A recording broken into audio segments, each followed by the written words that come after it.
and the Spirit of God moved upon the face of the waters. And God said, "Let there be light." And there was light. And God saw the light that it was good. And God divided the light from the darkness. And God called the light day, and the darkness he called night. And the evening and the morning were the first day. And God said, "Let there be a firmament in the midst of the waters, and let it divide the waters from the waters." And God made the firmament, and divided the waters which were under the firmament from the waters which were above the firmament. And it was so. And God called the firmament heaven. And the evening and the morning were the second day. And God said, "Let the waters under the heaven be gathered together unto one place, and let the dry land appear." And it was so. And God called the dry land earth, and the gathering together of the waters called he seas. And God saw that it was good. And God said, "Let the earth bring forth grass, the herb yielding seed, and the fruit tree yielding fruit after his kind, whose seed is in itself upon the earth." And it was so. And the earth brought forth grass, and herb yielding seed after his kind, and the tree yielding fruit, whose seed was in itself after his kind. And God saw that it was good. And the evening and the morning were the third day. And God said, "Let there be lights in the firmament of the heaven, to divide the day from the night, and let them be for signs, and for seasons, and for days and years. And let them be for lights in the firmament of the heaven, to give light upon the earth." And it was so. And God made two great lights, the greater light to rule the day, and the lesser light to rule the night. He made the stars also. And God set them in the firmament of the heaven, to give light upon the earth, and to rule over the day and over the night, and to divide the light from the darkness. And God saw that it was good. And the evening and the morning were the fourth day. And God said, "Let the waters bring forth abundantly the moving creature that hath life, and fowl that may fly above the earth in the open firmament of heaven." And God created great whales, and every living creature that moveth, which the waters brought forth abundantly after their kind, and every winged fowl after his kind. And God saw that it was good. And God blessed them, saying, "Be fruitful and multiply, and fill the waters in the seas, and let fowl multiply in the earth." And the evening and the morning were the fifth day. And God said, "Let the earth bring forth the living creature after his kind, cattle and creeping thing, and beast of the earth after his kind." And it was so. And God made the beast of the earth after his kind, and cattle after their kind, and everything that creepeth upon the earth after his kind. And God saw that it was good. And God said, "Let us make man in our image, after our likeness, and let them have dominion over the fish of the sea, and over the fowl of the air, and over the cattle, and over all the earth, and over every creeping thing that creepeth upon the earth." So God created man in his own image. In the image of God created he him. Male and female created he them. And God blessed them, and God said unto them, "Be fruitful and multiply, and replenish the earth, and subdue it, and have dominion over the fish of the sea, and over the fowl of the air, and over every living thing that moveth upon the earth." And God said, "Behold, I have given you every herb bearing seed which is upon the face of all the earth, and every tree in the which is the fruit of a tree yielding seed. To you it shall be for meat. And to every beast of the earth, and to every fowl of the air, and to everything that creepeth upon the earth, wherein there is life, I have given every green herb for meat." And it was so. And God saw everything that he had made, and behold, it was very good. And the evening and the morning were the sixth day. Thus the heavens and the earth were finished, and all the host of them. And on the seventh day God ended his work which he had made, and he rested on the seventh day from all his work which he had made. And God blessed the seventh day, and sanctified it, because that in it he had rested from all his work which God created and made. These are the generations of the heavens and of the earth when they were created, in the day that the Lord God made the earth and the heavens, and every plant of the field before it was in the earth, and every herb of the field before it grew. For the Lord God had not caused it to rain upon the earth, and there was not a man to till the ground. But there went up a mist from the earth, and watered the whole face of the ground. And the Lord God formed man of the dust of the ground, and breathed into his nostrils the breath of life, and man became a living soul. And the Lord God planted a garden eastward in Eden, and there he put the man whom he had formed. And out of the ground made the Lord God to grow every tree that is pleasant to the sight and good for food, the tree of life also in the midst of the garden, and the tree of knowledge of good and evil. And a river went out of Eden to water the garden, and from thence it was parted, and became into 4 heads. The name of the first is Pison. That is it which compasseth the whole land of Havilah, where there is gold, and the gold of that land is good. There is bdellium, and the onyx stone. And the name of the second river is Gihon. The same is it that compasseth the whole land of Ethiopia. And the name of the third river is Hiddekel. That is it which goeth toward the east of Assyria. And the fourth river is Euphrates. And the Lord God took the man, and put him into the garden of Eden, to dress it and to keep it. And the Lord God commanded the man, saying, Of every tree of the garden thou mayest freely eat. But of the tree of the knowledge of good and evil thou shalt not eat of it. For in the day that thou eatest thereof, thou shalt surely die. And the Lord God said, It is not good that the man should be alone. I will make him an help meet for him. And out of the ground the Lord God formed every beast of the field and every fowl of the air, and brought them unto Adam to see what he would call them. And whatsoever Adam called every living creature, that was the name thereof. And Adam gave names to all cattle, and to the fowl of the air, and to every beast of the field. But for Adam there was not found an help meet for him. And the Lord God caused a deep sleep to fall upon Adam, and he slept. And he took one of his ribs, and closed up the flesh instead thereof. And the rib which the Lord God had taken from man made he a woman, and brought her unto the man. And Adam said, This is now bone of my bones, and flesh of my flesh. She shall be called woman, because she was taken out of man. Therefore shall a man leave his father and his mother, and shall cleave unto his wife, and they shall be one flesh. And they were both naked, the man and his wife, and were not ashamed. Now the serpent was more subtle than any beast of the field which the Lord God had made. And he said unto the woman, Yea, hath God said, Ye shall not eat of every tree of the garden? And the woman said unto the serpent, We may eat of the fruit of the trees of the garden, but of the fruit of the tree which is in the midst of the garden, God hath said, Ye shall not eat of it, neither shall ye touch it, lest ye die. And the serpent said unto the woman, Ye shall not surely die. For God doth know that in the day ye eat thereof, then your eyes shall be opened, and ye shall be as gods, knowing good and evil.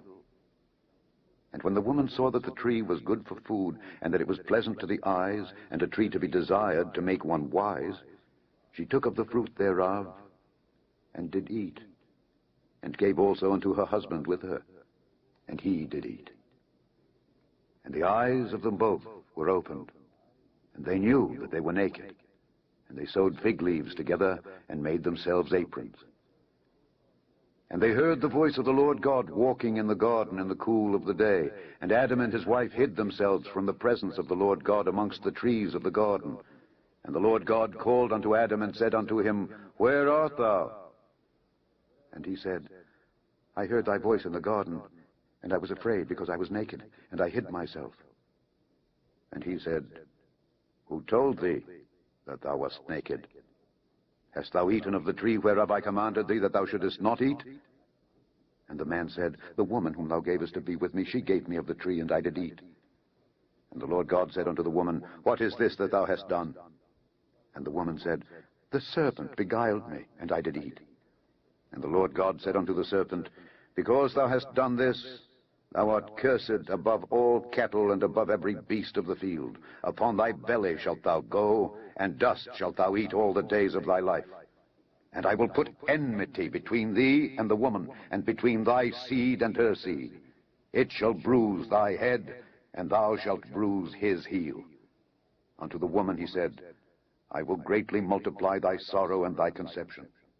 In sorrow thou shalt bring forth children, and thy desire shall be to thy husband, and he shall rule over thee.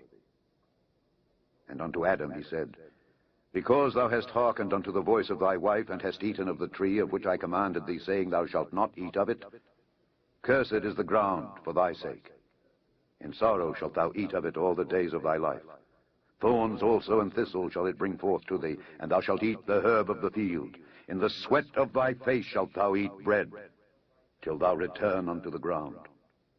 For out of it wast thou taken, for dust thou art, and unto dust shalt thou return. And Adam called his wife's name Eve, because she was the mother of all living. Unto Adam also and to his wife did the Lord God make coats of skins, and clothed them. And the Lord God said, Behold, the man is become as one of us to know good and evil.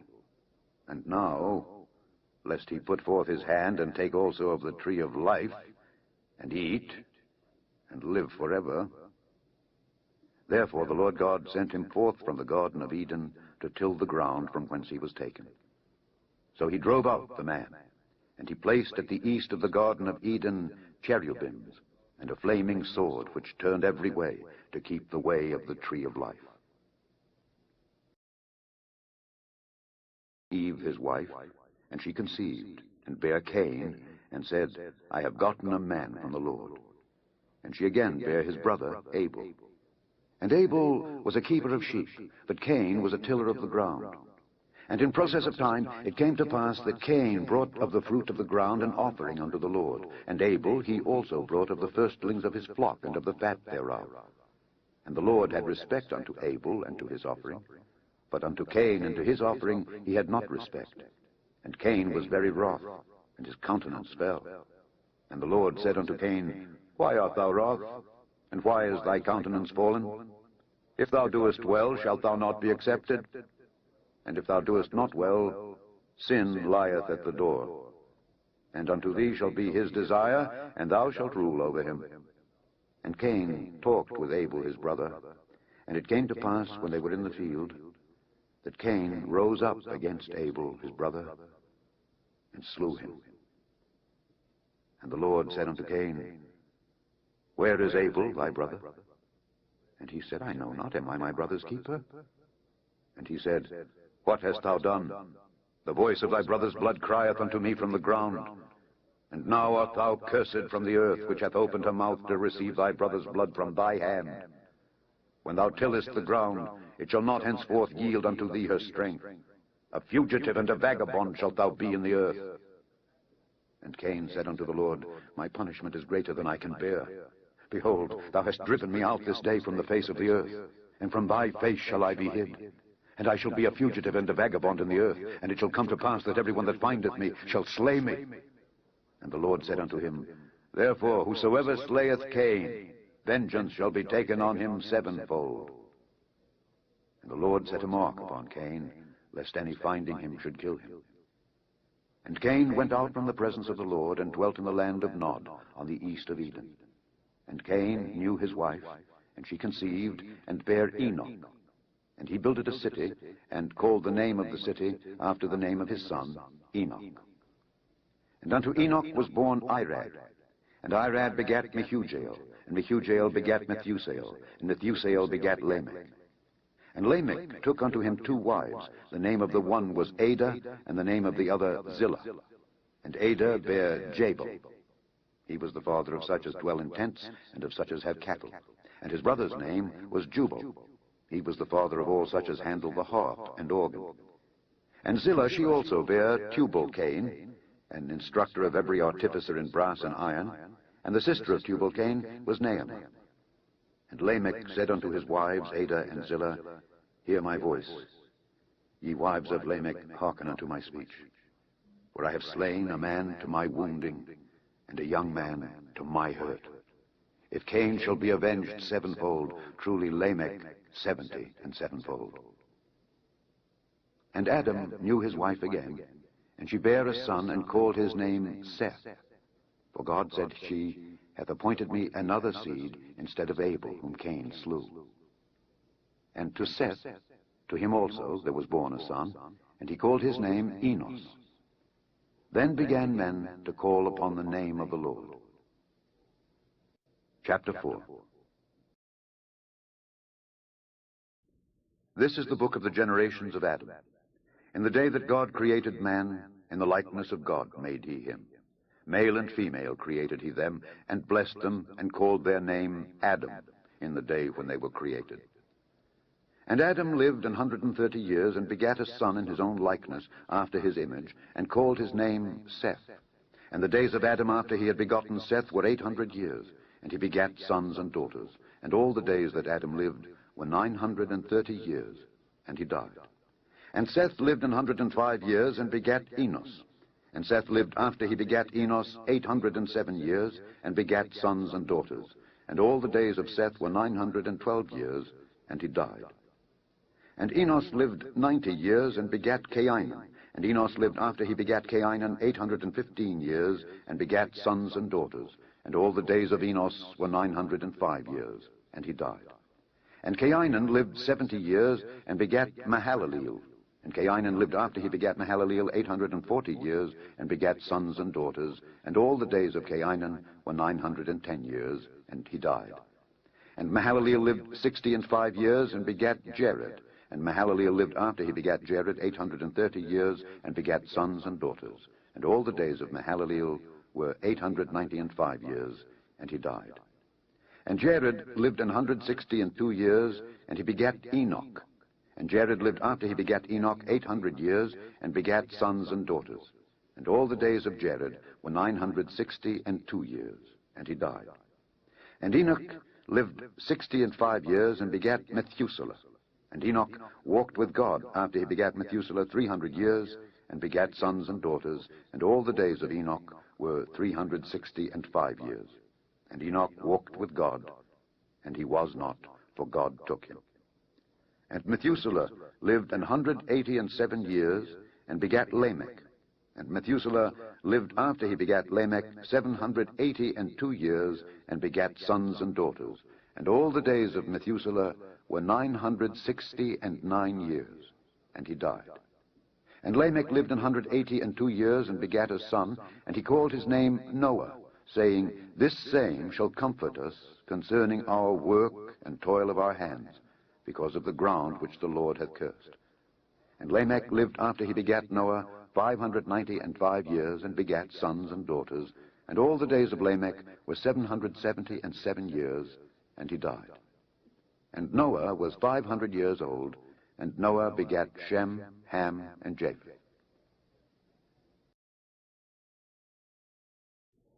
And it came to pass, when men began to multiply on the face of the earth, and daughters were born unto them, that the sons of God saw the daughters of men that they were fair, and they took them wives of all which they chose.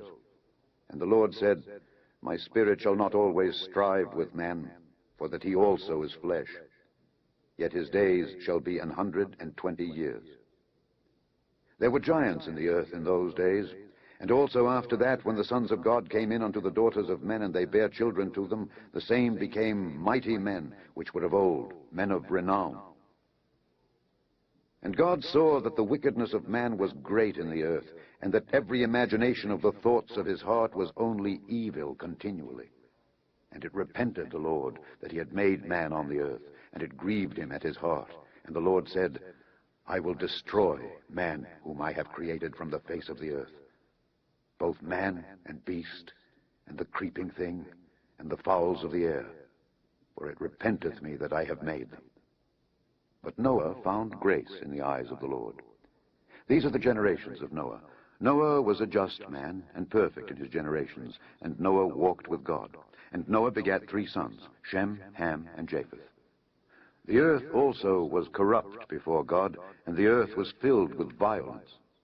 And God looked upon the earth, and behold, it was corrupt, for all flesh had corrupted his way upon the earth. And God said unto Noah, The end of all flesh is come before me, for the earth is filled with violence through them.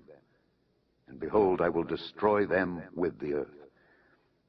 Make thee an ark of gopher wood. Rooms shalt thou make in the ark, and shalt pitch it within and without with pitch. And this is the fashion which thou shalt make it of. The length of the ark shall be 300 cubits, the breadth of it 50 cubits, and the height of it 30 cubits. A window shalt thou make to the ark, and in a cubit shalt thou finish it above. And the door of the ark shalt thou set in the side thereof. With lower, second, and third stories shalt thou make it. And behold, I, even I, do bring a flood of waters upon the earth, to destroy all flesh wherein is the breath of life from under heaven. And everything that is in the earth shall die. But with thee will I establish my covenant, and thou shalt come into the ark, thou and thy sons and thy wife, and thy sons' wives with thee. And of every living thing of all flesh, 2 of every sort shalt thou bring into the ark, to keep them alive with thee. They shall be male and female. Of fowls after their kind, and of cattle after their kind, of every creeping thing of the earth after his kind, 2 of every sort shall come unto thee, to keep them alive. And take thou unto thee of all food that is eaten, and thou shalt gather it to thee, and it shall be for food for thee and for them. Thus did Noah, according to all that God commanded him, so did he. And the Lord said unto Noah, Come thou and all thy house into the ark, for thee have I seen righteous before me in this generation. Of every clean beast thou shalt take to thee by 7s the male and his female, and of beasts that are not clean by 2 the male and his female. Of fowls also of the air by 7s the male and the female, to keep seed alive upon the face of all the earth. For yet 7 days, and I will cause it to rain upon the earth 40 days and 40 nights. And every living substance that I have made will I destroy from off the face of the earth. And Noah did according unto all that the Lord commanded him. And Noah was 600 years old when the flood of waters was upon the earth. And Noah went in, and his sons and his wife and his sons' wives with him into the ark, because of the waters of the flood. Of clean beasts, and of beasts that are not clean, and of fowls, and of everything that creepeth upon the earth, there went in 2 and 2 unto Noah into the ark, the male and the female, as God had commanded Noah. And it came to pass after 7 days, that the waters of the flood were upon the earth. In the 600th year of Noah's life, in the 2nd month, the 17th day of the month, the same day were all the fountains of the great deep broken up, and the windows of heaven were opened, and the rain was upon the earth 40 days and 40 nights. In the selfsame day entered Noah, and Shem, and Ham, and Japheth, the sons of Noah, and Noah's wife, and the 3 wives of his sons with them, into the ark. They, and every beast after his kind, and all the cattle after their kind, and every creeping thing that creepeth upon the earth after his kind, and every fowl after his kind, every bird of every sort. And they went in unto Noah into the ark, 2 and 2 of all flesh wherein is the breath of life. And they that went in male and female of all flesh, as God had commanded him. And the Lord shut him in. And the flood was 40 days upon the earth. And the waters increased, and bare up the ark, and it was lift up above the earth. And the waters prevailed, and were increased greatly upon the earth. And the ark went upon the face of the waters. And the waters prevailed exceedingly upon the earth, and all the high hills that were under the whole heaven were covered. 15 cubits upward did the waters prevail, and the mountains were covered. And all flesh died that moved upon the earth, both of fowl, and of cattle, and of beast, and of every creeping thing that creepeth upon the earth. And every man, all in whose nostrils was the breath of life, of all that was in the dry land, died. And every living substance was destroyed, which was upon the face of the ground, both man and cattle, and the creeping things, and the fowl of the heaven, and they were destroyed from the earth. And Noah only remained alive, and they that were with him in the ark. And the waters prevailed upon the earth 150 days. Remembered Noah and every living thing and all the cattle that was with him in the ark, and God made a wind to pass over the earth, and the waters assuaged. And the fountains also of the deep and the windows of heaven were stopped, and the rain from heaven was restrained. And the waters returned from off the earth continually. And after the end of the 150 days, the waters were abated. And the ark rested in the 7th month, on the 17th day of the month, upon the mountains of Ararat. And the waters decreased continually until the 10th month.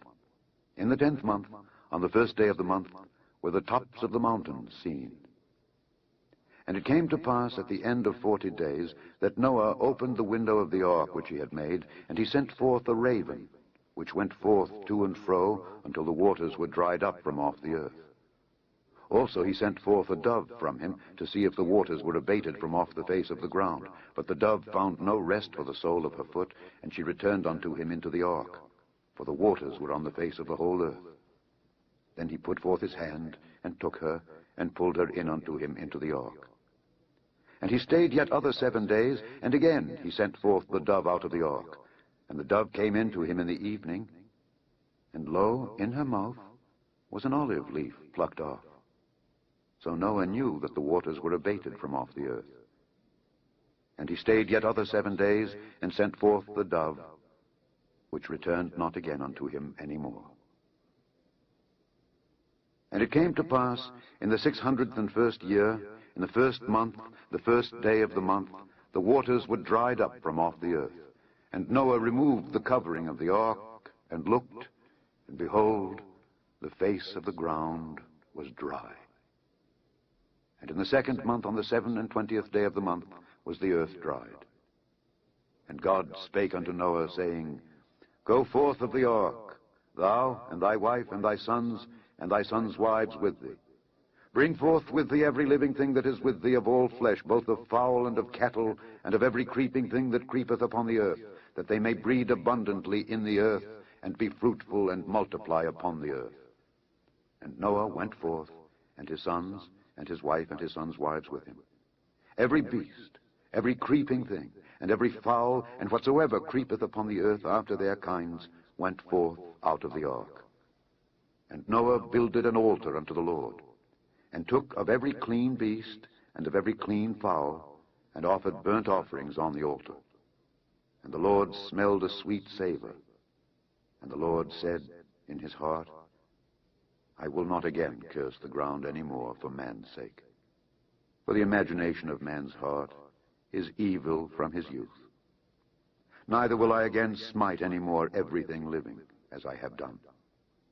While the earth remaineth, seed time and harvest, and cold and heat, and summer and winter, and day and night shall not cease. Blessed Noah and his sons, and said unto them, Be fruitful, and multiply, and replenish the earth. And the fear of you and the dread of you shall be upon every beast of the earth, and upon every fowl of the air, upon all that moveth upon the earth, and upon all the fishes of the sea. Into your hand are they delivered. Every moving thing that liveth shall be meat for you. Even as the green herb have I given you all things. But flesh with the life thereof, which is the blood thereof, shall ye not eat. And surely your blood of your lives will I require. At the hand of every beast will I require it, and at the hand of man. At the hand of every man's brother will I require the life of man. Whoso sheddeth man's blood, by man shall his blood be shed. For in the image of God made he man. And you, be ye fruitful and multiply. Bring forth abundantly in the earth, and multiply therein. And God spake unto Noah and to his sons with him, saying, And I, behold, I establish my covenant with you, and with your seed after you, and with every living creature that is with you, of the fowl, of the cattle, and of every beast of the earth with you, from all that go out of the ark, to every beast of the earth. And I will establish my covenant with you. Neither shall all flesh be cut off any more by the waters of a flood, neither shall there any more be a flood to destroy the earth. And God said, This is the token of the covenant which I make between me and you and every living creature that is with you for perpetual generations. I do set my bow in the cloud, and it shall be for a token of a covenant between me and the earth. And it shall come to pass, when I bring a cloud over the earth, that the bow shall be seen in the cloud, and I will remember my covenant, which is between me and you and every living creature of all flesh. And the waters shall no more become a flood to destroy all flesh.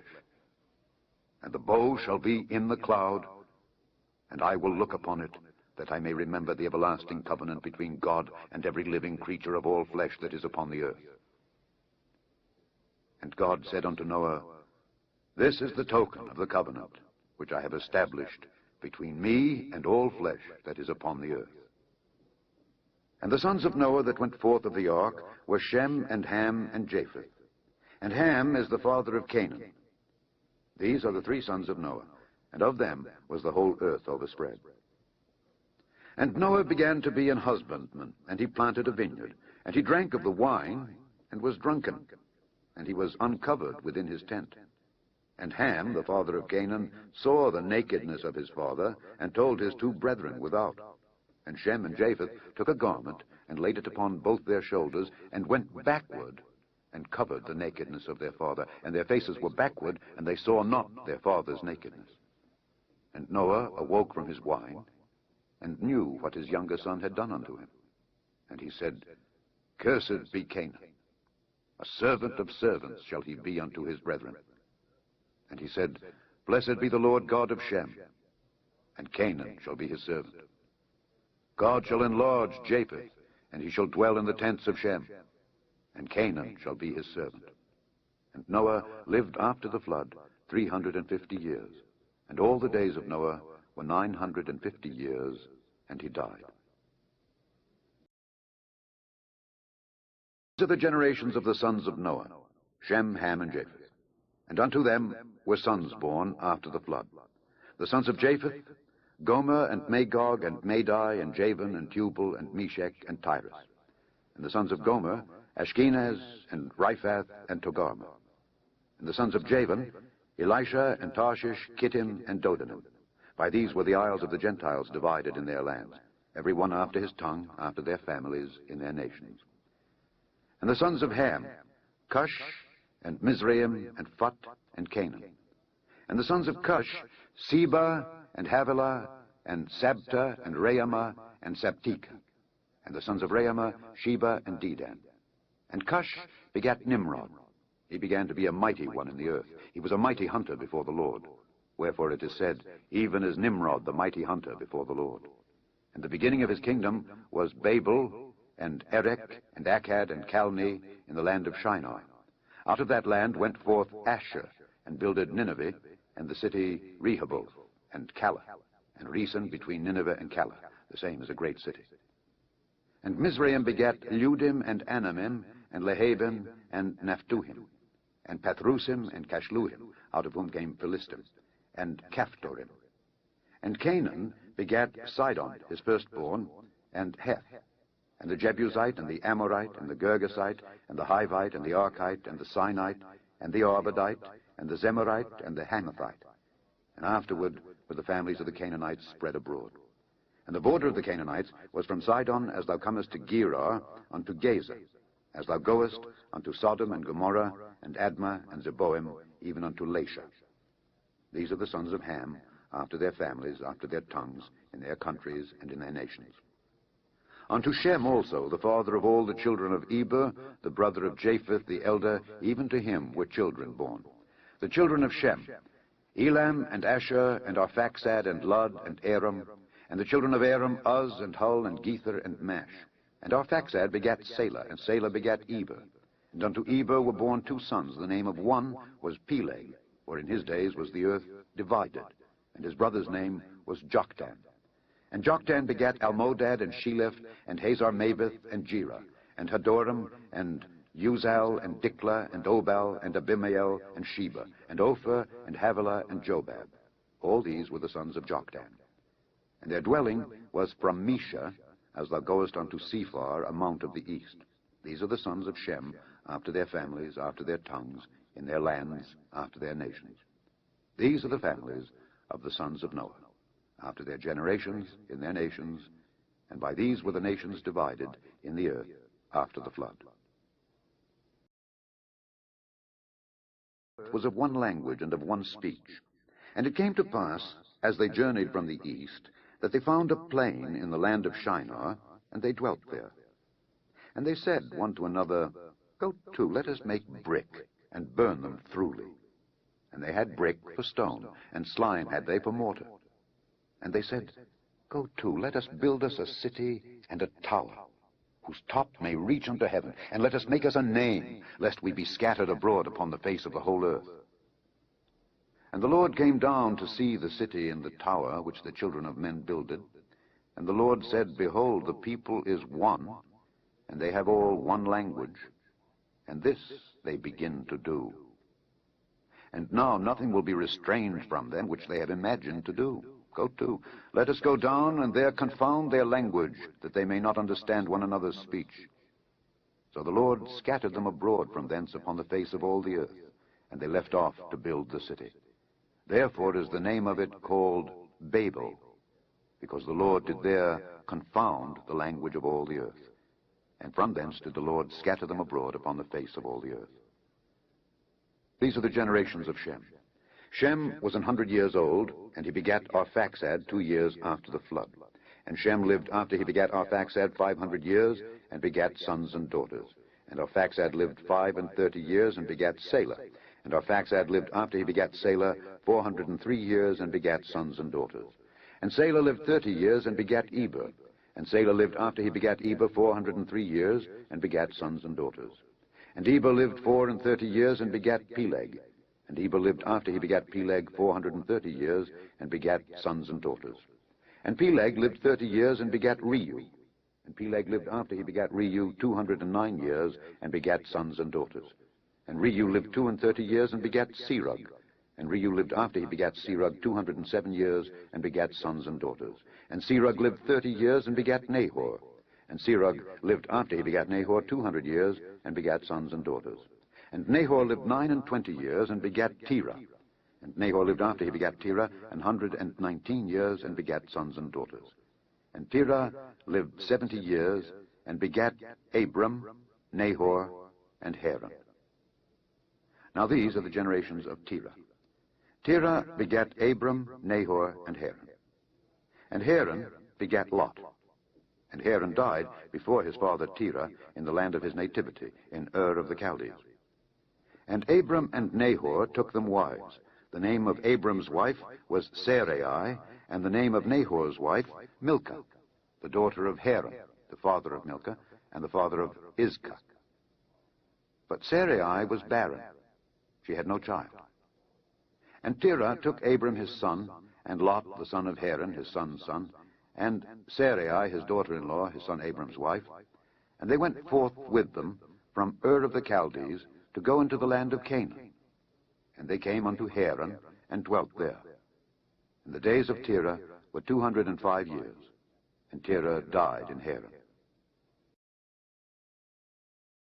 Now the Lord had said unto Abram, Get thee out of thy country, and from thy kindred, and from thy father's house, unto a land that I will show thee. And I will make of thee a great nation, and I will bless thee, and make thy name great. And thou shalt be a blessing. And I will bless them that bless thee, and curse him that curseth thee.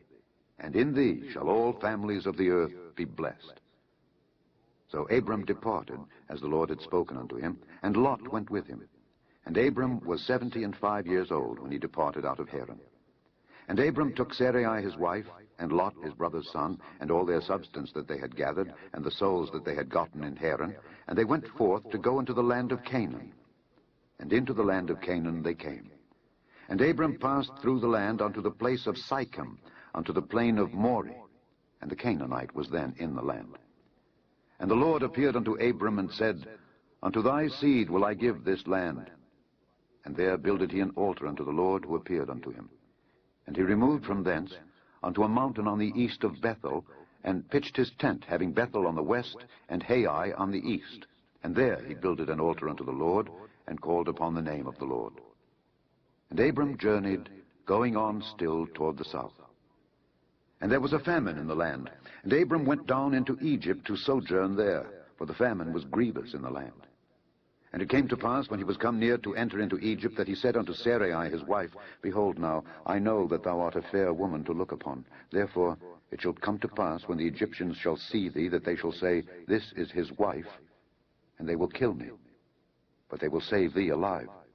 Say, I pray thee, thou art my sister, that it may be well with me for thy sake, and my soul shall live because of thee. And it came to pass that when Abram was come into Egypt, the Egyptians beheld the woman, that she was very fair. The princes also of Pharaoh saw her, and commended her before Pharaoh, and the woman was taken into Pharaoh's house. And he entreated Abram well for her sake. And he had sheep and oxen, and he-asses, and men servants, and maidservants, and she-asses, and camels. And the Lord plagued Pharaoh and his house with great plagues, because of Sarai, Abram's wife. And Pharaoh called Abram and said, What is this that thou hast done unto me? Why didst thou not tell me that she was thy wife? Why saidst thou, She is my sister? So I might have taken her to me to wife. Now therefore, behold thy wife, take her and go thy way. And Pharaoh commanded his men concerning him, and they sent him away, and his wife, and all that he had. And Abram went up out of Egypt, he and his wife and all that he had, and Lot with him, into the south. And Abram was very rich in cattle, in silver, and in gold. And he went on his journeys from the south even to Bethel, unto the place where his tent had been at the beginning, between Bethel and Hai, unto the place of the altar, which he had made there at the first. And there Abram called on the name of the Lord. And Lot also, which went with Abram, had flocks and herds and tents. And the land was not able to bear them, that they might dwell together, for their substance was great, so that they could not dwell together. And there was a strife between the herdmen of Abram's cattle and the herdmen of Lot's cattle. And the Canaanite and the Perizzite dwelled then in the land. And Abram said unto Lot, Let there be no strife, I pray thee, between me and thee, and between my herdmen and thy herdmen, for we be brethren. Is not the whole land before thee? Separate thyself, I pray thee, from me. If thou wilt take the left hand, then I will go to the right, or if thou depart to the right hand, then I will go to the left. And Lot lifted up his eyes, and beheld all the plain of Jordan, that it was well watered everywhere, before the Lord destroyed Sodom and Gomorrah, even as the garden of the Lord, like the land of Egypt, as thou comest unto Zoar. Then Lot chose him all the plain of Jordan, and Lot journeyed east, and they separated themselves the one from the other. Abram dwelled in the land of Canaan, and Lot dwelled in the cities of the plain, and pitched his tent toward Sodom. But the men of Sodom were wicked and sinners before the Lord exceedingly. And the Lord said unto Abram, after that Lot was separated from him, Lift up now thine eyes, and look from the place where thou art, northward, and southward, and eastward, and westward. For all the land which thou seest, to thee will I give it, and to thy seed forever. And I will make thy seed as the dust of the earth, so that if a man can number the dust of the earth, then shall thy seed also be numbered. Arise, walk through the land, in the length of it and in the breadth of it, for I will give it unto thee. Then Abram removed his tent, and came and dwelt in the plain of Mamre, which is in Hebron, and built there an altar unto the Lord. In the days of Amraphel king of Shinar, Arioch king of Elasar, Kedorlaomer king of Elam, and Tidal king of nations, that these made war with Bera king of Sodom, and with Birsha king of Gomorrah, Shinab king of Admah, and Shemeba king of Zeboim, and the king of Bela, which is Zoar. All these were joined together in the vale of Siddim, which is the salt sea. 12 years they served Kedorlaomer, and in the 13th year they rebelled. And in the 14th year came Kedorlaomer and the kings that were with him, and smote the Rephaims in Ashtaroth Karnaim, and the Zuzims in Ham, and the Emims in Shavi Kiriathaim, and the Horites in their Mount Seir, unto El-Paran, which is by the wilderness. And they returned and came to En-Mishpat, which is Kadesh, and smote all the country of the Amalekites, and also the Amorites that dwelt in Hazezon Tamar. And there went out the king of Sodom, and the king of Gomorrah, and the king of Admah, and the king of Zeboim, and the king of Bela, the same as Zoar, and they joined battle with them in the vale of Siddim, with Chedorlaomer the king of Elam, and with Tidal king of nations, and with Amraphel king of Shinar, and Arioch king of Elasar, 4 kings with 5. And the vale of Siddim was full of slime pits, and the kings of Sodom and Gomorrah fled and fell there, and they that remained fled to the mountain. And they took all the goods of Sodom and Gomorrah, and all their victuals, and went their way. And they took Lot, Abram's brother's son, who dwelt in Sodom, and his goods, and departed. And there came one that had escaped, and told Abram the Hebrew, for he dwelt in the plain of Mamre the Amorite, brother of Eshcol, and brother of Aner, and these were confederate with Abram.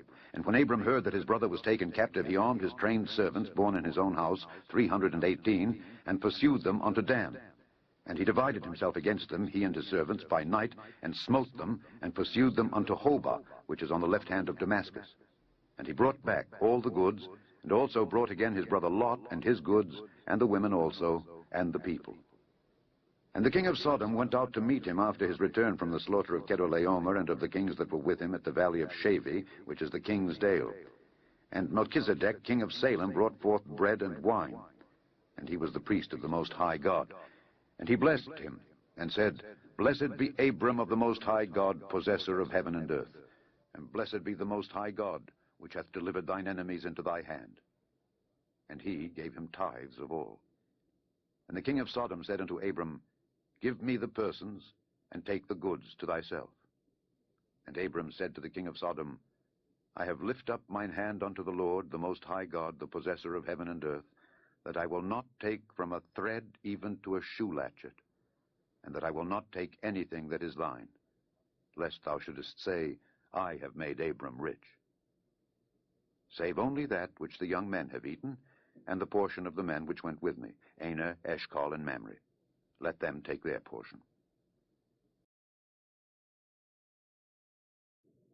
After these things the word of the Lord came unto Abram in a vision, saying, Fear not, Abram, I am thy shield, and thy exceeding great reward. And Abram said, Lord God, what wilt thou give me, seeing I go childless, and the steward of my house is this Eliezer of Damascus? And Abram said, Behold, to me thou hast given no seed, and lo, one born in my house is mine heir. And behold, the word of the Lord came unto him, saying, This shall not be thine heir, but he that shall come forth out of thine own bowels shall be thine heir. And he brought him forth abroad, and said, Look now toward heaven, and tell the stars, if thou be able to number them. And he said unto him, So shall thy seed be. And he believed in the Lord, and he counted it to him for righteousness. And he said unto him, I am the Lord that brought thee out of Ur of the Chaldees to give thee this land to inherit it. And he said, Lord God, whereby shall I know that I shall inherit it? And he said unto him, Take me an heifer of 3 years old, and a she-goat of 3 years old, and a ram of 3 years old, and a turtle dove, and a young pigeon. And he took unto him all these, and divided them in the midst, and laid each piece one against another, but the birds divided he not. And when the fowls came down upon the carcasses, Abram drove them away. And when the sun was going down, a deep sleep fell upon Abram. And lo, an horror of great darkness fell upon him. And he said unto Abram, Know of a surety that thy seed shall be a stranger in a land that is not theirs, and shall serve them, and they shall afflict them 400 years. And also that nation whom they shall serve will I judge, and afterward shall they come out with great substance. And thou shalt go to thy fathers in peace, thou shalt be buried in a good old age. But in the 4th generation they shall come hither again, for the iniquity of the Amorites is not yet full. And it came to pass that when the sun went down and it was dark, behold, a smoking furnace, and a burning lamp that passed between those pieces. In the same day the Lord made a covenant with Abram, saying, Unto thy seed have I given this land, from the river of Egypt unto the great river, the river Euphrates. The Kenites, and the Kenizzites, and the Cadmonites, and the Hittites, and the Perizzites, and the Rephaims, and the Amorites, and the Canaanites, and the Girgashites, and the Jebusites. Sarai, Abram's wife, bare him no children. And she had an handmaid, an Egyptian, whose name was Hagar. And Sarai said unto Abram, Behold, now the Lord hath restrained me from bearing.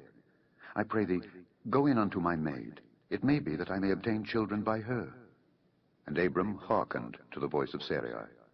And Sarai, Abram's wife, took Hagar, her maid, the Egyptian, after Abram had dwelt 10 years in the land of Canaan, and gave her to her husband Abram to be his wife. And he went in unto Hagar, and she conceived. And when she saw that she had conceived, her mistress was despised in her eyes.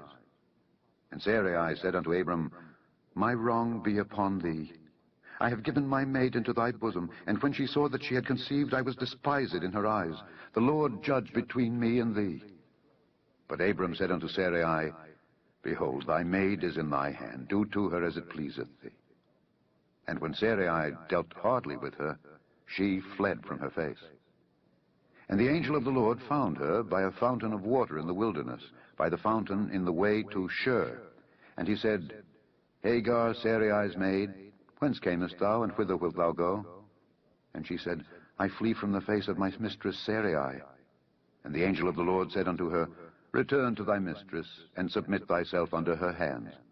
And the angel of the Lord said unto her, I will multiply thy seed exceedingly, that it shall not be numbered for multitude.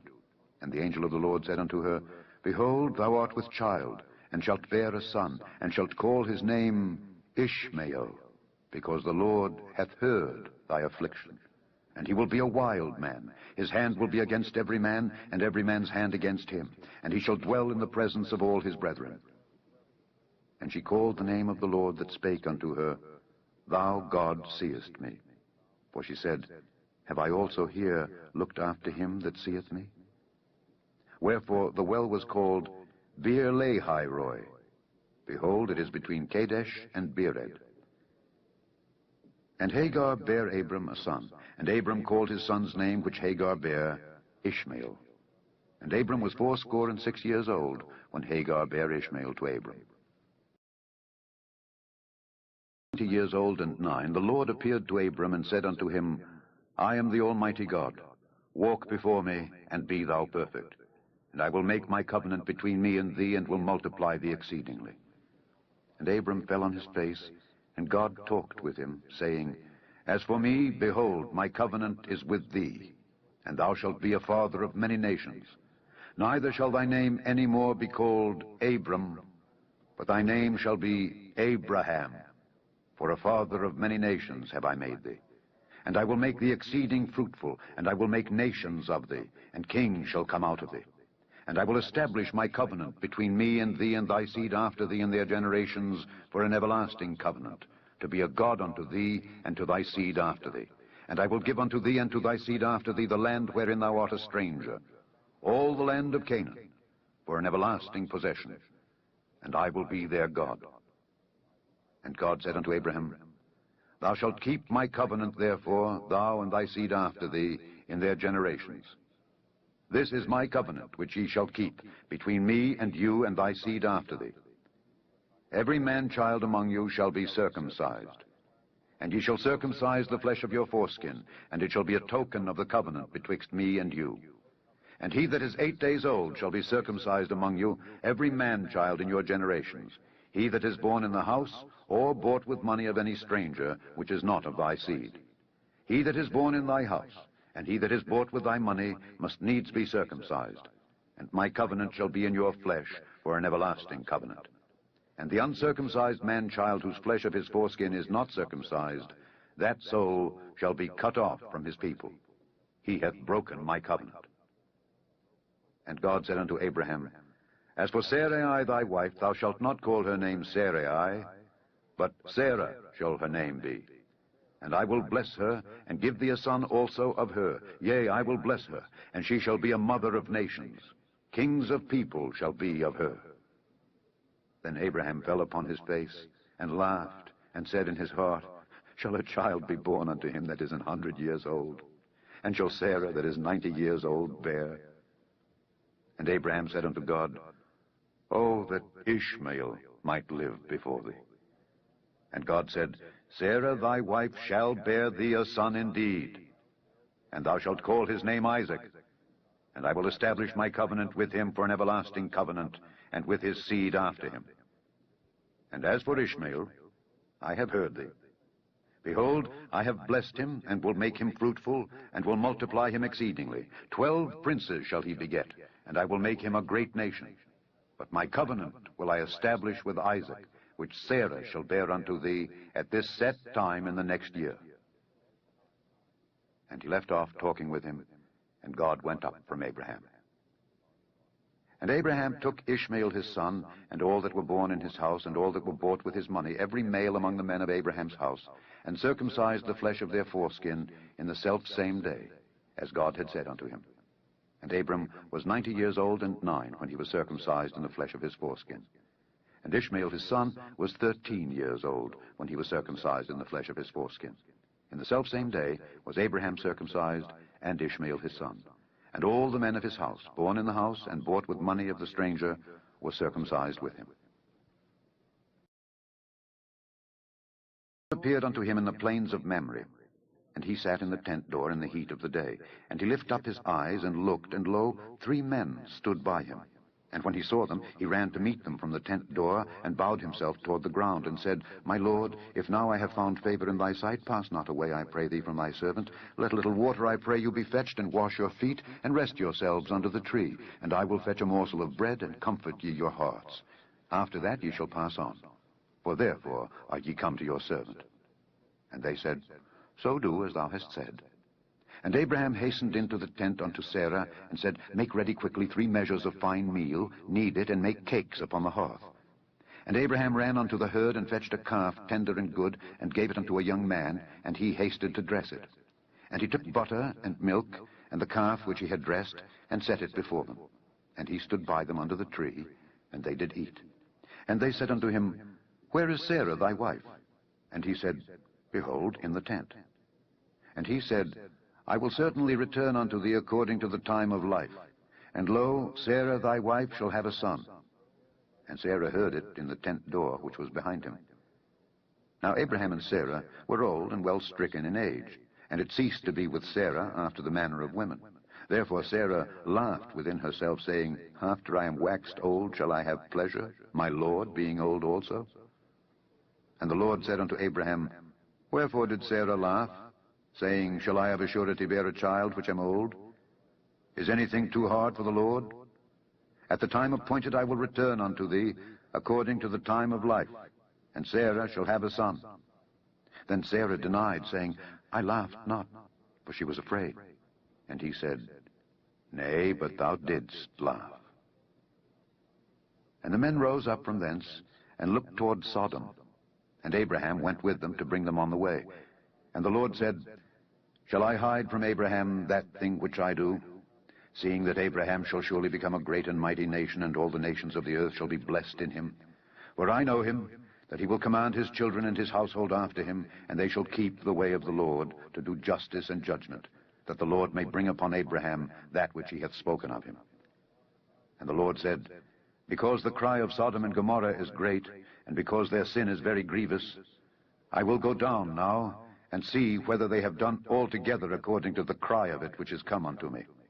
And if not, I will know.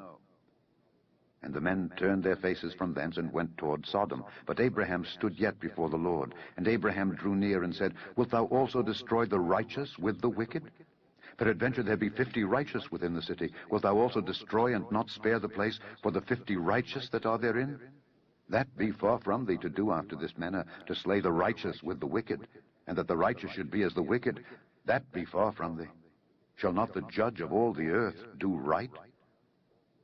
And the Lord said, If I find in Sodom 50 righteous within the city, then I will spare all the place for their sakes. And Abraham answered and said, Behold, now I have taken upon me to speak unto the Lord, which am but dust and ashes. Peradventure there shall lack 5 of the 50 righteous. Wilt thou destroy all the city for lack of 5? And he said, If I find there 40 and 5, I will not destroy it. And he spake unto him yet again, and said, Peradventure there shall be 40 found there. And he said, I will not do it for 40's sake. And he said unto him, Oh, let not the Lord be angry, and I will speak. Peradventure there shall 30 be found there. And he said, I will not do it if I find 30 there. And he said, Behold now, I have taken upon me to speak unto the Lord. Peradventure there shall be 20 found there. And he said, I will not destroy it for 20's sake. And he said, O let not the Lord be angry, and I will speak yet but this once. Peradventure 10 shall be found there. And he said, I will not destroy it for 10's sake. And the Lord went his way as soon as he had left communing with Abraham. And Abraham returned unto his place. And there came 2 angels to Sodom at even. And Lot sat in the gate of Sodom. And Lot, seeing them, rose up to meet them. And he bowed himself with his face toward the ground. And he said, Behold now, my lords, turn in, I pray you, into your servant's house, and tarry all night, and wash your feet, and ye shall rise up early, and go on your ways. And they said, Nay, but we will abide in the street all night. And he pressed upon them greatly, and they turned in unto him, and entered into his house. And he made them a feast, and did bake unleavened bread, and they did eat. But before they lay down, the men of the city, even the men of Sodom, compassed the house round, both old and young, all the people from every quarter. And they called unto Lot, and said unto him, Where are the men which came into thee this night? Bring them out unto us, that we may know them. And Lot went out at the door unto them, and shut the door after him, and said, I pray you, brethren, do not so wickedly. Behold now, I have 2 daughters which have not known man. Let me, I pray you, bring them out unto you, and do ye to them as is good in your eyes. Only unto these men do nothing. For therefore came they under the shadow of my roof. And they said, Stand back. And they said again, This one fellow came in to sojourn, and he will needs be a judge. Now will we deal worse with thee than with them. And they pressed sore upon the man, even Lot, and came near to break the door. But the men put forth their hand, and pulled Lot into the house to them, and shut to the door. And they smote the men that were at the door of the house with blindness, both small and great, so that they wearied themselves to find the door. And the men said unto Lot, Hast thou here any besides? Son-in-law, and thy sons, and thy daughters, and whatsoever thou hast in the city, bring them out of this place. For we will destroy this place, because the cry of them is waxen great before the face of the Lord, and the Lord hath sent us to destroy it. And Lot went out and spake unto his sons-in-law, which married his daughters, and said, Up, get you out of this place, for the Lord will destroy this city. But he seemed as one that mocked unto his sons-in-law. And when the morning arose, then the angels hastened Lot, saying, Arise, take thy wife and thy 2 daughters which are here, lest thou be consumed in the iniquity of the city. And while he lingered, the men laid hold upon his hand, and upon the hand of his wife, and upon the hand of his 2 daughters, the Lord being merciful unto him, and they brought him forth, and set him without the city. And it came to pass, when they had brought them forth abroad, that he said, Escape for thy life, look not behind thee, neither stay thou in all the plain. Escape to the mountain, lest thou be consumed.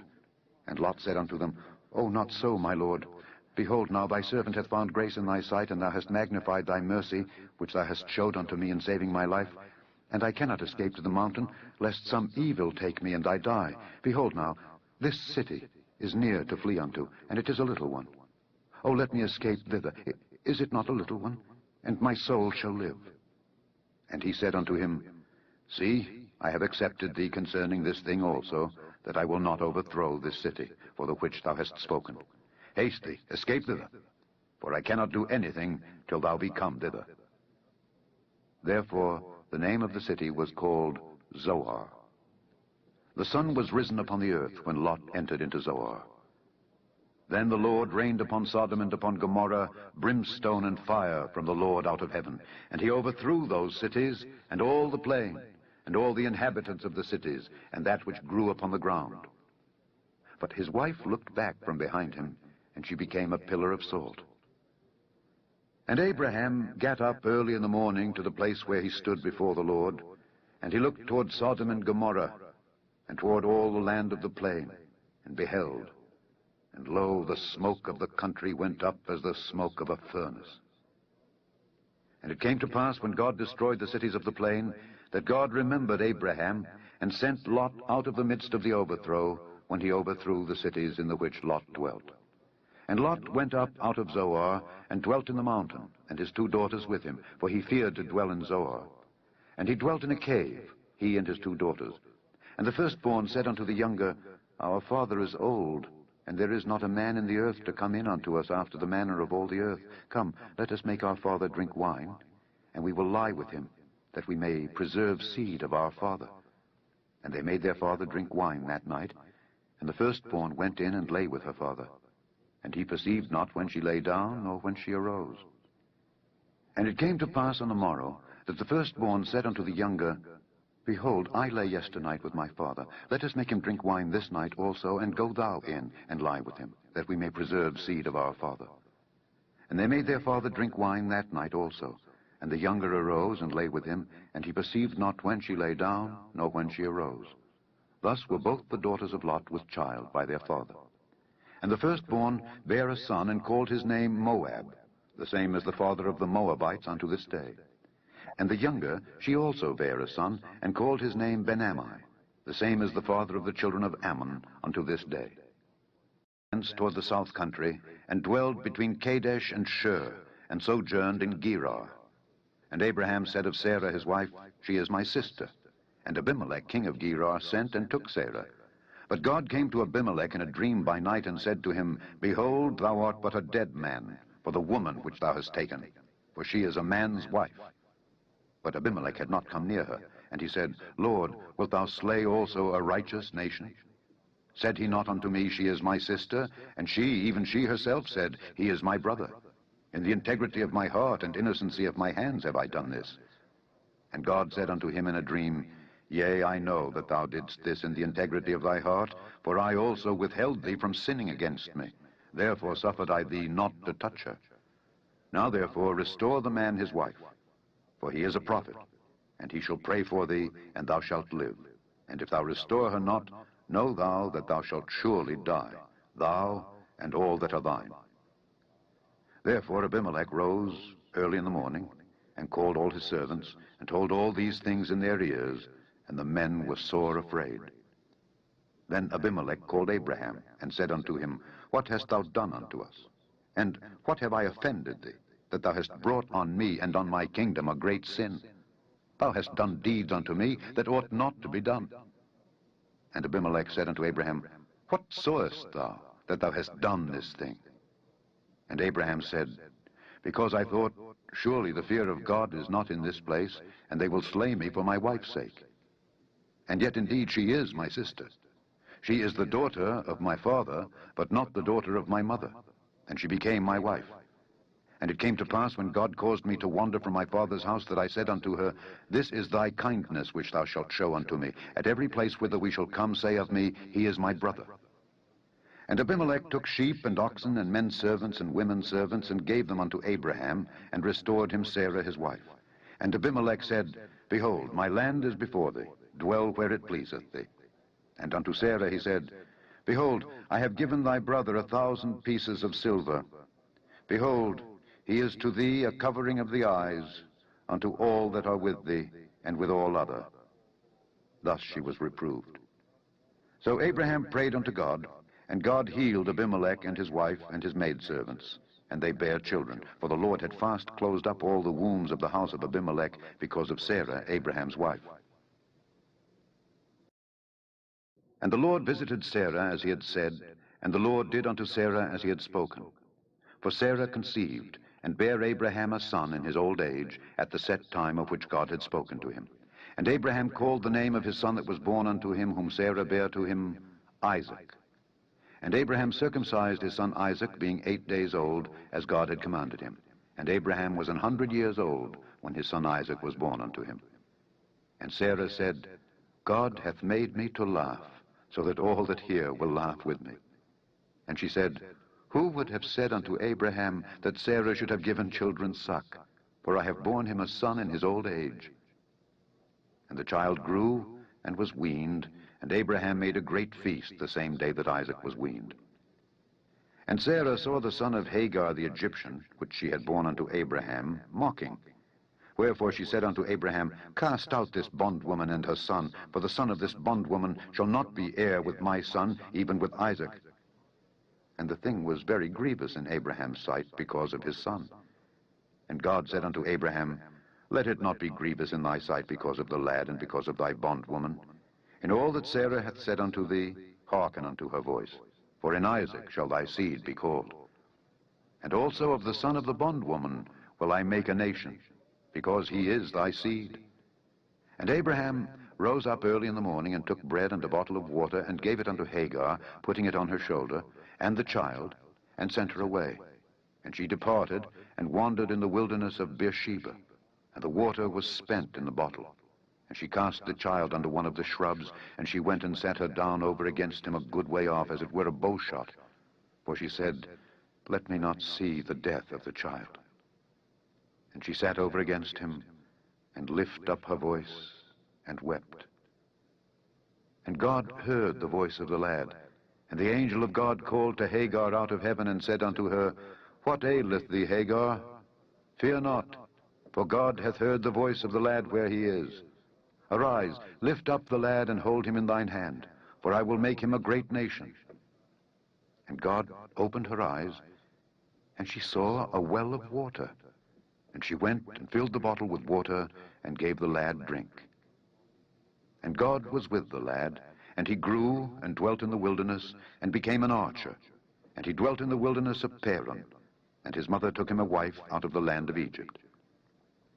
And it came to pass at that time that Abimelech and Phicol, the chief captain of his host, spake unto Abraham, saying, God is with thee in all that thou doest. Now therefore swear unto me here by God, that thou wilt not deal falsely with me, nor with my son, nor with my son's son. But according to the kindness that I have done unto thee, thou shalt do unto me, and to the land wherein thou hast sojourned. And Abraham said, I will swear. And Abraham reproved Abimelech because of a well of water which Abimelech's servants had violently taken away. And Abimelech said, I wot not who hath done this thing. Neither didst thou tell me, neither yet heard I of it, but today.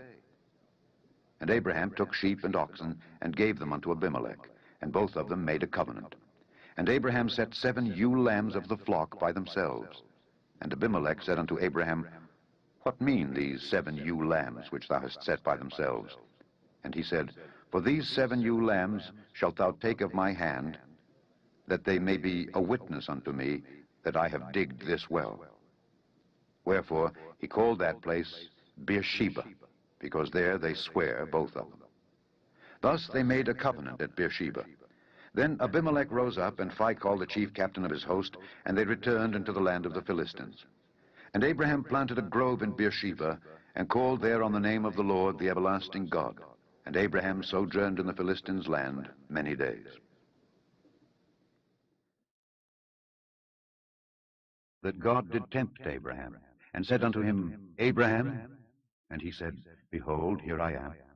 And he said, Take now thy son, thine only son Isaac, whom thou lovest, and get thee into the land of Moriah, and offer him there for a burnt offering upon one of the mountains which I will tell thee of. And Abraham rose up early in the morning, and saddled his ass, and took 2 of his young men with him, and Isaac his son, and clave the wood for the burnt offering, and rose up, and went unto the place of which God had told him. Then on the 3rd day Abraham lifted up his eyes, and saw the place afar off.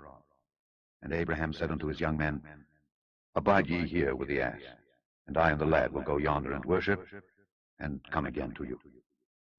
And Abraham took the wood of the burnt offering, and laid it upon Isaac his son. And he took the fire in his hand, and a knife, and they went both of them together. And Isaac spake unto Abraham his father, and said, My father? And he said, Here am I, my son.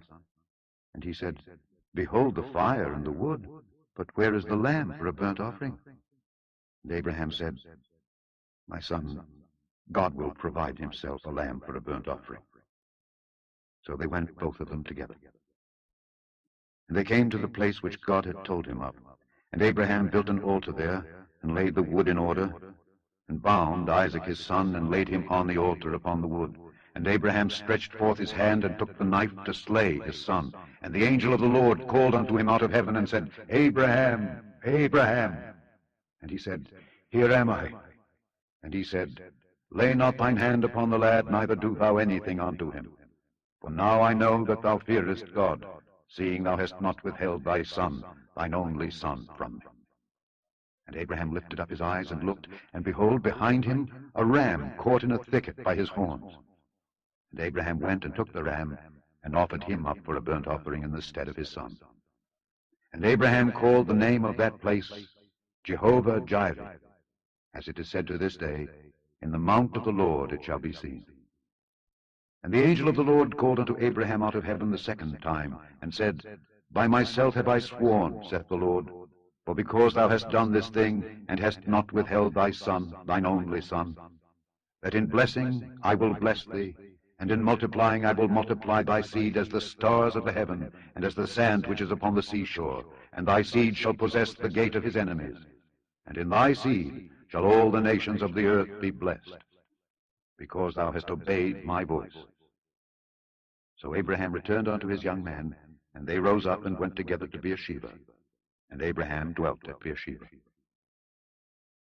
And it came to pass after these things, that it was told Abraham, saying, Behold, Milcah, she hath also borne children unto thy brother Nahor, Huz his firstborn, and Buz his brother, and Kemuel the father of Aram, and Chesed, and Hazo, and Pildash, and Jidlaph, and Bethuel. And Bethuel begat Rebekah. These 8 Milcah did bear to Nahor, Abraham's brother.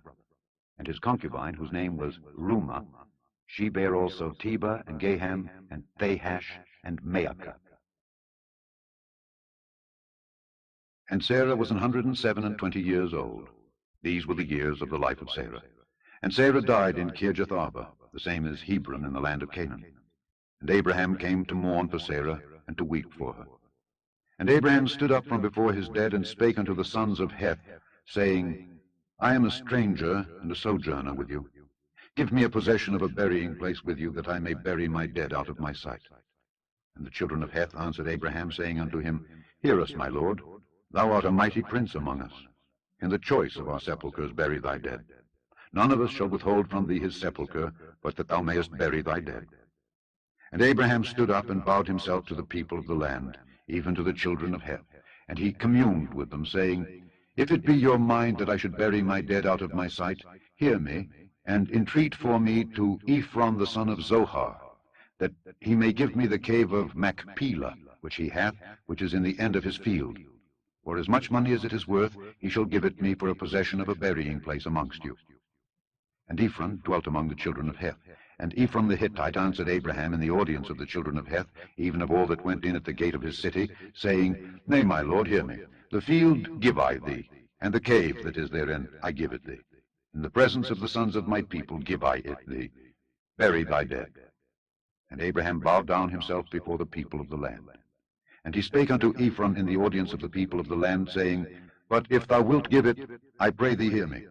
I will give thee money for the field. Take it of me, and I will bury my dead there. And Ephron answered Abraham, saying unto him, My lord, hearken unto me. The land is worth 400 shekels of silver. What is that betwixt me and thee? Bury therefore thy dead.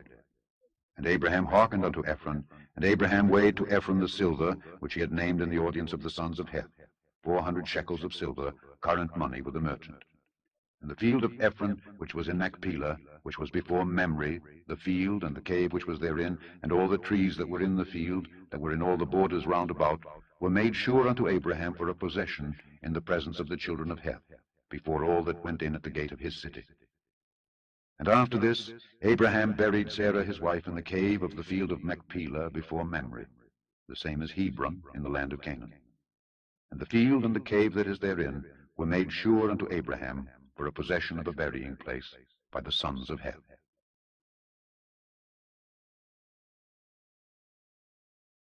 And Abraham was old and well stricken in age, and the Lord had blessed Abraham in all things. And Abraham said unto his eldest servant of his house that ruled over all that he had, Put, I pray thee, thy hand unto my thigh, and I will make thee swear by the Lord, the God of heaven and the God of the earth, that thou shalt not take a wife unto my son of the daughters of the Canaanites among whom I dwell, but thou shalt go unto my country and to my kindred, and take a wife unto my son Isaac. And the servant said unto him, Peradventure the woman will not be willing to follow me unto this land. Must I needs bring thy son again unto the land from whence thou camest? And Abraham said unto him, Beware thou that thou bring not my son thither again.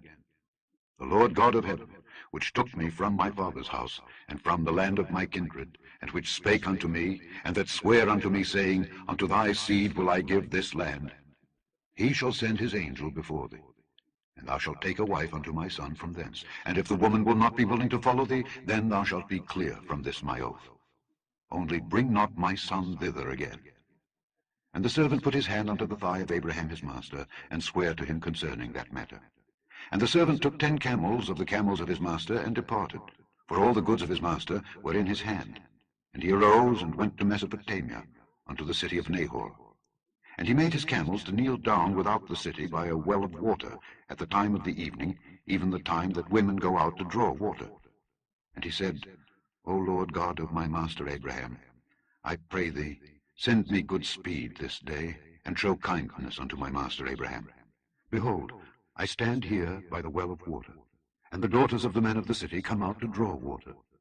And let it come to pass, that the damsel to whom I shall say, Let down thy pitcher, I pray thee, that I may drink, and she shall say, Drink, and I will give thy camels drink also.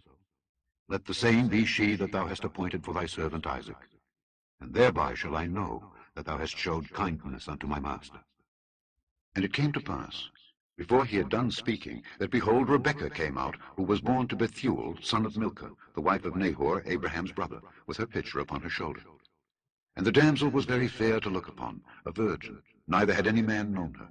And she went down to the well, and filled her pitcher, and came up. And the servant ran to meet her, and said, Let me, I pray thee, drink a little water of thy pitcher. And she said, Drink, my lord. And she hasted, and let down her pitcher upon her hand, and gave him drink. And when she had done giving him drink, she said, I will draw water for thy camels also, until they have done drinking. And she hasted, and emptied her pitcher into the trough, and ran again unto the well to draw water, and drew for all his camels.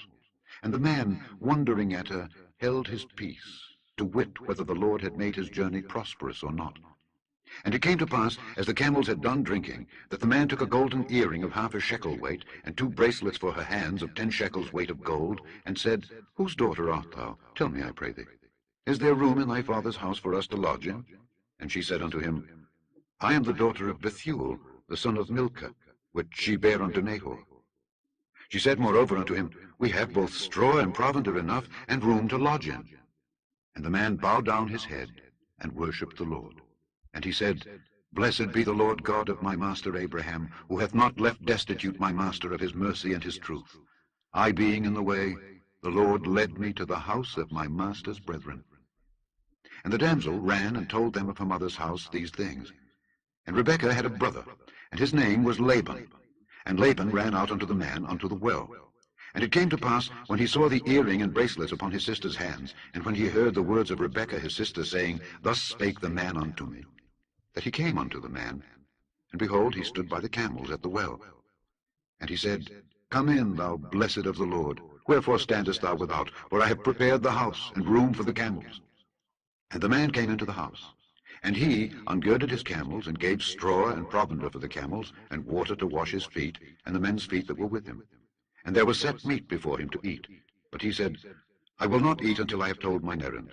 And he said, Speak on. And he said, I am Abraham's servant. And the Lord hath blessed my master greatly, and he has become great. And he hath given him flocks and herds, and silver and gold, and menservants and maidservants, and camels and asses. And Sarah, my master's wife, bare a son to my master when she was old, and unto him hath he given all that he hath. And my master made me swear, saying, Thou shalt not take a wife to my son of the daughters of the Canaanites in whose land I dwell, but thou shalt go unto my father's house, and to my kindred, and take a wife unto my son. And I said unto my master, Peradventure the woman will not follow me. And he said unto me, The Lord before whom I walk will send his angel with thee, and prosper thy way. And thou shalt take a wife for my son of my kindred, and of my father's house. Then shalt thou be clear from this my oath, when thou comest to my kindred. And if they give not thee one, thou shalt be clear from my oath. And I came this day unto the well, and said, O Lord God of my master Abraham, if now thou do prosper my way which I go, behold, I stand by the well of water. And it shall come to pass, that when the virgin cometh forth to draw water, and I say to her, Give me, I pray thee, a little water of thy pitcher to drink, and she say to me, Both drink thou, and I will also draw for thy camels, let the same be the woman whom the Lord hath appointed out for my master's son. And before I had done speaking in mine heart, behold, Rebekah came forth with her pitcher on her shoulder. And she went down unto the well, and drew water. And I said unto her, Let me drink, I pray thee. And she made haste, and let down her pitcher from her shoulder, and said, Drink, and I will give thy camels drink also. So I drank, and she made the camels drink also. And I asked her and said, Whose daughter art thou? And she said, The daughter of Bethuel, Nahor's son, whom Milcah bare unto him. And I put the earring upon her face, and the bracelets upon her hands. And I bowed down my head and worshipped the Lord, and blessed the Lord God of my master Abraham, which had led me in the right way to take my master's brother's daughter unto his son. And now, if ye will deal kindly and truly with my master, tell me. And if not, tell me, that I may turn to the right hand or to the left. Then Laban and Bethuel answered and said, The thing proceedeth from the Lord. We cannot speak unto thee bad or good. Behold, Rebekah is before thee. Take her and go, and let her be thy master's son's wife, as the Lord hath spoken. And it came to pass, that when Abraham's servant heard their words, he worshipped the Lord, bowing himself to the earth. And the servant brought forth jewels of silver and jewels of gold, and raiment, and gave them to Rebekah. He gave also to her brother and to her mother precious things. And they did eat and drink, he and the men that were with him, and tarried all night. And they rose up in the morning, and he said, Send me away unto my master. And her brother and her mother said, Let the damsel abide with us a few days, at the least 10. After that she shall go. And he said unto them, Hinder me not, seeing the Lord hath prospered my way. Send me away, that I may go to my master. And they said, We will call the damsel, and inquire at her mouth. And they called Rebekah, and said unto her, Wilt thou go with this man? And she said, I will go. And they sent away Rebekah their sister, and her nurse, and Abraham's servant and his men. And they blessed Rebekah, and said unto her, Thou art our sister. Be thou the mother of thousands of millions. And let thy seed possess the gate of those which hate them. And Rebekah arose and her damsels, and they rode upon the camels, and followed the man. And the servant took Rebekah, and went his way. And Isaac came from the way of the well Lahairoi, for he dwelt in the south country. And Isaac went out to meditate in the field at the eventide. And he lifted up his eyes, and saw, and behold, the camels were coming. And Rebekah lifted up her eyes, and when she saw Isaac, she lighted off the camel. For she had said unto the servant, What man is this that walketh in the field to meet us? And the servant had said, It is my master. Therefore she took a veil, and covered herself. And the servant told Isaac all things that he had done. And Isaac brought her into his mother Sarah's tent, and took Rebekah, and she became his wife. And he loved her, and Isaac was comforted after his mother's death.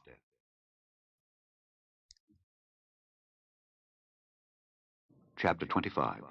Then again Abraham took a wife, and her name was Keturah. And she bare him Zimran, and Jokshan, and Medan, and Midian, and Ishbak, and Shua. And Jokshan begat Sheba and Dedan. And the sons of Dedan were Ashurim, and Letushim, and Leammim. And the sons of Midian, Ephah, and Epher, and Hanok, and Abidah, and Eldaah. All these were the children of Keturah. And Abraham gave all that he had unto Isaac. But unto the sons of the concubines which Abraham had, Abraham gave gifts, and sent them away from Isaac his son while he yet lived, eastward unto the east country. And these are the days of the years of Abraham's life which he lived, 160 years. Then Abraham gave up the ghost, and died in a good old age, an old man and full of years, and was gathered to his people. And his sons Isaac and Ishmael buried him in the cave of Machpelah, in the field of Ephron the son of Zohar the Hittite, which is before Mamre, the field which Abraham purchased of the sons of Heth. There was Abraham buried, and Sarah his wife. And it came to pass after the death of Abraham that God blessed his son Isaac, and Isaac dwelt by the well Lahairoi. Now these are the generations of Ishmael, Abraham's son, whom Hagar the Egyptian, Sarah's handmaid, bare unto Abraham. And these are the names of the sons of Ishmael, by their names according to their generations. The firstborn of Ishmael, Nebajoth, and Kedar, and Adbeel, and Mibsam, and Mishma, and Duma, and Massa, Hadar, and Tema, Jetah, Naphish, and Kedemah. These are the sons of Ishmael, and these are their names by their towns and by their castles, 12 princes according to their nations. And these are the years of the life of Ishmael, 137 years. And he gave up the ghost and died, and was gathered unto his people. And they dwelt from Havilah unto Shur, that is before Egypt, as thou goest toward Assyria. And he died in the presence of all his brethren.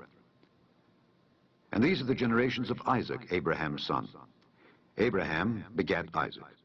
And Isaac was 40 years old when he took Rebekah to wife, the daughter of Bethuel the Syrian of Padan Aram, the sister to Laban the Syrian. And Isaac entreated the Lord for his wife because she was barren. And the Lord was entreated of him, and Rebekah his wife conceived. And the children struggled together within her. And she said, If it be so, why am I thus? And she went to inquire of the Lord. And the Lord said unto her, 2 nations are in thy womb, and 2 manner of people shall be separated from thy bowels. And the one people shall be stronger than the other people, and the elder shall serve the younger. And when her days to be delivered were fulfilled, behold, there were twins in her womb. And the first came out red, all over like an hairy garment, and they called his name Esau. And after that came his brother out, and his hand took hold on Esau's heel, and his name was called Jacob. And Isaac was 80 years old when she bare them. And the boys grew, and Esau was a cunning hunter, a man of the field, and Jacob was a plain man, dwelling in tents. And Isaac loved Esau because he did eat of his venison, but Rebekah loved Jacob. And Jacob sought pottage. And Esau came from the field, and he was faint. And Esau said to Jacob, Feed me, I pray thee, with that same red pottage, for I am faint. Therefore was his name called Edom. And Jacob said, Sell me this day thy birthright. And Esau said, Behold, I am at the point to die, and what profit shall this birthright do to me? And Jacob said, Swear to me this day. And he sware unto him, and he sold his birthright unto Jacob. Then Jacob gave Esau bread and pottage of lentils, and he did eat and drink, and rose up and went his way. Thus Esau despised his birthright. And there was a famine in the land, beside the first famine that was in the days of Abraham. And Isaac went unto Abimelech, king of the Philistines, unto Gerar. And the Lord appeared unto him and said, Go not down into Egypt, dwell in the land which I shall tell thee of. Sojourn in this land, and I will be with thee, and will bless thee. For unto thee and unto thy seed I will give all these countries, and I will perform the oath which I sware unto Abraham thy father. And I will make thy seed to multiply as the stars of heaven, and will give unto thy seed all these countries. And in thy seed shall all the nations of the earth be blessed, because that Abraham obeyed my voice, and kept my charge, my commandments, my statutes, and my laws. And Isaac dwelt in Gerar. And the men of the place asked him of his wife, and he said, She is my sister. For he feared to say, She is my wife, lest, said he, the men of the place should kill me for Rebekah, because she was fair to look upon. And it came to pass, when he had been there a long time, that Abimelech, king of the Philistines, looked out at a window, and saw, and behold, Isaac was sporting with Rebekah his wife. And Abimelech called Isaac, and said, Behold, of a surety she is thy wife. And how saidst thou, She is my sister? And Isaac said unto him, Because I said, Lest I die for her. And Abimelech said, What is this thou hast done unto us? One of the people might lightly have lion with thy wife, and thou shouldest have brought guiltiness upon us. And Abimelech charged all his people, saying, He that toucheth this man or his wife shall surely be put to death. Then Isaac sowed in that land, and received in the same year 100-fold. And the Lord blessed him. And the man waxed great, and went forward, and grew until he became very great. For he had possession of flocks, and possession of herds, and great store of servants. And the Philistines envied him. For all the wells which his father's servants had digged in the days of Abraham his father, the Philistines had stopped them, and filled them with earth. And Abimelech said unto Isaac, Go from us, for thou art much mightier than we. And Isaac departed thence, and pitched his tent in the valley of Gerar, and dwelt there. And Isaac digged again the wells of water which they had digged in the days of Abraham his father, for the Philistines had stopped them after the death of Abraham.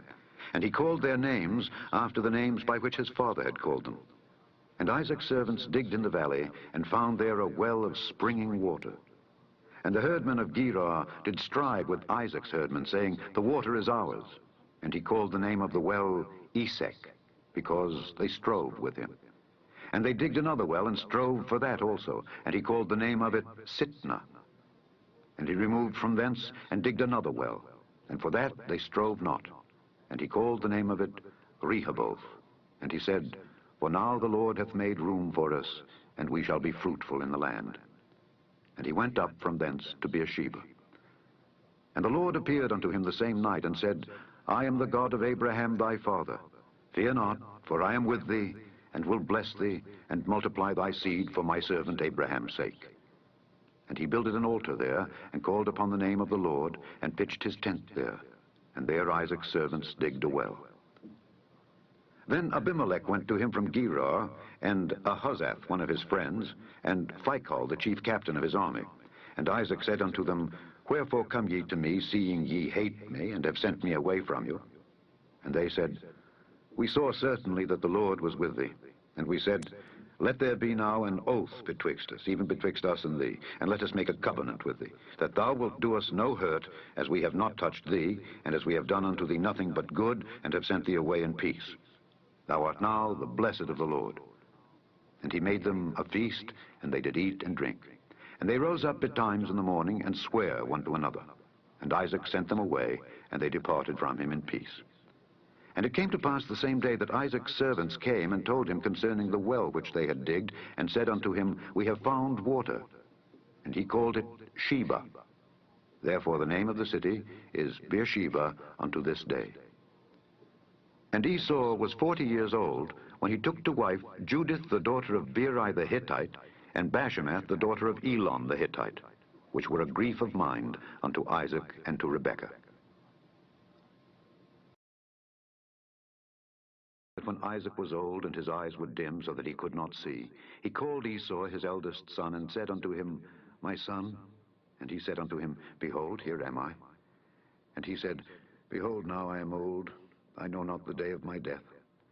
Now therefore, take, I pray thee, thy weapons, thy quiver and thy bow, and go out to the field, and take me some venison, and make me savory meat, such as I love, and bring it to me, that I may eat, that my soul may bless thee before I die. And Rebekah heard when Isaac spake to Esau his son. And Esau went to the field to hunt for venison, and to bring it.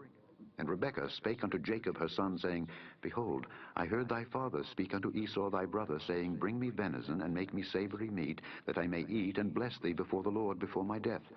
Now therefore, my son, obey my voice according to that which I command thee.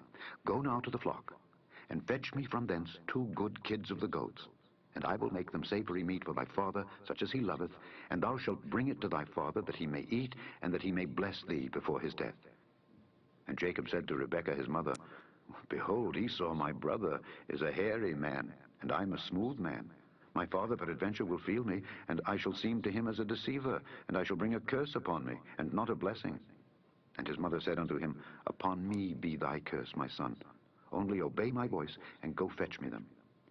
And he went and fetched, and brought them to his mother, and his mother made savory meat, such as his father loved. And Rebekah took goodly raiment of her eldest son Esau, which were with her in the house, and put them upon Jacob her younger son. And she put the skins of the kids of the goats upon his hands, and upon the smooth of his neck. And she gave the savory meat and the bread which she had prepared into the hand of her son Jacob. And he came unto his father, and said, My father. And he said, Here am I. Who art thou, my son? And Jacob said unto his father, I am Esau, thy firstborn. I have done according as thou badest me. Arise, I pray thee, sit and eat of my venison, that thy soul may bless me. And Isaac said unto his son, How is it that thou hast found it so quickly, my son? And he said, Because the Lord thy God brought it to me.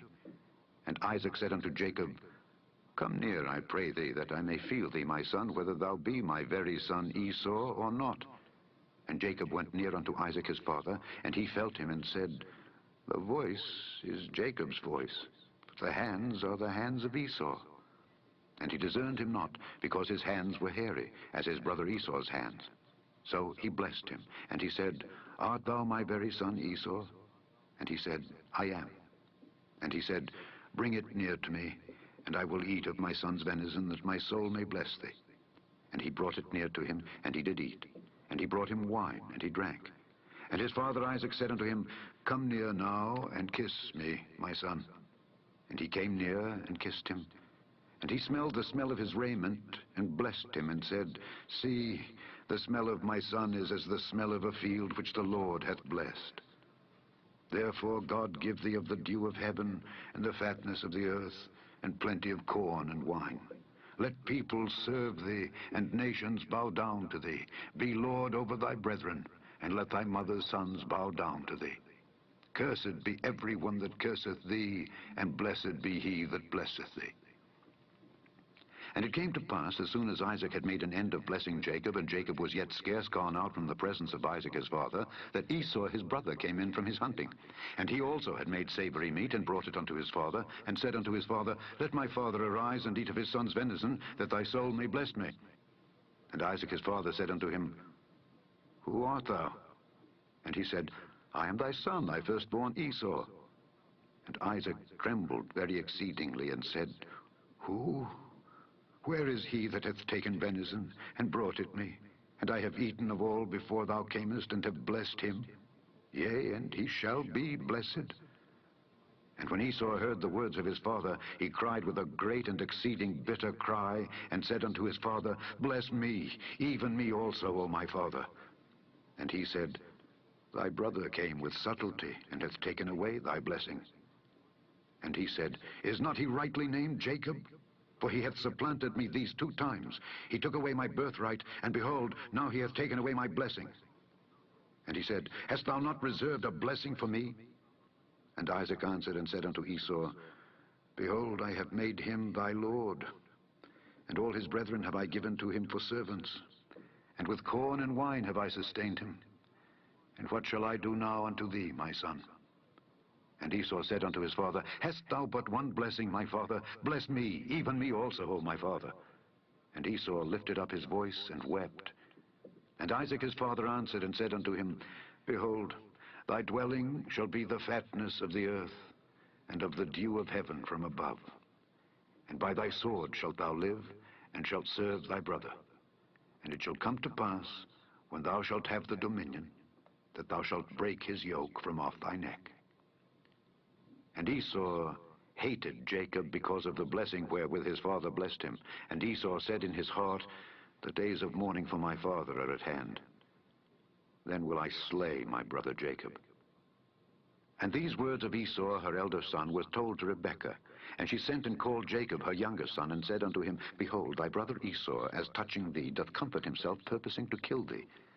Now therefore, my son, obey my voice, and arise, flee thou to Laban my brother, to Haran. And tarry with him a few days, until thy brother's fury turn away, until thy brother's anger turn away from thee, and he forget that which thou hast done to him. Then I will send and fetch thee from thence.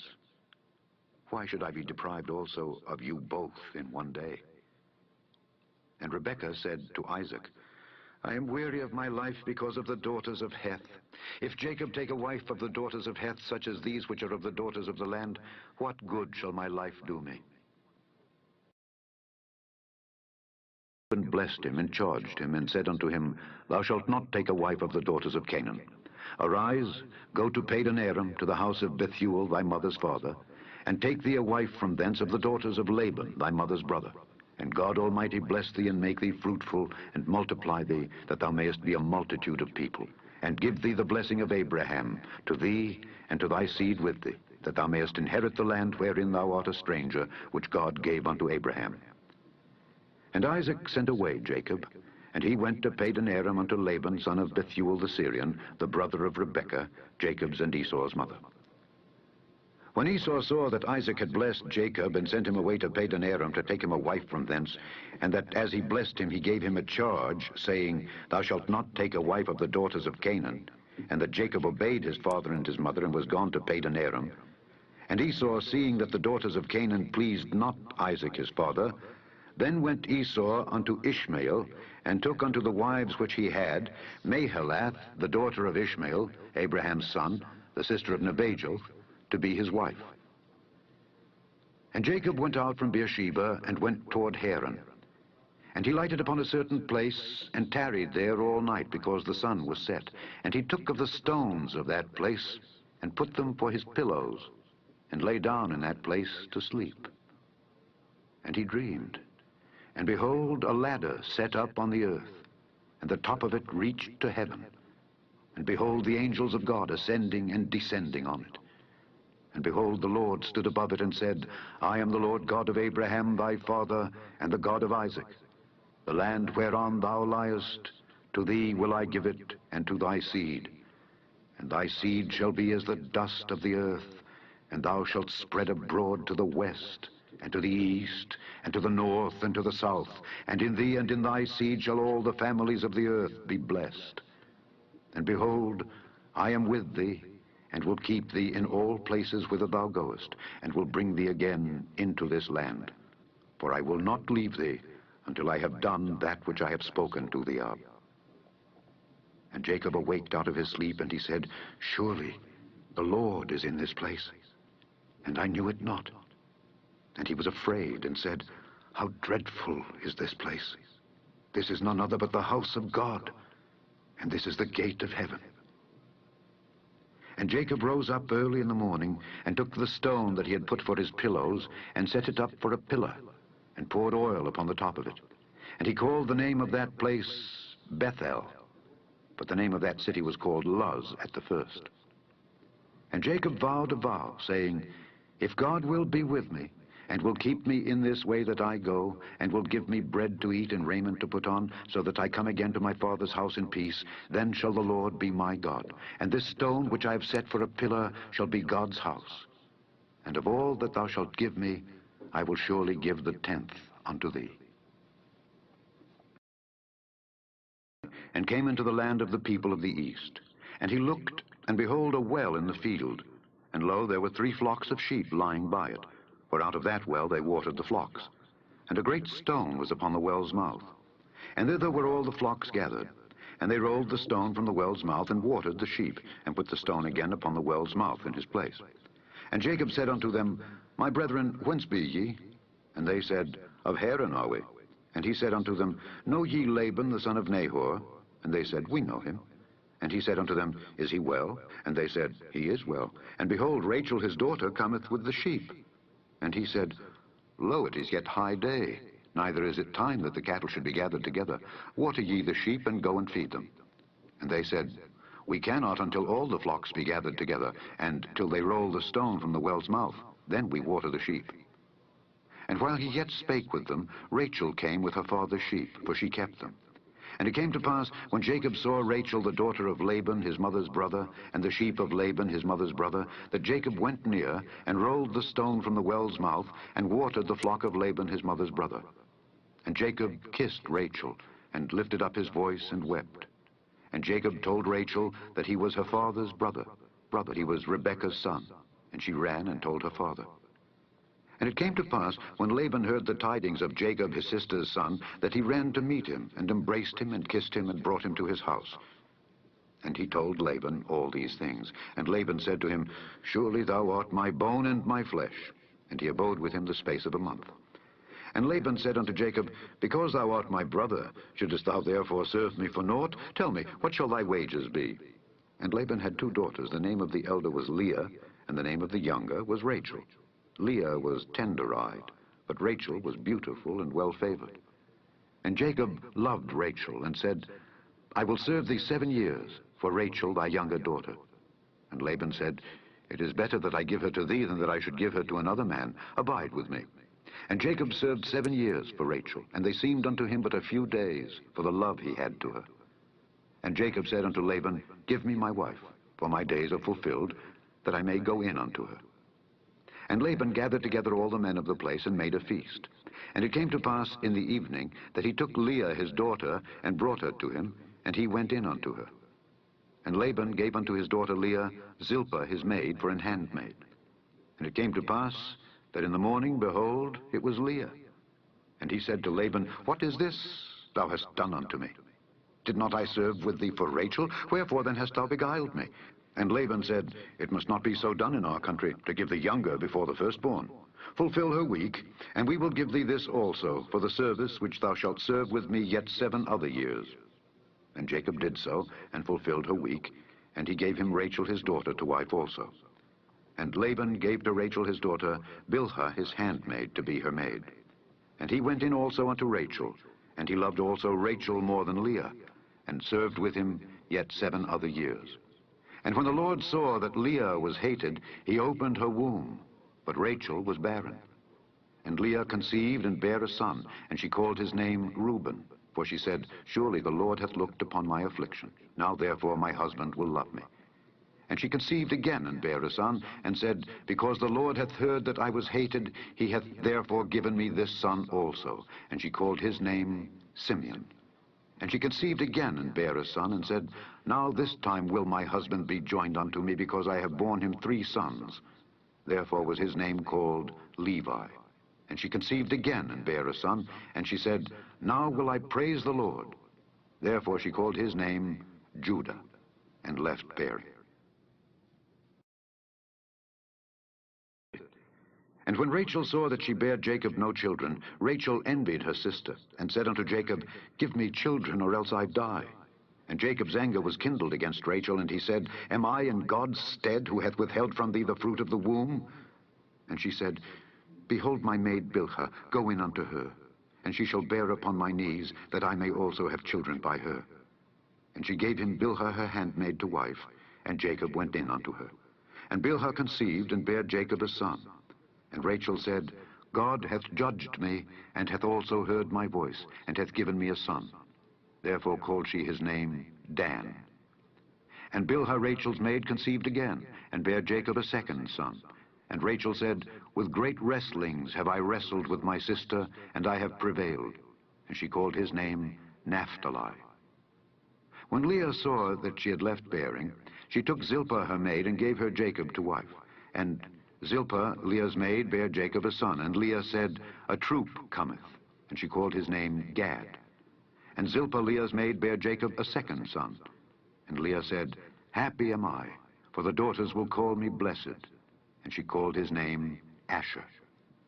And Reuben went in the days of wheat harvest, and found mandrakes in the field, and brought them unto his mother Leah. Then Rachel said to Leah, Give me, I pray thee, of thy son's mandrakes. And she said unto her, Is it a small matter that thou hast taken my husband? And wouldest thou take away my son's mandrakes also? And Rachel said, Therefore he shall lie with thee tonight for thy son's mandrakes. And Jacob came out of the field in the evening, and Leah went out to meet him, and said, Thou must come in unto me, for surely I have hired thee with my son's mandrakes. And he lay with her that night. And God hearkened unto Leah, and she conceived, and bare Jacob the 5th son. And Leah said, God hath given me my hire, because I have given my maiden to my husband. And she called his name Issachar. And Leah conceived again, and bare Jacob the 6th son. And Leah said, God hath endowed me with a good dowry. Now will my husband dwell with me, because I have borne him 6 sons. And she called his name Zebulun. And afterwards she bare a daughter, and called her name Dinah. And God remembered Rachel, and God hearkened to her, and opened her womb. And she conceived, and bare a son, and said, God hath taken away my reproach. And she called his name Joseph, and said, The Lord shall add to me another son. And it came to pass, when Rachel had borne Joseph, that Jacob said unto Laban, Send me away, that I may go unto mine own place, and to my country. Give me my wives and my children, for whom I have served thee, and let me go. For thou knowest my service which I have done thee.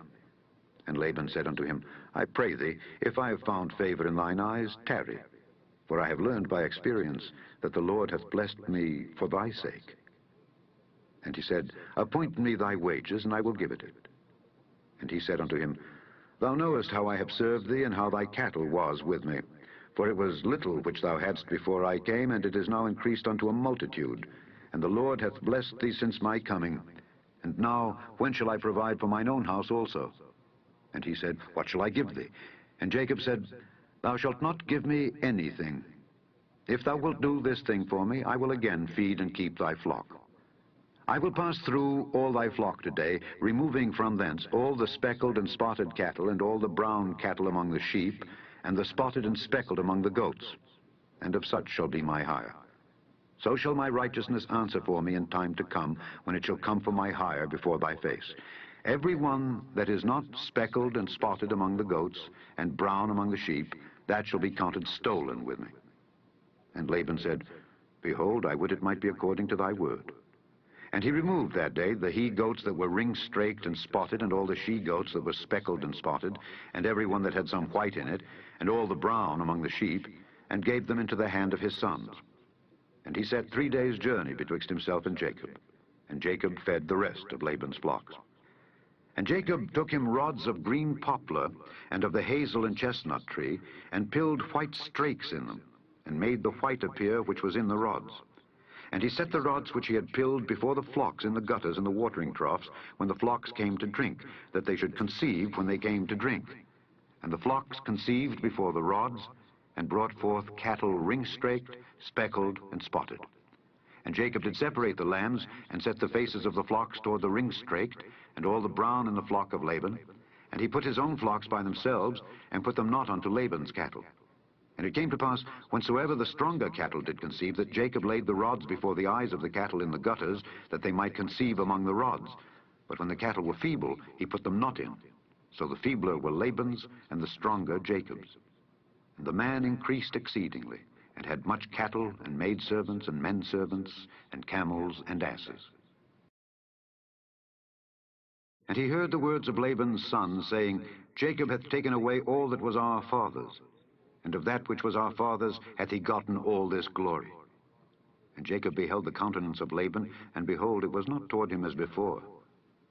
And the Lord said unto Jacob, Return unto the land of thy fathers, and to thy kindred, and I will be with thee. And Jacob sent and called Rachel and Leah to the field unto his flock, and said unto them, I see your father's countenance, that it is not toward me as before, but the God of my father hath been with me. And ye know that with all my power I have served your father, and your father hath deceived me, and changed my wages 10 times. But God suffered him not to hurt me. If he said thus, The speckled shall be thy wages, then all the cattle bear speckled. And if he said thus, The ring-straked shall be thy hire, then bear all the cattle ring-straked. Thus God hath taken away the cattle of your father, and given them to me. And it came to pass at the time that the cattle conceived, that I lifted up mine eyes, and saw in a dream, and behold, the rams which leaped upon the cattle were ring-straked, speckled, and grizzled. And the angel of God spake unto me in a dream, saying, Jacob, and I said, Here am I. And he said, Lift up now thine eyes, and see, all the rams which leap upon the cattle are ring-straked, speckled, and grizzled. For I have seen all that Laban doeth unto thee. I am the God of Bethel, where thou anointedst the pillar, and where thou vowedst a vow unto me. Now arise, get thee out from this land, and return unto the land of thy kindred. And Rachel and Leah answered and said unto him, Is there yet any portion or inheritance for us in our father's house? Are we not counted of him strangers? For he hath sold us, and hath quite devoured also our money. For all the riches which God hath taken from our father, that is ours and our children's. Now then, whatsoever God hath said unto thee, do. Then Jacob rose up, and set his sons and his wives upon camels, and he carried away all his cattle, and all his goods which he had gotten, the cattle of his getting which he had gotten in Padan Aram, for to go to Isaac his father in the land of Canaan. And Laban went to shear his sheep, and Rachel had stolen the images that were her father's. And Jacob stole away unawares to Laban the Syrian, in that he told him not that he fled. So he fled with all that he had. And he rose up and passed over the river, and set his face toward the Mount Gilead. And it was told Laban on the 3rd day that Jacob was fled. And he took his brethren with him, and pursued after him 7 days' journey, and they overtook him in the Mount Gilead. And God came to Laban the Syrian in a dream by night, and said unto him, Take heed that thou speak not to Jacob either good or bad. Then Laban overtook Jacob. Now Jacob had pitched his tent in the mount, and Laban with his brethren pitched in the Mount of Gilead. And Laban said to Jacob, What hast thou done, that thou hast stolen away unawares to me, and carried away my daughters as captives taken with the sword? Wherefore didst thou flee away secretly, and steal away from me, and didst not tell me that I might have sent thee away with mirth, and with songs, with tabret, and with harp, and hast not suffered me to kiss my sons and my daughters? Thou hast now done foolishly in so doing. It is in the power of my hand to do you hurt. But the God of your father spake unto me yesternight, saying, Take thou heed that thou speak not to Jacob either good or bad. And now, though thou wouldest needs be gone, because thou sore longedst after thy father's house, yet wherefore hast thou stolen my gods? And Jacob answered and said to Laban, Because I was afraid. For I said, Peradventure thou wouldest take by force thy daughters from me. With whomsoever thou findest thy gods, let him not live. Before our brethren, discern thou what is thine with me, and take it to thee. For Jacob knew not that Rachel had stolen them. And Laban went into Jacob's tent, and into Leah's tent, and into the two maidservants' tents, but he found them not.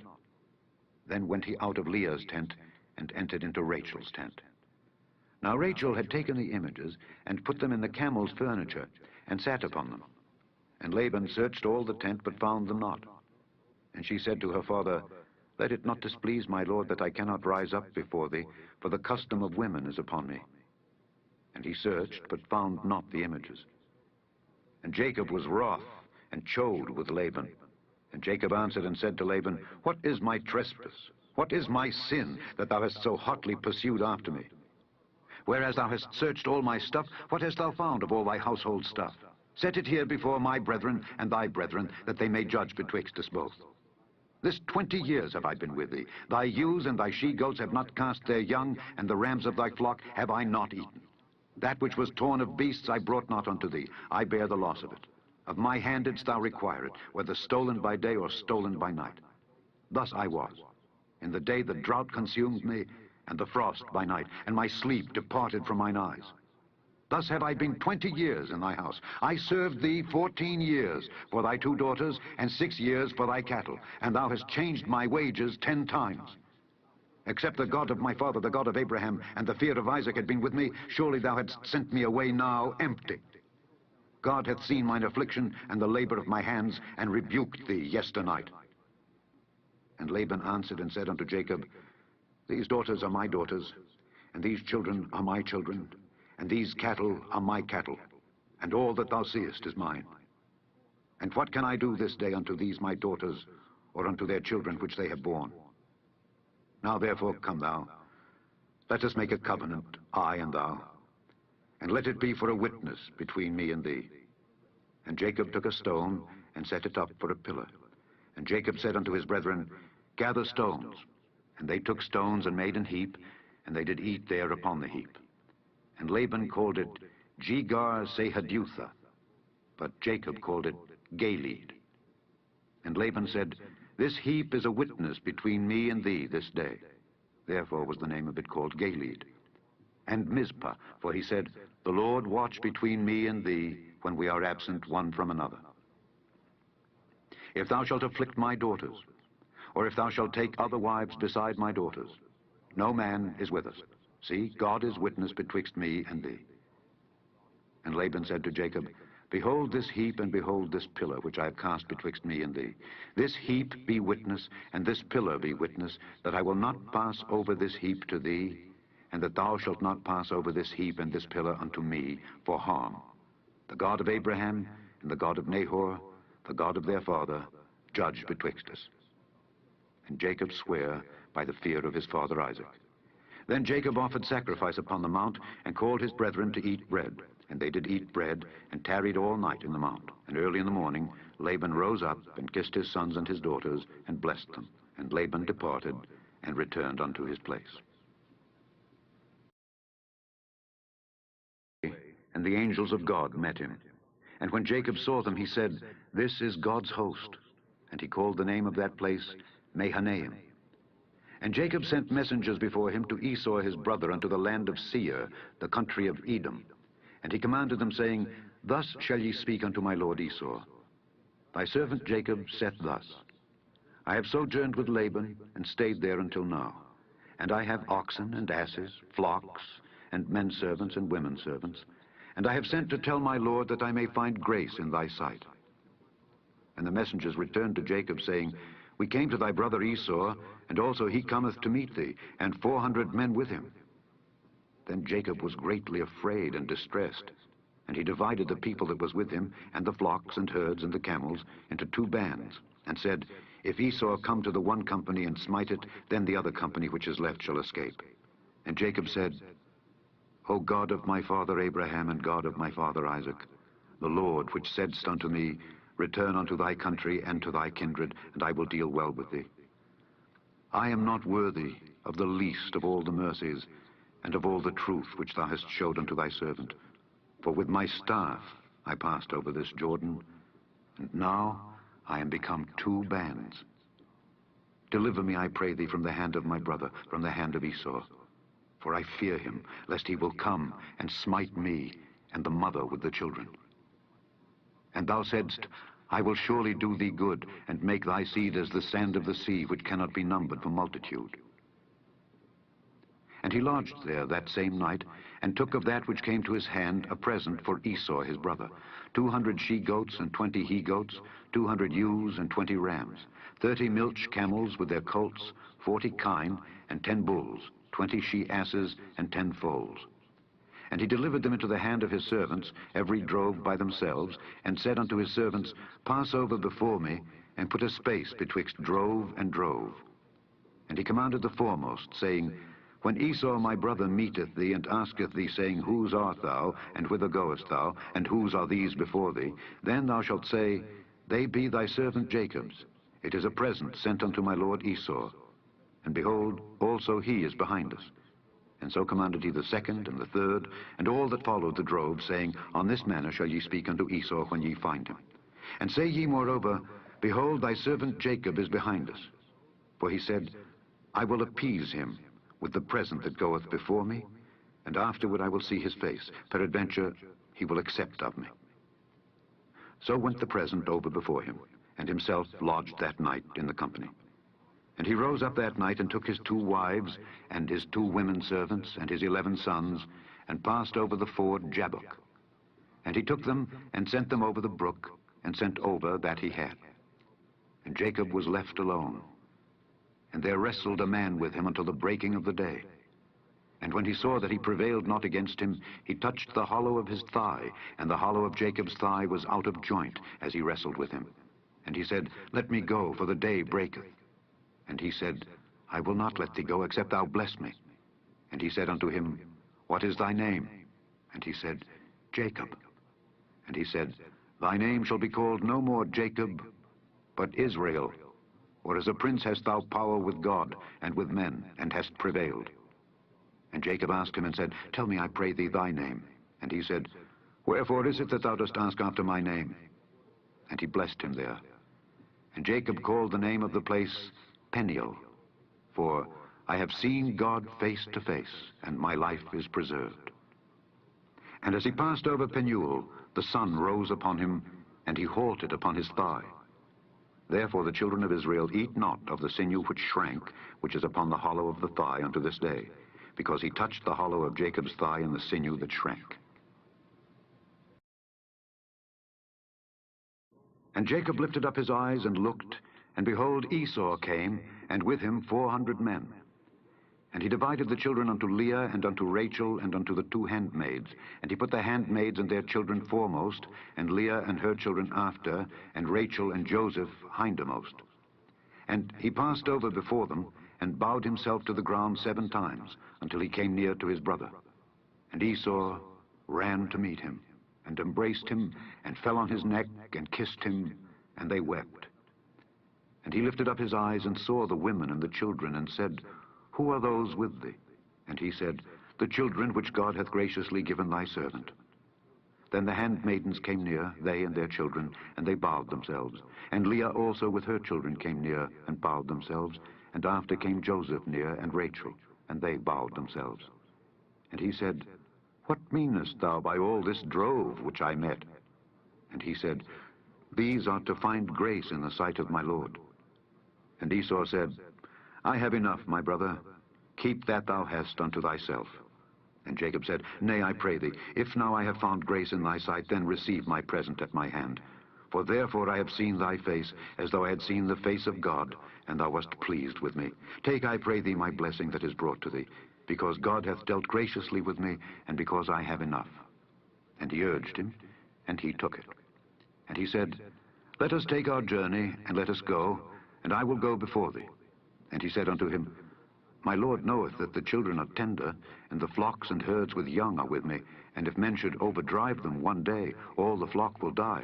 Let my Lord, I pray thee, pass over before his servant, and I will lead on softly, according as the cattle that goeth before me, and the children be able to endure, until I come unto my Lord, unto Seir. And Esau said, Let me now leave with thee some of the folk that are with me. And he said, What needeth it? Let me find grace in the sight of my Lord. So Esau returned that day on his way unto Seir.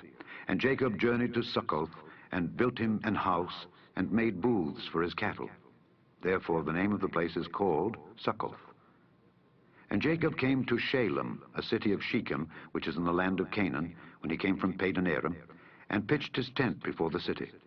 And he bought a parcel of a field where he had spread his tent at the hand of the children of Hamor, Shechem's father, for 100 pieces of money. And he erected there an altar, and he called it El Elohi Israel, which she bare unto Jacob, went out to see the daughters of the land. And when Shechem the son of Hamor the Hivite, prince of the country, saw her, he took her, and lay with her, and defiled her. And his soul clave unto Dinah the daughter of Jacob, and he loved the damsel, and spake kindly unto the damsel. And Shechem spake unto his father Hamor, saying, Get me this damsel to wife. And Jacob heard that he had defiled Dinah his daughter. Now his sons were with his cattle in the field, and Jacob held his peace until they were come. And Hamor, the father of Shechem, went out unto Jacob to commune with him. And the sons of Jacob came out of the field when they heard it, and the men were grieved, and they were very wroth, because he had wrought folly in Israel in lying with Jacob's daughter, which thing ought not to be done. And Hamor communed with them, saying, The soul of my son Shechem longeth for your daughter. I pray you, give her him to wife.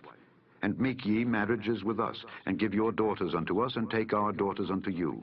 And ye shall dwell with us, and the land shall be before you. Dwell and trade ye therein, and get you possessions therein. And Shechem said unto her father and unto her brethren, Let me find grace in your eyes, and what ye shall say unto me I will give. Ask me never so much dowry and gift, and I will give according as ye shall say unto me. But give me the damsel to wife. And the sons of Jacob answered Shechem and Hamor his father deceitfully, and said, Because he had defiled Dinah their sister. And they said unto them, We cannot do this thing to give our sister to one that is uncircumcised, for that were a reproach unto us. But in this will we consent unto you.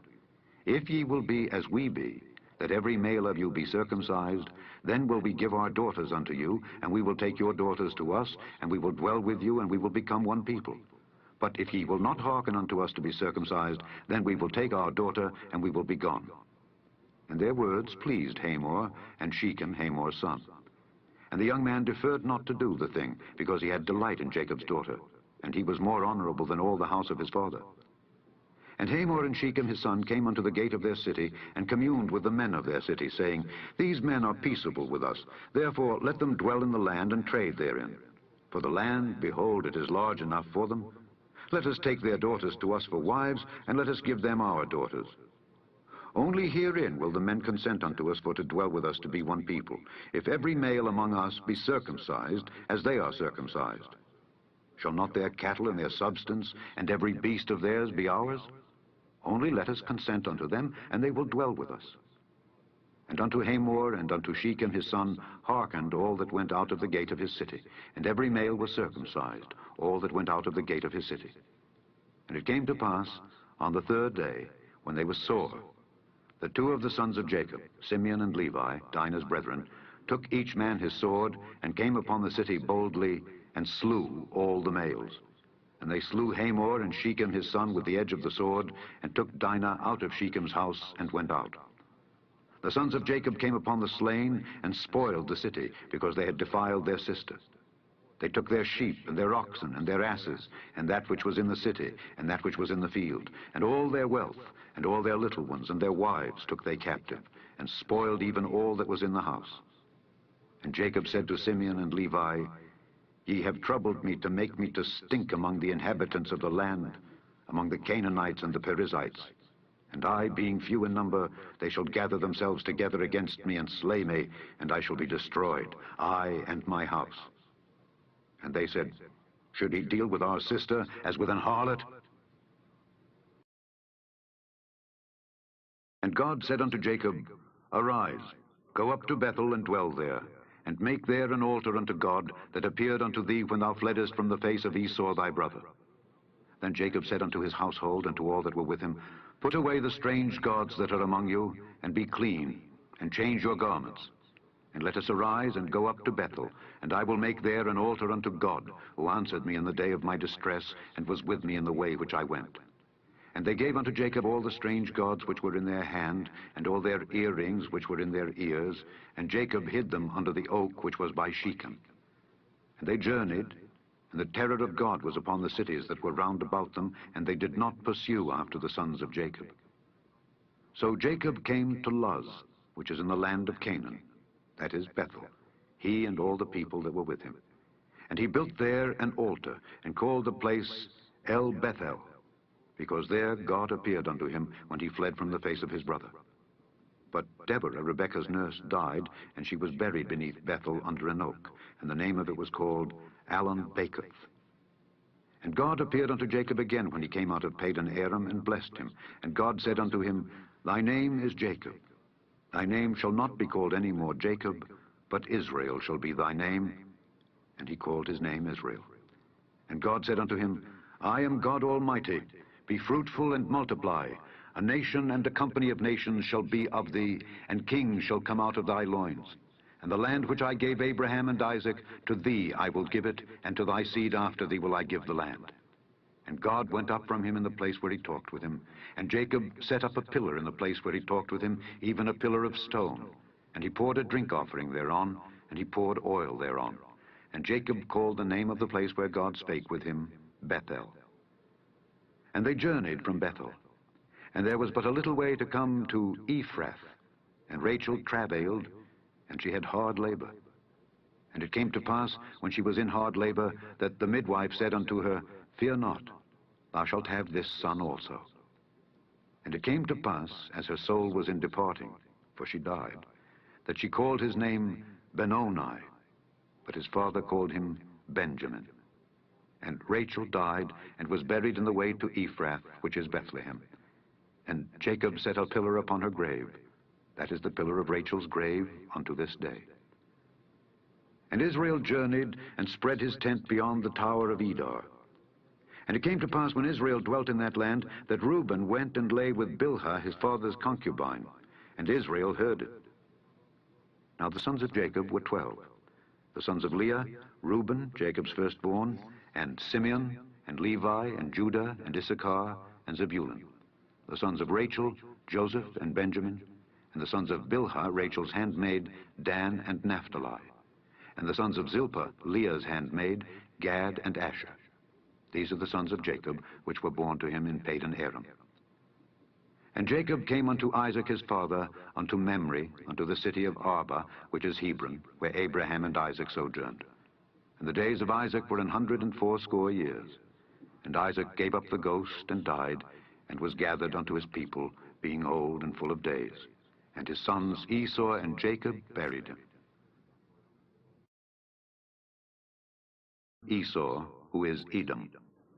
Esau took his wives of the daughters of Canaan, Adah, the daughter of Elon the Hittite, and Aholibamah, the daughter of Anah, the daughter of Zibeon the Hivite, and Bashemath, Ishmael's daughter, sister of Nebajoth.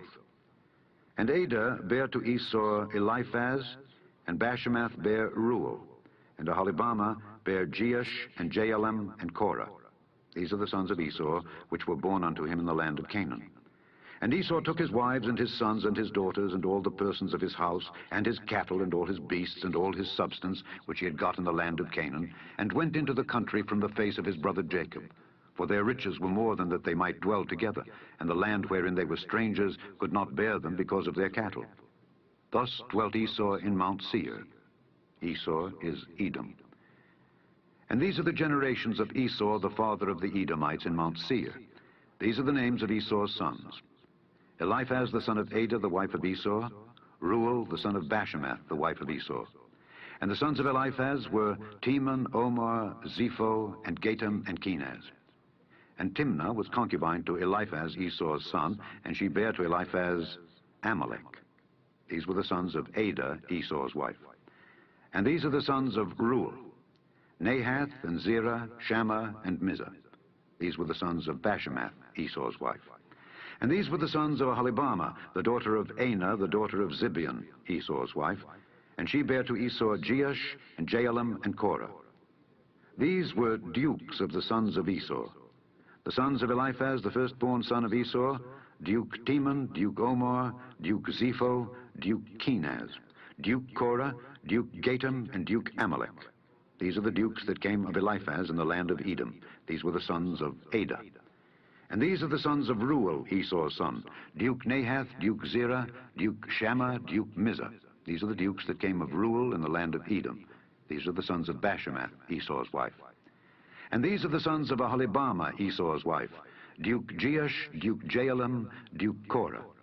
These were the dukes that came of Aholibamah, the daughter of Anah, Esau's wife. These are the sons of Esau, who is Edom, and these are their dukes. These are the sons of Seir the Horite, who inhabited the land, Lotan and Shobal and Zibeon and Anah, and Dishon and Ezer and Dishan. These are the dukes of the Horites, the children of Seir in the land of Edom. And the children of Lotan were Hori and Hemam, and Lotan's sister was Timnah. And the children of Shobal were these, Alban and Manahath and Ebal, Shepho and Onem. And these are the children of Zibeon, both Ajah and Anah. This was that Anah that found the mules in the wilderness as he fed the asses of Zibeon his father. And the children of Anah were these, Dishon and Aholibamah, the daughter of Anah. And these are the children of Dishon, Hemdan and Eshban and Ithran and Kiran. The children of Ezer are these, Bilhan and Zaavan and Achan. The children of Dishan are these, Uz and Aaron. These are the dukes that came of the Horites, Duke Lotan, Duke Shobal, Duke Zibeon, Duke Anah, Duke Dishon, Duke Ezer, Duke Dishan.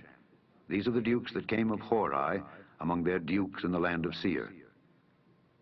And these are the kings that reigned in the land of Edom before there reigned any king over the children of Israel. And Bela, the son of Beor, reigned in Edom, and the name of his city was Dinhabah. And Bela died, and Jobab, the son of Zerah of Bozrah, reigned in his stead. And Jobab died, and Husham of the land of Temani reigned in his stead. And Husham died, and Hadad, the son of Bedad, who smote Midian in the field of Moab, reigned in his stead. And the name of his city was Avith. And Hadad died, and Samlah of Masrekah reigned in his stead. And Samlah died, and Saul of Rehoboth by the river reigned in his stead. And Saul died, and Baal-Hanan the son of Achbor reigned in his stead. And Baal-Hanan the son of Achbor died, and Hadar reigned in his stead. And the name of his city was Payu, and his wife's name was Mehetabel, the daughter of Matred, the daughter of Mezahab. And these are the names of the dukes that came of Esau, according to their families, after their places, by their names. Duke Timnah, Duke Alva, Duke Jetheth, Duke Aholibamah, Duke Elah, Duke Pinon, Duke Kenaz, Duke Teman, Duke Mibzar, Duke Magdiel, Duke Iram. These be the dukes of Edom, according to their habitations in the land of their possession. He is Esau, the father of the Edomites, wherein his father was a stranger, in the land of Canaan. These are the generations of Jacob. Joseph, being 17 years old, was feeding the flock with his brethren, and the lad was with the sons of Bilhah and with the sons of Zilpah, his father's wives. And Joseph brought unto his father their evil report. Now Israel loved Joseph more than all his children, because he was the son of his old age, and he made him a coat of many colors. And when his brethren saw that their father loved him more than all his brethren, they hated him, and could not speak peaceably unto him. And Joseph dreamed a dream, and he told it his brethren, and they hated him yet the more. And he said unto them, Hear, I pray you, this dream which I have dreamed. For behold, we were binding sheaves in the field, and lo, my sheaf arose and also stood upright, and behold, your sheaves stood round about and made obeisance to my sheaf. And his brethren said to him, Shalt thou indeed reign over us? Or shalt thou indeed have dominion over us? And they hated him yet the more for his dreams and for his words. And he dreamed yet another dream, and told it his brethren, and said, Behold, I have dreamed a dream more. And behold, the sun and the moon and the 11 stars made obeisance to me. And he told it to his father and to his brethren, and his father rebuked him, and said unto him, What is this dream that thou hast dreamed? Shall I and thy mother and thy brethren indeed come to bow down ourselves to thee to the earth? And his brethren envied him, but his father observed the saying. And his brethren went to feed their father's flock in Shechem. And Israel said unto Joseph, Do not thy brethren feed the flock in Shechem? Come, and I will send thee unto them. And he said to him, Here am I. And he said to him, Go, I pray thee, see whether it be well with thy brethren and well with the flocks, and bring me word again. So he sent him out of the vale of Hebron, and he came to Shechem. And a certain man found him, and behold, he was wandering in the field. And the man asked him, saying, What seekest thou? And he said, I seek my brethren. Tell me, I pray thee, where they feed their flocks. And the man said, They are departed hence, for I heard them say, Let us go to Dothan. And Joseph went after his brethren, and found them in Dothan. And when they saw him afar off, even before he came near unto them, they conspired against him to slay him. And they said one to another, Behold, this dreamer cometh. Come now, therefore, and let us slay him, and cast him into some pit, and we will say some evil beast hath devoured him, and we shall see what will become of his dreams. And Reuben heard it, and he delivered him out of their hands, and said, Let us not kill him. And Reuben said unto them, Shed no blood, but cast him into this pit that is in the wilderness, and lay no hand upon him, that he might rid him out of their hands, to deliver him to his father again. And it came to pass, when Joseph was come unto his brethren, that they stripped Joseph out of his coat of many colors that was on him, and they took him and cast him into a pit, and the pit was empty, there was no water in it. And they sat down to eat bread. And they lifted up their eyes and looked, and behold, a company of Ishmaelites came from Gilead, with their camels bearing spicery and balm and myrrh, going to carry it down to Egypt. And Judah said unto his brethren, What profit is it if we slay our brother and conceal his blood? Come, and let us sell him to the Ishmaelites, and let not our hand be upon him, for he is our brother and our flesh. And his brethren were content. Then there passed by Midianites merchantmen, and they drew and lifted up Joseph out of the pit, and sold Joseph to the Ishmaelites for 20 pieces of silver. And they brought Joseph into Egypt. And Reuben returned unto the pit, and behold, Joseph was not in the pit. And he rent his clothes. And he returned unto his brethren, and said, The child is not, and I, whither shall I go? And they took Joseph's coat, and killed a kid of the goats, and dipped the coat in the blood. And they sent the coat of many colors, and they brought it to their father, and said, This have we found. Know now whether it be thy son's coat or no. And he knew it, and said, It is my son's coat. An evil beast hath devoured him. Joseph is without doubt rent in pieces. And Jacob rent his clothes, and put sackcloth upon his loins, and mourned for his son many days. And all his sons and all his daughters rose up to comfort him. But he refused to be comforted, and he said, For I will go down into the grave unto my son, mourning. Thus his father wept for him. And the Midianites sold him into Egypt unto Potiphar, an officer of Pharaoh's and captain of the guard.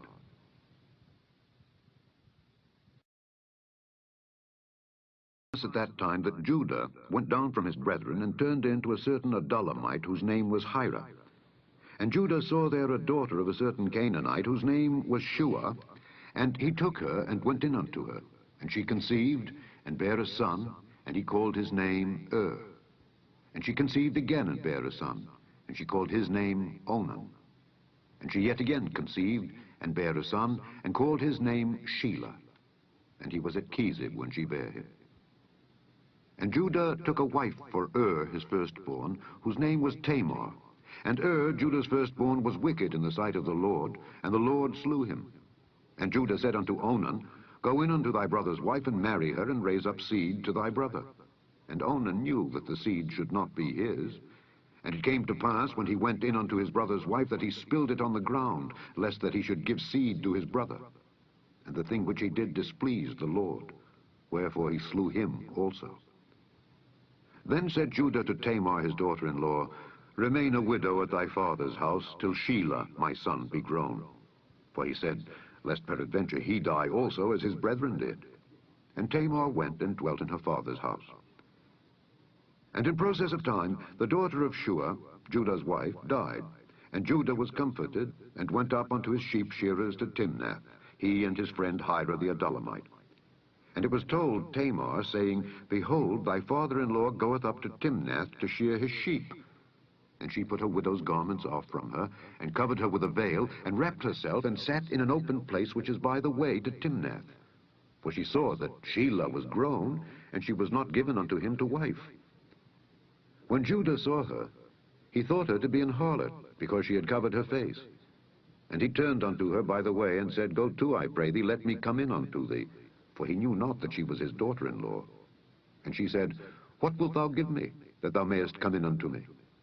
And he said, I will send thee a kid from the flock. And she said, Wilt thou give me a pledge till thou send it? And he said, What pledge shall I give thee? And she said, Thy signet, and thy bracelets, and thy staff that is in thine hand. And he gave it her, and came in unto her, and she conceived by him. And she arose, and went away, and laid by her veil from her, and put on the garments of her widowhood. And Judah sent the kid by the hand of his friend the Adullamite, to receive his pledge from the woman's hand. But he found her not. Then he asked the men of that place, saying, Where is the harlot that was openly by the wayside? And they said, There was no harlot in this place. And he returned to Judah, and said, I cannot find her. And also the men of the place said that there was no harlot in this place. And Judah said, Let her take it to her, lest we be shamed. Behold, I sent this kid, and thou hast not found her. And it came to pass, about 3 months after, that it was told Judah, saying, Tamar, thy daughter-in-law, hath played the harlot, and also, behold, she is with child by whoredom. And Judah said, Bring her forth, and let her be burnt. When she was brought forth, she sent to her father-in-law, saying, By the man whose these are, am I with child. And she said, Discern, I pray thee, whose are these, the signet, and bracelets, and staff. And Judah acknowledged them, and said, She hath been more righteous than I, because that I gave her not to Shelah my son. And he knew her again no more. And it came to pass in the time of her travail, that behold, twins were in her womb. And it came to pass when she travailed, that the one put out his hand, and the midwife took and bound upon his hand a scarlet thread, saying, This came out first. And it came to pass, as he drew back his hand, that behold, his brother came out. And she said, How hast thou broken forth? This breach be upon thee. Therefore his name was called Pharez. And afterward came out his brother that had the scarlet thread upon his hand, and his name was called Zerah. Brought down to Egypt. And Potiphar, an officer of Pharaoh, captain of the guard, an Egyptian, bought him of the hands of the Ishmaelites which had brought him down thither. And the Lord was with Joseph, and he was a prosperous man, and he was in the house of his master the Egyptian. And his master saw that the Lord was with him, and that the Lord made all that he did to prosper in his hand. And Joseph found grace in his sight, and he served him. And he made him overseer over his house, and all that he had he put into his hand. And it came to pass, from the time that he had made him overseer in his house and over all that he had, that the Lord blessed the Egyptian's house for Joseph's sake. And the blessing of the Lord was upon all that he had in the house and in the field. And he left all that he had in Joseph's hand, and he knew not aught he had, save the bread which he did eat. And Joseph was a goodly person, and well favored. And it came to pass after these things, that his master's wife cast her eyes upon Joseph, and she said, Lie with me. But he refused, and said unto his master's wife, Behold, my master wotteth not what is with me in the house, and he hath committed all that he hath to my hand. There is none greater in this house than I, neither hath he kept back anything from me, but thee, because thou art his wife. How then can I do this great wickedness, and sin against God? And it came to pass, as she spake to Joseph day by day, that he hearkened not unto her to lie by her, or to be with her. And it came to pass about this time, that Joseph went into the house to do his business. And there was none of the men of the house there within. And she caught him by his garment, saying, Lie with me. And he left his garment in her hand, and fled, and got him out. And it came to pass, when she saw that he had left his garment in her hand, and was fled forth, that she called unto the men of her house, and spake unto them, saying, See, he hath brought in an Hebrew unto us to mock us. He came in unto me to lie with me. And I cried with a loud voice. And it came to pass, when he heard that I lifted up my voice and cried, that he left his garment with me, and fled, and got him out. And she laid up his garment by her, until his Lord came home. And she spake unto him according to these words, saying, The Hebrew servant which thou hast brought unto us came in unto me to mock me. And it came to pass, as I lifted up my voice and cried, that he left his garment with me, and fled out. And it came to pass, when his master heard the words of his wife which she spake unto him, saying, After this manner did thy servant to me, that his wrath was kindled. And Joseph's master took him and put him into the prison, a place where the king's prisoners were bound, and he was there in the prison. But the Lord was with Joseph, and showed him mercy, and gave him favor in the sight of the keeper of the prison. And the keeper of the prison committed to Joseph's hand all the prisoners that were in the prison, and whatsoever they did there, he was the doer of it. The keeper of the prison looked not to anything that was under his hand, because the Lord was with him, and that which he did, the Lord made it to prosper.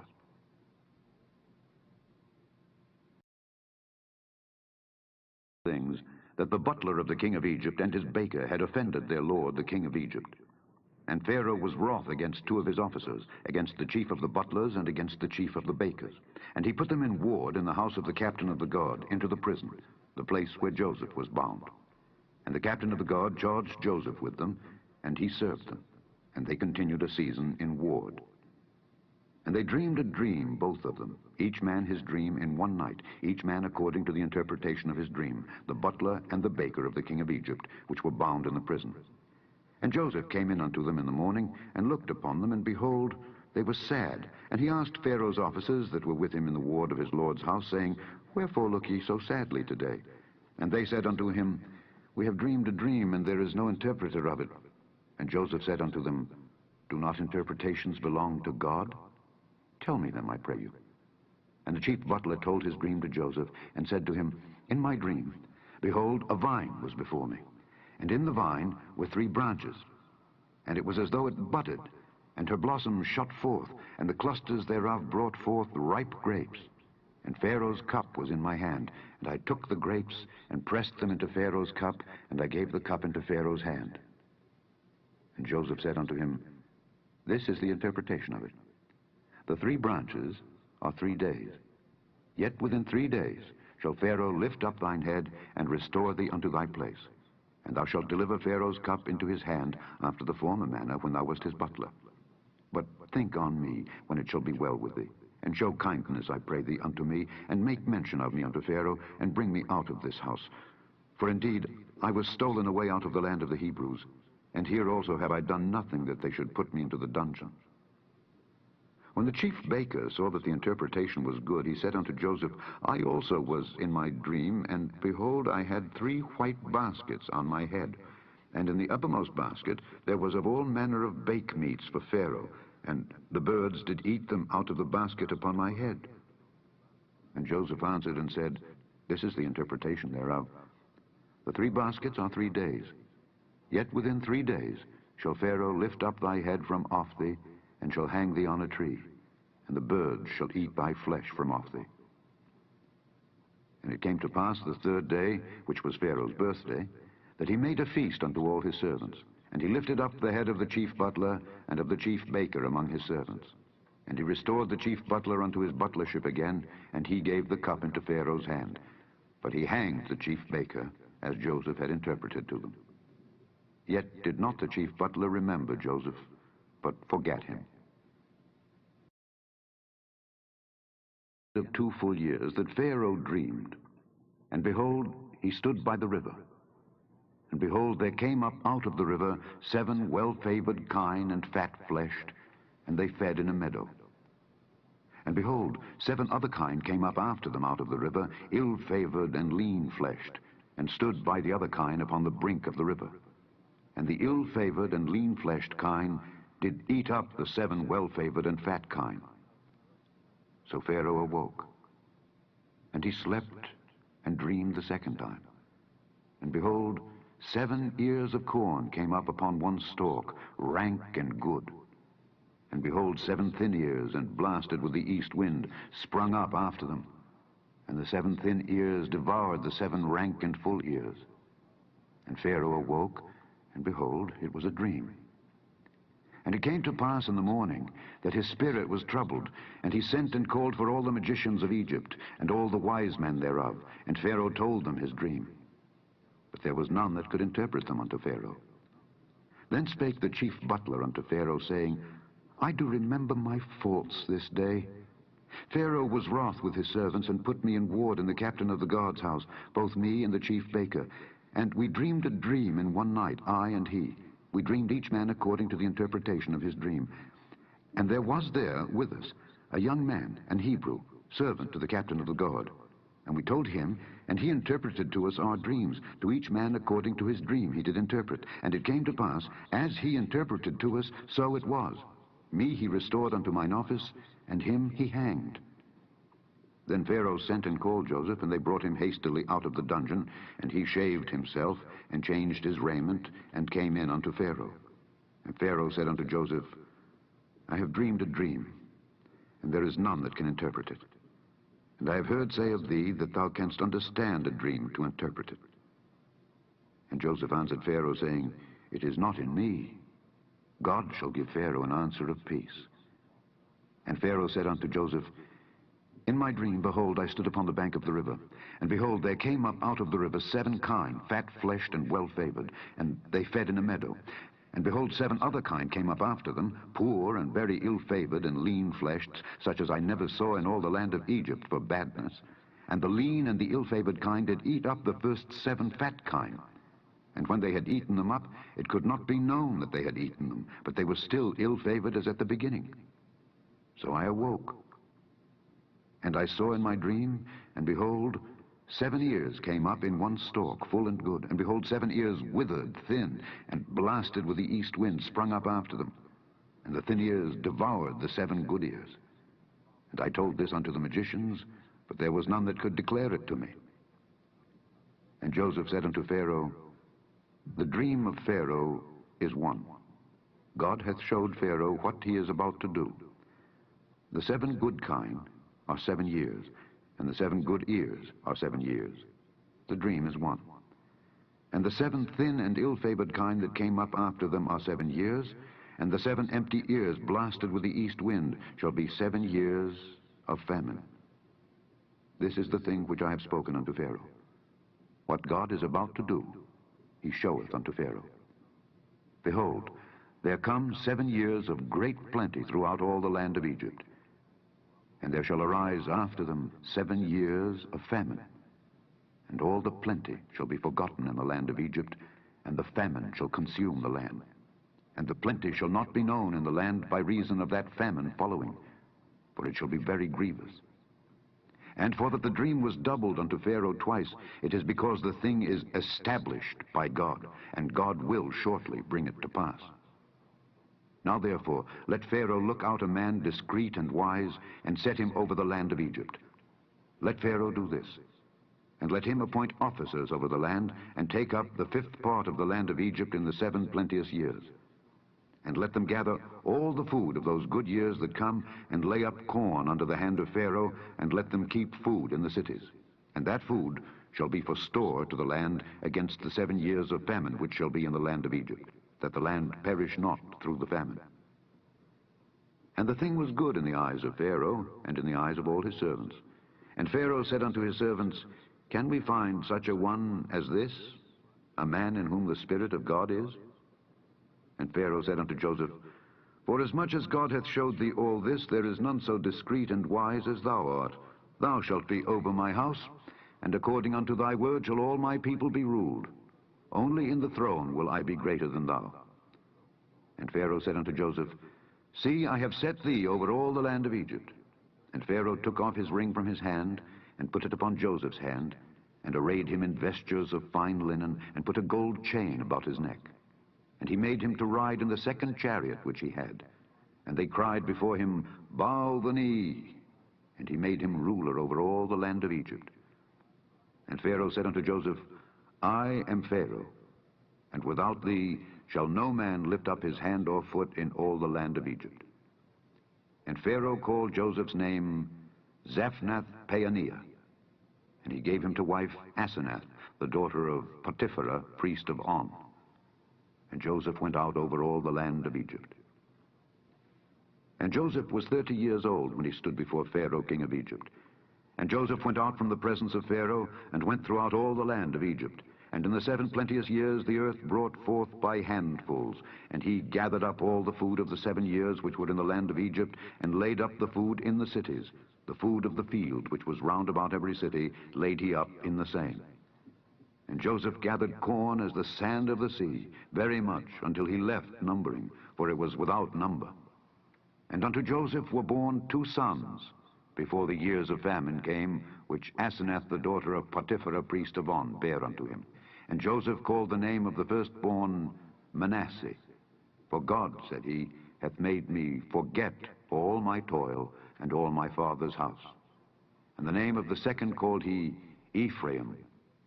For God hath caused me to be fruitful in the land of my affliction. And the 7 years of plenteousness that was in the land of Egypt were ended. And the 7 years of dearth began to come, according as Joseph had said. And the dearth was in all lands. But in all the land of Egypt there was bread. And when all the land of Egypt was famished, the people cried to Pharaoh for bread. And Pharaoh said unto all the Egyptians, Go unto Joseph, what he saith to you, do. And the famine was over all the face of the earth. And Joseph opened all the storehouses, and sold unto the Egyptians. And the famine waxed sore in the land of Egypt.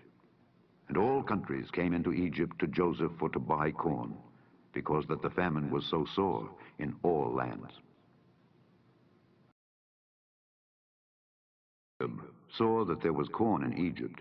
Jacob said unto his sons, Why do ye look one upon another? And he said, Behold, I have heard that there is corn in Egypt. Get you down thither, and buy for us from thence, that we may live and not die. And Joseph's 10 brethren went down to buy corn in Egypt. But Benjamin, Joseph's brother, Jacob sent not with his brethren, for he said, Lest peradventure mischief befall him.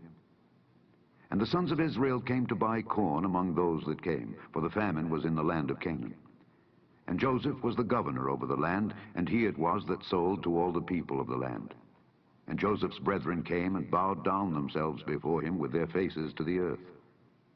And Joseph saw his brethren, and he knew them, but made himself strange unto them, and spake roughly unto them. And he said unto them, Whence come ye? And they said, From the land of Canaan, to buy food.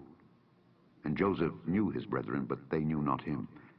And Joseph remembered the dreams which he dreamed of them, and said unto them, Ye are spies. To see the nakedness of the land ye are come.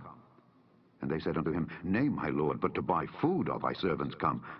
We are all one man's sons. We are true men. Thy servants are no spies. And he said unto them, Nay, but to see the nakedness of the land ye are come. And they said, Thy servants are 12 brethren, the sons of one man in the land of Canaan. And behold, the youngest is this day with our father, and one is not. And Joseph said unto them, That is it that I spake unto you, saying, Ye are spies. Hereby ye shall be proved. By the life of Pharaoh, ye shall not go forth hence, except your youngest brother come hither. Send one of you, and let him fetch your brother, and ye shall be kept in prison, that your words may be proved, whether there be any truth in you. Or else by the life of Pharaoh surely ye are spies. And he put them all together into ward 3 days. And Joseph said unto them the 3rd day, This do and live, for I fear God. If ye be true men, let one of your brethren be bound in the house of your prison. Go ye, carry corn for the famine of your houses, but bring your youngest brother unto me. So shall your words be verified, and ye shall not die. And they did so. And they said one to another, We are verily guilty concerning our brother, in that we saw the anguish of his soul when he besought us, and we would not hear. Therefore is this distress come upon us. And Reuben answered them, saying, Spake I not unto you, saying, Do not sin against the child, and ye would not hear? Therefore, behold, also his blood is required. And they knew not that Joseph understood them, for he spake unto them by an interpreter. And he turned himself about from them, and wept, and returned to them again, and communed with them, and took from them Simeon, and bound him before their eyes. Then Joseph commanded to fill their sacks with corn, and to restore every man's money into his sack, and to give them provision for the way. And thus did he unto them. And they laded their asses with the corn, and departed thence. And as one of them opened his sack to give his ass provender in the inn, he espied his money, for behold, it was in his sack's mouth. And he said unto his brethren, My money is restored. and lo, it is even in my sack. And their heart failed them, and they were afraid, saying one to another, What is this that God hath done unto us? And they came unto Jacob their father unto the land of Canaan, and told him all that befell unto them, saying, The man who is the Lord of the land spake roughly to us, and took us for spies of the country. And we said unto him, We are true men, we are no spies. We be 12 brethren, sons of our father. One is not, and the youngest is this day with our father in the land of Canaan. And the man, the Lord of the country, said unto us, Hereby shall I know that ye are true men. Leave one of your brethren here with me, and take food for the famine of your households, and be gone. And bring your youngest brother unto me. Then shall I know that ye are no spies, but that ye are true men. So will I deliver you your brother, and ye shall traffic in the land. And it came to pass, as they emptied their sacks, that, behold, every man's bundle of money was in his sack. And when both they and their father saw the bundles of money, they were afraid. And Jacob their father said unto them, Me have ye bereaved of my children. Joseph is not, and Simeon is not, and ye will take Benjamin away. All these things are against me. And Reuben spake unto his father, saying, Slay my 2 sons, if I bring him not to thee. Deliver him into my hand, and I will bring him to thee again. And he said, My son shall not go down with you, for his brother is dead, and he is left alone. If mischief befall him by the way in the which ye go, then shall ye bring down my gray hairs with sorrow to the grave. Sore in the land. And it came to pass, when they had eaten up the corn which they had brought out of Egypt, their father said unto them, Go again, buy us a little food. And Judah spake unto him, saying, The man did solemnly protest unto us, saying, Ye shall not see my face, except your brother be with you. If thou wilt send our brother with us, we will go down and buy thee food. But if thou wilt not send him, we will not go down. For the man said unto us, Ye shall not see my face, except your brother be with you.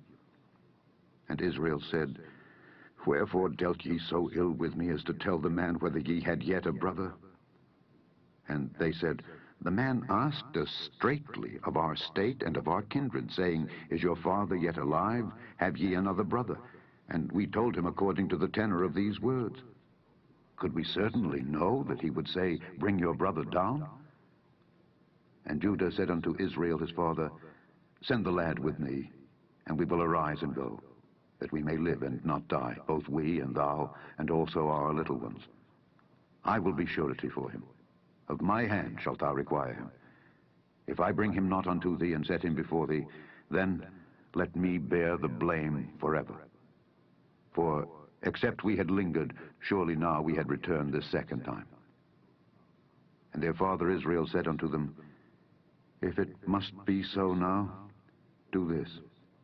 Take of the best fruits in the land in your vessels, and carry down the man a present, a little balm, and a little honey, spices and myrrh, nuts and almonds. And take double money in your hand, and the money that was brought again in the mouth of your sacks, carry it again in your hand. Peradventure it was an oversight. Take also your brother, and arise, go again unto the man. And God Almighty give you mercy before the man, that he may send away your other brother and Benjamin. If I be bereaved of my children, I am bereaved. And the men took that present, and they took double money in their hand, and Benjamin, and rose up and went down to Egypt, and stood before Joseph. And when Joseph saw Benjamin with them, he said to the ruler of his house, Bring these men home, and slay and make ready, for these men shall dine with me at noon. And the man did as Joseph bade, and the man brought the men into Joseph's house. And the men were afraid, because they were brought into Joseph's house, and they said, Because of the money that was returned in our sacks at the first time are we brought in, that he may seek occasion against us, and fall upon us, and take us for bondmen, and our asses. And they came near to the steward of Joseph's house, and they communed with him at the door of the house, and said, O sir, we came indeed down at the first time to buy food. And it came to pass, when we came to the inn, that we opened our sacks, and behold, every man's money was in the mouth of his sack, our money in full weight, and we have brought it again in our hand. And other money have we brought down in our hands to buy food. We cannot tell who put our money in our sacks. And he said, Peace be to you, fear not. Your God and the God of your father hath given you treasure in your sacks. I had your money. And he brought Simeon out unto them. And the man brought the men into Joseph's house, and gave them water, and they washed their feet, and he gave their asses provender. And they made ready the present against Joseph came at noon, for they heard that they should eat bread there. And when Joseph came home, they brought him the present which was in their hand into the house, and bowed themselves to him to the earth.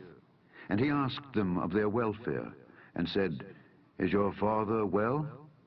The old man of whom ye spake, is he yet alive? And they answered, Thy servant our father is in good health, he is yet alive. And they bowed down their heads and made obeisance. And he lifted up his eyes and saw his brother Benjamin, his mother's son, and said, Is this your younger brother, of whom ye spake unto me? And he said, God be gracious unto thee, my son. And Joseph made haste, for his bowels did yearn upon his brother, and he sought where to weep. And he entered into his chamber, and wept there. And he washed his face, and went out, and refrained himself, and said, Set on bread. And they set on for him by himself, and for them by themselves, and for the Egyptians which did eat with him by themselves, because the Egyptians might not eat bread with the Hebrews, for that is an abomination unto the Egyptians. And they sat before him, the firstborn according to his birthright, and the youngest according to his youth. And the men marveled one at another. And he took and sent messes unto them from before him, but Benjamin's mess was 5 times so much as any of theirs. And they drank and were merry with him. His house, saying, Fill the men's sacks with food as much as they can carry, and put every man's money in his sack's mouth. And put my cup, the silver cup, in the sack's mouth of the youngest, and his corn money. And he did according to the word that Joseph had spoken. As soon as the morning was light, the men were sent away, they and their asses. And when they were gone out of the city, and not yet far off, Joseph said unto his steward, Up, follow after the men. And when thou dost overtake them, say unto them, Wherefore have ye rewarded evil for good? Is not this it in which my Lord drinketh, and whereby indeed he divineth? Ye have done evil in so doing. And he overtook them, and he spake unto them these same words. And they said unto him, Wherefore saith my Lord these words? God forbid that thy servants should do according to this thing. Behold, the money which we found in our sacks' mouths we brought again unto thee out of the land of Canaan. How then should we steal out of thy Lord's house silver or gold? With whomsoever of thy servants it be found, both let him die, and we also will be my Lord's bondmen. And he said, Now also let it be according unto your words. He with whom it is found shall be my servant, and ye shall be blameless.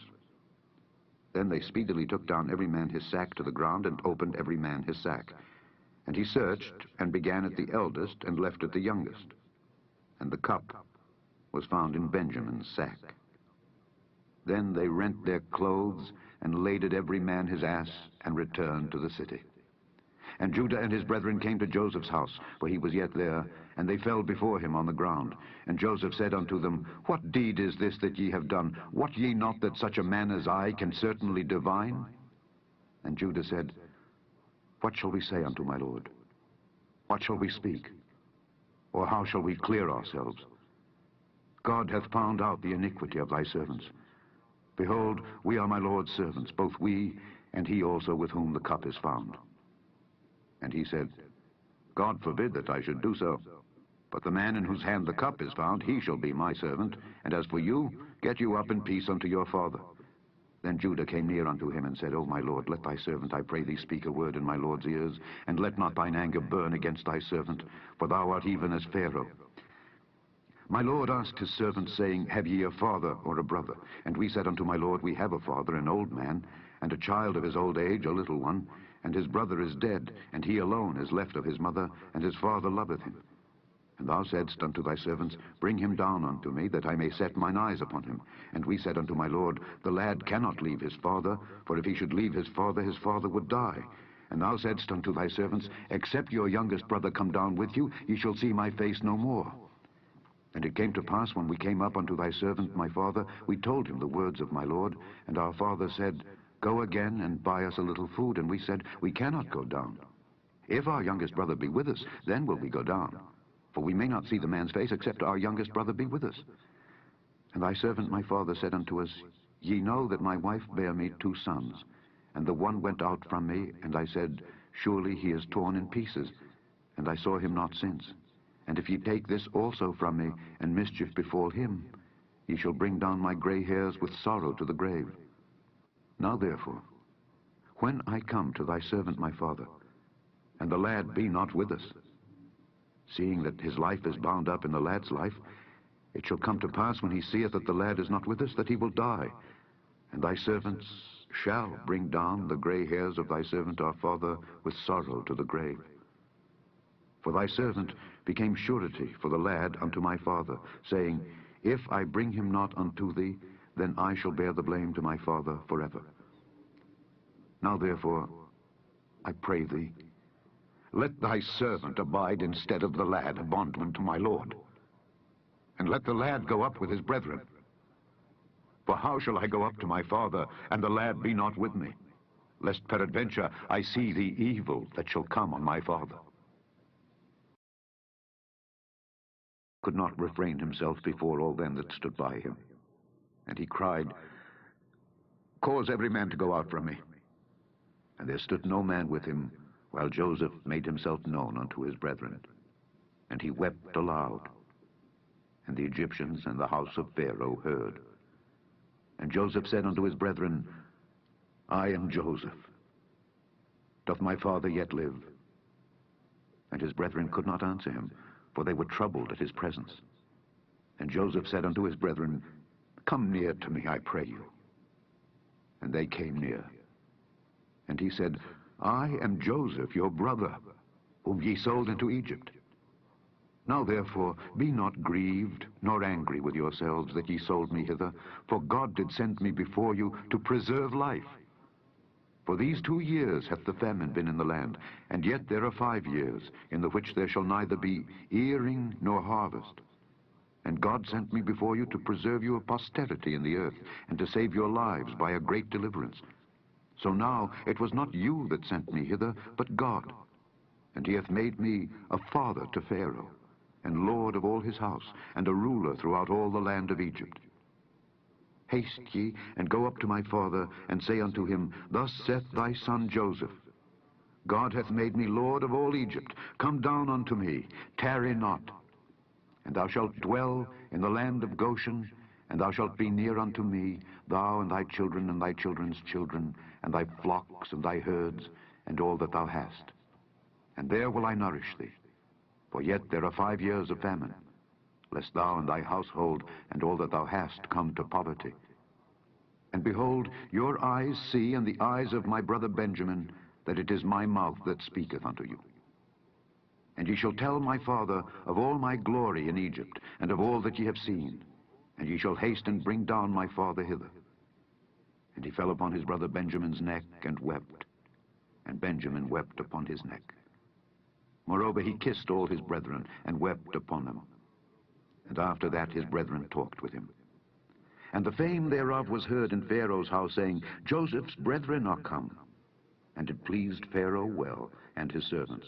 And Pharaoh said unto Joseph, Say unto thy brethren, This do ye, lade your beasts, and go, get you unto the land of Canaan, and take your father and your households, and come unto me. And I will give you the good of the land of Egypt, and ye shall eat the fat of the land. Now thou art commanded, this do ye. Take you wagons out of the land of Egypt for your little ones, and for your wives, and bring your father, and come. Also regard not your stuff, for the good of all the land of Egypt is yours. And the children of Israel did so, and Joseph gave them wagons according to the commandment of Pharaoh, and gave them provision for the way. To all of them he gave each man changes of raiment. But to Benjamin he gave 300 pieces of silver, and 5 changes of raiment. And to his father he sent after this manner, 10 asses laden with the good things of Egypt, and 10 she-asses laden with corn and bread and meat for his father by the way. So he sent his brethren away, and they departed. And he said unto them, see that ye fall not out by the way. And they went up out of Egypt, and came into the land of Canaan unto Jacob their father, and told him, saying, Joseph is yet alive, and he is governor over all the land of Egypt. And Jacob's heart fainted, for he believed them not. And they told him all the words of Joseph which he had said unto them. And when he saw the wagons which Joseph had sent to carry him, the spirit of Jacob their father revived, and Israel said, It is enough. Joseph my son is yet alive. I will go and see him before I die. Journey with all that he had, and came to Beersheba, and offered sacrifices unto the God of his father Isaac.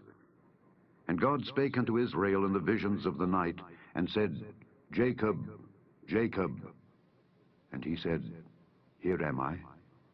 And he said, I am God, the God of thy father. Fear not to go down into Egypt, for I will there make of thee a great nation. I will go down with thee into Egypt, and I will also surely bring thee up again, and Joseph shall put his hand upon thine eyes. And Jacob rose up from Beersheba, and the sons of Israel carried Jacob their father and their little ones and their wives in the wagons which Pharaoh had sent to carry him. And they took their cattle and their goods which they had gotten in the land of Canaan, and came into Egypt, Jacob and all his seed with him. His sons and his sons' sons with him, his daughters and his sons' daughters, and all his seed brought he with him into Egypt. And these are the names of the children of Israel which came into Egypt, Jacob and his sons. Reuben, Jacob's firstborn. And the sons of Reuben, Hanok and Phallu and Hezron and Carmi. And the sons of Simeon, Jemuel and Jamin and Ohad and Jachin and Zohar, and Shael, the son of a Canaanitish woman. And the sons of Levi, Gershon, Kohath, and Merari. And the sons of Judah, and Onan, and Shelah, and Pharez, and Zerah, but and Onan died in the land of Canaan. And the sons of Pharez were Hezron and Hamel. And the sons of Issachar, Tola, and Phuvah, and Job, and Shimron. And the sons of Zebulun, Sered, and Elon, and Jalil. These be the sons of Leah, which she bare unto Jacob in Padan Aram with his daughter Dinah. All the souls of his sons and his daughters were 33. And the sons of Gad, Ziphion, and Haggai, Shunai, and Esbon, Eri, and Arodai, and Areli. And the sons of Asher, Jimnah, and Ishua, and Isui, and Beriah, and Serah their sister. And the sons of Beriah, Heber, and Malchiel. These are the sons of Zilpah, whom Laban gave to Leah his daughter, and these she bare unto Jacob, even 16 souls. The sons of Rachel, Jacob's wife, Joseph and Benjamin. And unto Joseph in the land of Egypt were born Manasseh and Ephraim, which Asenath, the daughter of Potipherah, priest of On, bare unto him. And the sons of Benjamin were Bela and Becher and Ashbel, Gera and Naaman, Ehi and Rosh, Muppim and Huppim and Ard. These are the sons of Rachel, which were born to Jacob. All the souls were 14. And the sons of Dan, Hushim. And the sons of Naphtali, Jahzeel and Guni and Jezer and Shillem. These are the sons of Bilhah, which Laban gave unto Rachel his daughter, and she bare these unto Jacob. All the souls were 7. All the souls that came with Jacob into Egypt, which came out of his loins, besides Jacob's sons' wives, all the souls were 66. And the sons of Joseph, which were born him in Egypt, were 2 souls. All the souls of the house of Jacob, which came into Egypt, were 70. And he sent Judah before him unto Joseph, to direct his face unto Goshen. And they came into the land of Goshen. And Joseph made ready his chariot, and went up to meet Israel his father to Goshen, and presented himself unto him. And he fell on his neck, and wept on his neck a good while. And Israel said unto Joseph, Now let me die, since I have seen thy face, because thou art yet alive.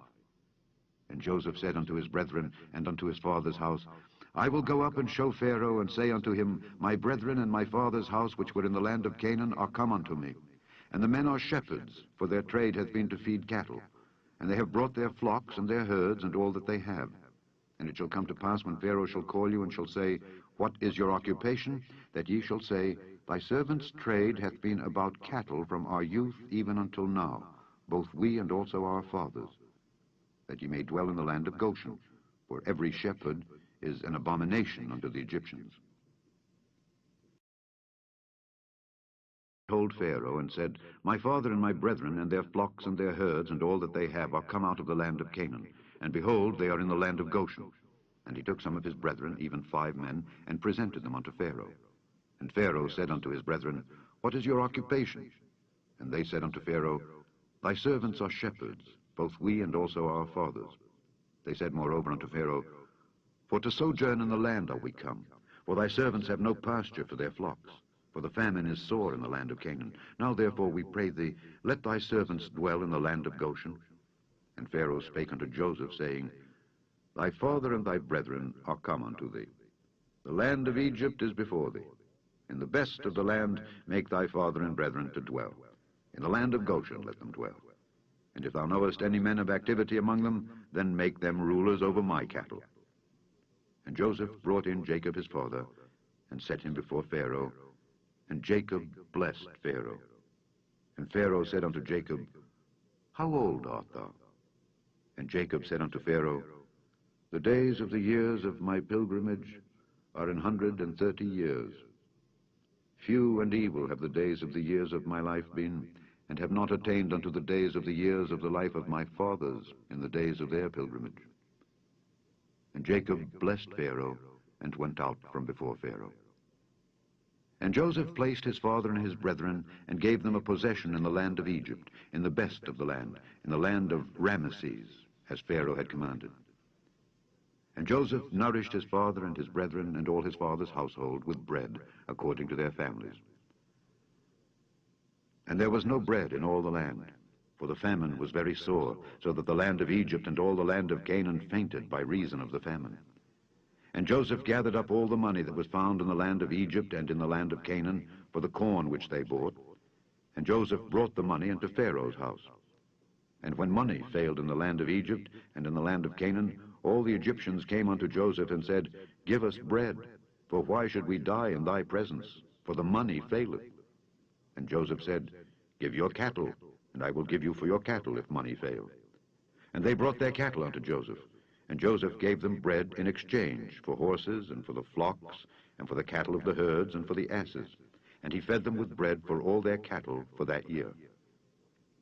When that year was ended, they came unto him the 2nd year, and said unto him, We will not hide it from my lord, how that our money is spent.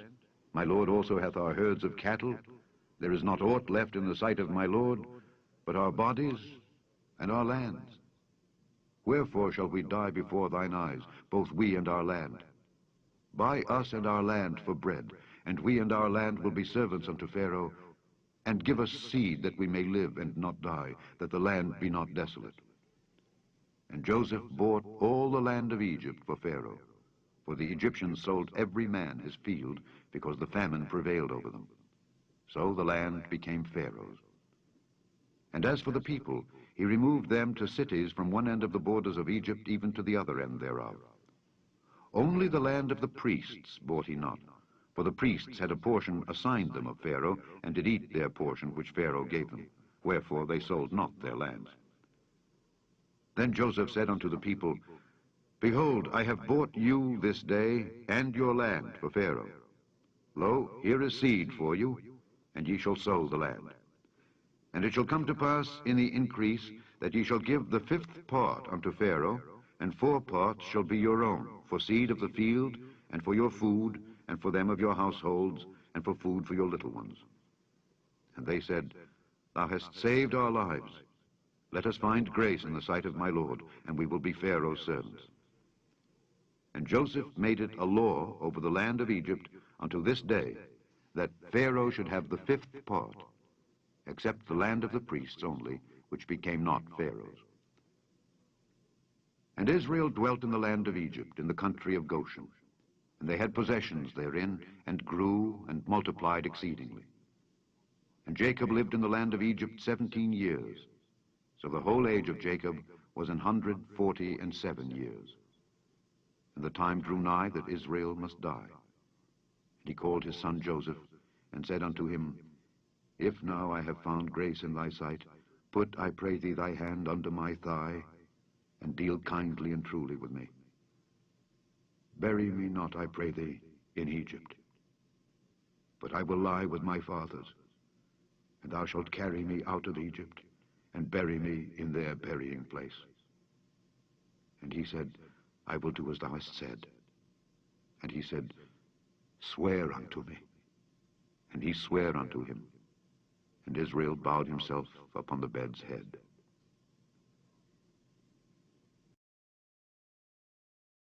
After these things, that one told Joseph, Behold, thy father is sick. And he took with him his two sons, Manasseh and Ephraim. And one told Jacob, and said, Behold, thy son Joseph cometh unto thee. And Israel strengthened himself, and sat upon the bed. And Jacob said unto Joseph, God Almighty appeared unto me at Luz in the land of Canaan, and blessed me, and said unto me, Behold, I will make thee fruitful, and multiply thee, and I will make of thee a multitude of people, and will give this land to thy seed after thee for an everlasting possession. And now thy two sons, Ephraim and Manasseh, which were born unto thee in the land of Egypt before I came unto thee into Egypt, are mine. As Reuben and Simeon they shall be mine. And thy issue, which thou begettest after them, shall be thine, and shall be called after the name of their brethren in their inheritance. And as for me, when I came from Padan, Rachel died by me in the land of Canaan in the way, when yet there was but a little way to come unto Ephrath. And I buried her there in the way of Ephrath, the same as Bethlehem. And Israel beheld Joseph's sons, and said, Who are these? And Joseph said unto his father, They are my sons, whom God hath given me in this place. And he said, Bring them, I pray thee, unto me, and I will bless them. Now the eyes of Israel were dim for age, so that he could not see. And he brought them near unto him, and he kissed them, and embraced them. And Israel said unto Joseph, I had not thought to see thy face, and lo, God hath showed me also thy seed. And Joseph brought them out from between his knees, and he bowed himself with his face to the earth. And Joseph took them both, Ephraim in his right hand toward Israel's left hand, and Manasseh in his left hand toward Israel's right hand, and brought them near unto him. And Israel stretched out his right hand, and laid it upon Ephraim's head, who was the younger, and his left hand upon Manasseh's head, guiding his hands wittingly, for Manasseh was the firstborn. And he blessed Joseph, and said, God, before whom my fathers Abraham and Isaac did walk, the God which fed me all my life long unto this day, the angel which redeemed me from all evil, bless the lads. And let my name be named on them, and the name of my fathers Abraham and Isaac, and let them grow into a multitude in the midst of the earth. And when Joseph saw that his father laid his right hand upon the head of Ephraim, it displeased him. And he held up his father's hand to remove it from Ephraim's head unto Manasseh's head. And Joseph said unto his father, Not so, my father, for this is the firstborn. Put thy right hand upon his head. And his father refused and said, I know it, my son, I know it. He also shall become a people, and he also shall be great. But truly his younger brother shall be greater than he, and his seed shall become a multitude of nations. And he blessed them that day, saying, In thee shall Israel bless, saying, God make thee as Ephraim and as Manasseh. And he set Ephraim before Manasseh. And Israel said unto Joseph, Behold, I die, but God shall be with you, and bring you again unto the land of your fathers. Moreover, I have given to thee one portion above thy brethren, which I took out of the hand of the Amorite with my sword and with my bow.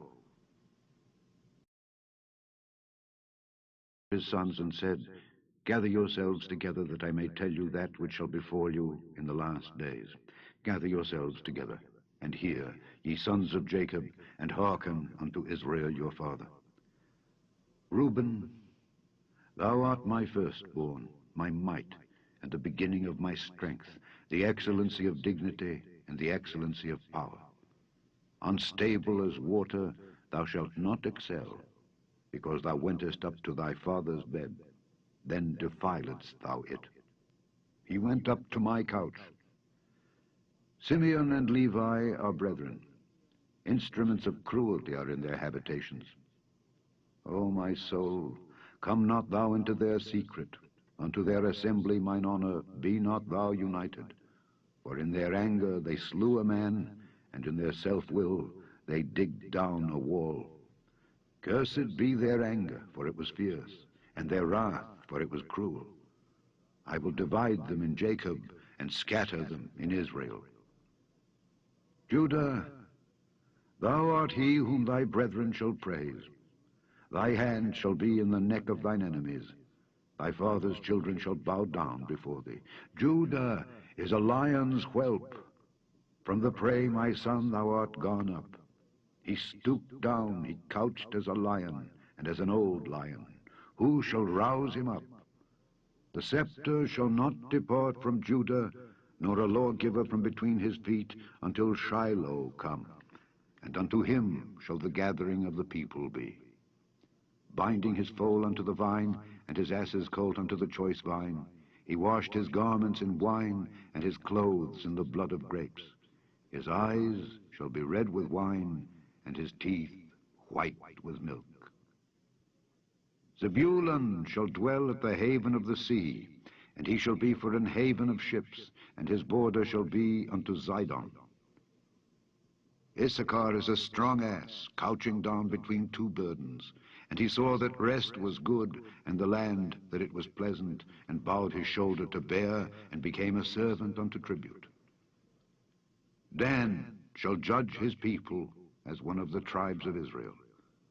Dan shall be a serpent by the way, an adder in the path, that biteth the horse heels, so that his rider shall fall backward. I have waited for thy salvation, O Lord. Gad, a troop shall overcome him, but he shall overcome at the last. Out of Asher his bread shall be fat, and he shall yield royal dainties. Naphtali is a hind let loose. He giveth goodly words. Joseph is a fruitful bough, even a fruitful bough by a well, whose branches run over the wall. The archers have sorely grieved him, and shot at him, and hated him. But his bow abode in strength, and the arms of his hands were made strong by the hands of the mighty God of Jacob. From thence is the shepherd, the stone of Israel. Even by the God of thy father, who shall help thee, and by the Almighty, who shall bless thee with blessings of heaven above, blessings of the deep that lieth under, blessings of the breasts and of the womb. The blessings of thy father have prevailed above the blessings of my progenitors unto the utmost bound of the everlasting hills. They shall be on the head of Joseph, and on the crown of the head of him that was separate from his brethren. Benjamin shall ravin as a wolf. In the morning he shall devour the prey, and at night he shall divide the spoil. All these are the 12 tribes of Israel. And this is it that their father spake unto them, and blessed them. Every one according to his blessing he blessed them. And he charged them, and said unto them, I am to be gathered unto my people. Bury me with my fathers in the cave that is in the field of Ephron the Hittite, in the cave that is in the field of Machpelah, which is before Mamre, in the land of Canaan, which Abraham bought with the field of Ephron the Hittite for a possession of a burying place. There they buried Abraham and Sarah his wife. There they buried Isaac and Rebekah his wife. And there I buried Leah. The purchase of the field and of the cave that is therein was from the children of Heth. And when Jacob had made an end of commanding his sons, he gathered up his feet into the bed, and yielded up the ghost, and was gathered unto his people. Father's face, and wept upon him, and kissed him. And Joseph commanded his servants, the physicians, to embalm his father, and the physicians embalmed Israel. And 40 days were fulfilled for him, for so are fulfilled the days of those which are embalmed. And the Egyptians mourned for him 60 days. And when the days of his mourning were past, Joseph spake unto the house of Pharaoh, saying, If now I have found grace in your eyes, speak, I pray you, in the ears of Pharaoh, saying, My father made me swear, saying, Lo, I die. In my grave which I have digged for me in the land of Canaan, there shalt thou bury me. Now therefore, let me go up, I pray thee, and bury my father, and I will come again. And Pharaoh said, Go up and bury thy father, according as he made thee swear. And Joseph went up to bury his father, and with him went up all the servants of Pharaoh, the elders of his house, and all the elders of the land of Egypt, and all the house of Joseph, and his brethren, and his father's house. Only their little ones and their flocks and their herds they left in the land of Goshen. And there went up with him both chariots and horsemen, and it was a very great company. And they came to the threshing floor of Atad, which is beyond Jordan, and there they mourned with a great and very sore lamentation, and he made a mourning for his father 7 days. And when the inhabitants of the land, the Canaanites, saw the mourning in the floor of Atad, they said, This is a grievous mourning to the Egyptians. Wherefore the name of it was called Abel Mizraim, which is beyond Jordan. And his sons did unto him according as he commanded them. For his sons carried him into the land of Canaan, and buried him in the cave of the field of Machpelah, which Abraham bought with the field for a possession of a burying place of Ephron the Hittite before Mamre. And Joseph returned into Egypt, he and his brethren, and all that went up with him to bury his father, after he had buried his father.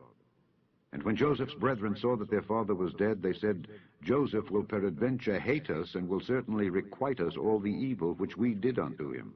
And they sent a messenger unto Joseph, saying, Thy father did command before he died, saying, So shall ye say unto Joseph, Forgive, I pray thee now, the trespass of thy brethren and their sin, for they did unto thee evil. And now, we pray thee, forgive the trespass of the servants of the God of thy father. And Joseph wept when they spake unto him. And his brethren also went and fell down before his face, and they said, Behold, we be thy servants. And Joseph said unto them, Fear not, for am I in the place of God? But as for you, ye thought evil against me, but God meant it unto good, to bring to pass, as it is this day, to save much people alive.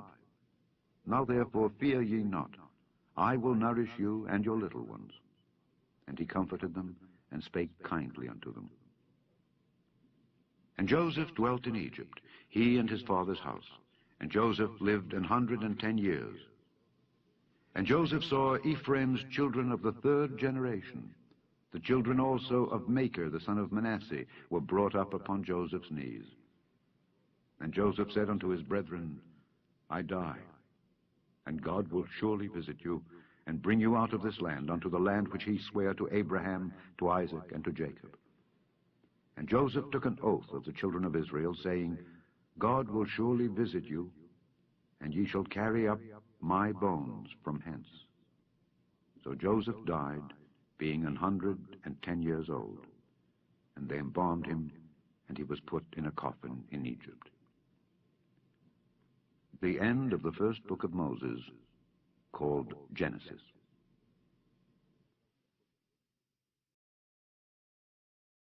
Exodus, chapter 1. Now these are the names of the children of Israel which came into Egypt. Every man and his household came with Jacob. Reuben, Simeon, Levi, and Judah. Issachar, Zebulun, and Benjamin. Dan, and Naphtali, Gad, and Asher. And all the souls that came out of the loins of Jacob were 70 souls, for Joseph was in Egypt already. And Joseph died, and all his brethren, and all that generation. And the children of Israel were fruitful, and increased abundantly, and multiplied, and waxed exceeding mighty, and the land was filled with them. Now there arose up a new king over Egypt, which knew not Joseph. And he said unto his people, Behold, the people of the children of Israel are more and mightier than we. Come on, let us deal wisely with them, lest they multiply, and it come to pass that when there falleth out any war, they join also unto our enemies, and fight against us, and so get them up out of the land. Therefore they did set over them taskmasters, to afflict them with their burdens. And they built for Pharaoh treasure cities, Pithom and Raamses. But the more they afflicted them, the more they multiplied and grew. And they were grieved because of the children of Israel. And the Egyptians made the children of Israel to serve with rigor, and they made their lives bitter with hard bondage, in mortar and in brick, and in all manner of service in the field. All their service wherein they made them serve was with rigor. And the king of Egypt spake to the Hebrew midwives, of which the name of the one was Shiphrah, and the name of the other Puah. And he said, When ye do the office of a midwife to the Hebrew women, and see them upon the stools, if it be a son, then ye shall kill him. But if it be a daughter, then she shall live.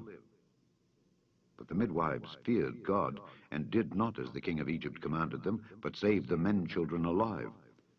And the king of Egypt called for the midwives, and said unto them, Why have ye done this thing, and have saved the men-children alive? And the midwives said unto Pharaoh, Because the Hebrew women are not as the Egyptian women, for they are lively, and are delivered ere the midwives come in unto them. Therefore God dealt well with the midwives, and the people multiplied, and waxed very mighty. And it came to pass, because the midwives feared God, that he made them houses. And Pharaoh charged all his people, saying, Every son that is born ye shall cast into the river, and every daughter ye shall save alive. Man of the house of Levi, and took to wife a daughter of Levi. And the woman conceived, and bare a son. And when she saw him that he was a goodly child, she hid him 3 months. And when she could not longer hide him, she took for him an ark of bulrushes, and daubed it with slime and with pitch, and put the child therein, and she laid it in the flags by the river's brink.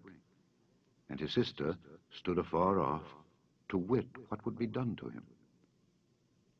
And the daughter of Pharaoh came down to wash herself at the river, and her maidens walked along by the river's side. And when she saw the ark among the flags, she sent her maid to fetch it. And when she had opened it, she saw the child, and behold, the babe wept. And she had compassion on him, and said, This is one of the Hebrews' children. Then said his sister to Pharaoh's daughter, Shall I go and call to thee a nurse of the Hebrew women, that she may nurse the child for thee? And Pharaoh's daughter said to her, Go. And the maid went, and called the child's mother. And Pharaoh's daughter said unto her, Take this child away, and nurse it for me, and I will give thee thy wages. And the woman took the child, and nursed it. And the child grew, and she brought him unto Pharaoh's daughter, and he became her son. And she called his name Moses. And she said, Because I drew him out of the water. And it came to pass in those days, when Moses was grown, that he went out unto his brethren, and looked on their burdens, and he spied an Egyptian smiting an Hebrew, one of his brethren. And he looked this way and that way, and when he saw that there was no man, he slew the Egyptian, and hid him in the sand. And when he went out the second day, behold, 2 men of the Hebrews strove together. And he said to him that did the wrong, Wherefore smitest thou thy fellow? And he said, Who made thee a prince and a judge over us? Intendest thou to kill me, as thou killedst the Egyptian? And Moses feared, and said, Surely this thing is known. Now when Pharaoh heard this thing, he sought to slay Moses. But Moses fled from the face of Pharaoh, and dwelt in the land of Midian. And he sat down by a well. Now the priest of Midian had 7 daughters, and they came and drew water, and filled the troughs to water their father's flock. And the shepherds came, and drove them away. But Moses stood up, and helped them, and watered their flock. And when they came to Reuel, their father, he said, How is it that ye are come so soon today? And they said, An Egyptian delivered us out of the hand of the shepherds, and also drew water enough for us, and watered the flock. And he said unto his daughters, And where is he? Why is it that ye have left the man? Call him, that he may eat bread. And Moses was content to dwell with the man, and he gave Moses Zipporah his daughter. And she bare him a son, and he called his name Gershom, for he said, I have been a stranger in a strange land. And it came to pass, in process of time, that the king of Egypt died, and the children of Israel sighed by reason of the bondage, and they cried, and their cry came up unto God by reason of the bondage. And God heard their groaning, and God remembered his covenant with Abraham, with Isaac, and with Jacob. And God looked upon the children of Israel, and God had respect unto them. Flock of Jethro, his father-in-law, the priest of Midian. And he led the flock to the backside of the desert, and came to the mountain of God, even to Horeb. And the angel of the Lord appeared unto him in a flame of fire out of the midst of a bush. And he looked, and behold, the bush burned with fire, and the bush was not consumed. And Moses said, I will now turn aside and see this great sight, why the bush is not burnt. And when the Lord saw that he turned aside to see, God called unto him out of the midst of the bush, and said, Moses, Moses. And he said, Here am I. And he said, Draw not nigh hither. Put off thy shoes from off thy feet, for the place whereon thou standest is holy ground. Moreover he said, I am the God of thy father, the God of Abraham, the God of Isaac, and the God of Jacob. And Moses hid his face, for he was afraid to look upon God. And the Lord said, I have surely seen the affliction of my people which are in Egypt, and have heard their cry by reason of their taskmasters, for I know their sorrows. And I am come down to deliver them out of the hand of the Egyptians, and to bring them up out of that land unto a good land, and a large, unto a land flowing with milk and honey, unto the place of the Canaanites, and the Hittites, and the Amorites, and the Perizzites, and the Hivites, and the Jebusites.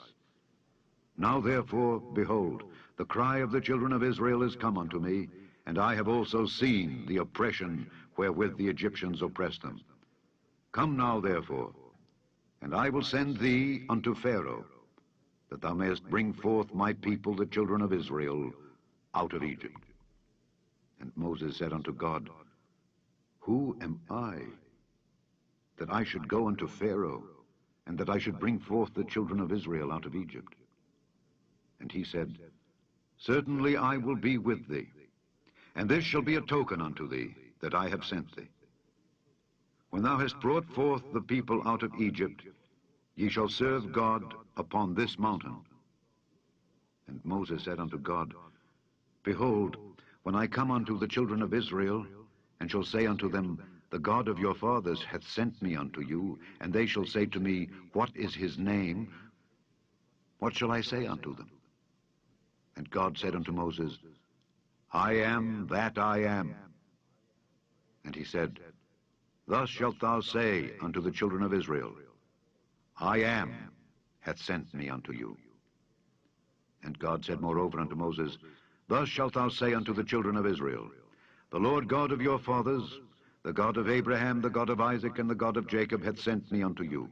This is my name forever, and this is my memorial unto all generations. Go and gather the elders of Israel together, and say unto them, The Lord God of your fathers, the God of Abraham, of Isaac, and of Jacob, appeared unto me, saying, I have surely visited you, and seen that which is done to you in Egypt. And I have said, I will bring you up out of the affliction of Egypt unto the land of the Canaanites, and the Hittites, and the Amorites, and the Perizzites, and the Hivites, and the Jebusites, unto a land flowing with milk and honey. And they shall hearken to thy voice, and thou shalt come, thou and the elders of Israel, unto the king of Egypt. And ye shall say unto him, The Lord God of the Hebrews hath met with us. And now let us go, we beseech thee, 3 days' journey into the wilderness, that we may sacrifice to the Lord our God. And I am sure that the king of Egypt will not let you go. No, not by a mighty hand. And I will stretch out my hand, and smite Egypt with all my wonders, which I will do in the midst thereof. And after that, he will let you go. And I will give this people favor in the sight of the Egyptians. And it shall come to pass that when ye go, ye shall not go empty. But every woman shall borrow of her neighbor, and of her that sojourneth in her house, jewels of silver, and jewels of gold, and raiment. and ye shall put them upon your sons and upon your daughters, and ye shall spoil the Egyptians.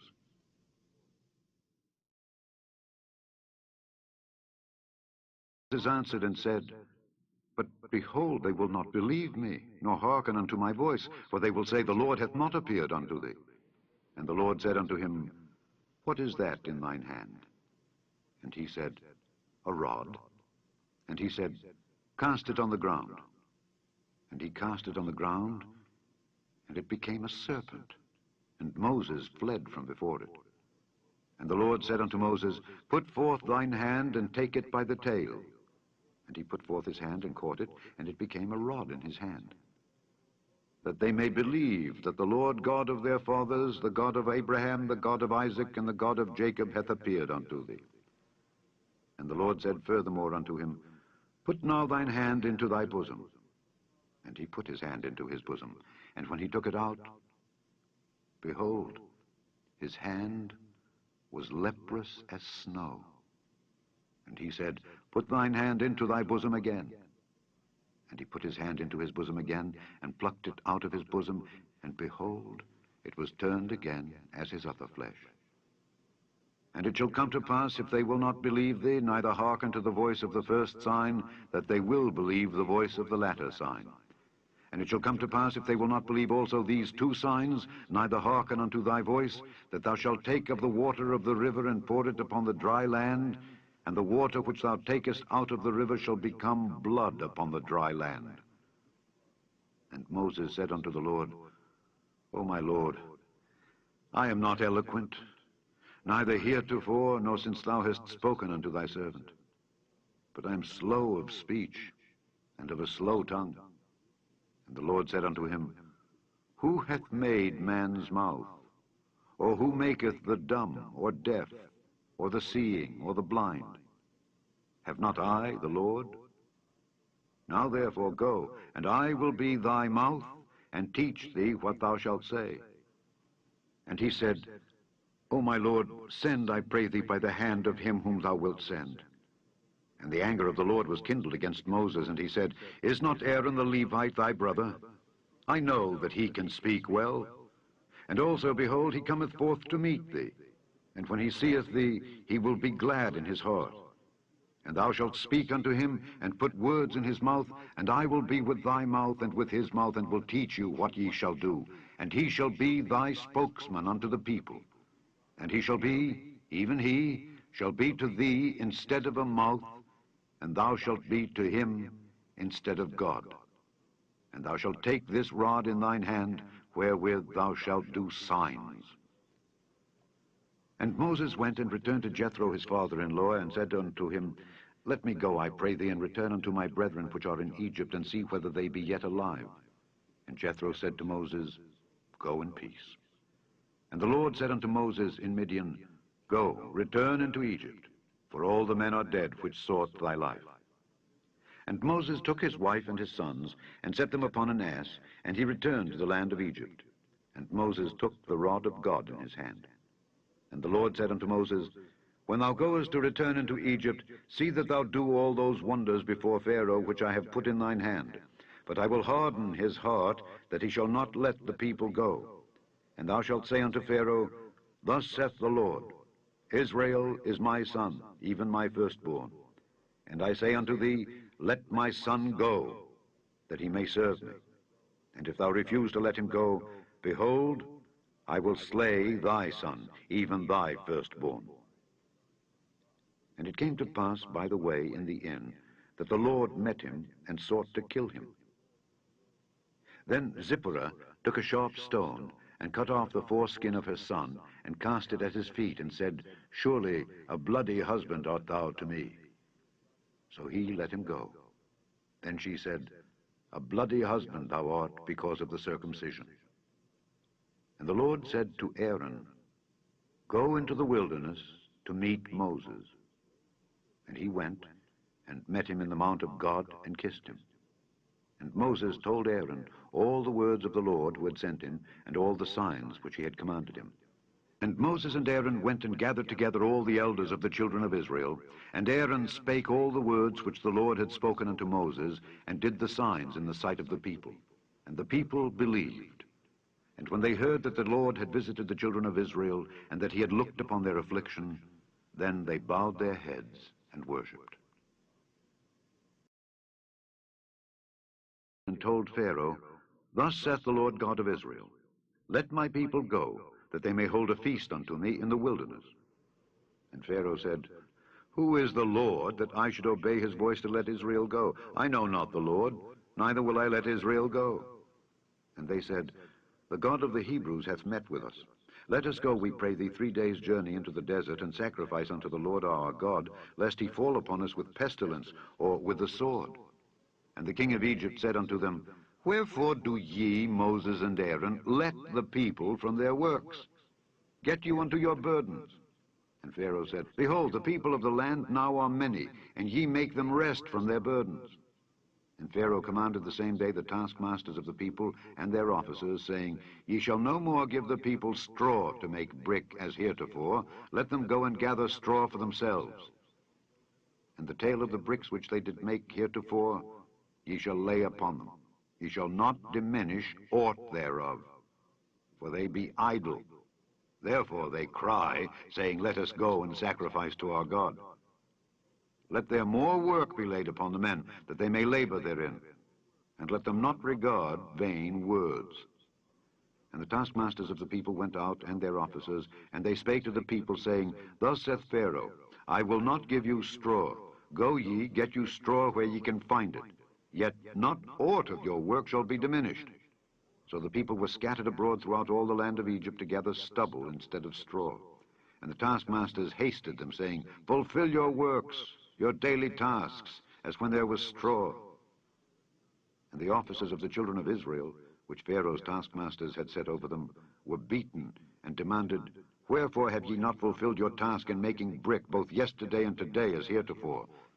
Then the officers of the children of Israel came and cried unto Pharaoh, saying, Wherefore dealest thou thus with thy servants? There is no straw given unto thy servants, and they say to us, Make brick, and behold, thy servants are beaten. But the fault is in thine own people. But he said, Ye are idle, ye are idle. Therefore ye say, Let us go and do sacrifice to the Lord. Go therefore now and work, for there shall no straw be given you, yet shall ye deliver the tale of bricks. And the officers of the children of Israel did see that they were in evil case, after it was said, Ye shall not diminish aught from your bricks of your daily task. And they met Moses and Aaron, who stood in the way as they came forth from Pharaoh, and they said unto them, The Lord look upon you and judge, because ye have made our savor to be abhorred in the eyes of Pharaoh and in the eyes of his servants, to put a sword in their hand to slay us. And Moses returned unto the Lord and said, Lord, wherefore hast thou so evil entreated this people? Why is it that thou hast sent me? For since I came to Pharaoh to speak in thy name, he hath done evil to this people. Neither hast thou delivered thy people at all. Moses, now shalt thou see what I will do to Pharaoh. For with a strong hand shall he let them go, and with a strong hand shall he drive them out of his land. And God spake unto Moses, and said unto him, I am the Lord, and I appeared unto Abraham, unto Isaac, and unto Jacob, by the name of God Almighty. But by my name, Jehovah, was I not known to them. And I have also established my covenant with them, to give them the land of Canaan, the land of their pilgrimage, wherein they were strangers. And I have also heard the groaning of the children of Israel, whom the Egyptians keep in bondage, and I have remembered my covenant. Wherefore, say unto the children of Israel, I am the Lord, and I will bring you out from under the burdens of the Egyptians, and I will rid you out of their bondage, and I will redeem you with a stretched out arm and with great judgments. And I will take you to me for a people, and I will be to you a God. And ye shall know that I am the Lord your God, which bringeth you out from under the burdens of the Egyptians. And I will bring you in unto the land concerning the which I did swear to give it to Abraham, to Isaac, and to Jacob. And I will give it you for an heritage. I am the Lord. And Moses spake so unto the children of Israel, but they hearkened not unto Moses for anguish of spirit and for cruel bondage. And the Lord spake unto Moses, saying, Go in, speak unto Pharaoh king of Egypt, that he let the children of Israel go out of his land. And Moses spake before the Lord, saying, Behold, the children of Israel have not hearkened unto me. How then shall Pharaoh hear me, who am of uncircumcised lips? And the Lord spake unto Moses and unto Aaron, and gave them a charge unto the children of Israel, and unto Pharaoh king of Egypt, to bring the children of Israel out of the land of Egypt. These be the heads of their fathers' houses. The sons of Reuben, the firstborn of Israel, Hanok, and Palu, Hezron, and Carmi. These be the families of Reuben. And the sons of Simeon, Jemuel, and Jamin, and Ohad, and Jachin, and Zohar, and Shael, the son of a Canaanitish woman. These are the families of Simeon. And these are the names of the sons of Levi according to their generations, Gershon, and Kohath, and Merari, and the years of the life of Levi were 137 years. The sons of Gershon, Libni, and Shimei according to their families. And the sons of Kohath, Amram, and Izhar, and Hebron, and Uzziel. And the years of the life of Kohath were 133 years. And the sons of Merari, Mahali, and Mushi. These are the families of Levi according to their generations. And Amram took him Jochebed, his father's sister, to wife, and she bare him Aaron and Moses. And the years of the life of Amram were 137 years. And the sons of Izhar, Korah, and Nepheg, and Zichri. And the sons of Uzziel, Mishael, and Elzaphan, and Zithri. And Aaron took him Elisheba, daughter of Amminadab, sister of Naashon, to wife. And she bare him Nadab, and Abihu, Eleazar, and Ithamar. And the sons of Korah, Aser, and Elkanah, and Abiasaph. These are the families of the Korahites. And Eleazar, Aaron's son, took him one of the daughters of Putiel to wife, and she bare him Phinehas. These are the heads of the fathers of the Levites according to their families. These are that Aaron and Moses, to whom the Lord said, Bring out the children of Israel from the land of Egypt according to their armies. These are they which spake to Pharaoh, king of Egypt, to bring out the children of Israel from Egypt. These are that Moses and Aaron. And it came to pass on the day when the Lord spake unto Moses in the land of Egypt, that the Lord spake unto Moses, saying, I am the Lord. Speak thou unto Pharaoh, king of Egypt, all that I say unto thee. And Moses said before the Lord, Behold, I am of uncircumcised lips, and how shall Pharaoh hearken unto me? See, I have made thee a god to Pharaoh, and Aaron thy brother shall be thy prophet. Thou shalt speak all that I command thee, and Aaron thy brother shall speak unto Pharaoh, that he send the children of Israel out of his land. And I will harden Pharaoh's heart, and multiply my signs and my wonders in the land of Egypt. But Pharaoh shall not hearken unto you, that I may lay my hand upon Egypt, and bring forth mine armies and my people, the children of Israel, out of the land of Egypt by great judgments. And the Egyptians shall know that I am the Lord, when I stretch forth mine hand upon Egypt, and bring out the children of Israel from among them. And Moses and Aaron did as the Lord commanded them. So did they. And Moses was 80 years old, and Aaron 83 years old, when they spake unto Pharaoh. And the Lord spake unto Moses and unto Aaron, saying, When Pharaoh shall speak unto you, saying, Show a miracle for you, then thou shalt say unto Aaron, Take thy rod, and cast it before Pharaoh, and it shall become a serpent. And Moses and Aaron went in unto Pharaoh, and they did so as the Lord had commanded. And Aaron cast down his rod before Pharaoh and before his servants, and it became a serpent. Then Pharaoh also called the wise men and the sorcerers. Now the magicians of Egypt, they also did in like manner with their enchantments, for they cast down every man his rod, and they became serpents. But Aaron's rod swallowed up their rods. And he hardened Pharaoh's heart, that he hearkened not unto them, as the Lord had said.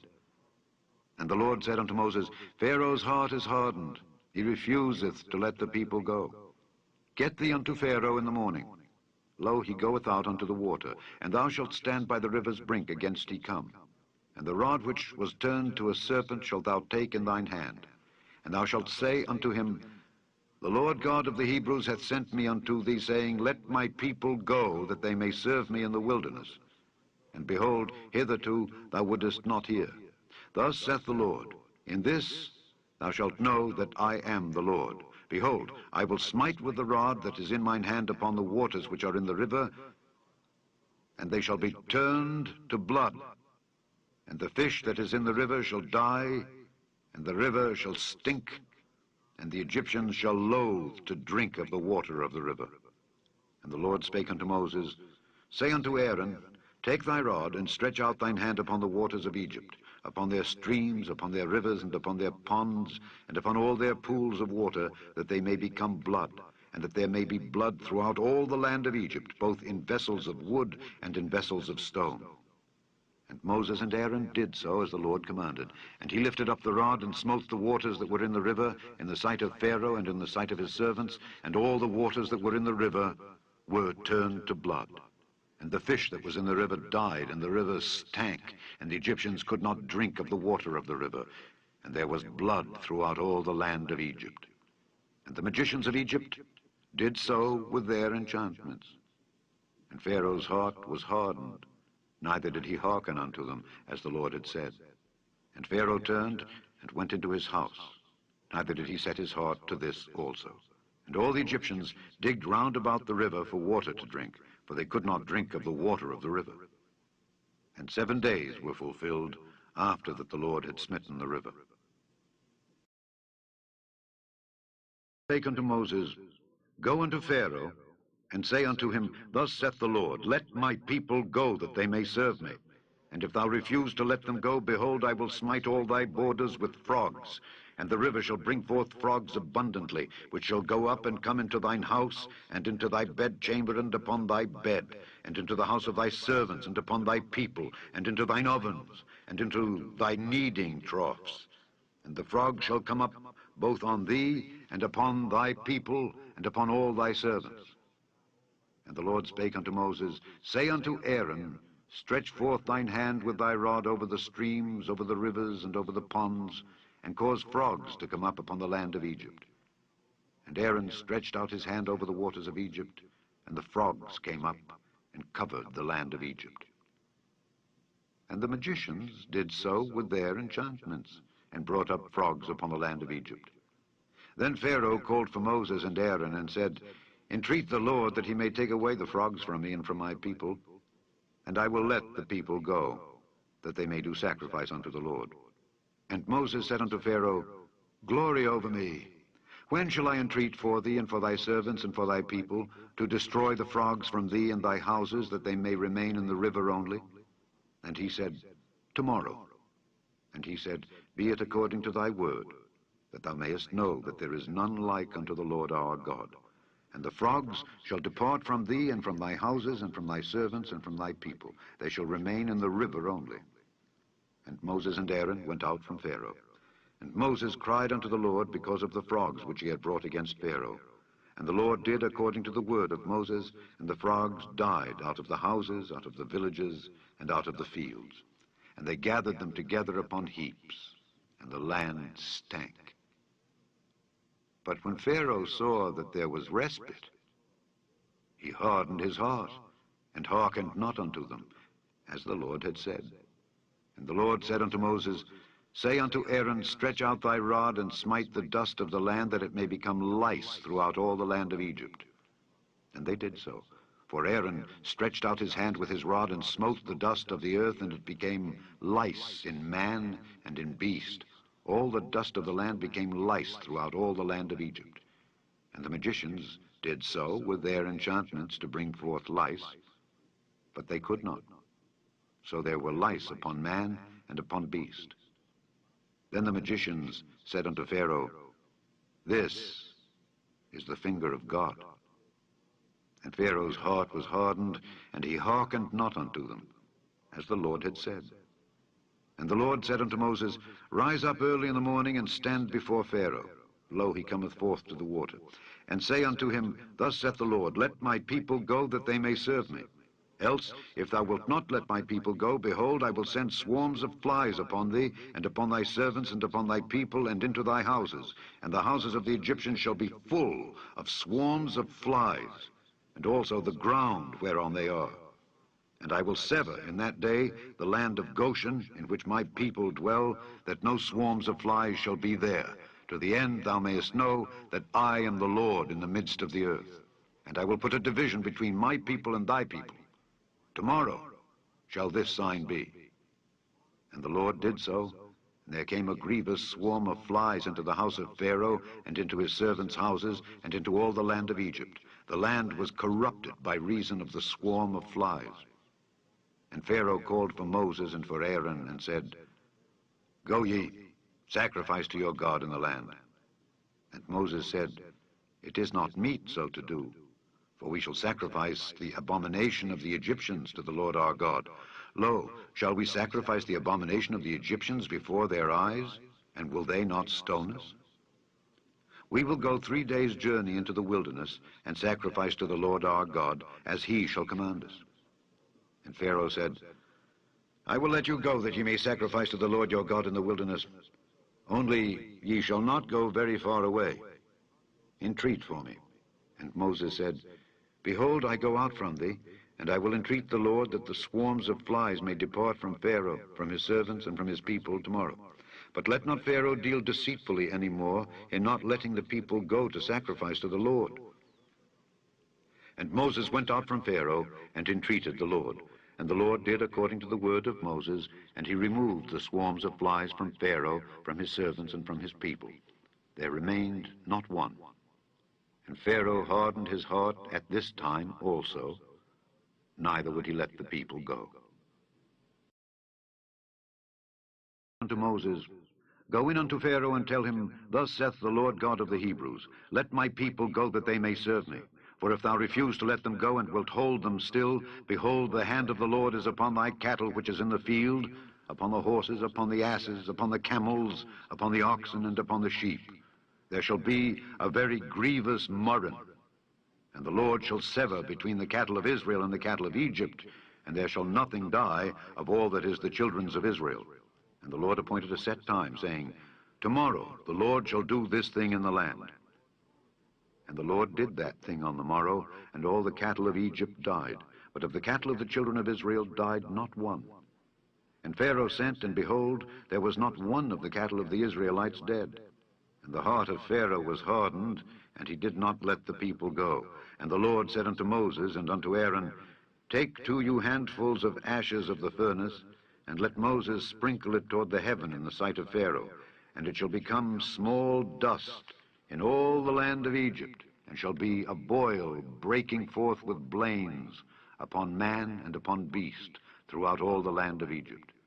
And they took ashes of the furnace and stood before Pharaoh, and Moses sprinkled it up toward the heaven, and it became a boil breaking forth with blains upon man and upon beast. And the magicians could not stand before Moses because of the boils, for the boil was upon the magicians and upon all the Egyptians. And the Lord hardened the heart of Pharaoh, and he hearkened not unto them, as the Lord had spoken unto Moses. And the Lord said unto Moses, Rise up early in the morning, and stand before Pharaoh, and say unto him, Thus saith the Lord God of the Hebrews, Let my people go, that they may serve me. For I will at this time send all my plagues upon thine heart, and upon thy servants, and upon thy people, that thou mayest know that there is none like me in all the earth. For now I will stretch out my hand, that I may smite thee and thy people with pestilence, and thou shalt be cut off from the earth. And in very deed, for this cause have I raised thee up, for to show in thee my power, and that my name may be declared throughout all the earth. As yet exaltest thou thyself against my people, that thou wilt not let them go? Behold, tomorrow, about this time, I will cause it to rain a very grievous hail, such as hath not been in Egypt since the foundation thereof, even until now. Send therefore now, and gather thy cattle and all that thou hast in the field. For upon every man and beast which shall be found in the field, and shall not be brought home, the hail shall come down upon them, and they shall die. He that feared the word of the Lord among the servants of Pharaoh made his servants and his cattle flee into the houses, and he that regarded not the word of the Lord left his servants and his cattle in the field. And the Lord said unto Moses, Stretch forth thine hand toward heaven, that there may be hail in all the land of Egypt, upon man, and upon beast, and upon every herb of the field throughout the land of Egypt. And Moses stretched forth his rod toward heaven, and the Lord sent thunder and hail, and the fire ran along upon the ground, and the Lord rained hail upon the land of Egypt. So there was hail, and fire mingled with the hail, very grievous, such as there was none like it in all the land of Egypt since it became a nation. And the hail smote throughout all the land of Egypt all that was in the field, both man and beast. And the hail smote every herb of the field, and brake every tree of the field. Only in the land of Goshen, where the children of Israel were, was there no hail.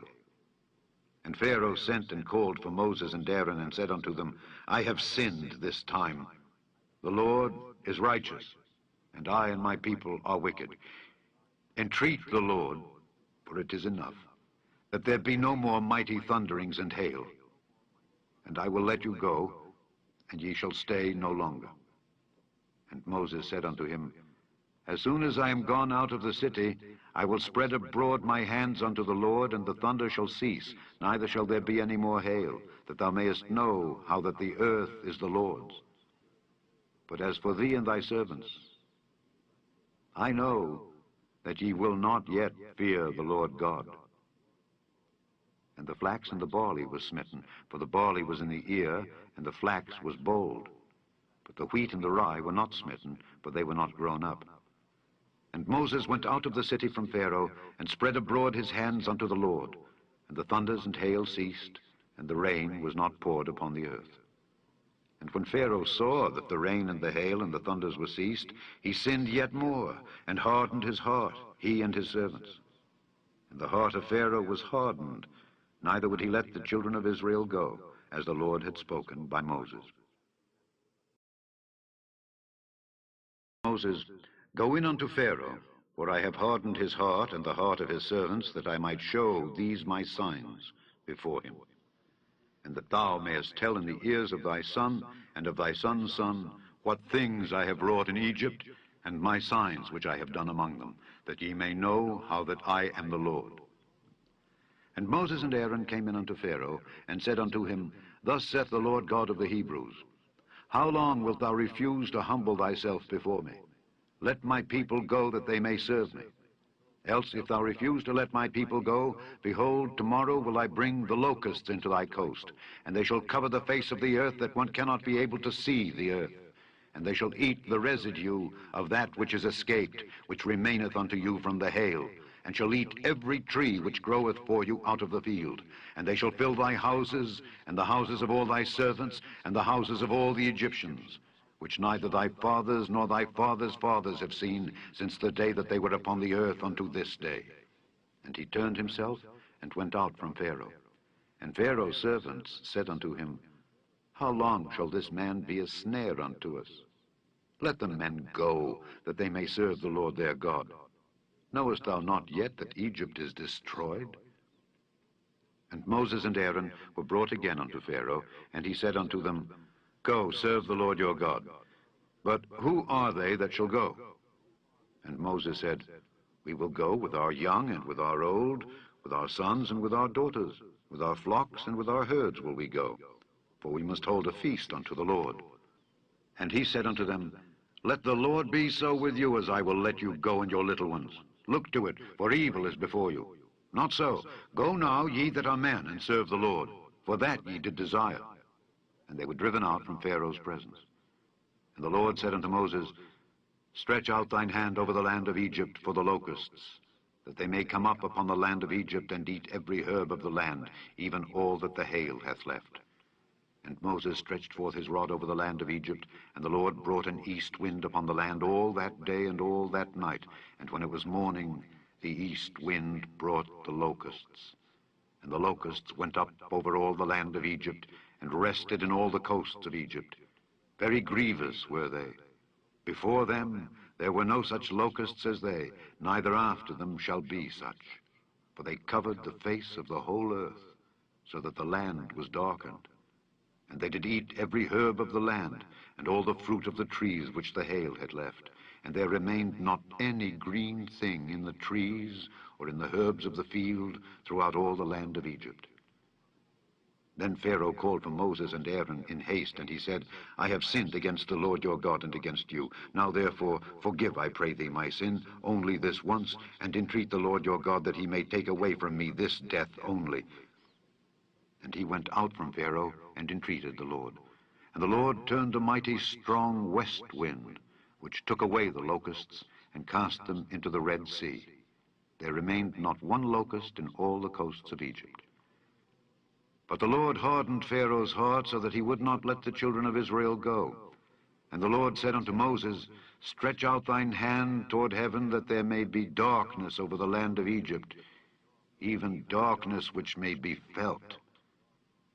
And Moses stretched forth his hand toward heaven, and there was a thick darkness in all the land of Egypt 3 days.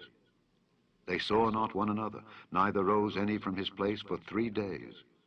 But all the children of Israel had light in their dwellings. And Pharaoh called unto Moses and said, Go ye, serve the Lord. Only let your flocks and your herds be stayed. Let your little ones also go with you. And Moses said, Thou must give us also sacrifices and burnt offerings, that we may sacrifice unto the Lord our God. Our cattle also shall go with us. There shall not an hoof be left behind. For thereof must we take to serve the Lord our God, and we know not with what we must serve the Lord until we come thither. But the Lord hardened Pharaoh's heart, and he would not let them go. And Pharaoh said unto him, Get thee from me, take heed to thyself, see my face no more, for in that day thou seest my face, thou shalt die. And Moses said, Thou hast spoken well. I will see thy face again no more. Said unto Moses, Yet will I bring one plague more upon Pharaoh and upon Egypt. Afterwards he will let you go hence. When he shall let you go, he shall surely thrust you out hence altogether. Speak now in the ears of the people, and let every man borrow of his neighbor, and every woman of her neighbor, jewels of silver and jewels of gold. And the Lord gave the people favor in the sight of the Egyptians. Moreover, the man Moses was very great in the land of Egypt, in the sight of Pharaoh's servants and in the sight of the people. And Moses said, Thus saith the Lord, About midnight will I go out into the midst of Egypt, and all the firstborn in the land of Egypt shall die, from the firstborn of Pharaoh that sitteth upon his throne, even unto the firstborn of the maidservant that is behind the mill, and all the firstborn of beasts. And there shall be a great cry throughout all the land of Egypt, such as there was none like it, nor shall be like it any more. But against any of the children of Israel shall not a dog move his tongue against man or beast, that ye may know how that the Lord doth put a difference between the Egyptians and Israel. And all these thy servants shall come down unto me and bow down themselves unto me, saying, Get thee out, and all the people that follow thee.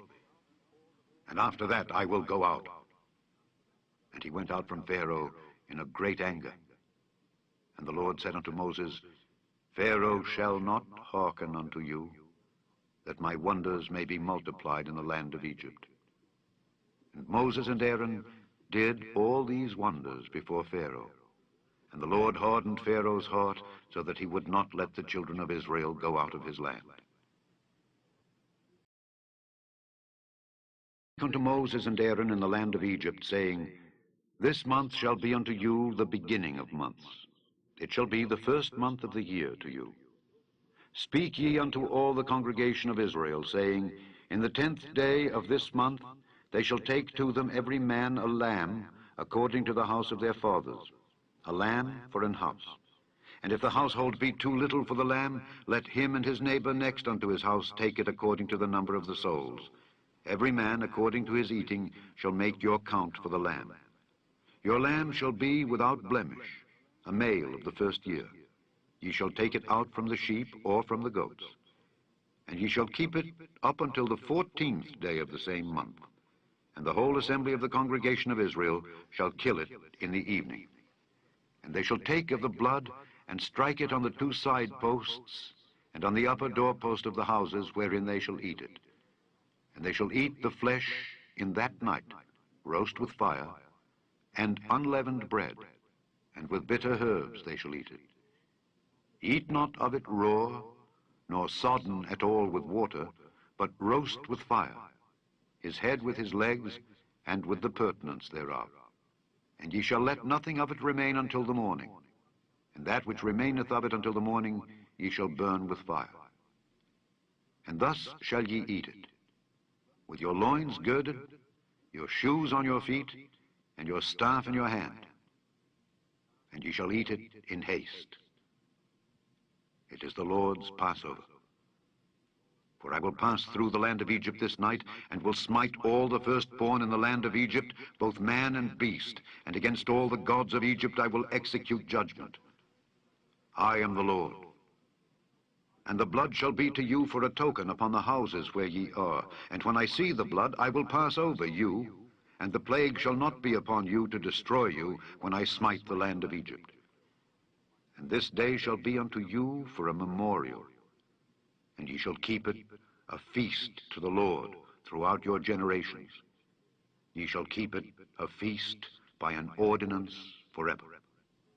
7 days shall ye eat unleavened bread. Even the first day ye shall put away leaven out of your houses. For whosoever eateth leavened bread from the first day until the 7th day, that soul shall be cut off from Israel. And in the first day there shall be an holy convocation, and in the 7th day there shall be an holy convocation to you.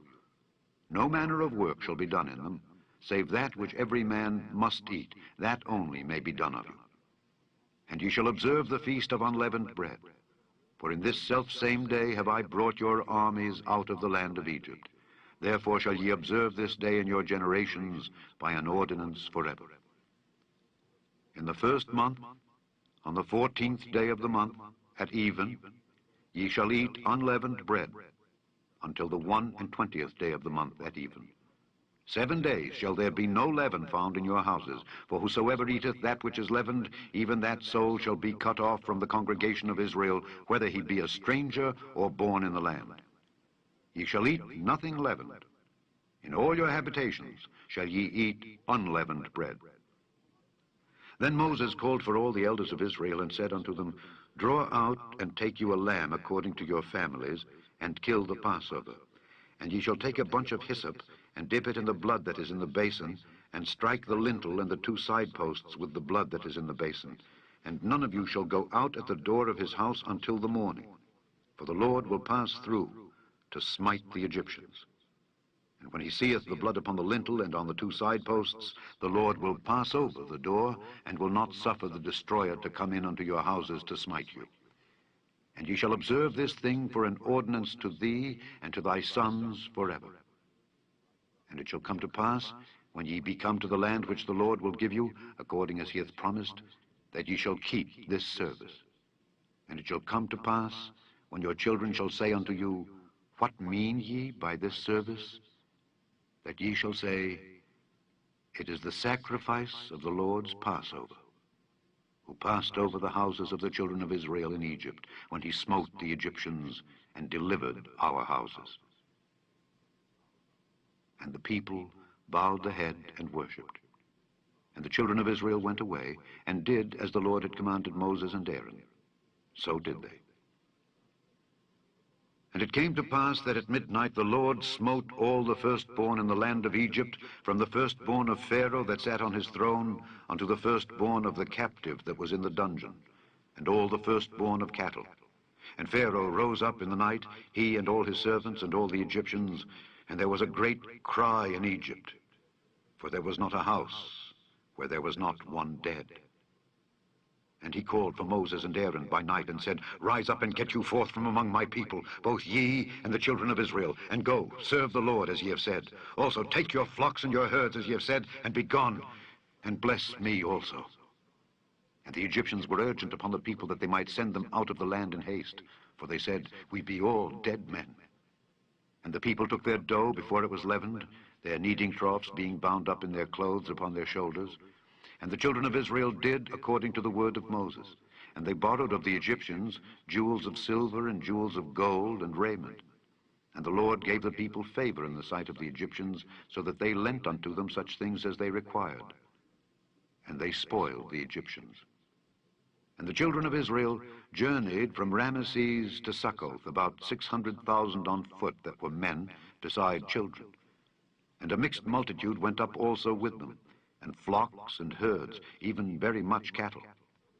And they baked unleavened cakes of the dough which they brought forth out of Egypt, where it was not leavened, because they were thrust out of Egypt, and could not tarry, neither had they prepared for themselves any victual. Now the sojourning of the children of Israel who dwelt in Egypt was 430 years. And it came to pass at the end of the 430 years, even the selfsame day it came to pass, that all the hosts of the Lord went out from the land of Egypt. It is a night to be much observed unto the Lord, for bringing them out from the land of Egypt. This is that night of the Lord, to be observed of all the children of Israel in their generations. And the Lord said unto Moses and Aaron, This is the ordinance of the Passover. There shall no stranger eat thereof. But every man's servant that is bought for money, when thou hast circumcised him, then shall he eat thereof. A foreigner and an hired servant shall not eat thereof. In one house shall it be eaten. Thou shalt not carry forth aught of the flesh abroad out of the house, neither shall ye break a bone thereof. All the congregation of Israel shall keep it. And when a stranger shall sojourn with thee, and will keep the Passover to the Lord, let all his males be circumcised, and then let him come near and keep it. And he shall be as one that is born in the land. For no uncircumcised person shall eat thereof. One law shall be to him that is homeborn, and unto the stranger that sojourneth among you. Thus did all the children of Israel, as the Lord commanded Moses and Aaron, so did they. And it came to pass the selfsame day, that the Lord did bring the children of Israel out of the land of Egypt by their armies.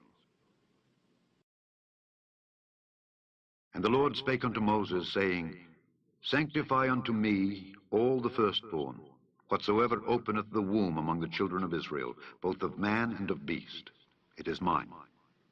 And Moses said unto the people, Remember this day in which ye came out from Egypt, out of the house of bondage. For by strength of hand the Lord brought you out from this place. There shall no leavened bread be eaten. This day came ye out in the month Abib. And it shall be, when the Lord shall bring thee into the land of the Canaanites, and the Hittites, and the Amorites, and the Hivites, and the Jebusites, which he sware unto thy fathers to give thee, a land flowing with milk and honey, that thou shalt keep this service in this month. 7 days thou shalt eat unleavened bread, and in the 7th day shall be a feast to the Lord. Unleavened bread shall be eaten 7 days, and there shall no leavened bread be seen with thee, neither shall there be leaven seen with thee in all thy quarters. And thou shalt show thy son in that day, saying, This is done because of that which the Lord did unto me when I came forth out of Egypt. And it shall be for a sign unto thee upon thine hand, and for a memorial between thine eyes, that the Lord's law may be in thy mouth. For with a strong hand hath the Lord brought thee out of Egypt. Thou shalt therefore keep this ordinance in his season from year to year. And it shall be, when the Lord shall bring thee into the land of the Canaanites, as he sware unto thee and to thy fathers, and shall give it thee, that thou shalt set apart unto the Lord all that openeth the matrix, and every firstling that cometh of a beast which thou hast. The male shall be the Lord's. And every firstling of an ass thou shalt redeem with a lamb. And if thou wilt not redeem it, then thou shalt break his neck. And all the firstborn of man among thy children shalt thou redeem. And it shall be, when thy son asketh thee in time to come, saying, What is this? That thou shalt say unto him, By strength of hand the Lord brought us out from Egypt, from the house of bondage. And it came to pass, when Pharaoh would hardly let us go, that the Lord slew all the firstborn in the land of Egypt, both the firstborn of man and the firstborn of beast. Therefore I sacrifice to the Lord all that openeth the matrix, being males. But all the firstborn of my children I redeem. And it shall be for a token upon thine hand, and for frontlets between thine eyes. For by strength of hand the Lord brought us forth out of Egypt. And it came to pass, when Pharaoh had let the people go, that God led them not through the way of the land of the Philistines, although that was near. For God said, lest peradventure the people repent when they see war, and they return to Egypt. But God led the people about through the way of the wilderness of the Red Sea. And the children of Israel went up harnessed out of the land of Egypt. And Moses took the bones of Joseph with him, for he had straitly sworn the children of Israel, saying, God will surely visit you, and ye shall carry up my bones away hence with you. And they took their journey from Succoth, and encamped in Etham, in the edge of the wilderness. And the Lord went before them by day in a pillar of a cloud to lead them the way, and by night in a pillar of fire to give them light, to go by day and night.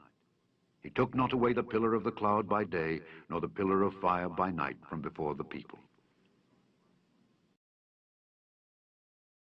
And the Lord spake unto Moses, saying, Speak unto the children of Israel, that they turn and encamp before Pi-hahiroth, between Migdol and the sea, over against Baal-zephon. Before it shall ye encamp by the sea. For Pharaoh will say of the children of Israel, They are entangled in the land, the wilderness hath shut them in. And I will harden Pharaoh's heart, that he shall follow after them. And I will be honored upon Pharaoh and upon all his host, that the Egyptians may know that I am the Lord. And they did so. And it was told the king of Egypt that the people fled, and the heart of Pharaoh and of his servants was turned against the people, and they said, Why have we done this, that we have let Israel go from serving us? And he made ready his chariot, and took his people with him. And he took 600 chosen chariots, and all the chariots of Egypt, and captains over every one of them. And the Lord hardened the heart of Pharaoh king of Egypt, and he pursued after the children of Israel. And the children of Israel went out with an high hand.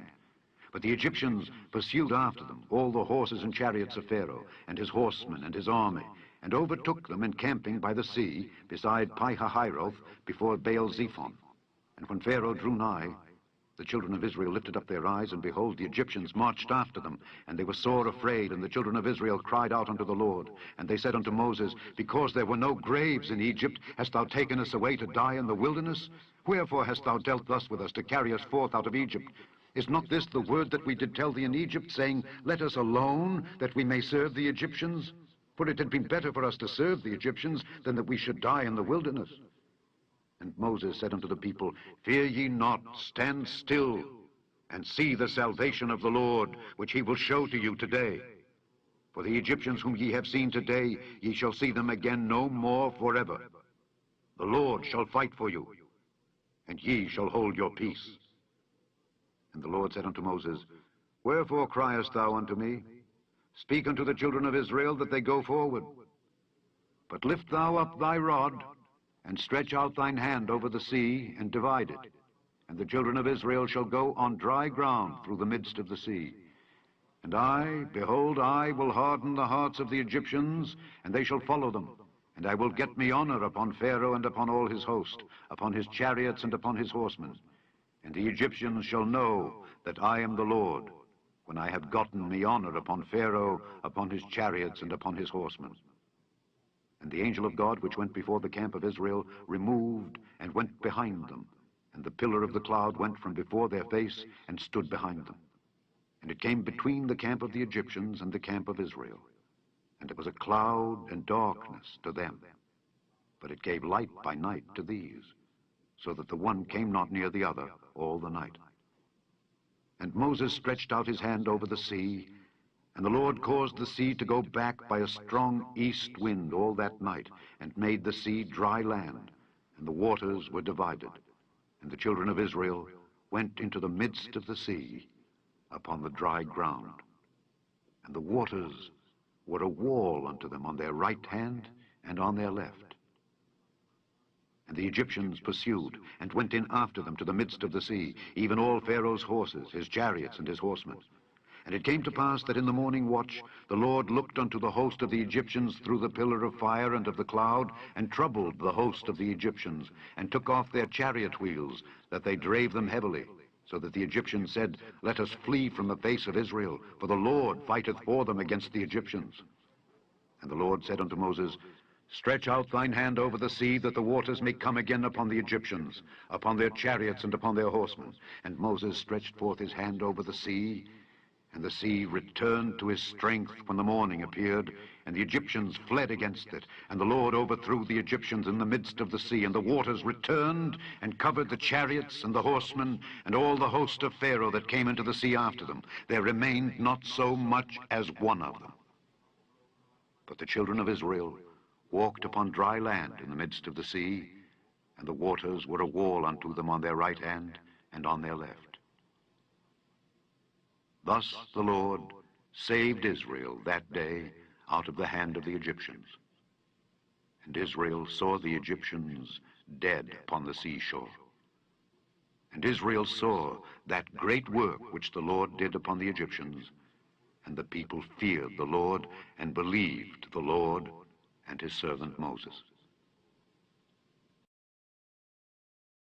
Then sang Moses and the children of Israel this song unto the Lord, and spake, saying, I will sing unto the Lord, for he hath triumphed gloriously. The horse and his rider hath he thrown into the sea. The Lord is my strength and song, and he has become my salvation. He is my God, and I will prepare him an habitation, my father's God, and I will exalt him. The Lord is a man of war. The Lord is his name. Pharaoh's chariots and his host hath he cast into the sea. His chosen captains also are drowned in the Red Sea. The depths have covered them. They sank into the bottom as a stone. Thy right hand, O Lord, is become glorious in power. Thy right hand, O Lord, hath dashed in pieces the enemy. And in the greatness of thine excellency thou hast overthrown them that rose up against thee. Thou sentest forth thy wrath, which consumed them as stubble. And with the blast of thy nostrils the waters were gathered together, the floods stood upright as an heap, and the depths were congealed in the heart of the sea. The enemy said, I will pursue, I will overtake, I will divide the spoil, my lust shall be satisfied upon them, I will draw my sword, my hand shall destroy them. Thou didst blow with thy wind, the sea covered them, they sank as lead in the mighty waters. Who is like unto thee, O Lord, among the gods? Who is like thee, glorious in holiness, fearful in praises, doing wonders? Thou stretchedst out thy right hand, the earth swallowed them. Thou in thy mercy hast led forth the people which thou hast redeemed. Thou hast guided them in thy strength unto thy holy habitation. The people shall hear and be afraid. Sorrow shall take hold on the inhabitants of Palestina. Then the dukes of Edom shall be amazed. The mighty men of Moab, trembling, shall take hold upon them. All the inhabitants of Canaan shall melt away. Fear and dread shall fall upon them. By the greatness of thine arm they shall be as still as a stone, till thy people pass over, O Lord, till the people pass over which thou hast purchased. Thou shalt bring them in, and plant them in the mountain of thine inheritance, in the place, O Lord, which thou hast made for thee to dwell in the sanctuary, O Lord, which thy hands have established. The Lord shall reign forever and ever. For the horse of Pharaoh went in with his chariots and with his horsemen into the sea, and the Lord brought again the waters of the sea upon them. But the children of Israel went on dry land in the midst of the sea. And Miriam the prophetess, the sister of Aaron, took a timbrel in her hand, and all the women went out after her with timbrels and with dances. And Miriam answered them, Sing ye to the Lord, for he hath triumphed gloriously. The horse and his rider hath he thrown into the sea. So Moses brought Israel from the Red Sea, and they went out into the wilderness of Shur. And they went 3 days in the wilderness, and found no water. And when they came to Merah, they could not drink of the waters of Merah, for they were bitter. Therefore the name of it was called Merah. And the people murmured against Moses, saying, What shall we drink? And he cried unto the Lord, and the Lord showed him a tree, which when he had cast into the waters were made sweet. There he made for them a statute and an ordinance, and there he proved them, and said, If thou wilt diligently hearken to the voice of the Lord thy God, and wilt do that which is right in his sight, and wilt give ear to his commandments, and keep all his statutes, I will put none of these diseases upon thee, which I have brought upon the Egyptians. For I am the Lord that healeth thee. And they came to Elim, where were 12 wells of water, and 70 palm trees, and they encamped there by the waters. And they took their journey from Elim, and all the congregation of the children of Israel came unto the wilderness of Sin, which is between Elim and Sinai, on the 15th day of the 2nd month after their departing out of the land of Egypt. And the whole congregation of the children of Israel murmured against Moses and Aaron in the wilderness. And the children of Israel said unto them, Would to God we had died by the hand of the Lord in the land of Egypt, when we sat by the flesh pots, and when we did eat bread to the full. For ye have brought us forth into this wilderness, to kill this whole assembly with hunger. Then said the Lord unto Moses, Behold, I will rain bread from heaven for you, and the people shall go out and gather a certain rate every day, that I may prove them whether they will walk in my law or no. And it shall come to pass that on the 6th day they shall prepare that which they bring in, and it shall be twice as much as they gather daily. And Moses and Aaron said unto all the children of Israel, At even then ye shall know that the Lord hath brought you out from the land of Egypt. And in the morning then ye shall see the glory of the Lord, for that he heareth your murmurings against the Lord. And what are we, that ye murmur against us? And Moses said, This shall be, when the Lord shall give you in the evening flesh to eat, and in the morning bread to the full, for that the Lord heareth your murmurings which ye murmur against him. And what are we? Your murmurings are not against us, but against the Lord. And Moses spake unto Aaron, Say unto all the congregation of the children of Israel, Come near before the Lord, for he hath heard your murmurings. And it came to pass, as Aaron spake unto the whole congregation of the children of Israel, that they looked toward the wilderness, and behold, the glory of the Lord appeared in the cloud. And the Lord spake unto Moses, saying, I have heard the murmurings of the children of Israel. Speak unto them, saying, At even ye shall eat flesh, and in the morning ye shall be filled with bread, and ye shall know that I am the Lord your God. And it came to pass that at even the quails came up and covered the camp. And in the morning the dew lay round about the host. And when the dew that lay was gone up, behold, upon the face of the wilderness there lay a small round thing, as small as the hoarfrost on the ground. And when the children of Israel saw it, they said one to another, It is manna, for they wist not what it was. And Moses said unto them, This is the bread which the Lord hath given you to eat. This is the thing which the Lord hath commanded. Gather of it every man according to his eating, an omer for every man according to the number of your persons. Take ye every man for them which are in his tents. And the children of Israel did so, and gathered, some more, some less. And when they did meet it with an omer, he that gathered much had nothing over, and he that gathered little had no lack. They gathered every man according to his eating. And Moses said, Let no man leave of it till the morning. Notwithstanding, they hearkened not unto Moses, but some of them left of it until the morning. And it bred worms and stank, and Moses was wroth with them. And they gathered it every morning, every man according to his eating. And when the sun waxed hot, it melted. And it came to pass that on the 6th day they gathered twice as much bread, 2 omers for one man. And all the rulers of the congregation came and told Moses. And he said unto them, This is that which the Lord hath said. Tomorrow is the rest of the holy Sabbath unto the Lord.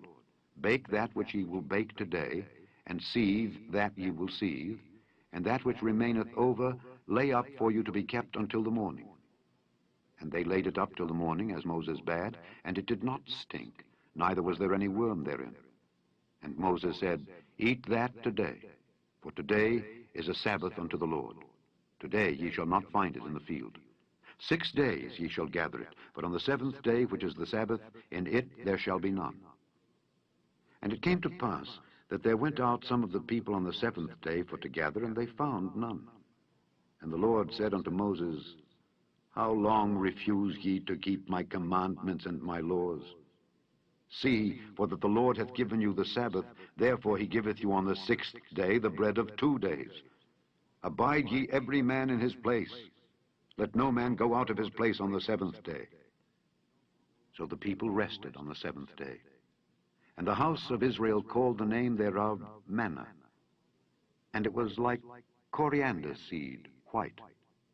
And the taste of it was like wafers made with honey. And Moses said, This is the thing which the Lord commandeth. Fill an omer of it to be kept for your generations, that they may see the bread wherewith I have fed you in the wilderness, when I brought you forth from the land of Egypt. And Moses said unto Aaron, Take a pot, and put an omer full of manna therein, and lay it up before the Lord, to be kept for your generations. As the Lord commanded Moses, so Aaron laid it up before the testimony to be kept. And the children of Israel did eat manna 40 years, until they came to a land inhabited. They did eat manna until they came unto the borders of the land of Canaan. Now an omer is the 10th part of an ephah. And all the congregation of the children of Israel journeyed from the wilderness of Sin after their journeys, according to the commandment of the Lord, and pitched in Rephidim. And there was no water for the people to drink. Wherefore the people did chide with Moses, and said, Give us water that we may drink. And Moses said unto them, Why chide ye with me? Wherefore do ye tempt the Lord? And the people thirsted there for water, and the people murmured against Moses, and said, Wherefore is this that thou hast brought us up out of Egypt, to kill us and our children and our cattle with thirst? And Moses cried unto the Lord, saying, What shall I do unto this people? They be almost ready to stone me.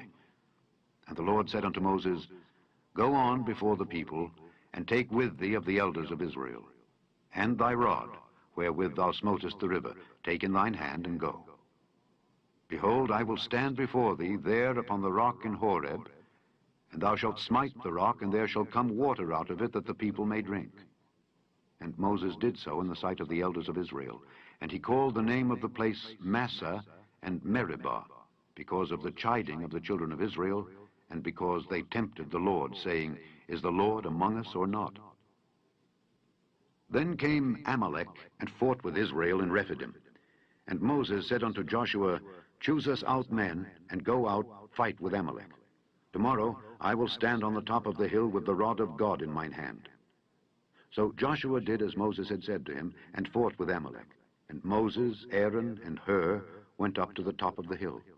And it came to pass, when Moses held up his hand, that Israel prevailed. And when he let down his hand, Amalek prevailed. But Moses' hands were heavy. And they took a stone, and put it unto him, and he sat thereon. And Aaron and Hur stayed up his hands, the one on the one side, and the other on the other side. And his hands were steady until the going down of the sun. And Joshua discomfited Amalek and his people with the edge of the sword. And the Lord said unto Moses, Write this for a memorial in a book, and rehearse it in the ears of Joshua. For I will utterly put out the remembrance of Amalek from under heaven. And Moses built an altar, and called the name of it Jehovah Nissi. For he said, Because the Lord hath sworn that the Lord will have war with Amalek from generation to generation. Of Midian, Moses' father-in-law, heard of all that God had done for Moses and for Israel his people, and that the Lord had brought Israel out of Egypt. Then Jethro, Moses' father-in-law, took Zipporah, Moses' wife, after he had sent her back, and her 2 sons, of which the name of the one was Gershom, for he said, I have been an alien in a strange land, and the name of the other was Eliezer, for the God of my father, said he, was mine help, and delivered me from the sword of Pharaoh. And Jethro, Moses' father-in-law, came with his sons and his wife unto Moses into the wilderness, where he encamped at the mount of God. And he said unto Moses, I, thy father-in-law Jethro, am come unto thee, and thy wife and her 2 sons with her. And Moses went out to meet his father-in-law, and did obeisance, and kissed him. And they asked each other of their welfare. And they came into the tent. And Moses told his father-in-law all that the Lord had done unto Pharaoh and to the Egyptians for Israel's sake, and all the travail that had come upon them by the way, and how the Lord delivered them. And Jethro rejoiced for all the goodness which the Lord had done to Israel, whom he had delivered out of the hand of the Egyptians. And Jethro said, Blessed be the Lord, who hath delivered you out of the hand of the Egyptians and out of the hand of Pharaoh, who hath delivered the people from under the hand of the Egyptians. Now I know that the Lord is greater than all gods, for in the thing wherein they dealt proudly, he was above them. And Jethro, Moses' father-in-law, took a burnt offering and sacrifices for God. And Aaron came and all the elders of Israel to eat bread with Moses' father-in-law before God. And it came to pass on the morrow that Moses sat to judge the people, and the people stood by Moses from the morning unto the evening. And when Moses' father-in-law saw all that he did to the people, he said, What is this thing that thou doest to the people? Why sittest thou thyself alone, and all the people stand by thee from morning unto even? And Moses said unto his father-in-law, Because the people come unto me to inquire of God. When they have a matter, they come unto me, and I judge between one and another, and I do make them know the statutes of God and his laws. And Moses' father-in-law said unto him, The thing that thou doest is not good. Thou wilt surely wear away, both thou and this people that is with thee. For this thing is too heavy for thee. Thou art not able to perform it thyself alone. Hearken now unto my voice. I will give thee counsel, and God shall be with thee. Be thou for the people to Godward, that thou mayest bring the causes unto God. And thou shalt teach them ordinances and laws, and shalt show them the way wherein they must walk, and the work that they must do. Moreover, thou shalt provide out of all the people able men, such as fear God, men of truth, hating covetousness, and place such over them to be rulers of thousands, and rulers of hundreds, rulers of fifties, and rulers of tens. And let them judge the people at all seasons. And it shall be that every great matter they shall bring unto thee, but every small matter they shall judge. So shall it be easier for thyself, and they shall bear the burden with thee. If thou shalt do this thing, and God command thee so, then thou shalt be able to endure, and all this people shall also go to their place in peace. So Moses hearkened to the voice of his father-in-law, and did all that he had said. And Moses chose able men out of all Israel, and made them heads over the people, rulers of thousands, rulers of hundreds, rulers of fifties, and rulers of tens. And they judged the people at all seasons. The hard causes they brought unto Moses, but every small matter they judged themselves. And Moses let his father-in-law depart, and he went his way into his own land. The 3rd month, when the children of Israel were gone forth out of the land of Egypt, the same day came they into the wilderness of Sinai. For they were departed from Rephidim, and were come to the desert of Sinai, and had pitched in the wilderness. And there Israel camped before the mount. And Moses went up unto God, and the Lord called unto him out of the mountain, saying, Thus shalt thou say to the house of Jacob, and tell the children of Israel, Ye have seen what I did unto the Egyptians, and how I bare you on eagles' wings, and brought you unto myself. Now therefore, if ye will obey my voice indeed, and keep my covenant, then ye shall be a peculiar treasure unto me above all people, for all the earth is mine. And ye shall be unto me a kingdom of priests, and an holy nation. These are the words which thou shalt speak unto the children of Israel. And Moses came and called for the elders of the people, and laid before their faces all these words which the Lord commanded them. And all the people answered together and said, All that the Lord hath spoken we will do. And Moses returned the words of the people unto the Lord. And the Lord said unto Moses, Lo, I come unto thee in a thick cloud, that the people may hear when I speak with thee, and believe thee forever. And Moses told the words of the people unto the Lord. And the Lord said unto Moses, Go unto the people, and sanctify them today and tomorrow, and let them wash their clothes, and be ready against the 3rd day. For the 3rd day the Lord will come down in the sight of all the people upon Mount Sinai. And thou shalt set bounds unto the people round about, saying, Take heed to yourselves, that ye go not up into the mount, or touch the border of it. Whosoever toucheth the mount shall be surely put to death. There shall not an hand touch it, but he shall surely be stoned, or shot through. Whether it be beast or man, it shall not live. When the trumpet soundeth long, they shall come up to the mount. And Moses went down from the mount unto the people, and sanctified the people, and they washed their clothes. And he said unto the people, Be ready against the 3rd day. Come not at your wives. And it came to pass on the third day in the morning that there were thunders and lightnings and a thick cloud upon the mount, and the voice of the trumpet exceeding loud, so that all the people that was in the camp trembled. And Moses brought forth the people out of the camp to meet with God, and they stood at the nether part of the mount. And Mount Sinai was altogether on a smoke, because the Lord descended upon it in fire, and the smoke thereof ascended as the smoke of a furnace, and the whole mount quaked greatly. And when the voice of the trumpet sounded long, and waxed louder and louder, Moses spake, and God answered him by a voice. And the Lord came down upon Mount Sinai on the top of the mount, and the Lord called Moses up to the top of the mount, and Moses went up. And the Lord said unto Moses, Go down, charge the people, lest they break through unto the Lord to gaze, and many of them perish. And let the priests also, which come near to the Lord, sanctify themselves, lest the Lord break forth upon them. And Moses said unto the Lord, The people cannot come up to Mount Sinai. For thou chargedst us, saying, Set bounds about the mount, and sanctify it. And the Lord said unto him, Away, get thee down, and thou shalt come up, thou and Aaron with thee. But let not the priests and the people break through to come up unto the Lord, lest he break forth upon them. So Moses went down unto the people, and spake unto them. God spake all these words, saying, I am the Lord thy God, which have brought thee out of the land of Egypt, out of the house of bondage. Thou shalt have no other gods before me. Thou shalt not make unto thee any graven image, or any likeness of anything that is in heaven above, or that is in the earth beneath, or that is in the water under the earth. Thou shalt not bow down thyself to them, nor serve them. For I, the Lord thy God, am a jealous God, visiting the iniquity of the fathers upon the children unto the third and fourth generation of them that hate me, and showing mercy unto thousands of them that love me and keep my commandments.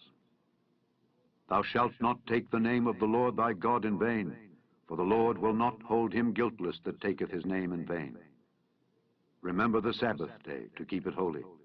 6 days shalt thou labor and do all thy work, but the seventh day is the Sabbath of the Lord thy God. In it thou shalt not do any work, thou, nor thy son, nor thy daughter, thy manservant, nor thy maidservant, nor thy cattle, nor thy stranger that is within thy gates. For in 6 days the Lord made heaven and earth, the sea, and all that in them is, and rested the seventh day. Wherefore the Lord blessed the Sabbath day and hallowed it. Honor thy father and thy mother, that thy days may be long upon the land which the Lord thy God giveth thee.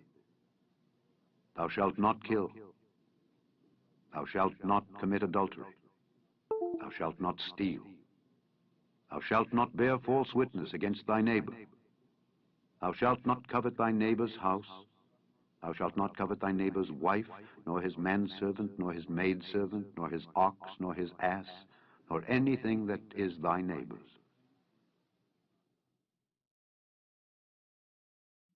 And all the people saw the thunderings and the lightnings and the noise of the trumpet and the mountain smoking.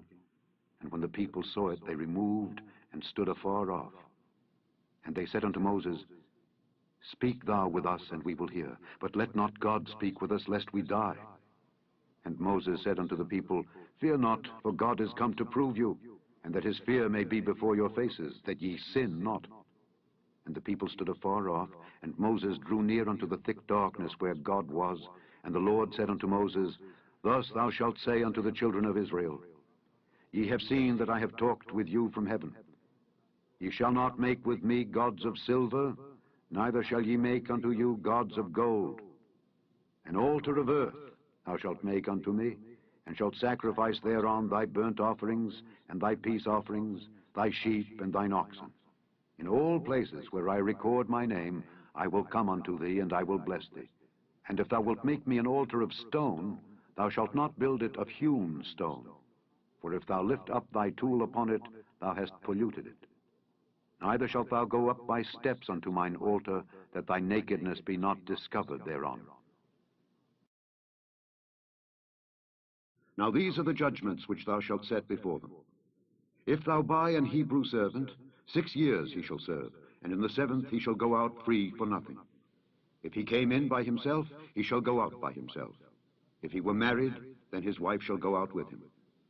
If his master have given him a wife, and she have borne him sons or daughters, the wife and her children shall be her master's, and he shall go out by himself. And if the servant shall plainly say, I love my master, my wife, and my children, I will not go out free, then his master shall bring him unto the judges.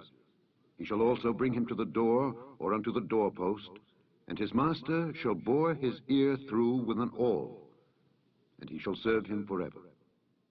And if a man sell his daughter to be a maidservant, she shall not go out as the men servants do. If she please not her master, who hath betrothed her to himself, then shall he let her be redeemed. To sell her unto a strange nation he shall have no power, seeing he hath dealt deceitfully with her. And if he have betrothed her unto his son, he shall deal with her after the manner of daughters. If he take him another wife, her food, her raiment, and her duty of marriage shall he not diminish. And if he do not these three unto her, then shall she go out free without money. He that smiteth a man so that he die shall be surely put to death. And if a man lie not in wait, but God deliver him into his hand, then I will appoint thee a place whither he shall flee.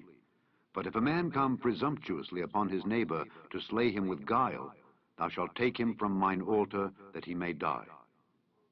And he that smiteth his father or his mother shall be surely put to death. And he that stealeth a man and selleth him, or if he be found in his hand, he shall surely be put to death. And he that curseth his father or his mother shall surely be put to death. And if men strive together, and one smite another with a stone or with his fist, and he die not, but keepeth his bed, if he rise again and walk abroad upon his staff, then shall he that smote him be quit. Only he shall pay for the loss of his time, and shall cause him to be thoroughly healed. And if a man smite his servant or his maid with a rod, and he die under his hand, he shall be surely punished. Notwithstanding, if he continue a day or two, he shall not be punished, for he is his money. If men strive and hurt a woman with child, so that her fruit depart from her, and yet no mischief follow, he shall be surely punished according as the woman's husband will lay upon him, and he shall pay as the judges determine. And if any mischief follow, then thou shalt give life for life, eye for eye, tooth for tooth, hand for hand, foot for foot, burning for burning, wound for wound, stripe for stripe. And if a man smite the eye of his servant, or the eye of his maid, that it perish, he shall let him go free for his eye's sake. And if he smite out his manservant's tooth, or his maidservant's tooth, he shall let him go free for his tooth's sake. If an ox gore a man or a woman that they die, then the ox shall be surely stoned, and his flesh shall not be eaten, but the owner of the ox shall be quit. But if the ox were wont to push with his horn in time past, and it hath been testified to his owner, and he hath not kept him in, but that he hath killed a man or a woman, the ox shall be stoned, and his owner also shall be put to death. If there be laid on him a sum of money, then he shall give for the ransom of his life whatsoever is laid upon him. Whether he have gored a son or have gored a daughter, according to this judgment shall it be done unto him. If the ox shall push a manservant or a maidservant, he shall give unto their master 30 shekels of silver, and the ox shall be stoned. And if a man shall open a pit, or if a man shall dig a pit and not cover it, and an ox or an ass fall therein, the owner of the pit shall make it good, and give money unto the owner of them, and the dead beast shall be his. And if one man's ox hurt another's, that he die, then they shall sell the live ox, and divide the money of it, and the dead ox also they shall divide. Or if it be known that the ox hath used to push in time past, and his owner hath not kept him in, he shall surely pay ox for ox, and the dead shall be his own. An ox or a sheep, and kill it or sell it, he shall restore 5 oxen for an ox, and 4 sheep for a sheep. If a thief be found breaking up, and be smitten that he die, there shall no blood be shed for him. If the sun be risen upon him, there shall be blood shed for him, for he should make full restitution. If he have nothing, then he shall be sold for his theft. If the theft be certainly found in his hand alive, whether it be ox or ass or sheep, he shall restore double. If a man shall cause a field or vineyard to be eaten, and shall put in his beast, and shall feed in another man's field, Of the best of his own field and of the best of his own vineyard shall he make restitution. If fire break out and catch in thorns, so that the stacks of corn or the standing corn or the field be consumed therewith, he that kindled the fire shall surely make restitution. If a man shall deliver unto his neighbor money or stuff to keep, and it be stolen out of the man's house, if the thief be found, let him pay double. If the thief be not found, then the master of the house shall be brought unto the judges, to see whether he have put his hand unto his neighbor's goods. For all manner of trespass, whether it be for ox, for ass, for sheep, for raiment, or for any manner of lost thing which another challengeth to be his, the cause of both parties shall come before the judges, and whom the judges shall condemn, he shall pay double unto his neighbor. If a man deliver unto his neighbor an ass or an ox or a sheep or any beast to keep, and it die or be hurt or driven away, no man seeing it, then shall an oath of the Lord be between them both, that he hath not put his hand unto his neighbor's goods. And the owner of it shall accept thereof, and he shall not make it good. And if it be stolen from him, he shall make restitution unto the owner thereof. If it be torn in pieces, then let him bring it for witness, and he shall not make good that which was torn. And if a man borrow aught of his neighbor, and it be hurt or die, the owner thereof being not with it, he shall surely make it good. But if the owner thereof be with it, he shall not make it good. If it be an hired thing, it came for his hire. And if a man entice a maid that is not betrothed, and lie with her, he shall surely endow her to be his wife. If her father utterly refuse to give her unto him, he shall pay money according to the dowry of virgins. Thou shalt not suffer a witch to live. Whosoever lieth with a beast shall surely be put to death. He that sacrificeth unto any god, save unto the Lord only, he shall be utterly destroyed. Thou shalt neither vex a stranger nor oppress him, for ye were strangers in the land of Egypt. Ye shall not afflict any widow or fatherless child. If thou afflict them in any wise, and they cry at all unto me, I will surely hear their cry. And my wrath shall wax hot, and I will kill you with the sword, and your wives shall be widows, and your children fatherless. If thou lend money to any of my people that is poor by thee, thou shalt not be to him as an usurer, neither shalt thou lay upon him usury. If thou at all take thy neighbor's raiment to pledge, thou shalt deliver it unto him by that the sun goeth down, for that is his covering only. It is his raiment for his skin, wherein shall he sleep. And it shall come to pass, when he crieth unto me, that I will hear, for I am gracious. Thou shalt not revile the gods, nor curse the ruler of thy people. Thou shalt not delay to offer the first of thy ripe fruits and of thy liquors, the firstborn of thy sons shalt thou give unto me.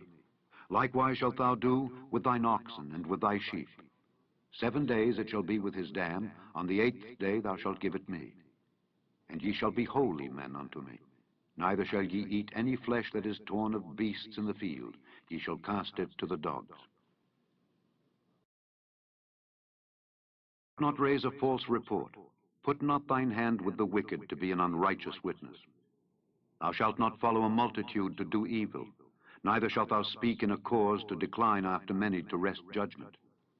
Neither shalt thou countenance a poor man in his cause. If thou meet thine enemy's ox or his ass going astray, thou shalt surely bring it back to him again. If thou see the ass of him that hateth thee lying under his burden, and wouldest forbear to help him, thou shalt surely help with him. Thou shalt not wrest the judgment of thy poor in his cause. Keep thee far from a false matter, and the innocent and righteous slay thou not, for I will not justify the wicked. And thou shalt take no gift, for the gift blindeth the wise, and perverteth the words of the righteous. Also thou shalt not oppress a stranger, for ye know the heart of a stranger, seeing ye were strangers in the land of Egypt. And 6 years thou shalt sow thy land, and shalt gather in the fruits thereof, but the 7th year thou shalt let it rest and lie still, that the poor of thy people may eat, and what they leave the beasts of the field shall eat. In like manner thou shalt deal with thy vineyard, and with thy olive yard. 6 days thou shalt do thy work, and on the 7th day thou shalt rest, that thine ox and thine ass may rest, and the son of thy handmaid and the stranger may be refreshed. And in all things that I have said unto you, be circumspect, and make no mention of the name of other gods, neither let it be heard out of thy mouth. 3 times thou shalt keep a feast unto me in the year. Thou shalt keep the feast of unleavened bread. Thou shalt eat unleavened bread 7 days, as I commanded thee, in the time appointed of the month Abib, for in it thou camest out from Egypt, and none shall appear before me empty. And the feast of harvest, the first fruits of thy labors, which thou hast sown in the field. And the feast of ingathering, which is in the end of the year, when thou hast gathered in thy labors out of the field. 3 times in the year all thy males shall appear before the Lord God. Thou shalt not offer the blood of my sacrifice with leavened bread, neither shall the fat of my sacrifice remain until the morning. The first of the first fruits of thy land thou shalt bring into the house of the Lord thy God. Thou shalt not seethe a kid in his mother's milk. Behold, I send an angel before thee to keep thee in the way, and to bring thee into the place which I have prepared. Beware of him, and obey his voice. Provoke him not, for he will not pardon your transgressions, for my name is in him.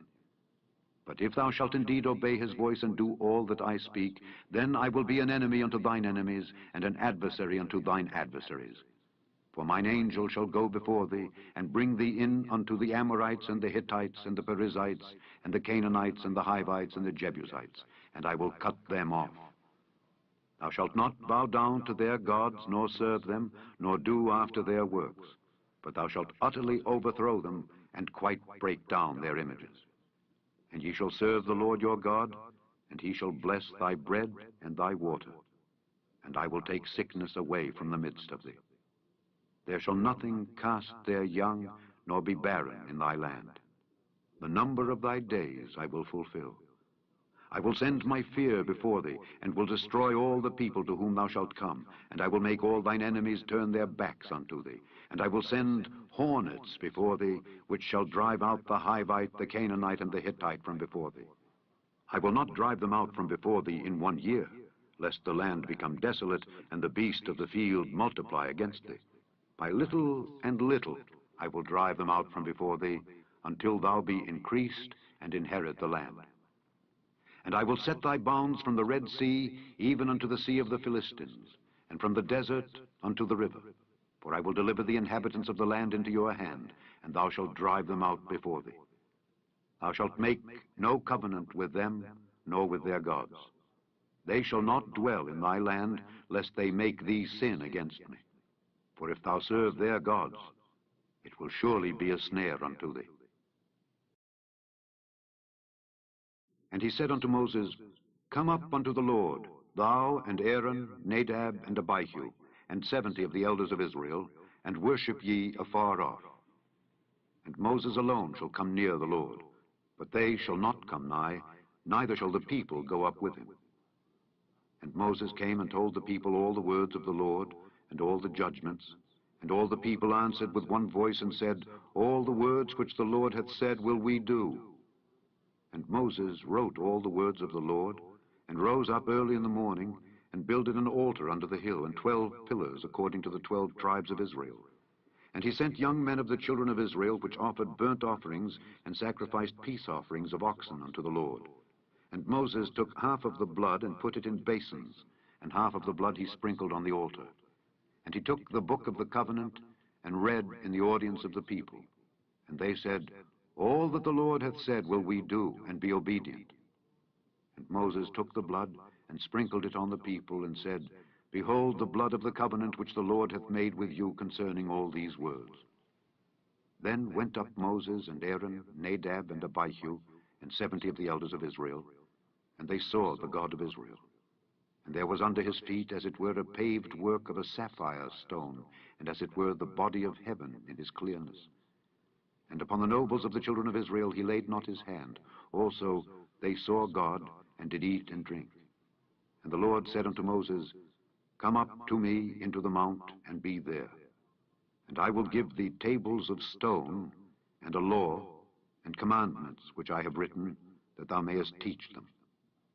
And Moses rose up, and his minister Joshua, and Moses went up into the mount of God. And he said unto the elders, Tarry ye here for us until we come again unto you. And behold, Aaron and Hur are with you. If any man have any matters to do, let him come unto them. And Moses went up into the mount, and a cloud covered the mount. And the glory of the Lord abode upon Mount Sinai, and the cloud covered it 6 days. And the 7th day he called unto Moses out of the midst of the cloud. And the sight of the glory of the Lord was like devouring fire on the top of the mount in the eyes of the children of Israel. And Moses went into the midst of the cloud, and gat him up into the mount, and Moses was in the mount 40 days and 40 nights. And the Lord spake unto Moses, saying, Speak unto the children of Israel, that they bring me an offering. Of every man that giveth it willingly with his heart, ye shall take my offering. And this is the offering which ye shall take of them: gold, and silver, and brass, and blue, and purple, and scarlet, and fine linen, and goat's hair, and rams' skins dyed red, and badgers' skins, and shittim wood, oil for the light, spices for anointing oil, and for sweet incense, onyx stones, and stones to be set in the ephod and in the breastplate. And let them make me a sanctuary, that I may dwell among them. According to all that I show thee, after the pattern of the tabernacle and the pattern of all the instruments thereof, even so shall ye make it. And they shall make an ark of shittim wood. 2 cubits and a half shall be the length thereof, and 1 cubit and a half the breadth thereof, and 1 cubit and a half the height thereof. And thou shalt overlay it with pure gold, within and without shalt thou overlay it, and shalt make upon it a crown of gold round about. And thou shalt cast 4 rings of gold for it, and put them in the 4 corners thereof. And 2 rings shall be in the one side of it, and 2 rings in the other side of it. And thou shalt make staves of shittim wood, and overlay them with gold. And thou shalt put the staves into the rings by the sides of the ark, that the ark may be borne with them. The staves shall be in the rings of the ark. They shall not be taken from it. And thou shalt put into the ark the testimony which I shall give thee. And thou shalt make a mercy seat of pure gold.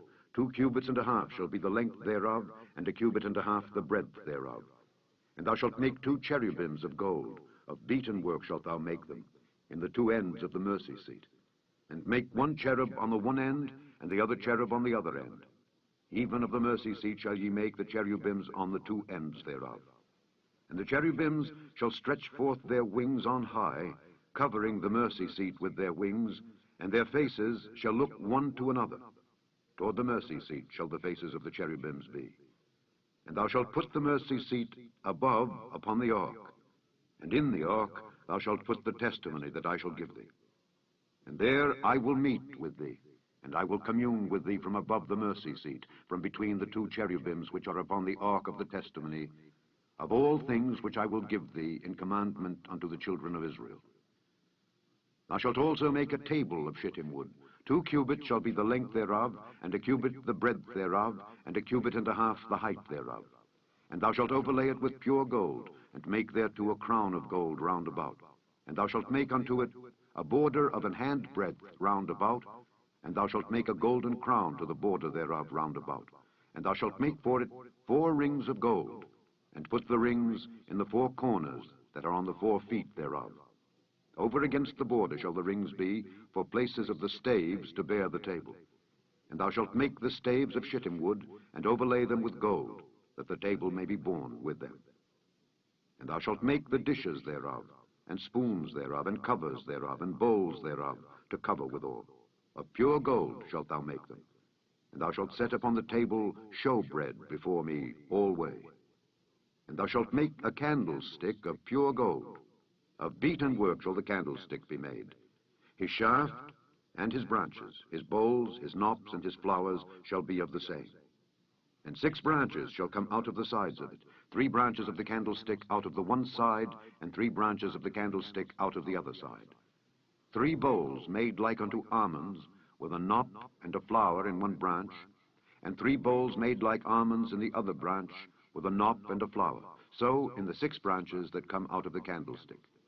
And in the candlestick shall be 4 bowls made like unto almonds, with their knops and their flowers. And there shall be a knop under 2 branches of the same, and a knop under 2 branches of the same, and a knop under 2 branches of the same, according to the 6 branches that proceed out of the candlestick. Their knops and their branches shall be of the same. All it shall be one beaten work of pure gold. And thou shalt make the 7 lamps thereof, and they shall light the lamps thereof, that they may give light over against it. And the tongs thereof and the snuff dishes thereof shall be of pure gold. Of a talent of pure gold shall he make it, with all these vessels. And look that thou make them after their pattern, which was showed thee in the mount. Thou shalt make the tabernacle with 10 curtains of fine twined linen, and blue and purple and scarlet. With cherubims of cunning work shalt thou make them. The length of 1 curtain shall be 28 cubits, and the breadth of 1 curtain 4 cubits. And every one of the curtains shall have 1 measure. The 5 curtains shall be coupled together one to another, and other 5 curtains shall be coupled one to another. And thou shalt make loops of blue upon the edge of the 1 curtain from the selvage in the coupling, and likewise shalt thou make in the uttermost edge of another curtain in the couplings of the second. 50 loops shalt thou make in the 1 curtain, and 50 loops shalt thou make in the edge of the curtain that is in the coupling of the second, that the loops may take hold one of another. And thou shalt make 50 taches of gold, and couple the curtains together with the taches, and it shall be 1 tabernacle. And thou shalt make curtains of goat's hair, to be a covering upon the tabernacle. 11 curtains shalt thou make. The length of 1 curtain shall be 30 cubits, and the breadth of 1 curtain 4 cubits, and the 11 curtains shall be all of 1 measure. And thou shalt couple 5 curtains by themselves, and 6 curtains by themselves, and shalt double the 6th curtain in the forefront of the tabernacle. And thou shalt make 50 loops on the edge of the 1 curtain that is outmost in the coupling, and 50 loops in the edge of the curtain which coupleth the second. And thou shalt make 50 taches of brass, and put the taches into the loops, and couple the tent together, that it may be one. And the remnant that remaineth of the curtains of the tent, the half curtain that remaineth, shall hang over the back side of the tabernacle. And a cubit on the 1 side, and a cubit on the other side of that which remaineth in the length of the curtains of the tent, it shall hang over the sides of the tabernacle, on this side and on that side, to cover it. And thou shalt make a covering for the tent of rams' skins dyed red, and a covering above of badgers' skins. And thou shalt make boards for the tabernacle of shittim wood, standing up. 10 cubits shall be the length of a board, and a cubit and a half shall be the breadth of 1 board. 2 tenons shall there be in 1 board, set in order one against another. Thus shalt thou make for all the boards of the tabernacle. And thou shalt make the boards for the tabernacle 20 boards on the south side southward. And thou shalt make 40 sockets of silver under the 20 boards. 2 sockets under 1 board for his 2 tenons, and 2 sockets under another board for his 2 tenons. And for the second side of the tabernacle on the north side there shall be 20 boards, and there 40 sockets of silver, 2 sockets under 1 board, and 2 sockets under another board. And for the sides of the tabernacle westward thou shalt make 6 boards, and 2 boards shalt thou make for the corners of the tabernacle in the 2 sides. And they shall be coupled together beneath, and they shall be coupled together above the head of it unto 1 ring. Thus shall it be for them both. They shall be for the 2 corners. And they shall be 8 boards, and their sockets of silver, 16 sockets, 2 sockets under 1 board, and 2 sockets under another board. And thou shalt make bars of shittim wood, 5 for the boards of the 1 side of the tabernacle, and 5 bars for the boards of the other side of the tabernacle, and 5 bars for the boards of the side of the tabernacle for the 2 sides westward. And the middle bar in the midst of the boards shall reach from end to end. And thou shalt overlay the boards with gold, and make their rings of gold for places for the bars. And thou shalt overlay the bars with gold. And thou shalt rear up the tabernacle according to the fashion thereof which was showed thee in the mount. And thou shalt make a veil of blue and purple and scarlet and fine twined linen of cunning work. With cherubims shall it be made. And thou shalt hang it upon 4 pillars of shittim wood overlaid with gold. Their hooks shall be of gold upon the 4 sockets of silver.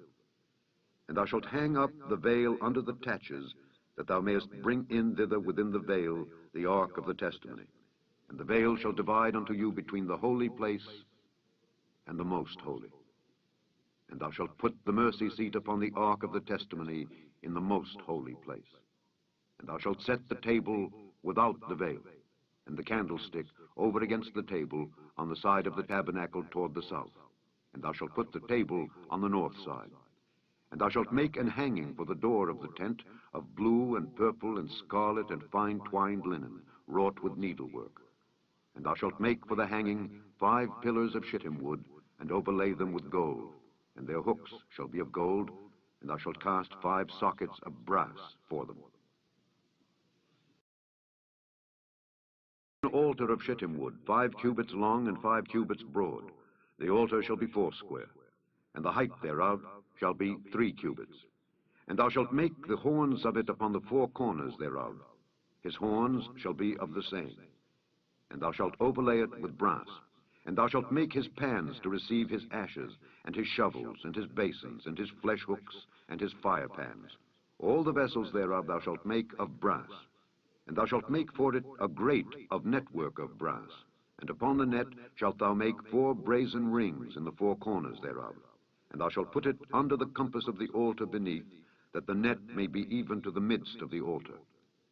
And thou shalt make staves for the altar, staves of shittim wood, and overlay them with brass. And the staves shall be put into the rings, and the staves shall be upon the 2 sides of the altar to bear it. Hollow with boards shalt thou make it. As it was showed thee in the mount, so shall they make it. And thou shalt make the court of the tabernacle. For the south side southward there shall be hangings for the court of fine twined linen of 100 cubits long for one side. And the 20 pillars thereof, and their 20 sockets, shall be of brass. The hooks of the pillars and their fillets shall be of silver. And likewise for the north side, in length there shall be hangings of 100 cubits long, and his 20 pillars and their 20 sockets of brass, the hooks of the pillars and their fillets of silver. And for the breadth of the court on the west side shall be hangings of 50 cubits, their pillars 10, and their sockets 10. And the breadth of the court on the east side eastward shall be 50 cubits. The hangings of one side of the gate shall be 15 cubits, their pillars 3, and their sockets 3. And on the other side shall be hangings 15 cubits, their pillars 3, and their sockets 3. And for the gate of the court shall be an hanging of 20 cubits, of blue and purple and scarlet and fine twined linen wrought with needlework. And their pillars shall be 4, and their sockets 4. All the pillars round about the court shall be filleted with silver. Their hooks shall be of silver, and their sockets of brass. The length of the court shall be 100 cubits, and the breadth 50 everywhere, and the height 5 cubits of fine twined linen, and their sockets of brass. All the vessels of the tabernacle, in all the service thereof, and all the pins thereof, and all the pins of the court, shall be of brass. And thou shalt command the children of Israel that they bring thee pure oil olive beaten for the light, to cause the lamp to burn always. In the tabernacle of the congregation, without the veil which is before the testimony, Aaron and his sons shall order it from evening to morning before the Lord. It shall be a statute forever unto their generations on the behalf of the children of Israel. To thee Aaron thy brother and his sons with him from among the children of Israel, that he may minister unto me in the priest's office, even Aaron, Nadab, and Abihu, Eleazar, and Ithamar, Aaron's sons. And thou shalt make holy garments for Aaron thy brother, for glory and for beauty. And thou shalt speak unto all that are wise-hearted, whom I have filled with the spirit of wisdom, that they may make Aaron's garments to consecrate him, that he may minister unto me in the priest's office. And these are the garments which they shall make: a breastplate, and an ephod, and a robe, and a broidered coat, a mitre, and a girdle. And they shall make holy garments for Aaron thy brother and his sons, that he may minister unto me in the priest's office. And they shall take gold, and blue, and purple, and scarlet, and fine linen. And they shall make the ephod of gold, of blue, and of purple, of scarlet, and fine twined linen, with cunning work. It shall have the 2 shoulder pieces thereof joined at the 2 edges thereof, and so it shall be joined together. And the curious girdle of the ephod which is upon it shall be of the same, according to the work thereof, even of gold, of blue, and purple, and scarlet, and fine twined linen. And thou shalt take 2 onyx stones, and grave on them the names of the children of Israel. 6 of their names on one stone, and the other 6 names of the rest on the other stone, according to their birth. With the work of an engraver in stone, like the engravings of a signet, shalt thou engrave the 2 stones with the names of the children of Israel. Thou shalt make them to be set in ouches of gold. And thou shalt put the 2 stones upon the shoulders of the ephod for stones of memorial unto the children of Israel. And Aaron shall bear their names before the Lord upon his 2 shoulders for a memorial. And thou shalt make ouches of gold, and 2 chains of pure gold at the ends. Of wreathen work shalt thou make them, and fasten the wreathen chains to the ouches. And thou shalt make the breastplate of judgment with cunning work. After the work of the ephod thou shalt make it. Of gold, of blue, and of purple, and of scarlet, and of fine twined linen shalt thou make it. 4 it shall be, being doubled. A span shall be the length thereof, and a span shall be the breadth thereof. And thou shalt set in it settings of stones, even 4 rows of stones. The first row shall be a sardius, a topaz, and a carbuncle. This shall be the first row. And the second row shall be an emerald, a sapphire, and a diamond. And the third row, a ligure, an agate, and an amethyst. And the 4th row, a beryl, and an onyx, and a jasper. They shall be set in gold in their enclosings. And the stones shall be with the names of the children of Israel, 12 according to their names, like the engravings of a signet. Every one with his name shall they be according to the 12 tribes. And thou shalt make upon the breastplate chains at the ends of wreathen work of pure gold. And thou shalt make upon the breastplate 2 rings of gold, and shalt put the 2 rings on the 2 ends of the breastplate. And thou shalt put the 2 wreathen chains of gold in the 2 rings, which are on the ends of the breastplate. And the other 2 ends of the 2 wreathen chains thou shalt fasten in the 2 ouches, and put them on the shoulder pieces of the ephod before it. And thou shalt make 2 rings of gold, and thou shalt put them upon the 2 ends of the breastplate in the border thereof, which is in the side of the ephod inward. And 2 other rings of gold thou shalt make, and shalt put them on the 2 sides of the ephod underneath, toward the forepart thereof, over against the other coupling thereof, above the curious girdle of the ephod. And they shall bind the breastplate by the rings thereof unto the rings of the ephod, with a lace of blue, that it may be above the curious girdle of the ephod, and that the breastplate be not loosed from the ephod. And Aaron shall bear the names of the children of Israel in the breastplate of judgment upon his heart, when he goeth in unto the holy place, for a memorial before the Lord continually. And thou shalt put in the breastplate of judgment the Urim and the Thummim, and they shall be upon Aaron's heart when he goeth in before the Lord. And Aaron shall bear the judgment of the children of Israel upon his heart before the Lord continually. And thou shalt make the robe of the ephod all of blue, and there shall be an hole in the top of it in the midst thereof. It shall have a binding of woven work round about the whole of it, as it were the whole of an habergeon, that it be not rent.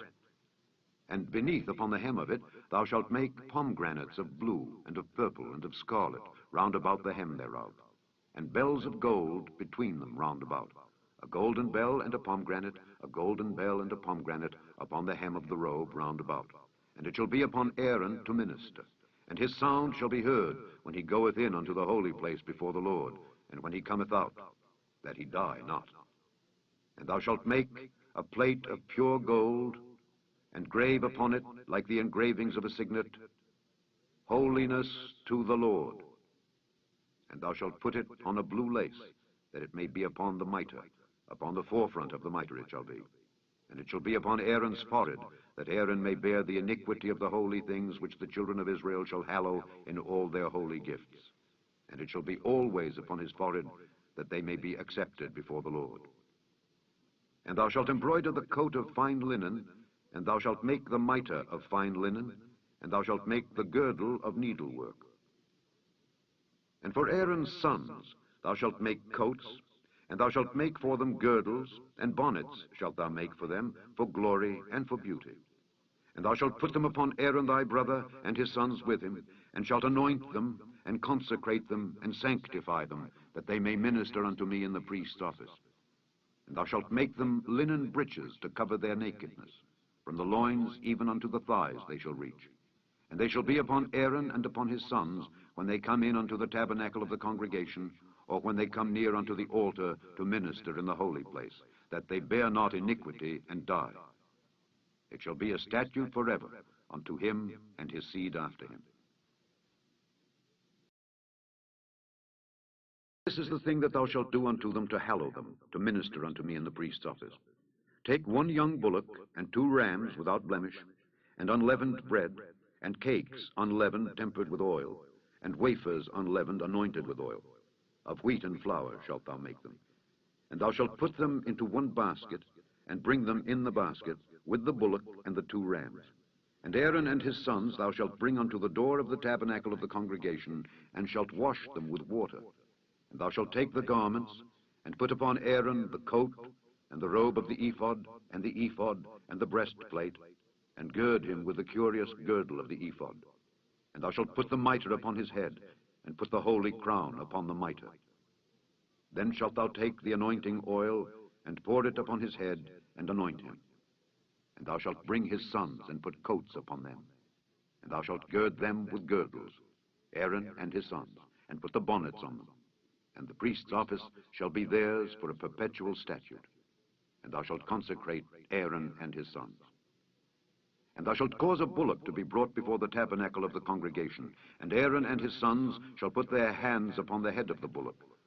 And thou shalt kill the bullock before the Lord by the door of the tabernacle of the congregation. And thou shalt take of the blood of the bullock, and put it upon the horns of the altar with thy finger, and pour all the blood beside the bottom of the altar. And thou shalt take all the fat that covereth the inwards, and the caul that is above the liver, and the 2 kidneys, and the fat that is upon them, and burn them upon the altar. But the flesh of the bullock, and his skin, and his dung, shalt thou burn with fire without the camp. It is a sin offering. Thou shalt also take 1 ram, and Aaron and his sons shall put their hands upon the head of the ram. And thou shalt slay the ram, and thou shalt take his blood, and sprinkle it round about upon the altar. And thou shalt cut the ram in pieces, and wash the inwards of him, and his legs, and put them unto his pieces, and unto his head. And thou shalt burn the whole ram upon the altar. It is a burnt offering unto the Lord. It is a sweet savor, an offering made by fire unto the Lord. And thou shalt take the other ram, and Aaron and his sons shall put their hands upon the head of the ram. Then shalt thou kill the ram, and take of his blood, and put it upon the tip of the right ear of Aaron, and upon the tip of the right ear of his sons, and upon the thumb of their right hand, and upon the great toe of their right foot, and sprinkle the blood upon the altar round about. And thou shalt take of the blood that is upon the altar, and of the anointing oil, and sprinkle it upon Aaron, and upon his garments, and upon his sons, and upon the garments of his sons with him. And he shall be hallowed, and his garments, and his sons' garments with him. Also thou shalt take of the ram the fat and the rump, and the fat that covereth the inwards, and the caul above the liver, and the 2 kidneys, and the fat that is upon them, and the right shoulder, for it is a ram of consecration. And 1 loaf of bread, and 1 cake of oiled bread, and 1 wafer out of the basket of the unleavened bread that is before the Lord. And thou shalt put all in the hands of Aaron, and in the hands of his sons, and shalt wave them for a wave offering before the Lord. And thou shalt receive them of their hands, and burn them upon the altar for a burnt offering, for a sweet savor before the Lord. It is an offering made by fire unto the Lord. And thou shalt take the breast of the ram of Aaron's consecration, and wave it for a wave offering before the Lord, and it shall be thy part. And thou shalt sanctify the breast of the wave offering, and the shoulder of the heave offering, which is waved, and which is heaved up, of the ram of the consecration, even of that which is for Aaron, and of that which is for his sons. And it shall be Aaron's and his sons by a statute forever from the children of Israel. For it is an heave offering, and it shall be an heave offering from the children of Israel of the sacrifice of their peace offerings, even their heave offering unto the Lord. And the holy garments of Aaron shall be his sons after him, to be anointed therein, and to be consecrated in them. And that son that is priest in his stead shall put them on 7 days, when he cometh into the tabernacle of the congregation to minister in the holy place. And thou shalt take the ram of the consecration, and seethe his flesh in the holy place. And Aaron and his sons shall eat the flesh of the ram, and the bread that is in the basket by the door of the tabernacle of the congregation. and they shall eat those things wherewith the atonement was made, to consecrate and to sanctify them. But a stranger shall not eat thereof, because they are holy.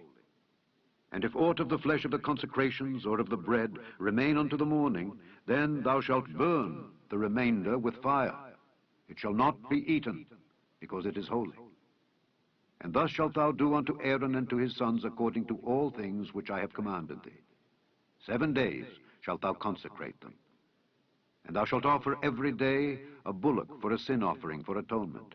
And thou shalt cleanse the altar when thou hast made an atonement for it, and thou shalt anoint it to sanctify it. 7 days thou shalt make an atonement for the altar and sanctify it, and it shall be an altar most holy. Whatsoever toucheth the altar shall be holy. Now this is that which thou shalt offer upon the altar: 2 lambs of the first year, day by day, continually. The one lamb thou shalt offer in the morning, and the other lamb thou shalt offer at even. And with the one lamb 1/10 deal of flour mingled with the 4th part of an hin of beaten oil, and the 4th part of an hin of wine for a drink offering. And the other lamb thou shalt offer at even, and shalt do thereto according to the meat offering of the morning, and according to the drink offering thereof, for a sweet savour, an offering made by fire unto the Lord. This shall be a continual burnt offering throughout your generations at the door of the tabernacle of the congregation before the Lord, where I will meet you to speak there unto thee. And there I will meet with the children of Israel, and the tabernacle shall be sanctified by my glory. And I will sanctify the tabernacle of the congregation and the altar. I will sanctify also both Aaron and his sons to minister to me in the priest's office. And I will dwell among the children of Israel, and will be their God. And they shall know that I am the Lord their God, that brought them forth out of the land of Egypt, that I may dwell among them. I am the Lord their God. Make an altar to burn incense upon. Of shittim wood shalt thou make it. A cubit shall be the length thereof, and a cubit the breadth thereof. 4 shall it be, and 2 cubits shall be the height thereof. The horns thereof shall be of the same. And thou shalt overlay it with pure gold, the top thereof and the sides thereof round about, and the horns thereof. And thou shalt make unto it a crown of gold round about. And 2 golden rings shalt thou make to it under the crown of it, by the 2 corners thereof. Upon the 2 sides of it shalt thou make it. And they shall be for places for the staves to bear it withal. And thou shalt make the staves of shittim wood, and overlay them with gold.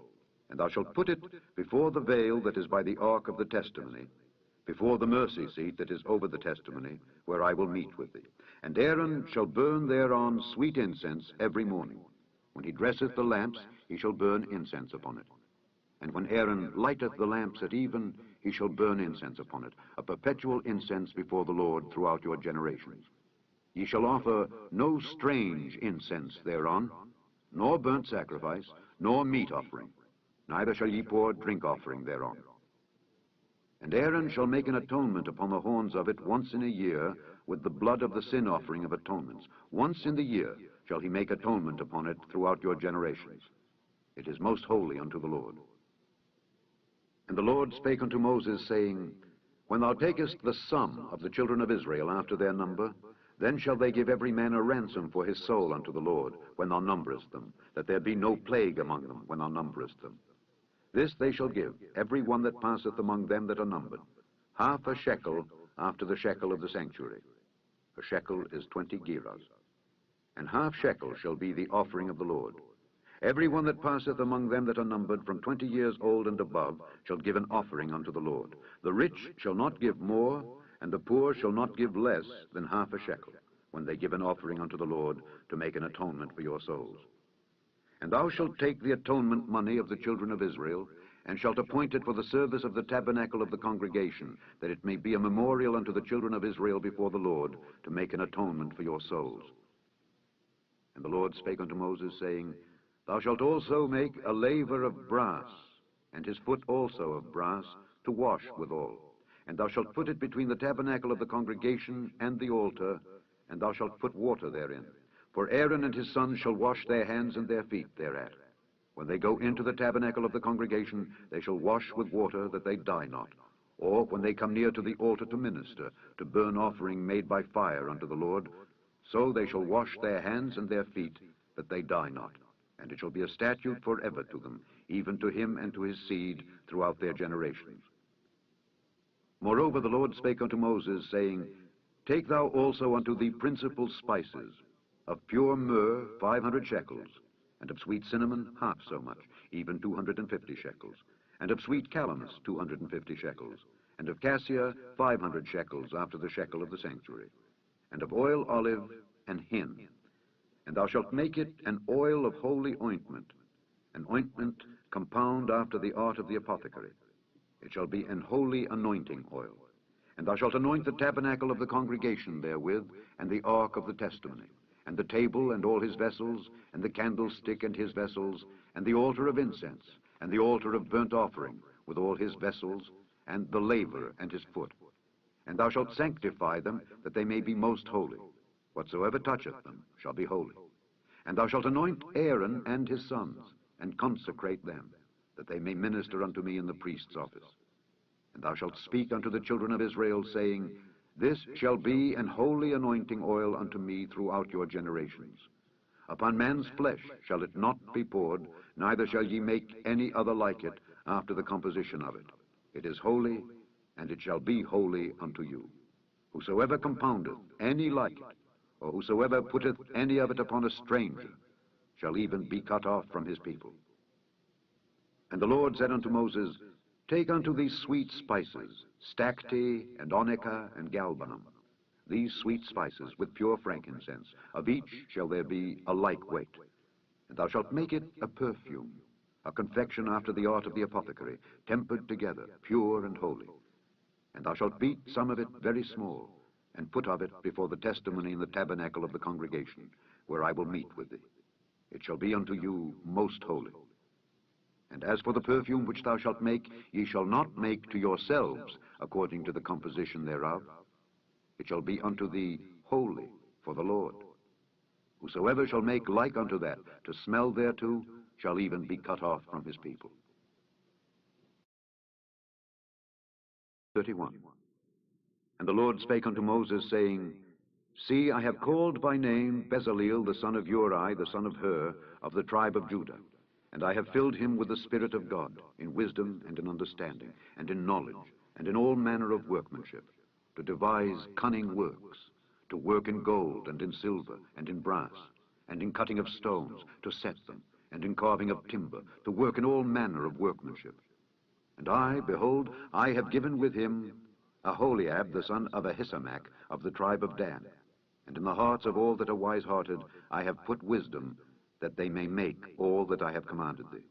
The tabernacle of the congregation, and the ark of the testimony, and the mercy seat that is thereupon, and all the furniture of the tabernacle, and the table and his furniture, and the pure candlestick with all his furniture, and the altar of incense, and the altar of burnt offering with all his furniture, and the laver and his foot, and the cloths of service, and the holy garments for Aaron the priest, and the garments of his sons, to minister in the priest's office, and the anointing oil, and sweet incense for the holy place.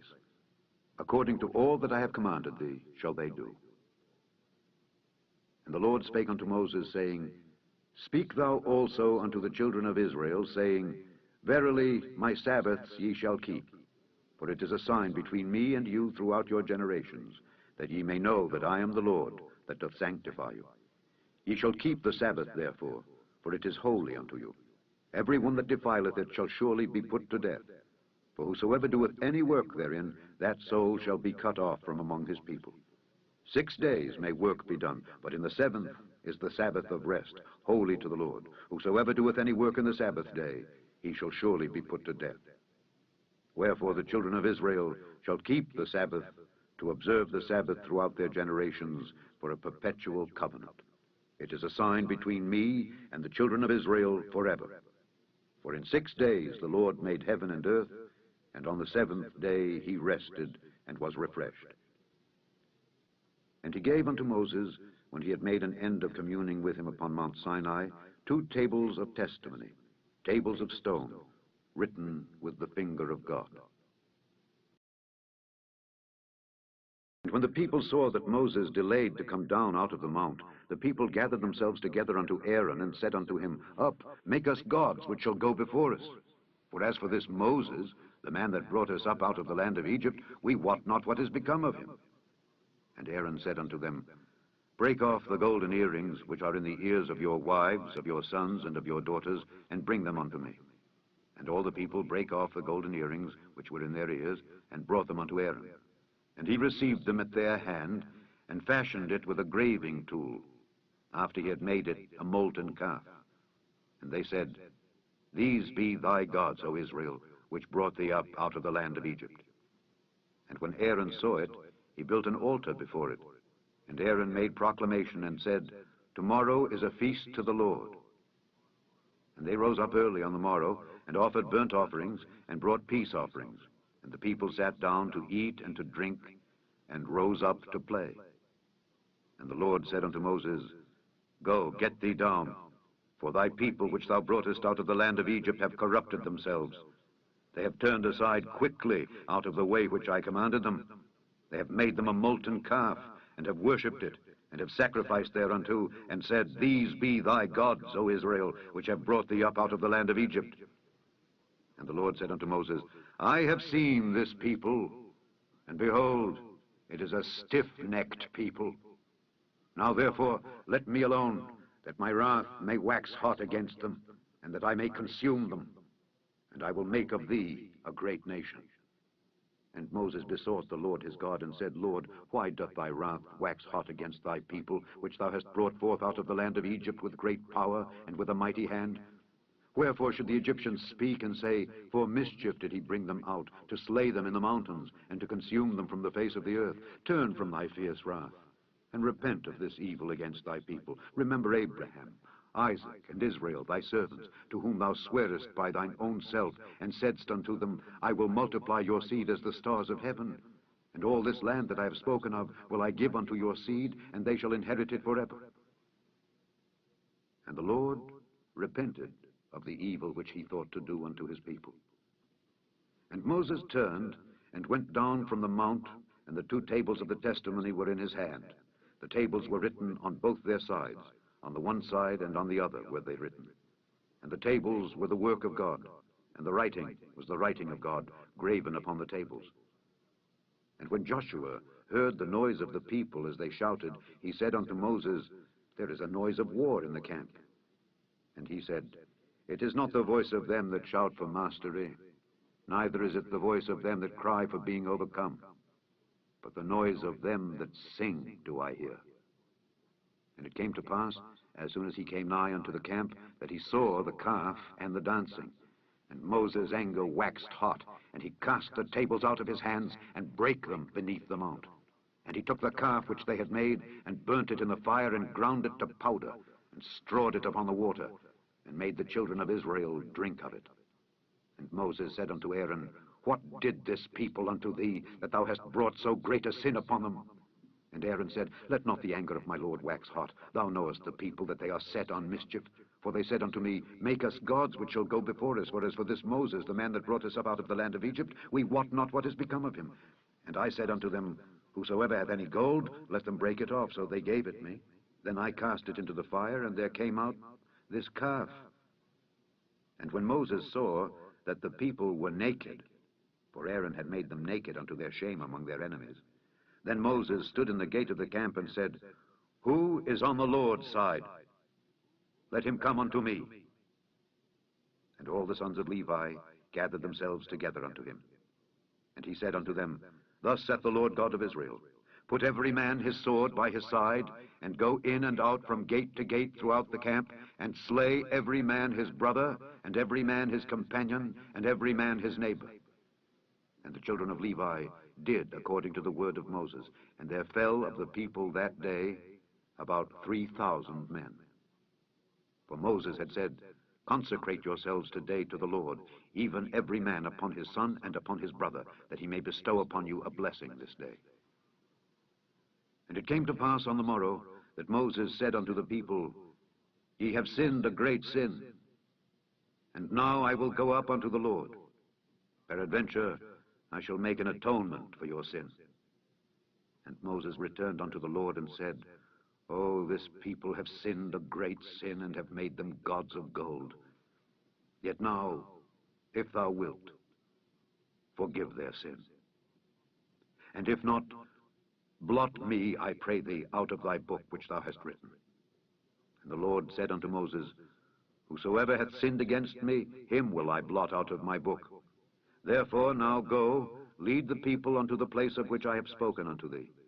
Behold, mine angel shall go before thee. Nevertheless, in the day when I visit, I will visit their sin upon them. And the Lord plagued the people because they made the calf which Aaron made. Moses, depart and go up hence, thou and the people which thou hast brought up out of the land of Egypt, unto the land which I swear unto Abraham, to Isaac, and to Jacob, saying, Unto thy seed will I give it. And I will send an angel before thee, and I will drive out the Canaanite, the Amorite, and the Hittite, and the Perizzite, the Hivite, and the Jebusite, unto a land flowing with milk and honey. For I will not go up in the midst of thee, for thou art a stiff-necked people, lest I consume thee in the way. And when the people heard these evil tidings, they mourned, and no man did put on him his ornaments. For the Lord had said unto Moses, Say unto the children of Israel, Ye are a stiff-necked people. I will come up into the midst of thee in a moment, and consume thee. Therefore now put off thy ornaments from thee, that I may know what to do unto thee.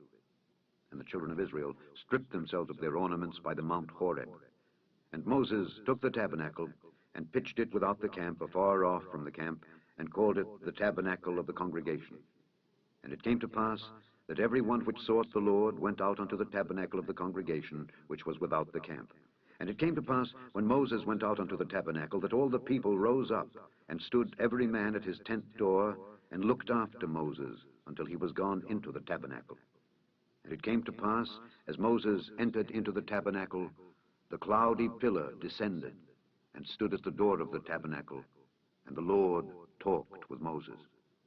And all the people saw the cloudy pillar stand at the tabernacle door, and all the people rose up and worshipped, every man in his tent door. And the Lord spake unto Moses face to face, as a man speaketh unto his friend. And he turned again into the camp. But his servant Joshua, the son of Nun, a young man, departed not out of the tabernacle. And Moses said unto the Lord, See, thou sayest unto me, Bring up this people, and thou hast not let me know whom thou wilt send with me. Yet thou hast said, I know thee by name, and thou hast also found grace in my sight. Now therefore I pray thee, if I have found grace in thy sight, show me now thy way, that I may know thee, that I may find grace in thy sight, and consider that this nation is thy people. And he said, My presence shall go with thee, and I will give thee rest. And he said unto him, If thy presence go not with me, carry us not up hence. For wherein shall it be known here that I and thy people have found grace in thy sight? Is it not in that thou goest with us? So shall we be separated, I and thy people, from all the people that are upon the face of the earth. And the Lord said unto Moses, I will do this thing also that thou hast spoken, for thou hast found grace in my sight, and I know thee by name. And he said, I beseech thee, show me thy glory. And he said, I will make all my goodness pass before thee, and I will proclaim the name of the Lord before thee, and will be gracious to whom I will be gracious, and will show mercy on whom I will show mercy. And he said, Thou canst not see my face, for there shall no man see me and live. And the Lord said, Behold, there is a place by me, and thou shalt stand upon a rock. And it shall come to pass, while my glory passeth by, that I will put thee in a clift of the rock, and will cover thee with my hand while I pass by. And I will take away mine hand, and thou shalt see my back parts, but my face shall not be seen. And the Lord said unto Moses, Hew thee 2 tables of stone like unto the first, and I will write upon these tables the words that were in the first tables, which thou breakest. And be ready in the morning, and come up in the morning unto Mount Sinai, and present thyself there to me, in the top of the mount. And no man shall come up with thee, Neither let any man be seen throughout all the mount, neither let the flocks nor herds feed before that mount. And he hewed 2 tables of stone like unto the first. And Moses rose up early in the morning, and went up unto Mount Sinai as the Lord had commanded him, and took in his hand the 2 tables of stone. And the Lord descended in the cloud, and stood with him there, and proclaimed the name of the Lord. And the Lord passed by before him, and proclaimed, the Lord God, merciful and gracious, long-suffering, and abundant in goodness and truth, keeping mercy for thousands, forgiving iniquity and transgression and sin, and that will by no means clear the guilty, visiting the iniquity of the fathers upon the children, and upon the children's children unto the 3rd and to the 4th generation. And Moses made haste, and bowed his head toward the earth, and worshipped. And he said, if now I have found grace in thy sight, O Lord, let my Lord, I pray thee, go among us. For it is a stiff-necked people, and pardon our iniquity and our sin, and take us for thine inheritance. And he said, behold, I make a covenant. Before all thy people I will do marvels, such as have not been done in all the earth, nor in any nation. And all the people among which thou art shall see the work of the Lord, for it is a terrible thing that I will do with thee. Observe thou that which I command thee this day. Behold, I drive out before thee the Amorite, and the Canaanite, and the Hittite, and the Perizzite, and the Hivite, and the Jebusite. Take heed to thyself, lest thou make a covenant with the inhabitants of the land whither thou goest, lest it be for a snare in the midst of thee. But ye shall destroy their altars, break their images, and cut down their groves. For thou shalt worship no other God, for the Lord, whose name is jealous, is a jealous God. Lest thou make a covenant with the inhabitants of the land, and they go a-whoring after their gods, and do sacrifice unto their gods, and one call thee, and thou eat of his sacrifice. And thou take of their daughters unto thy sons, and their daughters go a-whoring after their gods, and make thy sons go a-whoring after their gods. Thou shalt make thee no molten gods. The feast of unleavened bread shalt thou keep. 7 days thou shalt eat unleavened bread, as I commanded thee, in the time of the month Abib, for in the month Abib thou camest out from Egypt. All that openeth the matrix is mine, and every firstling among thy cattle, whether ox or sheep, that is male. But the firstling of an ass thou shalt redeem with a lamb, and if thou redeem him not, then shalt thou break his neck. All the firstborn of thy sons thou shalt redeem, and none shall appear before me empty. 6 days thou shalt work, but on the 7th day thou shalt rest. In earing time and in harvest thou shalt rest. And thou shalt observe the feast of weeks, of the first fruits of wheat harvest, and the feast of ingathering at the year's end. Thrice in the year shall all your men children appear before the Lord God, the God of Israel. For I will cast out the nations before thee, and enlarge thy borders. Neither shall any man desire thy land, when thou shalt go up to appear before the Lord thy God thrice in the year. Thou shalt not offer the blood of my sacrifice with leaven, neither shall the sacrifice of the feast of the Passover be left unto the morning. The first of the firstfruits of thy land thou shalt bring unto the house of the Lord thy God.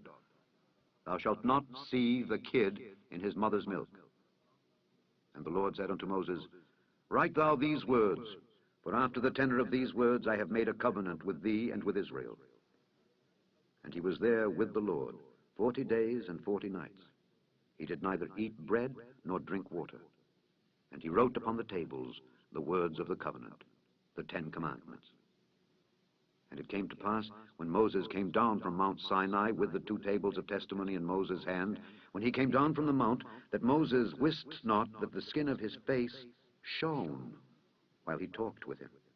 And when Aaron and all the children of Israel saw Moses, behold, the skin of his face shone, and they were afraid to come nigh him. And Moses called unto them, and Aaron and all the rulers of the congregation returned unto him, and Moses talked with them. And afterward all the children of Israel came nigh, and he gave them in commandment all that the Lord had spoken with him in Mount Sinai. And till Moses had done speaking with them, he put a veil on his face. But when Moses went in before the Lord to speak with him, he took the veil off until he came out. And he came out and spake unto the children of Israel, that which he was commanded.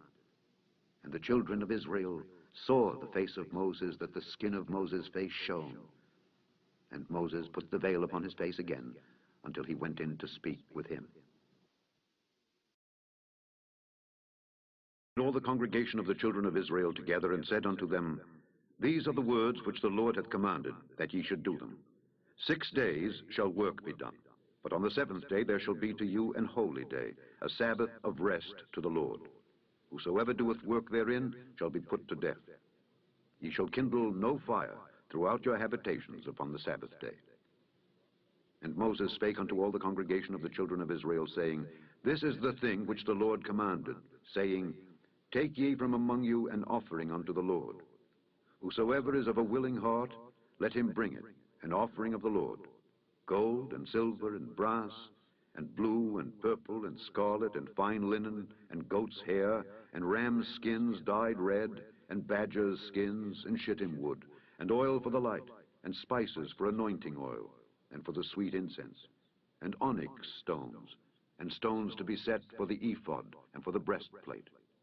And every wise-hearted among you shall come and make all that the Lord hath commanded: the tabernacle, his tent, and his covering, his taches, and his boards, his bars, his pillars, and his sockets, the ark, and the staves thereof, with the mercy seat, and the veil of the covering, the table, and his staves, and all his vessels, and the showbread, the candlestick also for the light, and his furniture, and his lamps, with the oil for the light, and the incense altar, and his staves, and the anointing oil, and the sweet incense, and the hanging for the door at the entering in of the tabernacle, the altar of burnt offering with his brazen grate, his staves, and all his vessels, the laver and his foot, the hangings of the court, his pillars and their sockets, and the hanging for the door of the court, the pins of the tabernacle, and the pins of the court, and their cords, the cloths of service to do service in the holy place, the holy garments for Aaron the priest, and the garments of his sons, to minister in the priest's office.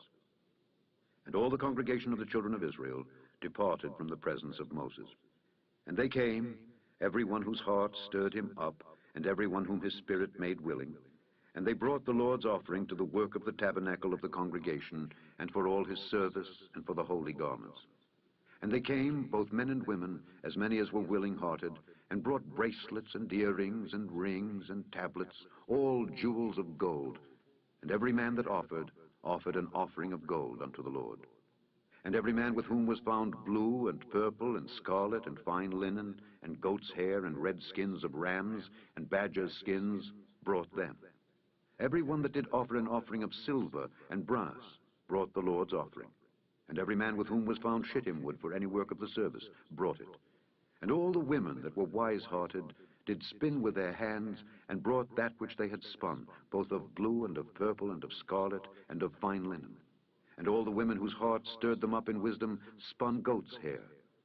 And the rulers brought onyx stones, and stones to be set for the ephod, and for the breastplate, and spice, and oil for the light, and for the anointing oil, and for the sweet incense. The children of Israel brought a willing offering unto the Lord, every man and woman whose heart made them willing to bring for all manner of work which the Lord had commanded to be made by the hand of Moses. And Moses said unto the children of Israel, See, the Lord hath called by name Bezaleel, the son of Uri, the son of Hur, of the tribe of Judah. And he hath filled him with the Spirit of God, in wisdom, in understanding, and in knowledge, and in all manner of workmanship, and to devise curious works, to work in gold, and in silver, and in brass, and in the cutting of stones, to set them, and in carving of wood, to make any manner of cunning work. And he hath put in his heart that he may teach, both he and Aholiab, the son of Ahisamach, of the tribe of Dan. Them hath he filled with wisdom of heart, to work all manner of work, of the engraver, and of the cunning workman, and of the embroiderer, in blue and in purple, in scarlet, and in fine linen, and of the weaver, even of them that do any work, and of those that devise cunning work. Wrought Bezaleel and Aholiab, and every wise-hearted man, in whom the Lord put wisdom and understanding to know how to work all manner of work for the service of the sanctuary, according to all that the Lord had commanded. And Moses called Bezaleel and Aholiab, and every wise-hearted man, in whose heart the Lord had put wisdom, even everyone whose heart stirred him up to come unto the work to do it. And they received of Moses all the offering which the children of Israel had brought for the work of the service of the sanctuary, to make it withal. And they brought yet unto him free offerings every morning.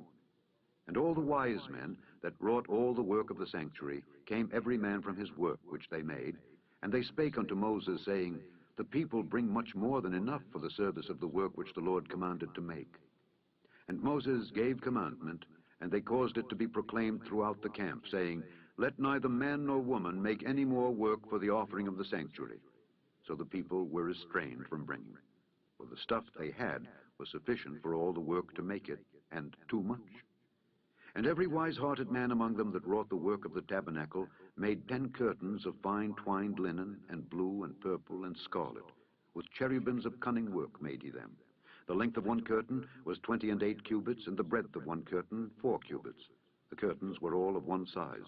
And he coupled the 5 curtains one unto another, and the other 5 curtains he coupled one unto another.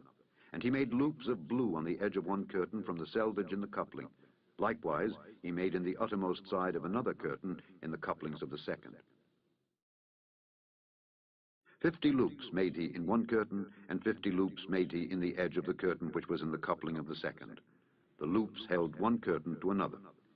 And he made 50 taches of gold, and coupled the curtains one unto another with the taches. So it became one tabernacle.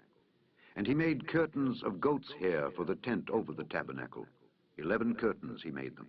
The length of one curtain was 30 cubits, and 4 cubits was the breadth of one curtain. The 11 curtains were of one size. And he coupled 5 curtains by themselves, and 6 curtains by themselves. And he made 50 loops upon the uttermost edge of the curtain in the coupling, and 50 loops made he upon the edge of the curtain which coupleth the second. And he made 50 taches of brass to couple the tent together, that it might be one. And he made a covering for the tent of ram skins dyed red, and a covering of badger skins above that. And he made boards for the tabernacle of shittim wood, standing up. The length of a board was 10 cubits, and the breadth of a board 1 cubit and a half. One board had 2 tenons, equally distant one from another. Thus did he make for all the boards of the tabernacle. And he made boards for the tabernacle, 20 boards for the south side southward, and 40 sockets of silver he made under the 20 boards, 2 sockets under one board for his 2 tenons, and 2 sockets under another board for his 2 tenons. And for the other side of the tabernacle, which is toward the north corner, he made 20 boards. And there 40 sockets of silver, 2 sockets under one board and 2 sockets under another board. And for the sides of the tabernacle westward, he made 6 boards. And 2 boards made he for the corners of the tabernacle in the 2 sides. And they were coupled beneath, and coupled together at the head thereof to one ring. Thus he did to both of them in both the corners. And there were 8 boards, and their sockets were 16 sockets of silver, under every board 2 sockets. And he made bars of shittim wood, 5 for the boards of the one side of the tabernacle, and 5 bars for the boards of the other side of the tabernacle, and 5 bars for the boards of the tabernacle for the sides westward. And he made the middle bar to shoot through the boards from the one end to the other. And he overlaid the boards with gold, and made their rings of gold to be places for the bars, and overlaid the bars with gold. And he made a veil of blue and purple and scarlet and fine twined linen. With cherubims made he it of cunning work. And he made thereunto 4 pillars of shittim wood, and overlaid them with gold. Their hooks were of gold. And he cast for them 4 sockets of silver. And he made an hanging for the tabernacle door of blue and purple and scarlet, and fine twined linen of needlework. And the 5 pillars of it were their hooks. And he overlaid their chapiters and their fillets with gold. But their 5 sockets were of brass. He made the ark of shittim wood. 2 cubits and a half was the length of it, and 1 cubit and a half the breadth of it, and 1 cubit and a half the height of it. And he overlaid it with pure gold within and without, and made a crown of gold to it round about. And he cast for it 4 rings of gold to be set by the 4 corners of it, even 2 rings upon the one side of it, and 2 rings upon the other side of it. And he made staves of shittim wood, and overlaid them with gold. And he put the staves into the rings by the sides of the ark to bear the ark. And he made the mercy seat of pure gold. 2 cubits and a half was the length thereof, and 1 cubit and a half the breadth thereof. And he made 2 cherubims of gold, beaten out of one piece made he them, on the 2 ends of the mercy seat. one cherub on the end on this side, and another cherub on the other end on that side. Out of the mercy seat made he the cherubims on the two ends thereof. And the cherubims spread out their wings on high, and covered with their wings over the mercy seat, with their faces one to another. Even to the mercy seatward were the faces of the cherubims. And he made the table of shittim wood. 2 cubits was the length thereof, and a cubit the breadth thereof, and a cubit and a half the height thereof. And he overlaid it with pure gold, and made thereunto a crown of gold round about. Also he made thereunto a border of an handbreadth round about, and made a crown of gold for the border thereof round about. And he cast for it 4 rings of gold, and put the rings upon the 4 corners that were in the 4 feet thereof. Over against the border were the rings, the places for the staves to bear the table. And he made the staves of shittim wood, and overlaid them with gold to bear the table. And he made the vessels which were upon the table, his dishes and his spoons and his bowls and his covers to cover withal, of pure gold. And he made the candlestick of pure gold. Of beaten work made he the candlestick. His shaft and his branch, his bowls, his knops, and his flowers were of the same. And 6 branches going out of the sides thereof, 3 branches of the candlestick out of the one side thereof, and 3 branches of the candlestick out of the other side thereof. 3 bowls made after the fashion of almonds in one branch, a knop and a flower, and 3 bowls made like almonds in another branch, a knop and a flower. So throughout the 6 branches going out of the candlestick.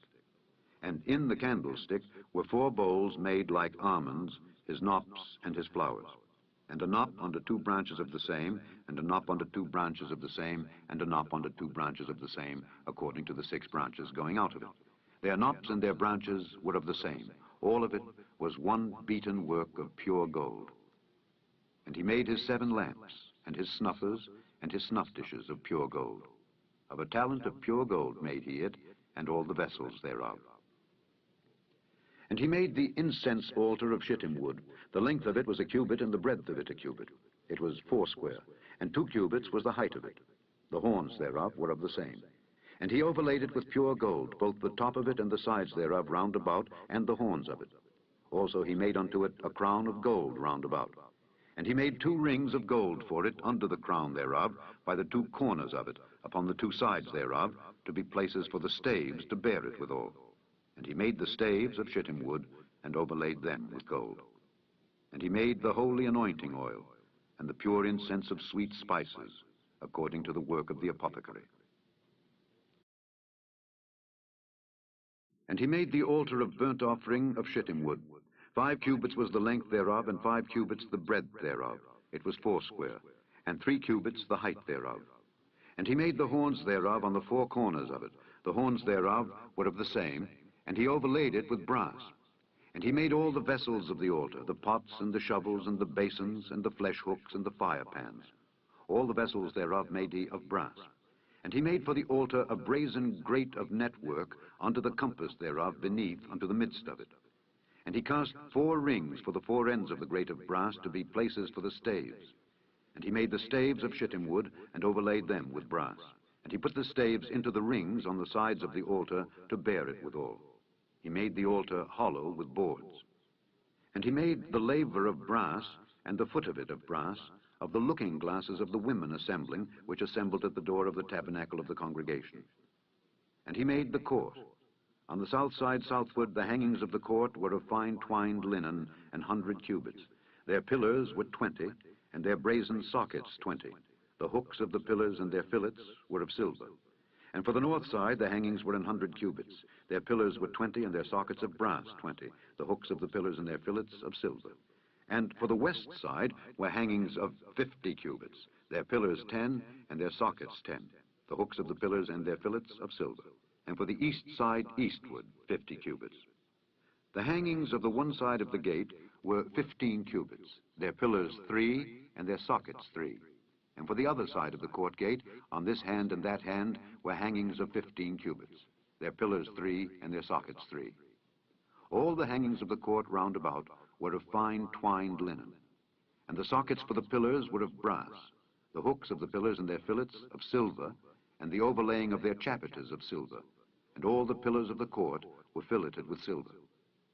And the hanging for the gate of the court was needlework of blue and purple and scarlet and fine twined linen. And 20 cubits was the length, and the height in the breadth was 5 cubits, answerable to the hangings of the court.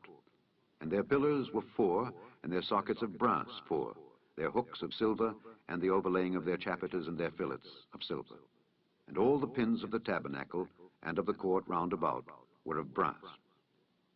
This is the sum of the tabernacle, even of the tabernacle of testimony, as it was counted, according to the commandment of Moses, for the service of the Levites, by the hand of Ithamar, son to Aaron the priest. And Bezaleel the son of Uri, the son of Hur of the tribe of Judah, made all that the Lord commanded Moses. And with him was Aholiab, son of Ahisamach, of the tribe of Dan, an engraver and a cunning workman, and an embroiderer in blue and in purple and in scarlet and fine linen. All the gold that was occupied for the work and all the work of the holy place, even the gold of the offering, was 29 talents and 730 shekels after the shekel of the sanctuary. And the silver of them that were numbered of the congregation was 100 talents and 1,760 shekels after the shekel of the sanctuary. A beka for every man, that is, half a shekel after the shekel of the sanctuary, for every one that went to be numbered from 20 years old and upward, for 600,000 and 3,550 men. And of the 100 talents of silver were cast the sockets of the sanctuary and the sockets of the veil, and 100 sockets of the 100 talents, a talent for a socket. And of the 1,775 shekels he made hooks for the pillars, and overlaid their chapiters, and filleted them. And the brass of the offering was 70 talents, and 2,400 shekels. And therewith he made the sockets to the door of the tabernacle of the congregation, and the brazen altar, and the brazen grate for it, and all the vessels of the altar, and the sockets of the court round about, and the sockets of the court gate, and all the pins of the tabernacle, and all the pins of the court round about. The blue and purple and scarlet they made cloths of service to do service in the holy place, and made the holy garments for Aaron, as the Lord commanded Moses. And he made the ephod of gold, blue and purple and scarlet and fine twined linen. And they did beat the gold into thin plates, and cut it into wires to work it in the blue and in the purple and in the scarlet and in the fine linen with cunning work. They made shoulder pieces for it to couple it together. By the 2 edges was it coupled together. And the curious girdle of his ephod that was upon it was of the same, according to the work thereof, of gold, blue, and purple, and scarlet, and fine twined linen, as the Lord commanded Moses.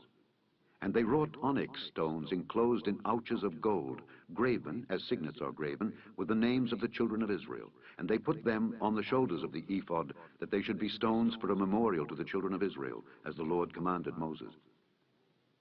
And he made the breastplate of cunning work, like the work of the ephod, of gold, blue, and purple, and scarlet, and fine twined linen. It was 4 square. They made the breastplate double. A span was the length thereof, and a span the breadth thereof, being doubled. And they set in it 4 rows of stones. The first row was a sardius, a topaz, and a carbuncle. This was the first row. And the second row, an emerald, a sapphire, and a diamond. And the third row, a ligure, an agate, and an amethyst. And the fourth row, a beryl, an onyx, and a jasper. They were enclosed in ouches of gold in their enclosings. And the stones were according to the names of the children of Israel, 12, according to their names, like the engravings of a signet, every one with his name, according to the 12 tribes. And they made upon the breastplate chains at the ends of wreathen work of pure gold. And they made 2 ouches of gold and 2 gold rings, and put the 2 rings in the 2 ends of the breastplate. And they put the 2 wreathen chains of gold in the 2 rings on the ends of the breastplate. And the 2 ends of the 2 wreathen chains they fastened in the 2 ouches, and put them on the shoulder pieces of the ephod before it. And they made 2 rings of gold, and put them on the 2 ends of the breastplate upon the border of it, which was on the side of the ephod inward. And they made 2 other golden rings, and put them on the 2 sides of the ephod underneath, toward the forepart of it, over against the other coupling thereof, above the curious girdle of the ephod. And they did bind the breastplate by his rings unto the rings of the ephod with a lace of blue, that it might be above the curious girdle of the ephod, and that the breastplate might not be loosed from the ephod, as the Lord commanded Moses. And he made the robe of the ephod of woven work, all of blue. And there was an hole in the midst of the robe, as the hole of an habergeon, with a band round about the hole, that it should not rend. And they made upon the hems of the robe pomegranates of blue and purple and scarlet and twined linen.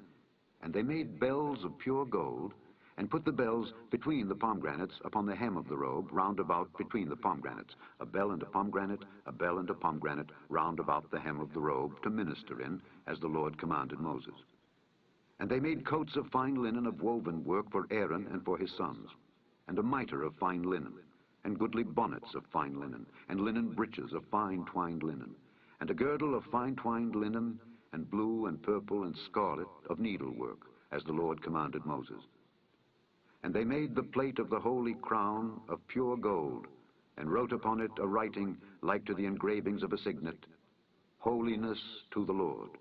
And they tied unto it a lace of blue, to fasten it on high upon the mitre, as the Lord commanded Moses. Thus was all the work of the tabernacle of the tent of the congregation finished. And the children of Israel did according to all that the Lord commanded Moses. So did they. And they brought the tabernacle unto Moses, the tent and all his furniture, his taches, his boards, his bars, and his pillars, and his sockets, and the covering of ram skins dyed red, and the covering of badger skins, and the veil of the covering, the ark of the testimony, and the staves thereof, and the mercy seat, the table and all the vessels thereof, and the showbread, the pure candlestick with the lamps thereof, even with the lamps to be set in order, and all the vessels thereof, and the oil for light, and the golden altar, and the anointing oil, and the sweet incense, and the hanging for the tabernacle door, the brazen altar and his grate of brass, his staves and all his vessels, the laver and his foot, the hangings of the court, his pillars and his sockets, and the hanging for the court gate, his cords and his pins, and all the vessels of the service of the tabernacle, for the tent of the congregation, the cloths of service to do service in the holy place, and the holy garments for Aaron the priest and his sons' garments to minister in the priest's office. According to all that the Lord commanded Moses, so the children of Israel made all the work. And Moses did look upon all the work, and behold, they had done it as the Lord had commanded. Even so had they done it. And Moses blessed them. Spake unto Moses, saying, On the first day of the first month shalt thou set up the tabernacle of the tent of the congregation, and thou shalt put therein the ark of the testimony, and cover the ark with the veil. And thou shalt bring in the table, and set in order the things that are to be set in order upon it, and thou shalt bring in the candlestick, and light the lamps thereof. And thou shalt set the altar of gold for the incense before the ark of the testimony, and put the hanging of the door to the tabernacle. And thou shalt set the altar of the burnt offering before the door of the tabernacle of the tent of the congregation. And thou shalt set the laver between the tent of the congregation and the altar, and shalt put water therein. And thou shalt set up the court round about, and hang up the hanging at the court gate. And thou shalt take the anointing oil, and anoint the tabernacle, and all that is therein, and shalt hallow it, and all the vessels thereof, and it shall be holy. And thou shalt anoint the altar of the burnt offering, and all his vessels, and sanctify the altar, and it shall be an altar most holy. And thou shalt anoint the laver and his foot, and sanctify it. And thou shalt bring Aaron and his sons unto the door of the tabernacle of the congregation, and wash them with water. And thou shalt put upon Aaron the holy garments, and anoint him, and sanctify him, that he may minister unto me in the priest's office. And thou shalt bring his sons, and clothe them with coats. And thou shalt anoint them, as thou didst anoint their father, that they may minister unto me in the priest's office. For their anointing shall surely be an everlasting priesthood throughout their generations. Thus did Moses. According to all that the Lord commanded him, so did he. And it came to pass in the first month, in the second year, on the first day of the month, that the tabernacle was reared up. And Moses reared up the tabernacle, and fastened his sockets, and set up the boards thereof, and put in the bars thereof, and reared up his pillars. And he spread abroad the tent over the tabernacle, and put the covering of the tent above upon it, as the Lord commanded Moses. And he took and put the testimony into the ark, and set the staves on the ark, and put the mercy seat above upon the ark. And he brought the ark into the tabernacle, and set up the veil of the covering, and covered the ark of the testimony. as the Lord commanded Moses. And he put the table in the tent of the congregation upon the side of the tabernacle northward without the veil. And he set the bread in order upon it before the Lord, as the Lord had commanded Moses. And he put the candlestick in the tent of the congregation over against the table on the side of the tabernacle southward. And he lighted the lamps before the Lord, as the Lord commanded Moses. And he put the golden altar in the tent of the congregation before the veil. And he burnt sweet incense thereon, as the Lord commanded Moses. And he set up the hanging at the door of the tabernacle. And he put the altar of burnt offering by the door of the tabernacle of the tent of the congregation, and offered upon it the burnt offering and the meat offering, as the Lord commanded Moses. And he set the laver between the tent of the congregation and the altar, and put water there to wash withal. And Moses and Aaron and his sons washed their hands and their feet thereat. When they went into the tent of the congregation, and when they came near unto the altar, they washed, as the Lord commanded Moses. And he reared up the court round about the tabernacle and the altar, and set up the hanging of the court gate. So Moses finished the work. Then a cloud covered the tent of the congregation, and the glory of the Lord filled the tabernacle. And Moses was not able to enter into the tent of the congregation, because the cloud abode thereon, and the glory of the Lord filled the tabernacle. And when the cloud was taken up from over the tabernacle, the children of Israel went onward in all their journeys. But if the cloud were not taken up, then they journeyed not till the day that it was taken up. For the cloud of the Lord was upon the tabernacle by day, and fire was on it by night, in the sight of all the house of Israel, throughout all their journeys. The end of the second book of Moses, called Exodus.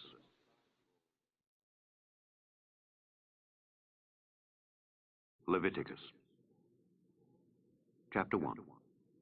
And the Lord called unto Moses, and spake unto him out of the tabernacle of the congregation, saying, Speak unto the children of Israel, and say unto them, If any man of you bring an offering unto the Lord, ye shall bring your offering of the cattle, even of the herd and of the flock. If his offering be a burnt sacrifice of the herd, let him offer a male without blemish. He shall offer it of his own voluntary will at the door of the tabernacle of the congregation before the Lord. And he shall put his hand upon the head of the burnt offering, and it shall be accepted for him to make atonement for him. And he shall kill the bullock before the Lord.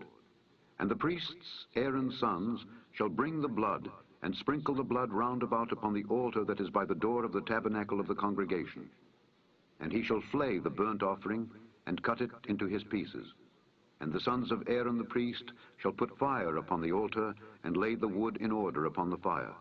And the priests, Aaron's sons, shall lay the parts, the head and the fat, in order upon the wood that is on the fire which is upon the altar. But his inwards and his legs shall he wash in water. And the priest shall burn all on the altar to be a burnt sacrifice, an offering made by fire, of a sweet savor unto the Lord. And if his offering be of the flocks, namely of the sheep or of the goats, for a burnt sacrifice, he shall bring it a male without blemish, and he shall kill it on the side of the altar northward before the Lord, and the priests, Aaron's sons, shall sprinkle his blood round about upon the altar, and he shall cut it into his pieces with his head and his fat, and the priest shall lay them in order on the wood that is on the fire which is upon the altar. But he shall wash the inwards and the legs with water, and the priest shall bring it all, and burn it upon the altar. It is a burnt sacrifice, an offering made by fire, of a sweet savor unto the Lord. And if the burnt sacrifice for his offering to the Lord be of fowls, then he shall bring his offering of turtle doves or of young pigeons. And the priest shall bring it unto the altar, and wring off his head, and burn it on the altar, and the blood thereof shall be wrung out at the side of the altar.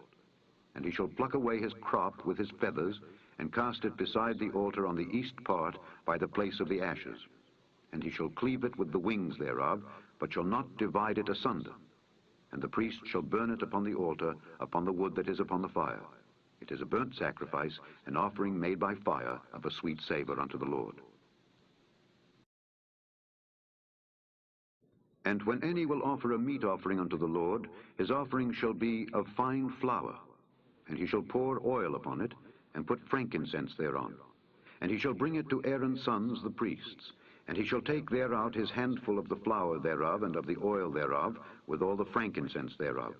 And the priest shall burn the memorial of it upon the altar, to be an offering made by fire, of a sweet savour unto the Lord. And the remnant of the meat offering shall be Aaron's and his sons. It is a thing most holy of the offerings of the Lord made by fire.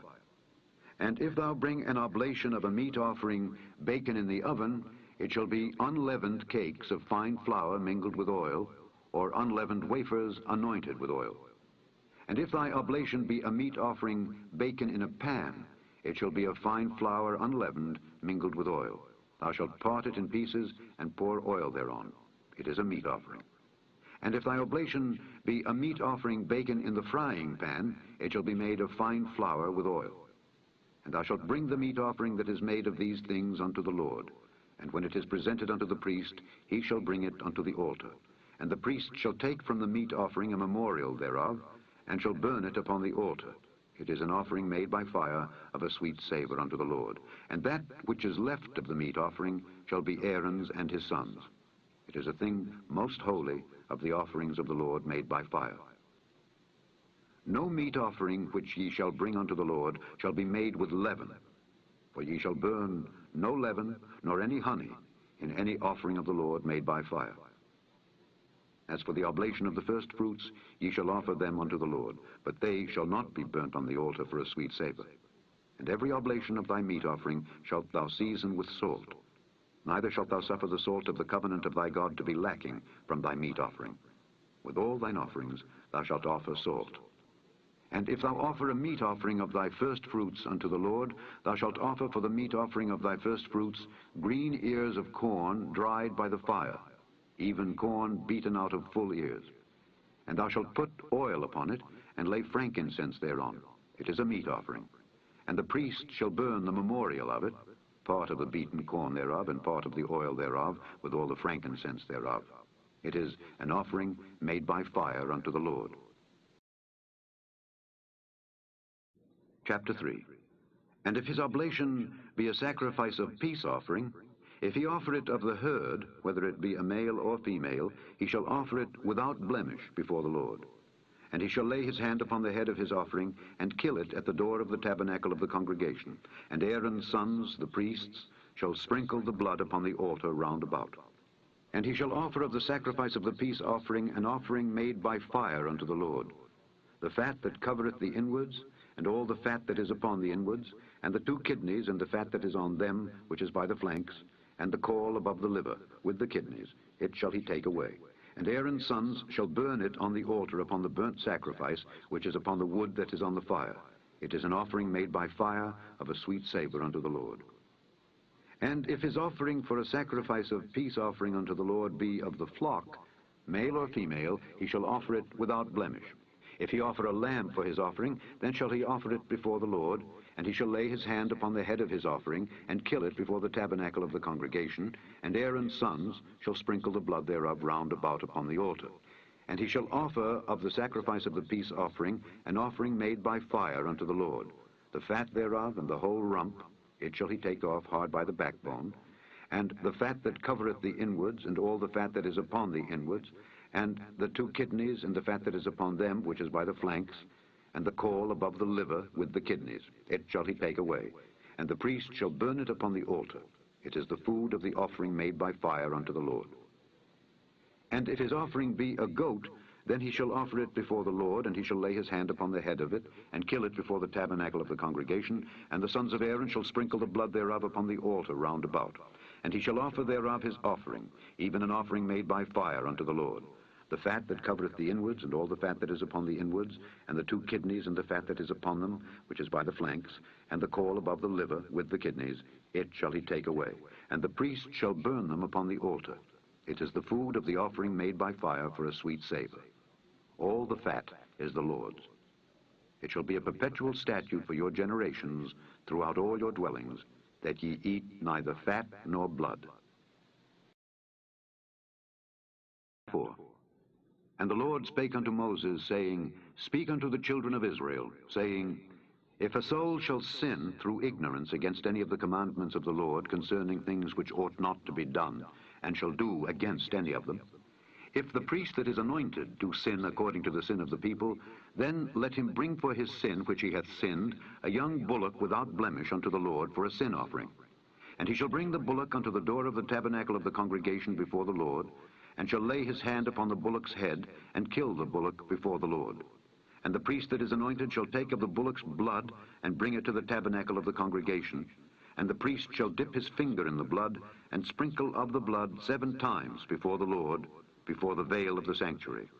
And the priest shall put some of the blood upon the horns of the altar of sweet incense before the Lord, which is in the tabernacle of the congregation, and shall pour all the blood of the bullock at the bottom of the altar of the burnt offering, which is at the door of the tabernacle of the congregation. And he shall take off from it all the fat of the bullock for the sin offering, the fat that covereth the inwards, and all the fat that is upon the inwards, and the 2 kidneys, and the fat that is upon them, which is by the flanks, and the caul above the liver with the kidneys, it shall he take away, as it was taken off from the bullock of the sacrifice of peace offerings. And the priest shall burn them upon the altar of the burnt offering. And the skin of the bullock, and all his flesh, with his head, and with his legs, and his inwards, and his dung, even the whole bullock, shall he carry forth without the camp unto a clean place, where the ashes are poured out, and burn him on the wood with fire. Where the ashes are poured out shall he be burnt. And if the whole congregation of Israel sin through ignorance, and the thing be hid from the eyes of the assembly, and they have done somewhat against any of the commandments of the Lord concerning things which should not be done, and are guilty, when the sin which they have sinned against it is known, then the congregation shall offer a young bullock for the sin, and bring him before the tabernacle of the congregation. And the elders of the congregation shall lay their hands upon the head of the bullock before the Lord, and the bullock shall be killed before the Lord. And the priest that is anointed shall bring of the bullock's blood to the tabernacle of the congregation, and the priest shall dip his finger in some of the blood, and sprinkle it 7 times before the Lord, even before the veil. And he shall put some of the blood upon the horns of the altar which is before the Lord, that is in the tabernacle of the congregation, and shall pour out all the blood at the bottom of the altar of the burnt offering, which is at the door of the tabernacle of the congregation. And he shall take all his fat from him, and burn it upon the altar. And he shall do with the bullock as he did with the bullock for a sin offering. So shall he do with this. And the priest shall make an atonement for them, and it shall be forgiven them. And he shall carry forth the bullock without the camp, and burn him as he burned the first bullock. It is a sin offering for the congregation. When a ruler hath sinned, and done somewhat through ignorance against any of the commandments of the Lord his God concerning things which should not be done, and is guilty, or if his sin wherein he hath sinned come to his knowledge, he shall bring his offering, a kid of the goats, a male without blemish, and he shall lay his hand upon the head of the goat, and kill it in the place where they kill the burnt offering before the Lord. It is a sin offering. And the priest shall take of the blood of the sin offering with his finger, and put it upon the horns of the altar of burnt offering, and shall pour out his blood at the bottom of the altar of burnt offering. And he shall burn all his fat upon the altar, as the fat of the sacrifice of peace offerings. And the priest shall make an atonement for him as concerning his sin, and it shall be forgiven him. And if any one of the common people sin through ignorance, while he doeth somewhat against any of the commandments of the Lord concerning things which ought not to be done, and be guilty, or if his sin which he hath sinned come to his knowledge, then he shall bring his offering, a kid of the goats, a female without blemish, for his sin which he hath sinned. And he shall lay his hand upon the head of the sin offering, and slay the sin offering in the place of the burnt offering. And the priest shall take of the blood thereof with his finger, and put it upon the horns of the altar of burnt offering, and shall pour out all the blood thereof at the bottom of the altar. And he shall take away all the fat thereof, as the fat is taken away from off the sacrifice of peace offerings, and the priest shall burn it upon the altar for a sweet savor unto the Lord. And the priest shall make an atonement for him, and it shall be forgiven him. And if he bring a lamb for a sin offering, he shall bring it a female without blemish. And he shall lay his hand upon the head of the sin offering, and slay it for a sin offering in the place where they kill the burnt offering. And the priest shall take of the blood of the sin offering with his finger, and put it upon the horns of the altar of burnt offering, and shall pour out all the blood thereof at the bottom of the altar. And he shall take away all the fat thereof, as the fat of the lamb is taken away from the sacrifice of the peace offerings, and the priest shall burn them upon the altar, according to the offerings made by fire unto the Lord. And the priest shall make an atonement for his sin that he hath committed, and it shall be forgiven him. And if a soul sin, and hear the voice of swearing, and is a witness, whether he hath seen or known of it. If he do not utter it, then he shall bear his iniquity. Or if a soul touch any unclean thing, whether it be a carcass of an unclean beast, or a carcass of unclean cattle, or the carcass of unclean creeping things, and if it be hidden from him, he also shall be unclean and guilty. Or if he touch the uncleanness of man, whatsoever uncleanness it be that a man shall be defiled withal, and it be hid from him, when he knoweth of it, then he shall be guilty. Or if a soul swear, pronouncing with his lips to do evil, or to do good, whatsoever it be that a man shall pronounce with an oath, and it be hid from him, when he knoweth of it, then he shall be guilty in one of these. And it shall be, when he shall be guilty in one of these things, that he shall confess that he hath sinned in that thing, and he shall bring his trespass offering unto the Lord for his sin which he hath sinned, a female from the flock, a lamb or a kid of the goats, for a sin offering. And the priest shall make an atonement for him concerning his sin. And if he be not able to bring a lamb, then he shall bring for his trespass which he hath committed 2 turtle doves or 2 young pigeons unto the Lord, one for a sin offering, and the other for a burnt offering. And he shall bring them unto the priest, who shall offer that which is for the sin offering first, and wring off his head from his neck, but shall not divide it asunder. And he shall sprinkle of the blood of the sin offering upon the side of the altar, and the rest of the blood shall be wrung out at the bottom of the altar. It is a sin offering. And he shall offer the second for a burnt offering, according to the manner. And the priest shall make an atonement for him for his sin which he hath sinned, and it shall be forgiven him. But if he be not able to bring 2 turtle doves or 2 young pigeons, then he that sinned shall bring for his offering the 10th part of an ephah of fine flour for a sin offering. He shall put no oil upon it, neither shall he put any frankincense thereon, for it is a sin offering. Then shall he bring it to the priest, and the priest shall take his handful of it, even a memorial thereof, and burn it on the altar, according to the offerings made by fire unto the Lord. It is a sin offering. And the priest shall make an atonement for him as touching his sin that he hath sinned in one of these, and it shall be forgiven him. And the remnant shall be the priest's as a meat offering. And the Lord spake unto Moses, saying, If a soul commit a trespass, and sin through ignorance in the holy things of the Lord, then he shall bring for his trespass unto the Lord a ram without blemish out of the flocks, with thy estimation by shekels of silver, after the shekel of the sanctuary, for a trespass offering. And he shall make amends for the harm that he hath done in the holy thing, and shall add the 5th part thereto, and give it unto the priest. And the priest shall make an atonement for him with the ram of the trespass offering, and it shall be forgiven him. And if a soul sin, and commit any of these things which are forbidden to be done by the commandments of the Lord, though he wist it not, yet is he guilty, and shall bear his iniquity. And he shall bring a ram without blemish out of the flock, with thy estimation, for a trespass offering unto the priest. And the priest shall make an atonement for him concerning his ignorance wherein he erred and wist it not, and it shall be forgiven him.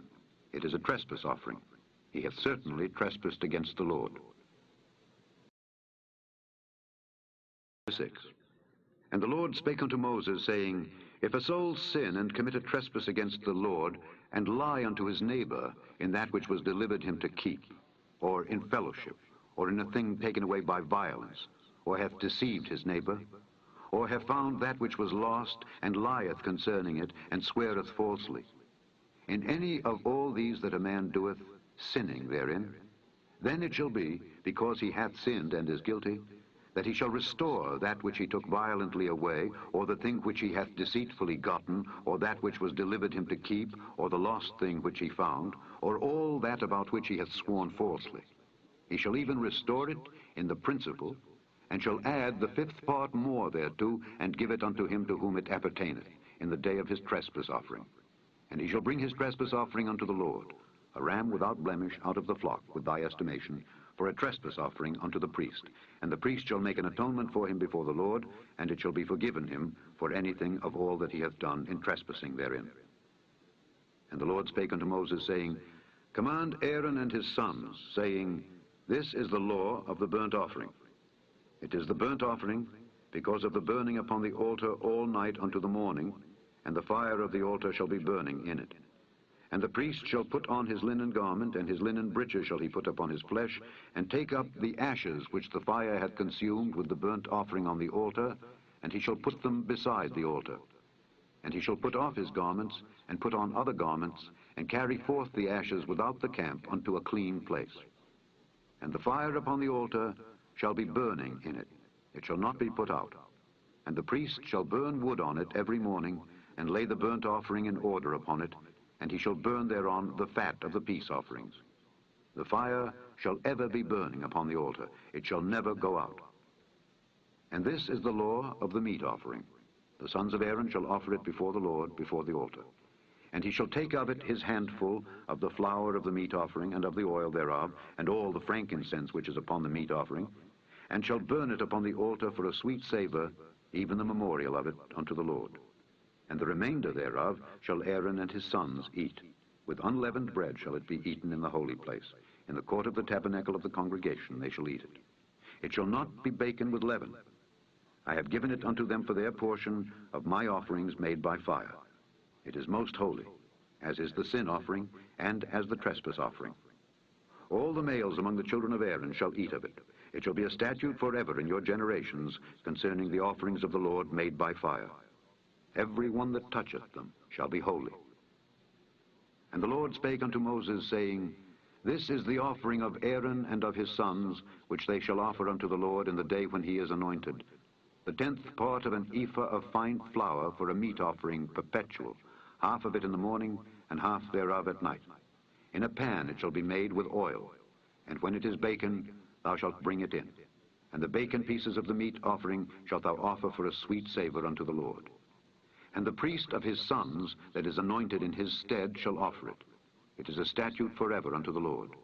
It shall be wholly burnt. For every meat offering for the priest shall be wholly burnt. It shall not be eaten. And the Lord spake unto Moses, saying, Speak unto Aaron and to his sons, saying, This is the law of the sin offering. In the place where the burnt offering is killed shall the sin offering be killed before the Lord. It is most holy. The priest that offereth it for sin shall eat it.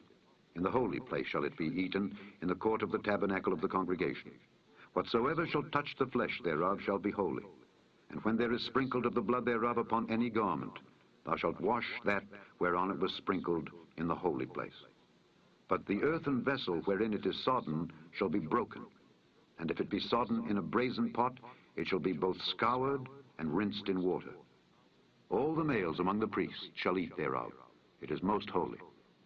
And no sin offering, whereof any of the blood is brought into the tabernacle of the congregation to reconcile with all in the holy place, shall be eaten. It shall be burnt in the fire. Likewise, this is the law of the trespass offering. It is most holy. In the place where they kill the burnt offering shall they kill the trespass offering, and the blood thereof shall he sprinkle round about upon the altar.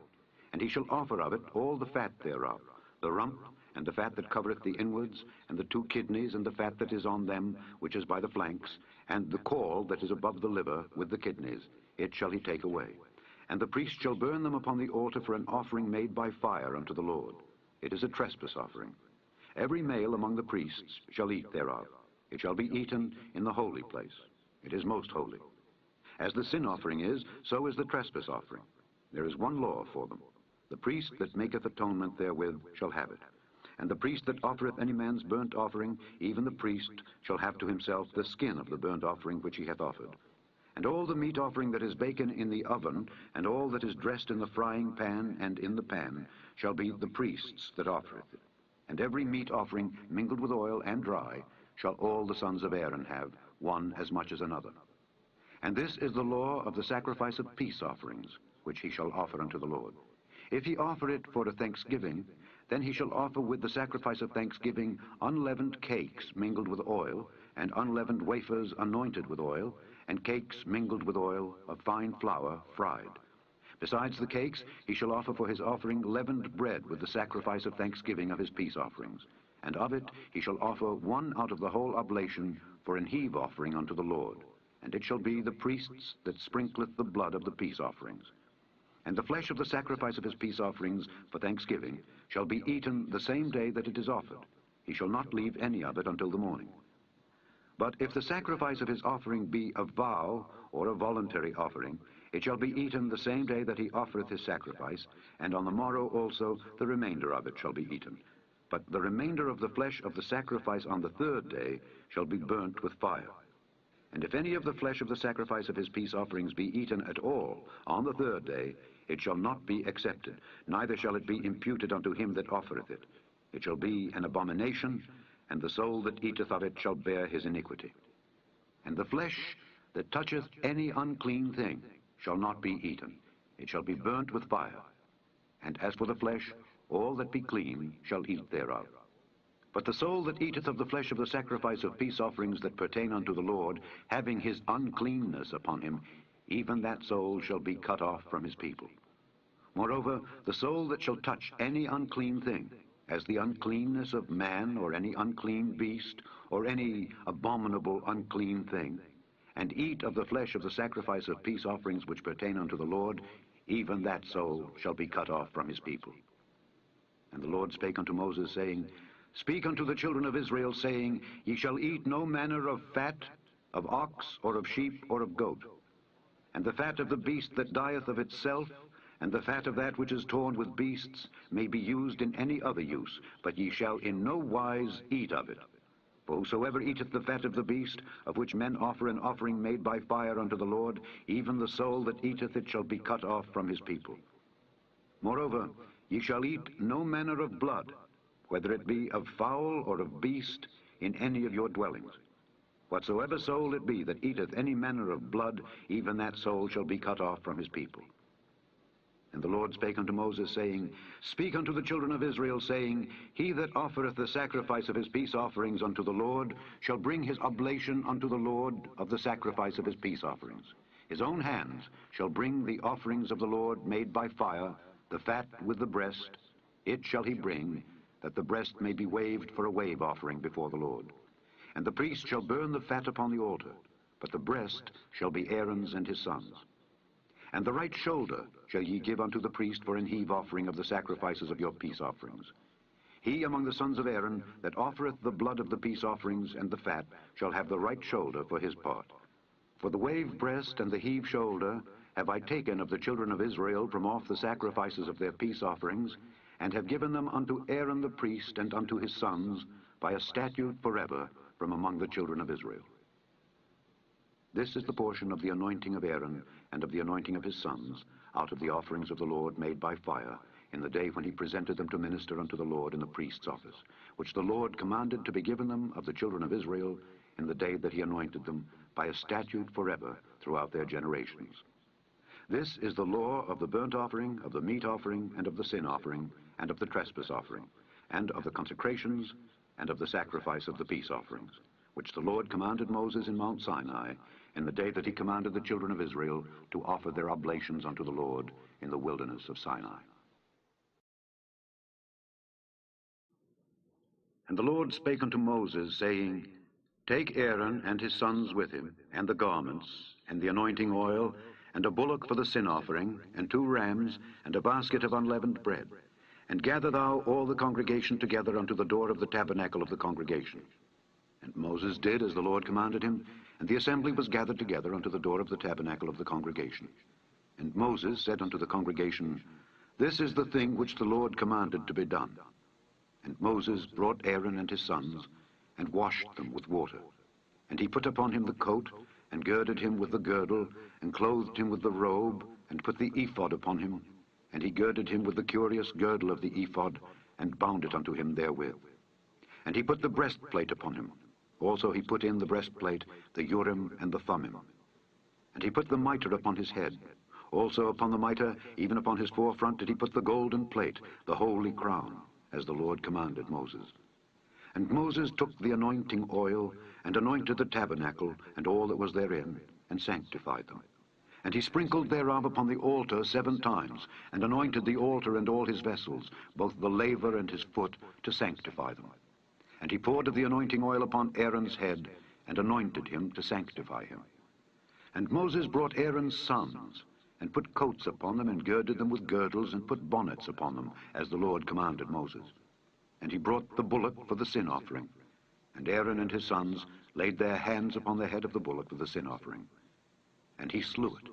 And Moses took the blood, and put it upon the horns of the altar round about with his finger, and purified the altar, and poured the blood at the bottom of the altar, and sanctified it, to make reconciliation upon it. And he took all the fat that was upon the inwards, and the caul above the liver, and the 2 kidneys and their fat, and Moses burned it upon the altar. But the bullock and his hide, his flesh and his dung, he burnt with fire without the camp, as the Lord commanded Moses. And he brought the ram for the burnt offering, and Aaron and his sons laid their hands upon the head of the ram. And he killed it, and Moses sprinkled the blood upon the altar round about. And he cut the ram into pieces, and Moses burnt the head and the pieces and the fat. And he washed the inwards and the legs in water, and Moses burnt the whole ram upon the altar.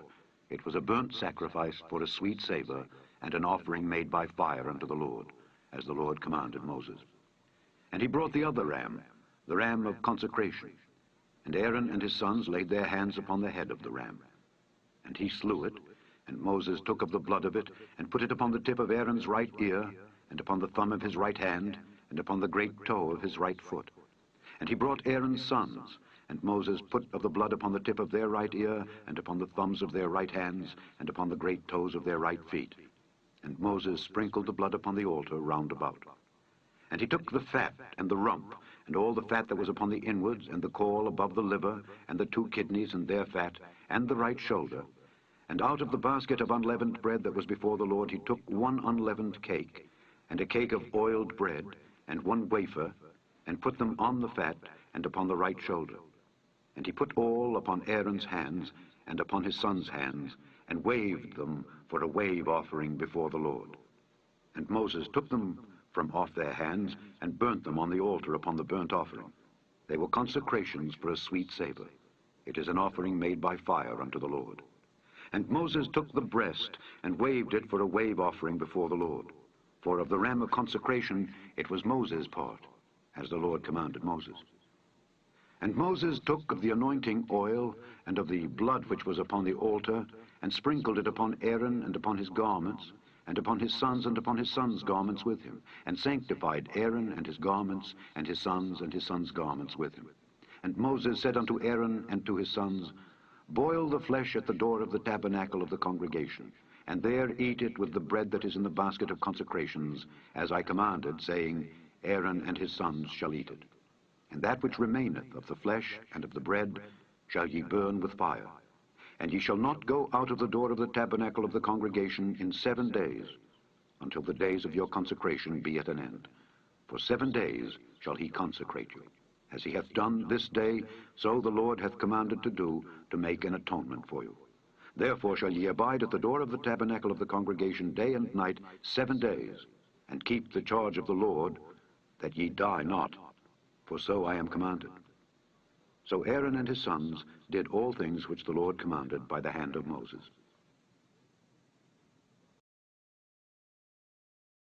Chapter 9.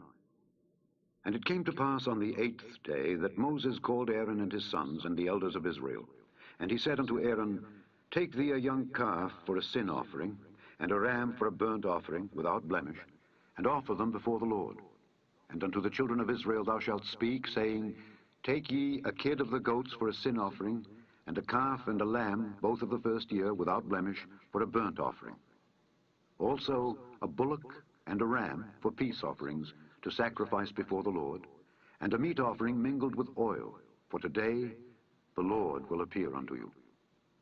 And they brought that which Moses commanded before the tabernacle of the congregation, and all the congregation drew near and stood before the Lord. And Moses said, This is the thing which the Lord commanded that ye should do, and the glory of the Lord shall appear unto you. And Moses said unto Aaron, Go unto the altar, and offer thy sin offering, and thy burnt offering, and make an atonement for thyself and for the people, and offer the offering of the people, and make an atonement for them, as the Lord commanded. Aaron therefore went unto the altar, and slew the calf of the sin offering which was for himself. And the sons of Aaron brought the blood unto him, and he dipped his finger in the blood, and put it upon the horns of the altar, and poured out the blood at the bottom of the altar. But the fat and the kidneys, and the caul above the liver of the sin offering, he burnt upon the altar, as the Lord commanded Moses. And the flesh and the hide he burnt with fire without the camp. And he slew the burnt offering, and Aaron's sons presented unto him the blood which he sprinkled round about upon the altar. And they presented the burnt offering unto him with the pieces thereof, and the head, and he burnt them upon the altar. And he did wash the inwards and the legs, and burnt them upon the burnt offering on the altar. And he brought the people's offering, and took the goat, which was the sin offering for the people, and slew it, and offered it for sin, as the first. And he brought the burnt offering, and offered it according to the manner. And he brought the meat offering, and took an handful thereof, and burnt it upon the altar, beside the burnt sacrifice of the morning. He slew also the bullock and the ram for a sacrifice of peace offerings, which was for the people. And Aaron's sons presented unto him the blood, which he sprinkled upon the altar round about, and the fat of the bullock and of the ram, the rump and that which covereth the inwards, and the kidneys and the caul above the liver. And they put the fat upon the breasts, and he burnt the fat upon the altar. And the breasts and the right shoulder Aaron waved for a wave offering before the Lord, as Moses commanded. And Aaron lifted up his hand toward the people, and blessed them, and came down from offering of the sin offering, and the burnt offering, and peace offerings. And Moses and Aaron went into the tabernacle of the congregation, and came out and blessed the people. And the glory of the Lord appeared unto all the people. And there came a fire out from before the Lord, and consumed upon the altar the burnt offering and the fat, which when all the people saw, they shouted and fell on their faces. And Nadab and Abihu, the sons of Aaron, took either of them his censer, and put fire therein, and put incense thereon, and offered strange fire before the Lord, which he commanded them not. And there went out fire from the Lord, and devoured them, and they died before the Lord. Then Moses said unto Aaron, This is it that the Lord spake, saying, I will be sanctified in them that come nigh me, and before all the people I will be glorified. And Aaron held his peace. And Moses called Mishael and Elzaphan, the sons of Uzziel, the uncle of Aaron, and said unto them, Come near, carry your brethren from before the sanctuary out of the camp. So they went near, and carried them in their coats out of the camp, as Moses had said. And Moses said unto Aaron, and unto Eleazar, and unto Ithamar his sons, Uncover not your heads, neither rend your clothes, lest ye die, and lest wrath come upon all the people. But let your brethren, the whole house of Israel, bewail the burning which the Lord hath kindled. And ye shall not go out from the door of the tabernacle of the congregation, lest ye die, for the anointing oil of the Lord is upon you. And they did according to the word of Moses. And the Lord spake unto Aaron, saying, Do not drink wine nor strong drink, thou nor thy sons with thee, when ye go into the tabernacle of the congregation, lest ye die. It shall be a statute forever throughout your generations. And that ye may put difference between holy and unholy, and between unclean and clean. And that ye may teach the children of Israel all the statutes which the Lord hath spoken unto them by the hand of Moses. And Moses spake unto Aaron, and unto Eleazar, and unto Ithamar his sons that were left, Take the meat offering that remaineth of the offerings of the Lord made by fire, and eat it without leaven beside the altar, for it is most holy. And ye shall eat it in the holy place, because it is thy due and thy son's due of the sacrifices of the Lord made by fire, for so I am commanded. And the wave breast and heave shoulder shall ye eat in a clean place, thou and thy sons and thy daughters with thee, for they be thy due and thy son's due, which are given out of the sacrifices of peace offerings of the children of Israel. The heave shoulder and the wave breast shall they bring with the offerings made by fire of the fat, to wave it for a wave offering before the Lord. And it shall be thine and thy sons with thee by a statute forever, as the Lord hath commanded. And Moses diligently sought the goat of the sin offering, and behold, it was burnt. And he was angry with Eleazar and Ithamar, the sons of Aaron, which were left alive, saying, Wherefore have ye not eaten the sin offering in the holy place, seeing it is most holy, and God hath given it you to bear the iniquity of the congregation, to make atonement for them before the Lord? Behold, the blood of it was not brought in within the holy place. Ye should indeed have eaten it in the holy place, as I commanded. And Aaron said unto Moses, Behold, this day have they offered their sin offering and their burnt offering before the Lord, and such things have befallen me. And if I had eaten the sin offering today, should it have been accepted in the sight of the Lord? And when Moses heard that, he was content.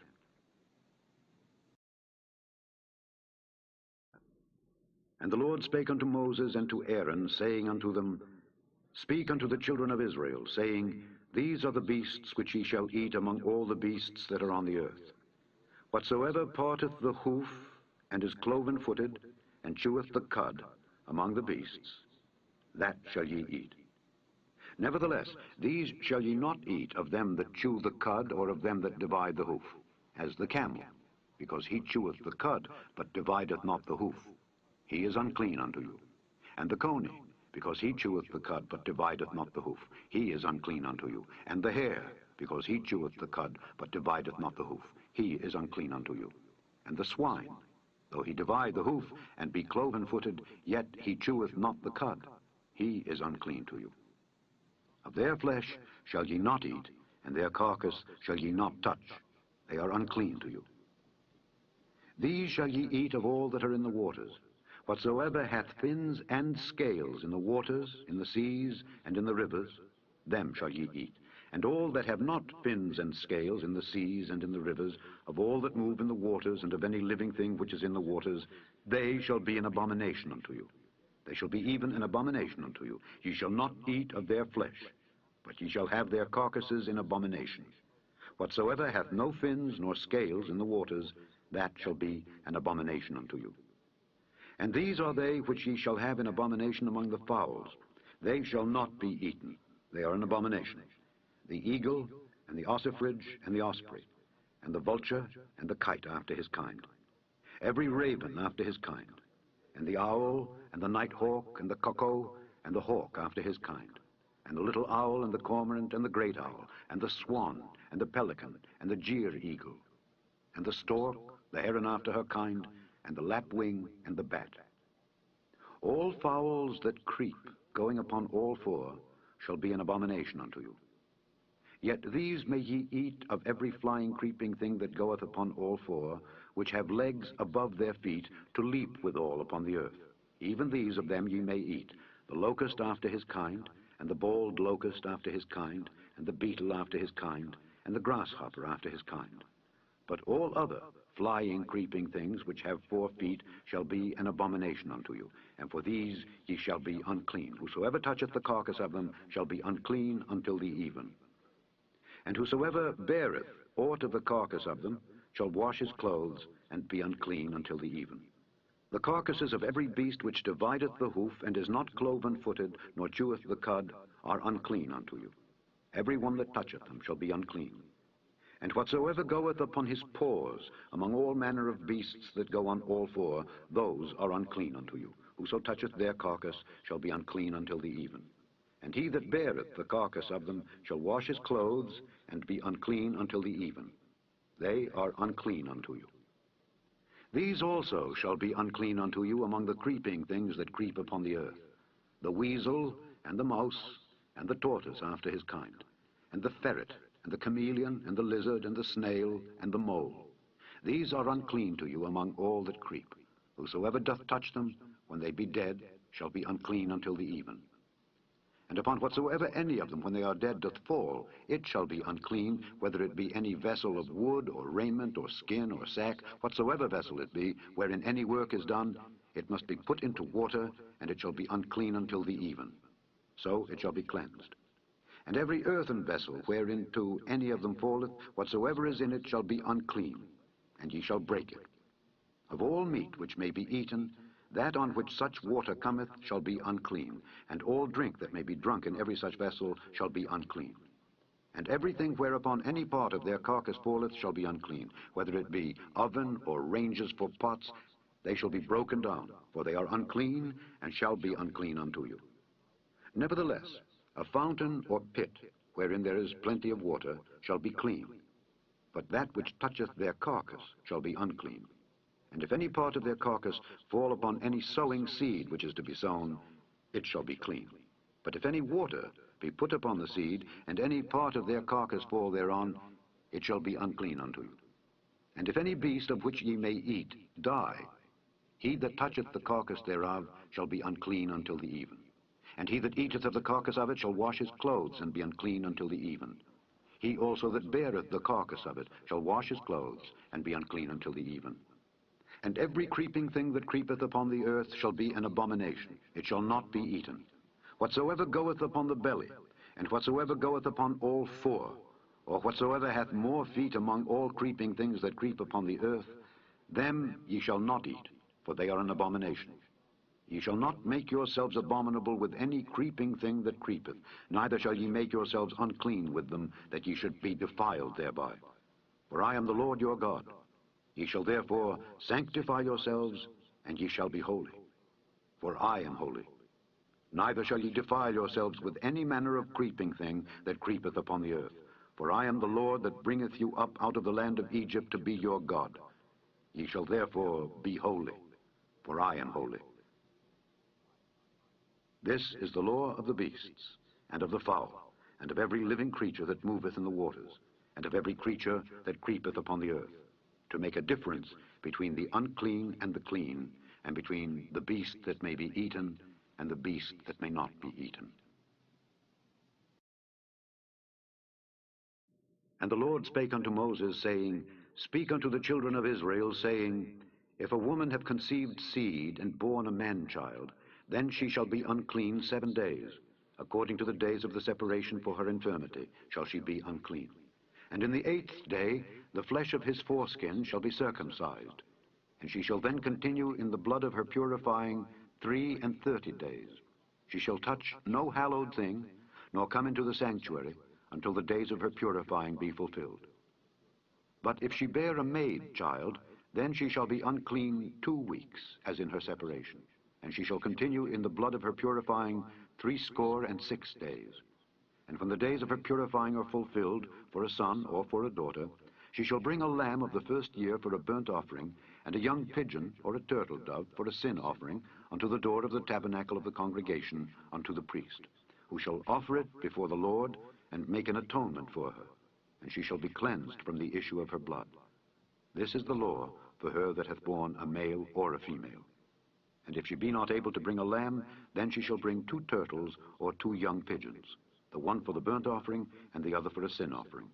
And the priest shall make an atonement for her, and she shall be clean.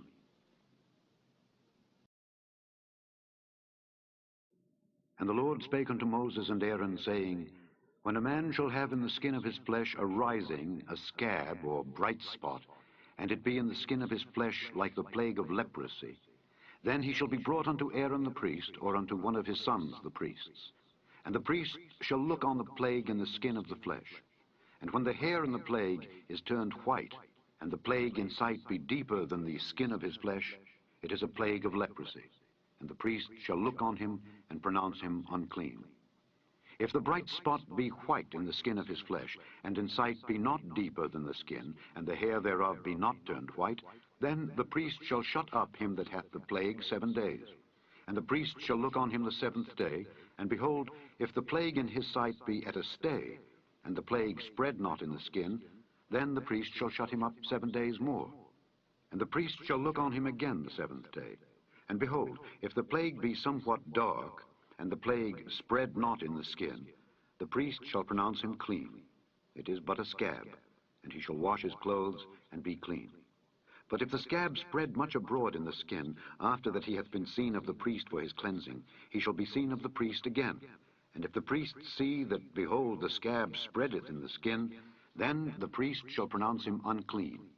It is a leprosy. When the plague of leprosy is in a man, then he shall be brought unto the priest. And the priest shall see him. And behold, if the rising be white in the skin, and it have turned the hair white, and there be quick raw flesh in the rising, it is an old leprosy in the skin of his flesh, and the priest shall pronounce him unclean, and shall not shut him up, for he is unclean. And if a leprosy break out abroad in the skin, and the leprosy cover all the skin of him that hath the plague, from his head even to his foot, wheresoever the priest looketh, then the priest shall consider. And behold, if the leprosy have covered all his flesh, he shall pronounce him clean that hath the plague. It is all turned white. He is clean. But when raw flesh appeareth in him, he shall be unclean. And the priest shall see the raw flesh, and pronounce him to be unclean. For the raw flesh is unclean. It is a leprosy.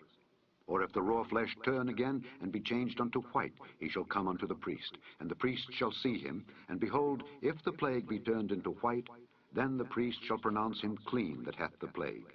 He is clean. The flesh also in which even in the skin thereof was a boil, and is healed, and in the place of the boil there be a white rising, or a bright spot, white and somewhat reddish, and it be showed to the priest. And if when the priest seeth it, behold, it be in sight lower than the skin, and the hair thereof be turned white, the priest shall pronounce him unclean. It is a plague of leprosy broken out of the boil. But if the priest look on it, and behold, there be no white hairs therein, and if it be not lower than the skin, but be somewhat dark, then the priest shall shut him up 7 days. And if it spread much abroad in the skin, then the priest shall pronounce him unclean. It is a plague. But if the bright spot stay in his place and spread not, it is a burning boil, and the priest shall pronounce him clean. Or if there be any flesh in the skin whereof there is a hot burning, and the quick flesh that burneth have a white bright spot, somewhat reddish or white, then the priest shall look upon it, and behold, if the hair in the bright spot be turned white, and it be in sight deeper than the skin, it is a leprosy broken out of the burning, wherefore the priest shall pronounce him unclean. It is the plague of leprosy. But if the priest look on it, and behold, there be no white hair in the bright spot, and it be no lower than the other skin, but be somewhat dark, then the priest shall shut him up 7 days. And the priest shall look upon him the 7th day, and if it be spread much abroad in the skin, then the priest shall pronounce him unclean. It is the plague of leprosy. And if the bright spot stay in his place, and spread not in the skin, but it be somewhat dark, it is a rising of the burning, and the priest shall pronounce him clean, for it is an inflammation of the burning. If a man or woman have a plague upon the head or the beard, then the priest shall see the plague. And behold, if it be in sight deeper than the skin, and there be in it a yellow thin hair, then the priest shall pronounce him unclean. It is a dry scall, even a leprosy upon the head or beard. And if the priest look on the plague of the scall, and behold, it be not in sight deeper than the skin, and that there is no black hair in it, then the priest shall shut up him that hath the plague of the scall 7 days. And in the 7th day the priest shall look on the plague, and behold, if the scall spread not, and there be in it no yellow hair, and the scall be not in sight deeper than the skin, he shall be shaven. But the scall shall he not shave. And the priest shall shut up him that hath the scall 7 days more. And in the 7th day the priest shall look on the scall, and behold, if the scall be not spread in the skin, nor be in sight deeper than the skin, then the priest shall pronounce him clean, and he shall wash his clothes and be clean. But if the scall spread much in the skin after his cleansing, then the priest shall look on him, and behold, if the scall be spread in the skin, the priest shall not seek for yellow hair. He is unclean. But if the scall be in his sight at a stay, and that there is black hair grown up therein, the scall is healed. He is clean, and the priest shall pronounce him clean. If a man also or a woman have in the skin of their flesh bright spots, even white bright spots, then the priest shall look, and behold, if the bright spots in the skin of their flesh be darkish white, it is a freckled spot that groweth in the skin. He is clean. And the man whose hair is fallen off his head, he is bald, yet is he clean. And he that hath his hair fallen off from the part of his head toward his face, he is forehead bald, yet is he clean. And if there be in the bald head or bald forehead a white reddish sore, it is a leprosy sprung up in his bald head or his bald forehead. Then the priest shall look upon it, and behold, if the rising of the sore be white reddish in his bald head or in his bald forehead, as the leprosy appeareth in the skin of the flesh, he is a leprous man, he is unclean. The priest shall pronounce him utterly unclean, his plague is in his head. And the leper in whom the plague is, his clothes shall be rent, and his head bare, and he shall put a covering upon his upper lip, and shall cry, Unclean, unclean. All the days wherein the plague shall be in him, he shall be defiled. He is unclean, he shall dwell alone. Without the camp shall his habitation be. The garment also that the plague of leprosy is in, whether it be a woolen garment or a linen garment, whether it be in the warp or woof of linen or of woolen, whether in a skin or in anything made of skin, and if the plague be greenish or reddish in the garment or in the skin, either in the warp or in the woof or in anything of skin, it is a plague of leprosy, and shall be showed unto the priest. And the priest shall look upon the plague, and shut up it that hath the plague 7 days. And he shall look on the plague on the 7th day. If the plague be spread in the garment, either in the warp or in the woof, or in a skin, or in any work that is made of skin, The plague is a fretting leprosy. It is unclean. He shall therefore burn that garment, whether warp or woof, in woolen or in linen, or anything of skin wherein the plague is. For it is a fretting leprosy. It shall be burnt in the fire. And if the priest shall look, and behold, the plague be not spread in the garment, either in the warp or in the woof, or in anything of skin, then the priest shall command that they wash the thing wherein the plague is, and he shall shut it up 7 days more. And the priest shall look on the plague after that it is washed, and behold, if the plague have not changed his color, and the plague be not spread, it is unclean. Thou shalt burn it in the fire. It is fret inward, whether it be bare within or without. And if the priest look, and behold, the plague be somewhat dark after the washing of it, then he shall rend it out of the garment, or out of the skin, or out of the warp, or out of the woof.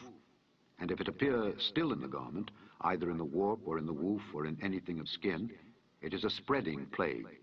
Thou shalt burn that wherein the plague is with fire. And the garment, either warp or woof, or whatsoever thing of skin it be, which thou shalt wash, if the plague be departed from them, then it shall be washed the second time, and shall be clean. This is the law of the plague of leprosy in a garment of woolen or linen, either in the warp or woof, or anything of skins, to pronounce it clean, or to pronounce it unclean. And the Lord spake unto Moses, saying, This shall be the law of the leper in the day of his cleansing. He shall be brought unto the priest, and the priest shall go forth out of the camp, and the priest shall look, and behold, if the plague of leprosy be healed in the leper, then shall the priest command to take for him that is to be cleansed 2 birds, alive and clean, and cedar wood, and scarlet, and hyssop. And the priest shall command that one of the birds be killed in an earthen vessel over running water. As for the living bird, he shall take it, and the cedar wood, and the scarlet, and the hyssop, and shall dip them and the living bird in the blood of the bird that was killed over the running water. And he shall sprinkle upon him that is to be cleansed from the leprosy 7 times, and shall pronounce him clean, and shall let the living bird loose into the open field. And he that is to be cleansed shall wash his clothes, and shave off all his hair, and wash himself in water, that he may be clean. And after that he shall come into the camp, and shall tarry abroad out of his tent 7 days. But it shall be on the 7th day that he shall shave all his hair off his head, and his beard, and his eyebrows, even all his hair he shall shave off. And he shall wash his clothes, also he shall wash his flesh in water, and he shall be clean. And on the 8th day he shall take 2 he-lambs without blemish, and 1 ewe-lamb of the first year without blemish, and 3/10 deals of fine flour for a meat offering mingled with oil, and 1 log of oil. And the priest that maketh him clean shall present the man that is to be made clean, and those things, before the Lord, at the door of the tabernacle of the congregation. And the priest shall take 1 he-lamb, and offer him for a trespass offering, and the log of oil, and wave them for a wave offering before the Lord. And he shall slay the lamb in the place where he shall kill the sin offering and the burnt offering in the holy place. For as the sin offering is the priest's, so is the trespass offering. It is most holy. And the priest shall take some of the blood of the trespass offering, and the priest shall put it upon the tip of the right ear of him that is to be cleansed, and upon the thumb of his right hand, and upon the great toe of his right foot. And the priest shall take some of the log of oil, and pour it into the palm of his own left hand. And the priest shall dip his right finger in the oil that is in his left hand, and shall sprinkle of the oil with his finger 7 times before the Lord. And of the rest of the oil that is in his hand shall the priest put upon the tip of the right ear of him that is to be cleansed, and upon the thumb of his right hand, and upon the great toe of his right foot, upon the blood of the trespass offering. And the remnant of the oil that is in the priest's hand he shall pour upon the head of him that is to be cleansed. And the priest shall make an atonement for him before the Lord. And the priest shall offer the sin offering, and make an atonement for him that is to be cleansed from his uncleanness, and afterward he shall kill the burnt offering. And the priest shall offer the burnt offering and the meat offering upon the altar. And the priest shall make an atonement for him, and he shall be clean. And if he be poor, and cannot get so much, then he shall take 1 lamb for a trespass offering to be waved, to make an atonement for him, and 1/10 deal of fine flour mingled with oil for a meat offering, and a log of oil, and 2 turtle doves or 2 young pigeons, such as he is able to get, and the one shall be a sin offering, and the other a burnt offering. And he shall bring them on the 8th day for his cleansing unto the priest, unto the door of the tabernacle of the congregation before the Lord. And the priest shall take the lamb of the trespass offering and the log of oil, and the priest shall wave them for a wave offering before the Lord. And he shall kill the lamb of the trespass offering, and the priest shall take some of the blood of the trespass offering, and put it upon the tip of the right ear of him that is to be cleansed, and upon the thumb of his right hand, and upon the great toe of his right foot. And the priest shall pour of the oil into the palm of his own left hand, and the priest shall sprinkle with his right finger some of the oil that is in his left hand 7 times before the Lord. And the priest shall put of the oil that is in his hand upon the tip of the right ear of him that is to be cleansed, and upon the thumb of his right hand, and upon the great toe of his right foot, upon the place of the blood of the trespass offering.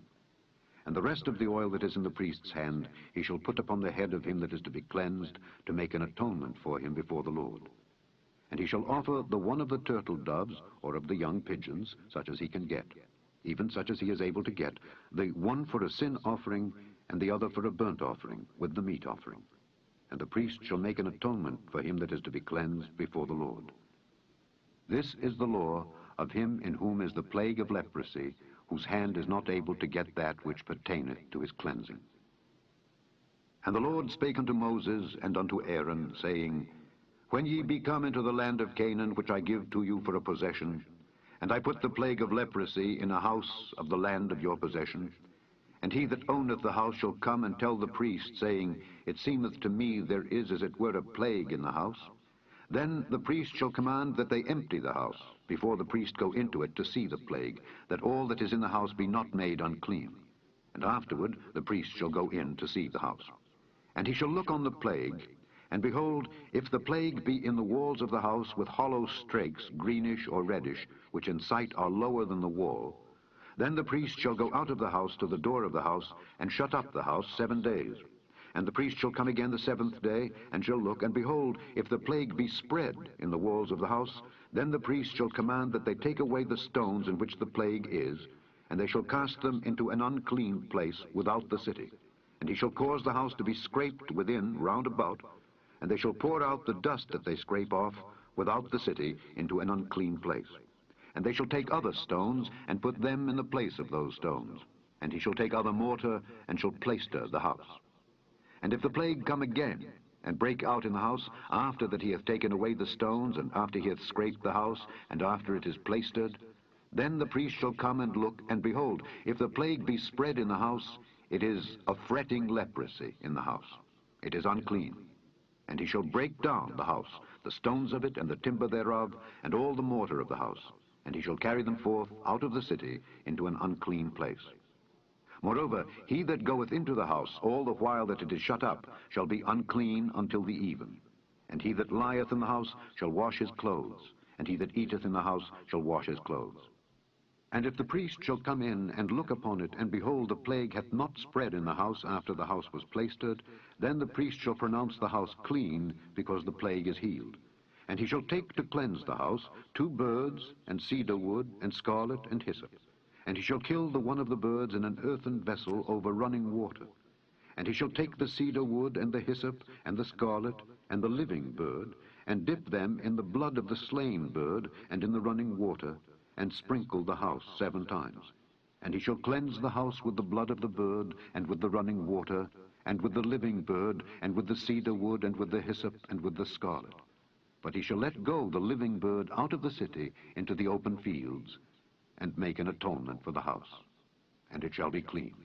This is the law for all manner of plague of leprosy and scall, and for the leprosy of a garment and of a house, and for a rising, and for a scab, and for a bright spot, to teach when it is unclean and when it is clean. This is the law of leprosy. And the Lord spake unto Moses and to Aaron, saying, Speak unto the children of Israel, and say unto them, When any man hath a running issue out of his flesh, because of his issue he is unclean. And this shall be his uncleanness in his issue. Whether his flesh run with his issue, or his flesh be stopped from his issue, it is his uncleanness. Every bed whereon he lieth that hath the issue is unclean, and everything whereon he sitteth shall be unclean. And whosoever toucheth his bed shall wash his clothes, and bathe himself in water, and be unclean until the even. And he that sitteth on anything whereon he sat that hath the issue shall wash his clothes, and bathe himself in water, and be unclean until the even. And he that toucheth the flesh of him that hath the issue shall wash his clothes, and bathe himself in water, and be unclean until the even. And if he that hath the issue spit upon him that is clean, then he shall wash his clothes, and bathe himself in water, and be unclean until the even. And what saddle soever he rideth upon that hath the issue shall be unclean. And whosoever toucheth anything that was under him shall be unclean until the even. And he that beareth any of those things shall wash his clothes, and bathe himself in water, and be unclean until the even.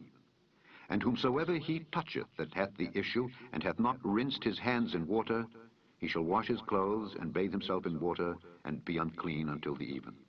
And the vessel of earth that he toucheth, which hath the issue, shall be broken, and every vessel of wood shall be rinsed in water.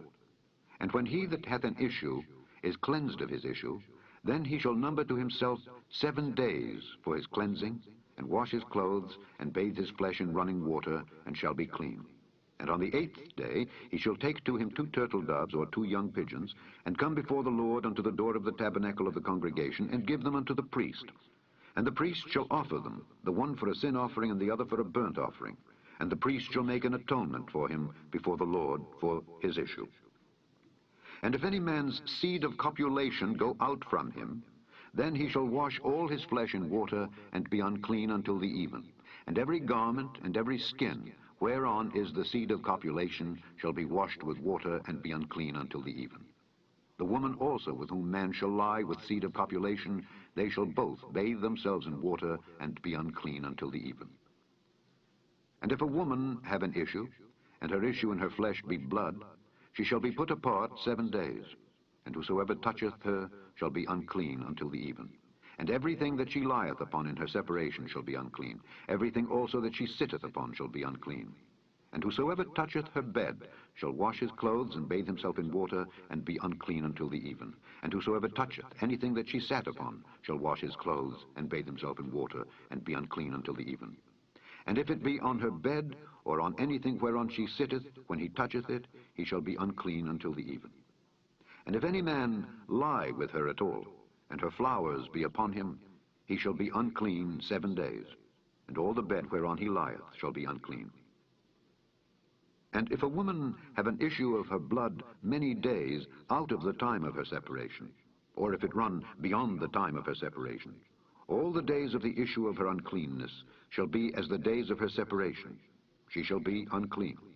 Every bed whereon she lieth all the days of her issue shall be unto her as the bed of her separation, and whatsoever she sitteth upon shall be unclean as the uncleanness of her separation. And whosoever toucheth those things shall be unclean, and shall wash his clothes, and bathe himself in water, and be unclean until the even. But if she be cleansed of her issue, then she shall number to herself 7 days, and after that she shall be clean. And on the 8th day she shall take unto her 2 turtles or 2 young pigeons, and bring them unto the priest to the door of the tabernacle of the congregation. And the priest shall offer the one for a sin offering, and the other for a burnt offering. And the priest shall make an atonement for her before the Lord for the issue of her uncleanness. Thus shall ye separate the children of Israel from their uncleanness, that they die not in their uncleanness when they defile my tabernacle that is amongst them. This is the law of him that hath an issue, and of him whose seed goeth from him, and is defiled therewith, and of her that is sick of her flowers, and of him that hath an issue, of the man and of the woman, and of him that lieth with her that is unclean. And the Lord spake unto Moses after the death of the 2 sons of Aaron, when they offered before the Lord and died. And the Lord said unto Moses, Speak unto Aaron thy brother, that he come not at all times into the holy place within the veil before the mercy seat which is upon the ark, that he die not, for I will appear in the cloud upon the mercy seat. Thus shall Aaron come into the holy place, with a young bullock for a sin offering, and a ram for a burnt offering. He shall put on the holy linen coat, and he shall have the linen breeches upon his flesh, and shall be girded with a linen girdle, and with a linen mitre shall he be attired. These are holy garments. Therefore shall he wash his flesh in water, and so put them on. And he shall take of the congregation of the children of Israel 2 kids of the goats for a sin offering, and 1 ram for a burnt offering. And Aaron shall offer his bullock of the sin offering, which is for himself, and make an atonement for himself and for his house. And he shall take the 2 goats, and present them before the Lord at the door of the tabernacle of the congregation. And Aaron shall cast lots upon the 2 goats, one lot for the Lord, and the other lot for the scapegoat. And Aaron shall bring the goat upon which the Lord's lot fell, and offer him for a sin offering. But the goat on which the lot fell to be the scapegoat shall be presented alive before the Lord, to make an atonement with him, and to let him go for a scapegoat into the wilderness. And Aaron shall bring the bullock of the sin offering which is for himself, and shall make an atonement for himself and for his house, and shall kill the bullock of the sin offering which is for himself. And he shall take a censer full of burning coals of fire from off the altar before the Lord, and his hands full of sweet incense beaten small, and bring it within the veil. And he shall put the incense upon the fire before the Lord, that the cloud of the incense may cover the mercy seat that is upon the testimony, that he die not. And he shall take of the blood of the bullock, and sprinkle it with his finger upon the mercy seat eastward. And before the mercy seat shall he sprinkle of the blood with his finger 7 times. Then shall he kill the goat of the sin offering that is for the people, and bring his blood within the veil, and do with that blood as he did with the blood of the bullock, and sprinkle it upon the mercy seat and before the mercy seat. And he shall make an atonement for the holy place, because of the uncleanness of the children of Israel, and because of their transgressions in all their sins. And so shall he do for the tabernacle of the congregation that remaineth among them in the midst of their uncleanness. And there shall be no man in the tabernacle of the congregation, when he goeth in to make an atonement in the holy place, until he come out and have made an atonement for himself, and for his household, and for all the congregation of Israel. And he shall go out unto the altar that is before the Lord, and make an atonement for it, and shall take of the blood of the bullock, and of the blood of the goat, and put it upon the horns of the altar round about. And he shall sprinkle of the blood upon it with his finger 7 times, and cleanse it, and hallow it from the uncleanness of the children of Israel. And when he hath made an end of reconciling the holy place, and the tabernacle of the congregation, and the altar, he shall bring the live goat, and Aaron shall lay both his hands upon the head of the live goat, and confess over him all the iniquities of the children of Israel, and all their transgressions and all their sins, putting them upon the head of the goat, and shall send him away by the hand of a fit man into the wilderness. And the goat shall bear upon him all their iniquities unto a land not inhabited, and he shall let go the goat in the wilderness. And Aaron shall come into the tabernacle of the congregation, and shall put off the linen garments which he put on when he went into the holy place, and shall leave them there.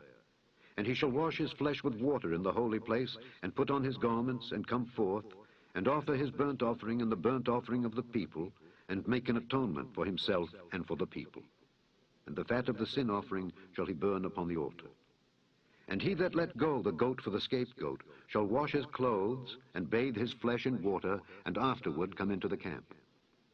And the bullock for the sin offering, and the goat for the sin offering, whose blood was brought in to make atonement in the holy place, shall one carry forth without the camp, and they shall burn in the fire their skins, and their flesh, and their dung. And he that burneth them shall wash his clothes, and bathe his flesh in water, and afterward he shall come into the camp. And this shall be a statute forever unto you, that in the 7th month, on the 10th day of the month, ye shall afflict your souls, and do no work at all, whether it be one of your own country, or a stranger that sojourneth among you. For on that day shall the priest make an atonement for you, to cleanse you, that ye may be clean from all your sins before the Lord. It shall be a Sabbath of rest unto you, and ye shall afflict your souls by a statute forever. And the priest, whom he shall anoint, and whom he shall consecrate to minister in the priest's office in his father's stead, shall make the atonement, and shall put on the linen clothes, even the holy garments. And he shall make an atonement for the holy sanctuary, and he shall make an atonement for the tabernacle of the congregation, and for the altar, and he shall make an atonement for the priests, and for all the people of the congregation. And this shall be an everlasting statute unto you, to make an atonement for the children of Israel for all their sins once a year. And he did as the Lord commanded Moses. And the Lord spake unto Moses, saying, Speak unto Aaron and unto his sons and unto all the children of Israel, and say unto them, This is the thing which the Lord hath commanded, saying, What man soever there be of the house of Israel that killeth an ox or lamb or goat in the camp, or that killeth it out of the camp, and bringeth it not unto the door of the tabernacle of the congregation to offer an offering unto the Lord before the tabernacle of the Lord, blood shall be imputed unto that man. He hath shed blood, and that man shall be cut off from among his people, to the end that the children of Israel may bring their sacrifices which they offer in the open field, even that they may bring them unto the Lord, unto the door of the tabernacle of the congregation, unto the priest, and offer them for peace offerings unto the Lord. And the priest shall sprinkle the blood upon the altar of the Lord at the door of the tabernacle of the congregation, and burn the fat for a sweet savor unto the Lord. And they shall no more offer their sacrifices unto devils, after whom they have gone a-whoring. This shall be a statute forever unto them throughout their generations. And thou shalt say unto them, Whatsoever man there be of the house of Israel, or of the strangers which sojourn among you, that offereth a burnt offering or sacrifice, and bringeth it not unto the door of the tabernacle of the congregation to offer it unto the Lord, even that man shall be cut off from among his people. And whatsoever man there be of the house of Israel, or of the strangers that sojourn among you, that eateth any manner of blood, I will even set my face against that soul that eateth blood, and will cut him off from among his people. For the life of the flesh is in the blood, and I have given it to you upon the altar to make an atonement for your souls. For it is the blood that maketh an atonement for the soul.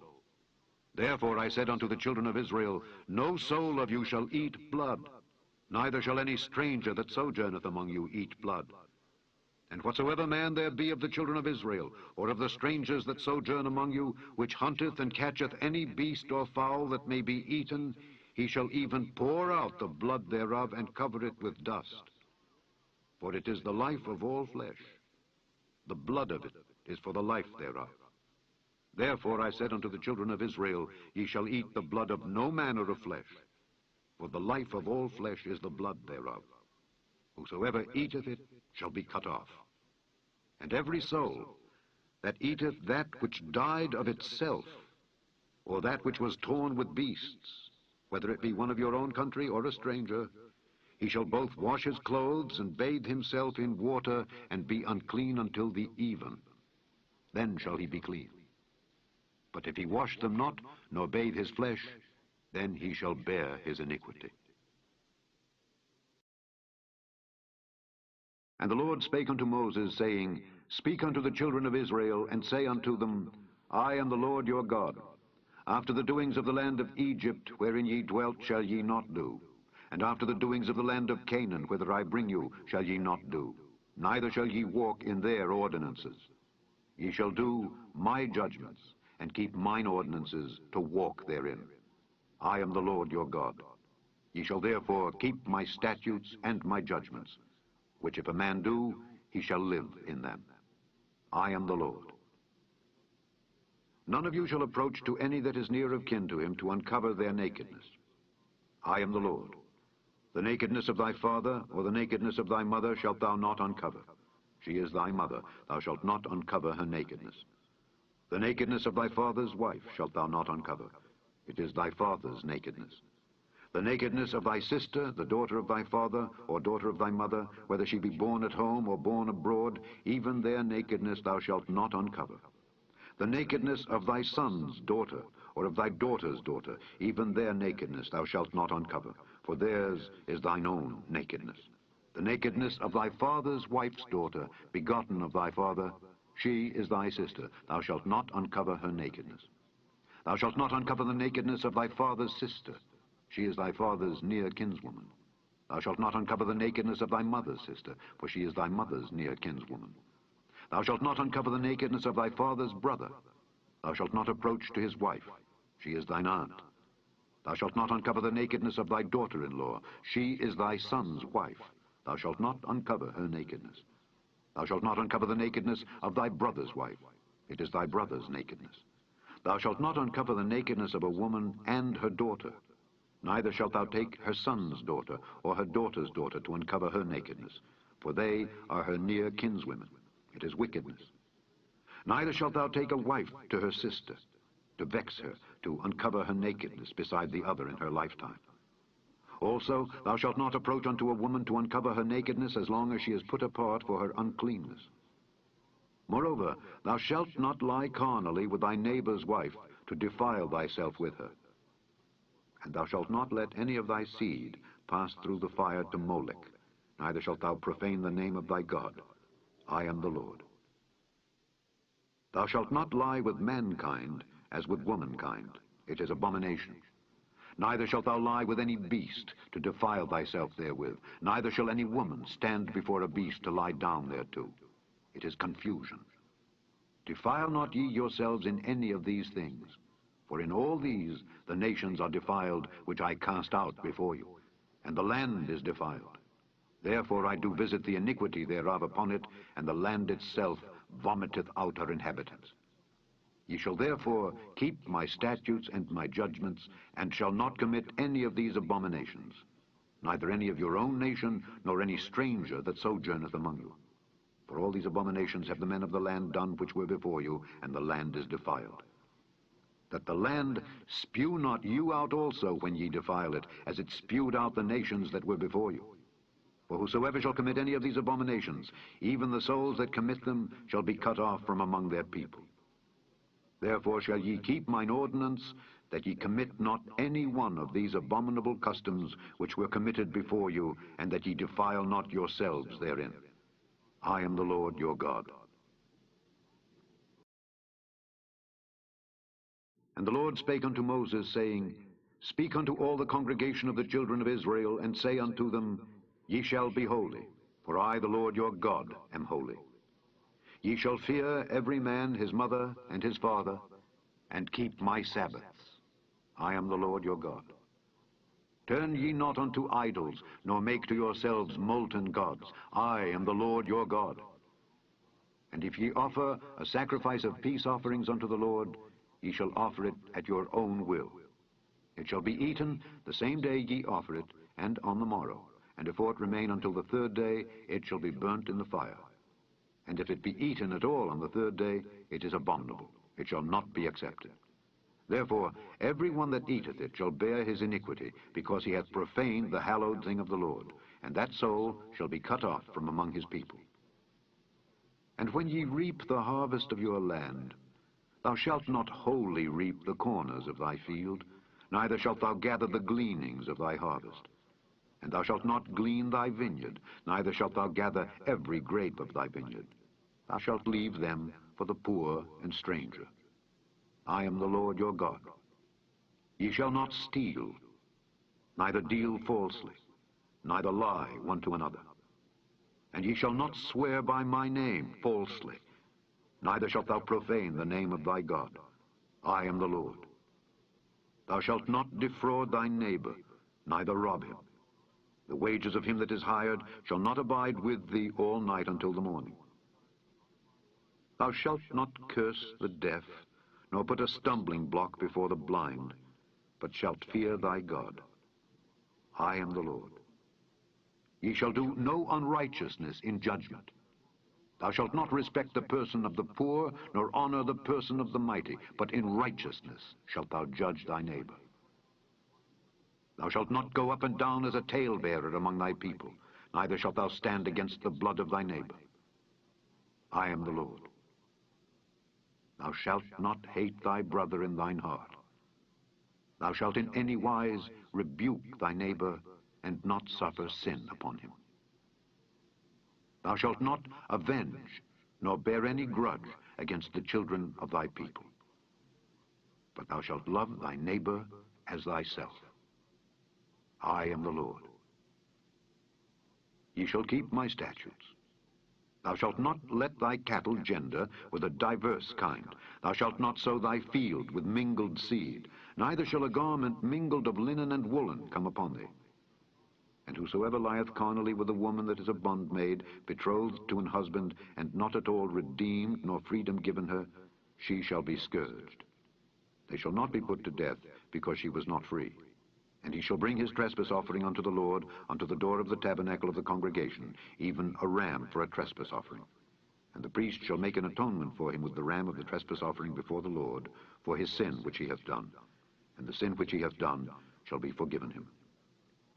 And when ye shall come into the land, and shall have planted all manner of trees for food, then ye shall count the fruit thereof as uncircumcised. 3 years shall it be as uncircumcised unto you. It shall not be eaten of. But in the 4th year all the fruit thereof shall be holy, to praise the Lord withal. And in the 5th year shall ye eat of the fruit thereof, that it may yield unto you the increase thereof. I am the Lord your God. Ye shall not eat anything with the blood, neither shall ye use enchantment, nor observe times.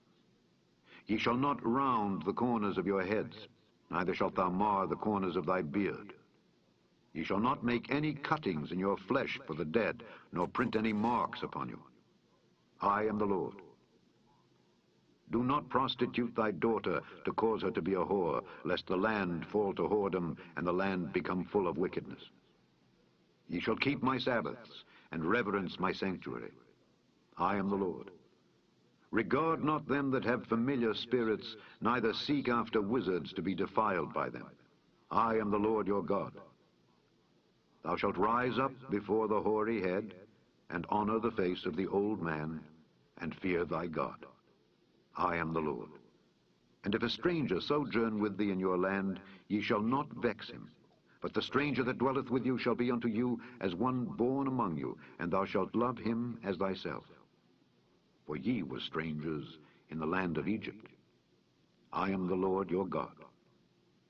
Ye shall do no unrighteousness in judgment, in meat yard, in weight, or in measure.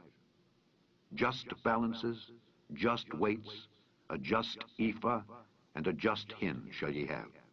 I am the Lord your God, which brought you out of the land of Egypt. Therefore shall ye observe all my statutes and all my judgments, and do them. I am the Lord.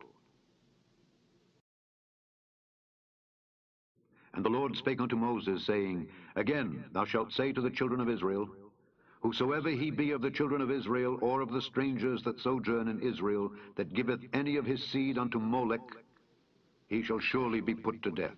The people of the land shall stone him with stones. And I will set my face against that man, and will cut him off from among his people, because he hath given of his seed unto Molech, to defile my sanctuary, and to profane my holy name. And if the people of the land do any ways hide their eyes from the man when he giveth of his seed unto Molech, and kill him not, then I will set my face against that man and against his family, and will cut him off, and all that go a-whoring after him to commit whoredom with Molech from among their people. And the soul that turneth after such as have familiar spirits, and after wizards, to go a-whoring after them, I will even set my face against that soul, and will cut him off from among his people. Sanctify yourselves therefore, and be ye holy, for I am the Lord your God, and ye shall keep my statutes and do them. I am the Lord which sanctify you.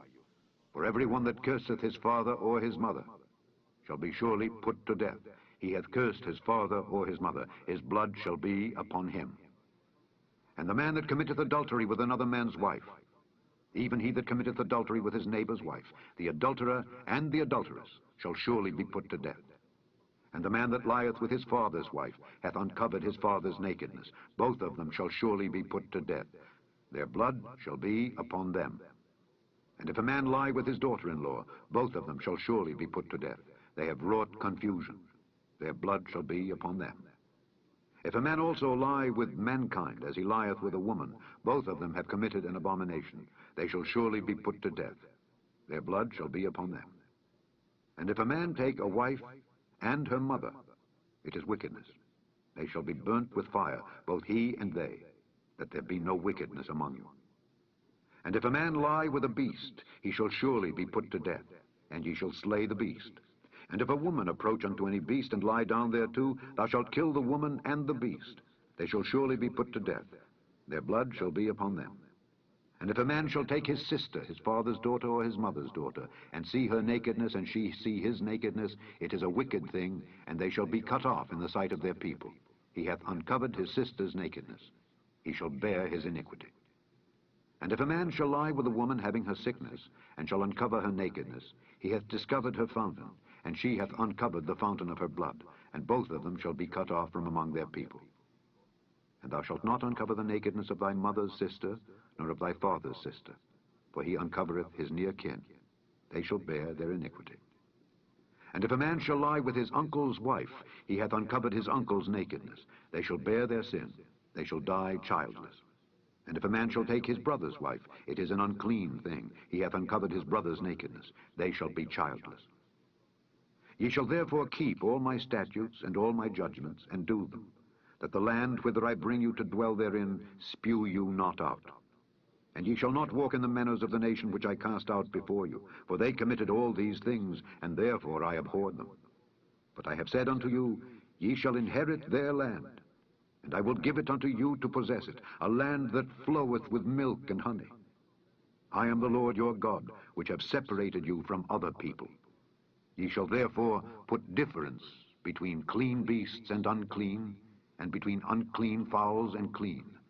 And ye shall not make your souls abominable by beast, or by fowl, or by any manner of living thing that creepeth on the earth, which I have separated from you as unclean. And ye shall be holy unto me. For I, the Lord, am holy, and have severed you from other people, that ye should be mine.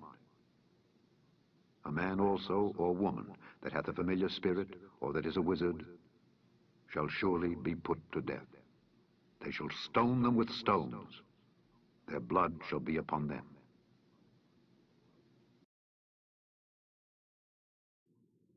And the Lord said unto Moses, Speak unto the priests, the sons of Aaron, and say unto them, There shall none be defiled for the dead among his people, but for his kin that is near unto him, that is, for his mother, and for his father, and for his son, and for his daughter, and for his brother, and for his sister, a virgin that is nigh unto him, which hath had no husband, for her may he be defiled. But he shall not defile himself, being a chief man among his people, to profane himself.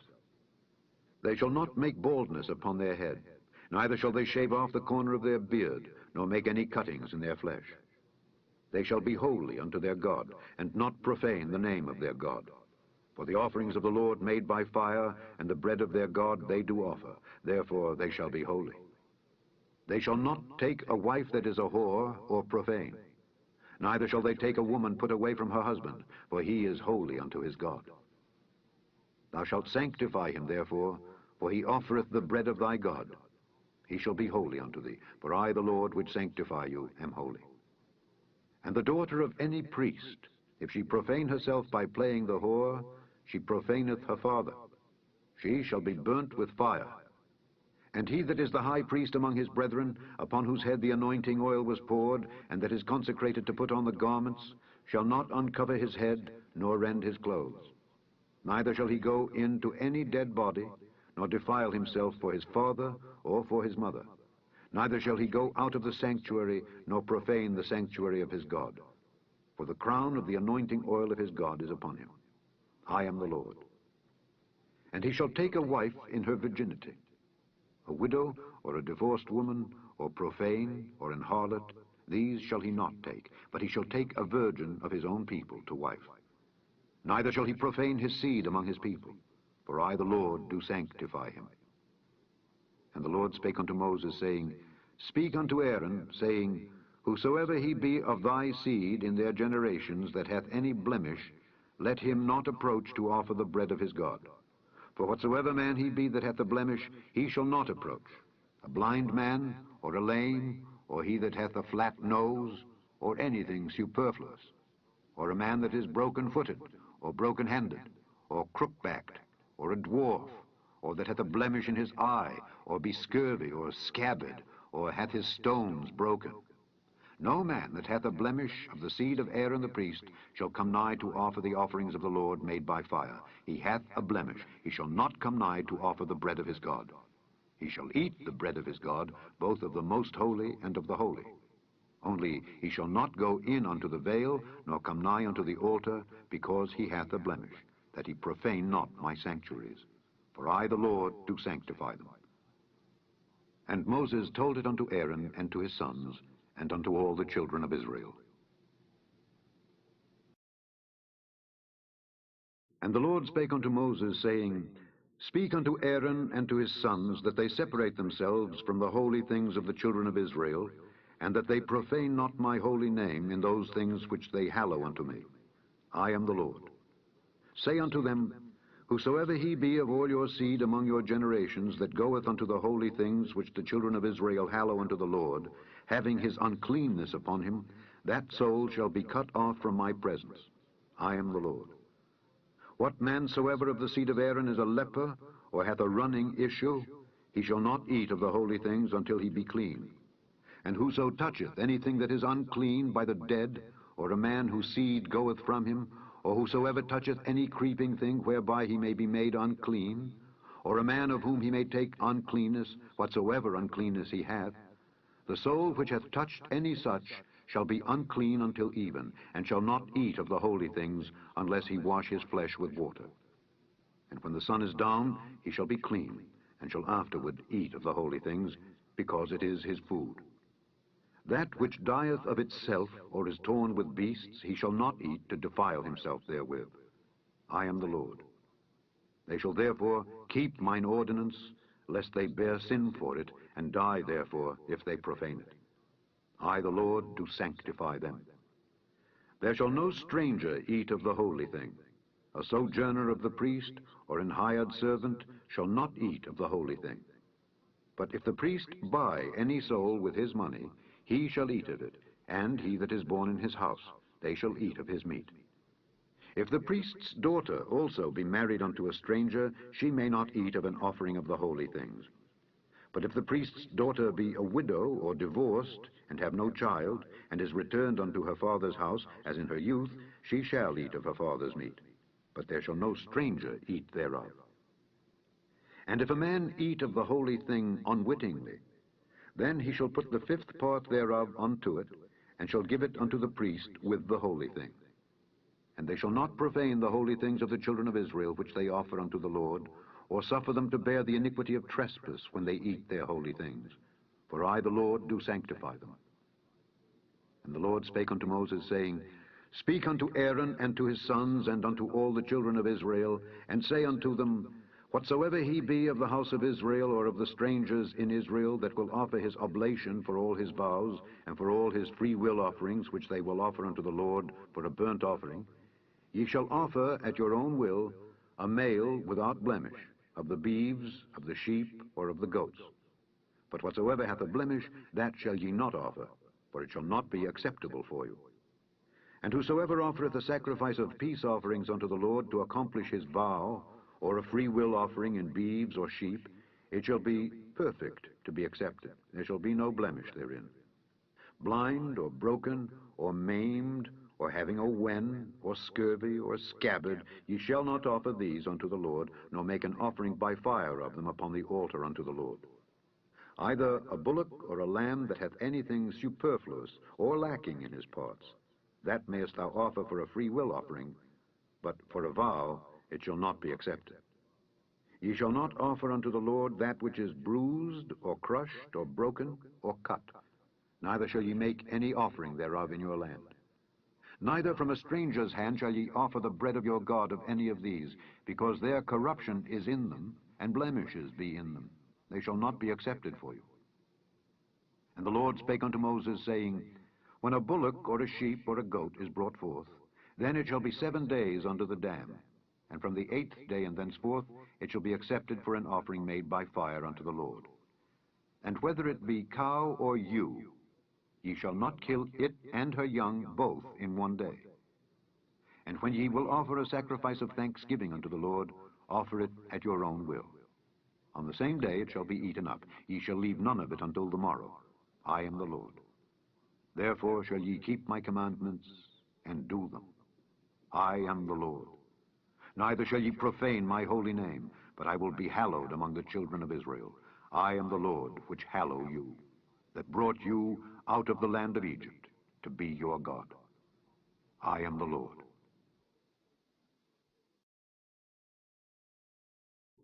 And the Lord spake unto Moses, saying, Speak unto the children of Israel, and say unto them, Concerning the feasts of the Lord, which ye shall proclaim to be holy convocations, even these are my feasts.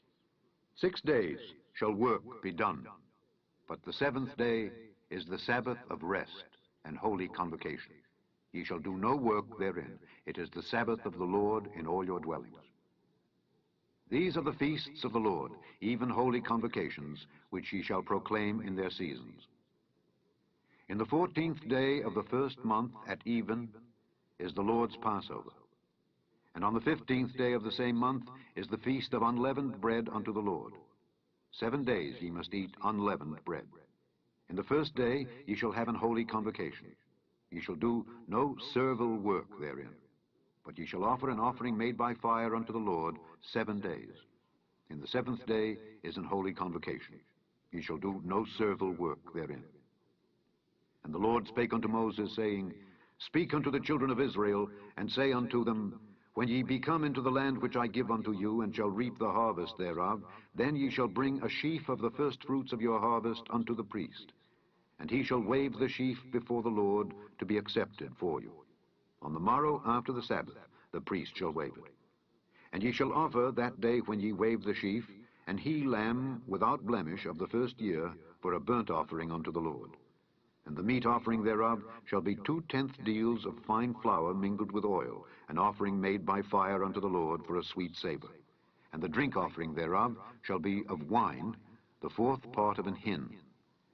And ye shall eat neither bread, nor parched corn, nor green ears, until the selfsame day that ye have brought an offering unto your God.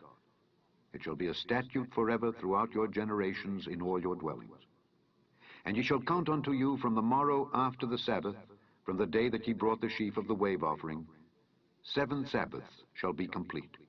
Even unto the morrow after the 7th Sabbath shall ye number 50 days, and ye shall offer a new meat offering unto the Lord. Ye shall bring out of your habitations 2 wave loaves of 2/10 deals. They shall be of fine flour. They shall be baken with leaven. They are the firstfruits unto the Lord. And ye shall offer with the bread 7 lambs without blemish of the first year, and 1 young bullock, and 2 rams. They shall be for a burnt offering unto the Lord, with their meat offering and their drink offerings, even an offering made by fire of sweet savor unto the Lord. Then ye shall sacrifice 1 kid of the goats for a sin offering, and 2 lambs of the first year for a sacrifice of peace offerings. And the priest shall wave them with the bread of the firstfruits for a wave offering before the Lord, with the 2 lambs. They shall be holy to the Lord for the priest. And ye shall proclaim on the selfsame day that it may be an holy convocation unto you. Ye shall do no servile work therein. It shall be a statute forever in all your dwellings throughout your generations. And when ye reap the harvest of your land, thou shalt not make clean riddance of the corners of thy field when thou reapest, neither shalt thou gather any gleaning of thy harvest. Thou shalt leave them unto the poor and to the stranger. I am the Lord your God. And the Lord spake unto Moses, saying, Speak unto the children of Israel, saying, In the 7th month, in the 1st day of the month, shall ye have a Sabbath, a memorial of blowing of trumpets, and holy convocation. Ye shall do no servile work therein, but ye shall offer an offering made by fire unto the Lord. And the Lord spake unto Moses, saying, Also on the 10th day of this 7th month there shall be a day of atonement. It shall be an holy convocation unto you, and ye shall afflict your souls, and offer an offering made by fire unto the Lord. And ye shall do no work in that same day, for it is a day of atonement, to make an atonement for you before the Lord your God. For whatsoever soul it be that shall not be afflicted in that same day, he shall be cut off from among his people. And whatsoever soul it be that doeth any work in that same day, the same soul will I destroy from among his people. Ye shall do no manner of work. It shall be a statute forever throughout your generations in all your dwellings. It shall be unto you a Sabbath of rest, and ye shall afflict your souls.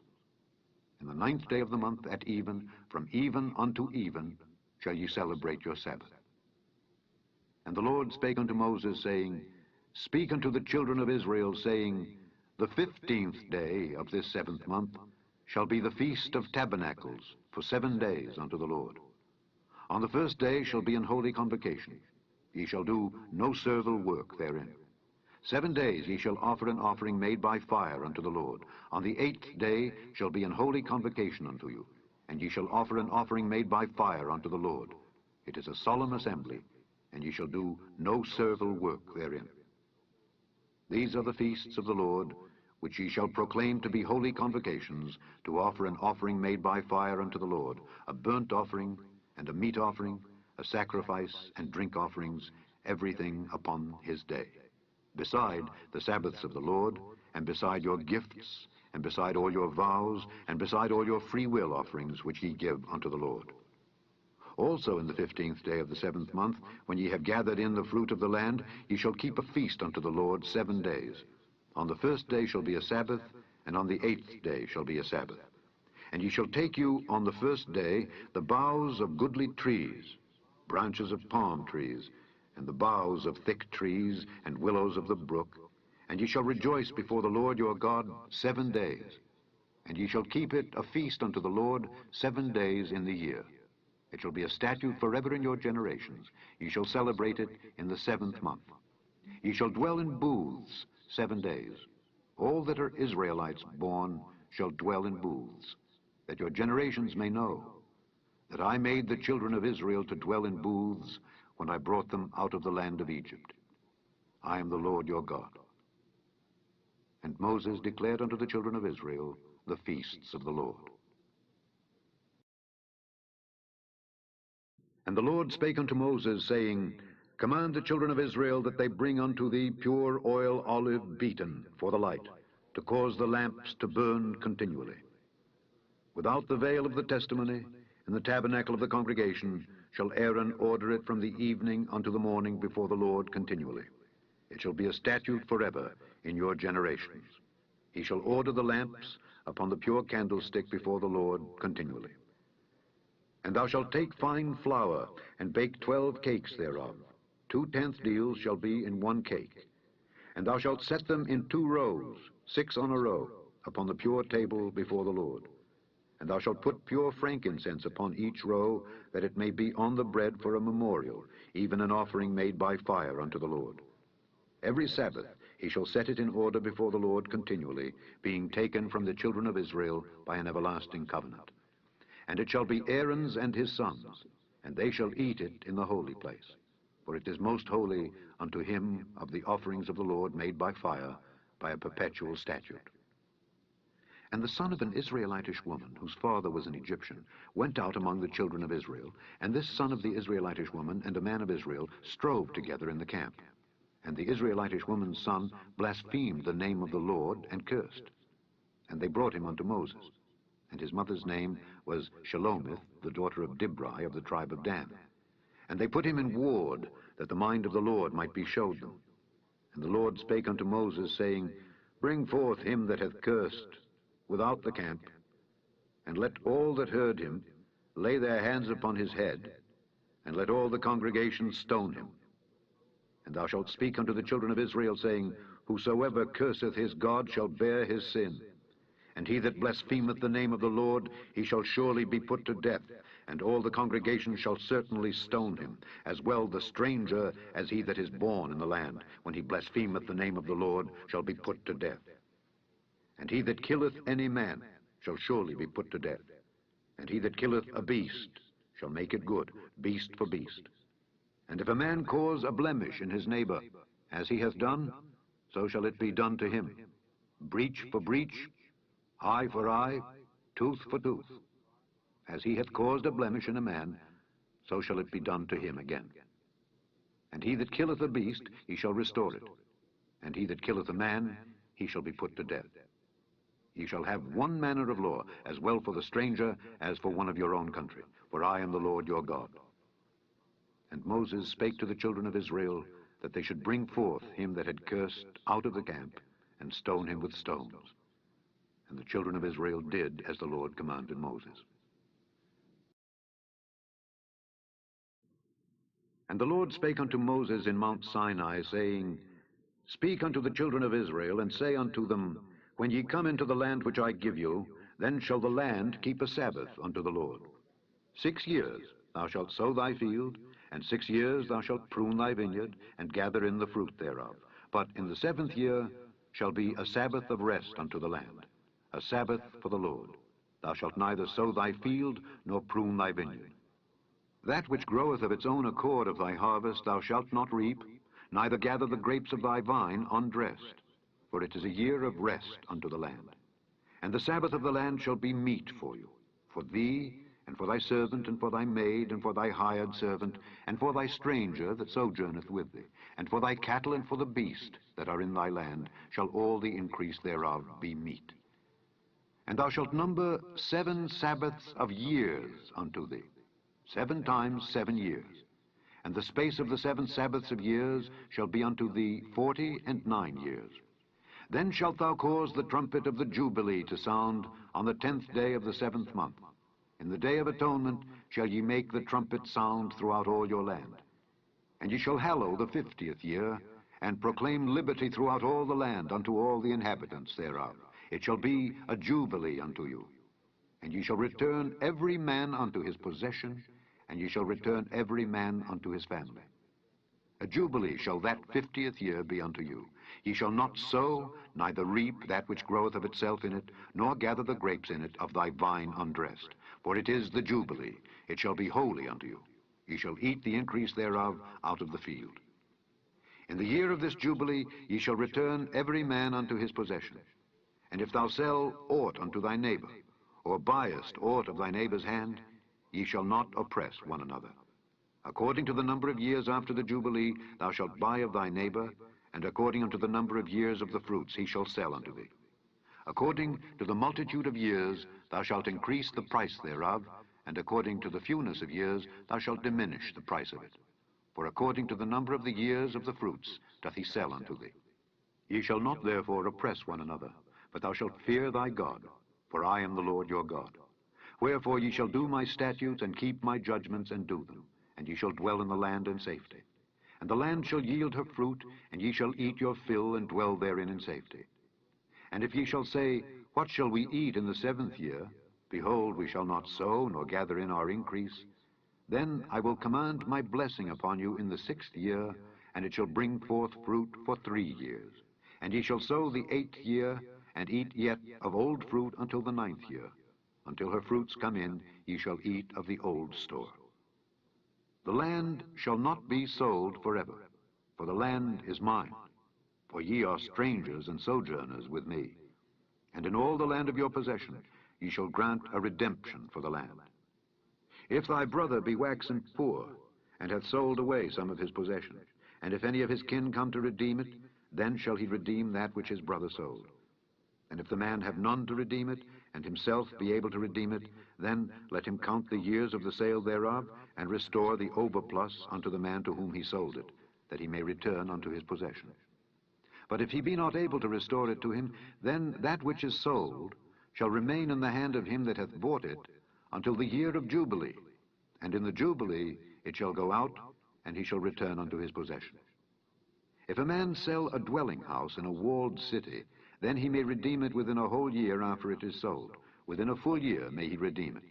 And if it be not redeemed within the space of a full year, then the house that is in the walled city shall be established forever to him that bought it throughout his generations. It shall not go out in the Jubilee. But the houses of the villages which have no wall round about them shall be counted as the fields of the country. They may be redeemed, and they shall go out in the Jubilee. Notwithstanding, the cities of the Levites and the houses of the cities of their possession may the Levites redeem at any time. And if a man purchase of the Levites, then the house that was sold and the city of his possession shall go out in the year of Jubilee. For the houses of the cities of the Levites are their possession among the children of Israel. But the field of the suburbs of their cities may not be sold, for it is their perpetual possession. And if thy brother be waxen poor, and fallen in decay with thee, then thou shalt relieve him, yea, though he be a stranger or a sojourner, that he may live with thee. Take thou no usury of him or increase, but fear thy God, that thy brother may live with thee. Thou shalt not give him thy money upon usury, nor lend him thy victuals for increase. I am the Lord your God, which brought you forth out of the land of Egypt, to give you the land of Canaan, and to be your God. And if thy brother that dwelleth by thee be waxen poor, and be sold unto thee, thou shalt not compel him to serve as a bondservant, but as an hired servant, and as a sojourner he shall be with thee, and shall serve thee unto the year of Jubilee. And then shall he depart from thee, both he and his children with him, and shall return unto his own family, and unto the possession of his fathers shall he return. For they are my servants, which I brought forth out of the land of Egypt. They shall not be sold as bondmen. Thou shalt not rule over him with rigor, but shalt fear thy God. Both thy bondmen and thy bondmaids, which thou shalt have, shall be of the heathen that are round about you. Of them shall ye buy bondmen and bondmaids. Moreover, of the children of the strangers that do sojourn among you, of them shall ye buy, and of their families that are with you, which they begat in your land, and they shall be your possession. And ye shall take them as an inheritance for your children after you, to inherit them for a possession. They shall be your bondmen forever. But over your brethren, the children of Israel, ye shall not rule one over another with rigor. And if a sojourner or stranger wax rich by thee, and thy brother that dwelleth by him wax poor, and sell himself unto the stranger or sojourner by thee, or to the stock of the stranger's family, after that he is sold, he may be redeemed again. One of his brethren may redeem him. Either his uncle or his uncle's son may redeem him, or any that is nigh of kin unto him of his family may redeem him. Or if he be able, he may redeem himself. And he shall reckon with him that bought him from the year that he was sold to him unto the year of Jubilee. And the price of his sale shall be according unto the number of years, according to the time of an hired servant shall it be with him. If there be yet many years behind, according unto them he shall give again the price of his redemption out of the money that he was bought for. And if there remain but few years unto the year of Jubilee, then he shall count with him, and according unto his years shall he give him again the price of his redemption. And as a yearly hired servant shall he be with him, and the other shall not rule with rigor over him in thy sight. And if he be not redeemed in these years, then he shall go out in the year of Jubilee, both he and his children with him. For unto me the children of Israel are servants. They are my servants, whom I brought forth out of the land of Egypt. I am the Lord your God. Ye shall make you no idols nor graven image, neither rear you up a standing image, neither shall ye set up any image of stone in your land to bow down unto it. For I am the Lord your God. Ye shall keep my Sabbaths, and reverence my sanctuary. I am the Lord. If ye walk in my statutes and keep my commandments and do them, then I will give you rain in due season, and the land shall yield her increase, and the trees of the field shall yield their fruit. And your threshing shall reach unto the vintage, and the vintage shall reach unto the sowing time. And ye shall eat your bread to the full, and dwell in your land safely. And I will give peace in the land, and ye shall lie down, and none shall make you afraid.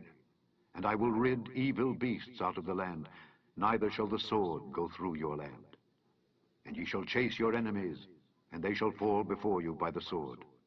And 5 of you shall chase 100, and 100 of you shall put 10,000 to flight, and your enemies shall fall before you by the sword. For I will have respect unto you, and make you fruitful, and multiply you, and establish my covenant with you. And ye shall eat old store, and bring forth the old because of the new. And I will set my tabernacle among you, and my soul shall not abhor you. And I will walk among you, and will be your God, and ye shall be my people. I am the Lord your God, which brought you forth out of the land of Egypt, that ye should not be their bondmen. And I have broken the bands of your yoke, and made you go upright. But if ye will not hearken unto me, and will not do all these commandments, and if ye shall despise my statutes, or if your soul abhor my judgments, so that ye will not do all my commandments, but that ye break my covenant, I also will do this unto you. I will even appoint over you terror, consumption, and the burning ague, that shall consume the eyes, and cause sorrow of heart, and ye shall sow your seed in vain, for your enemies shall eat it. And I will set my face against you, and ye shall be slain before your enemies.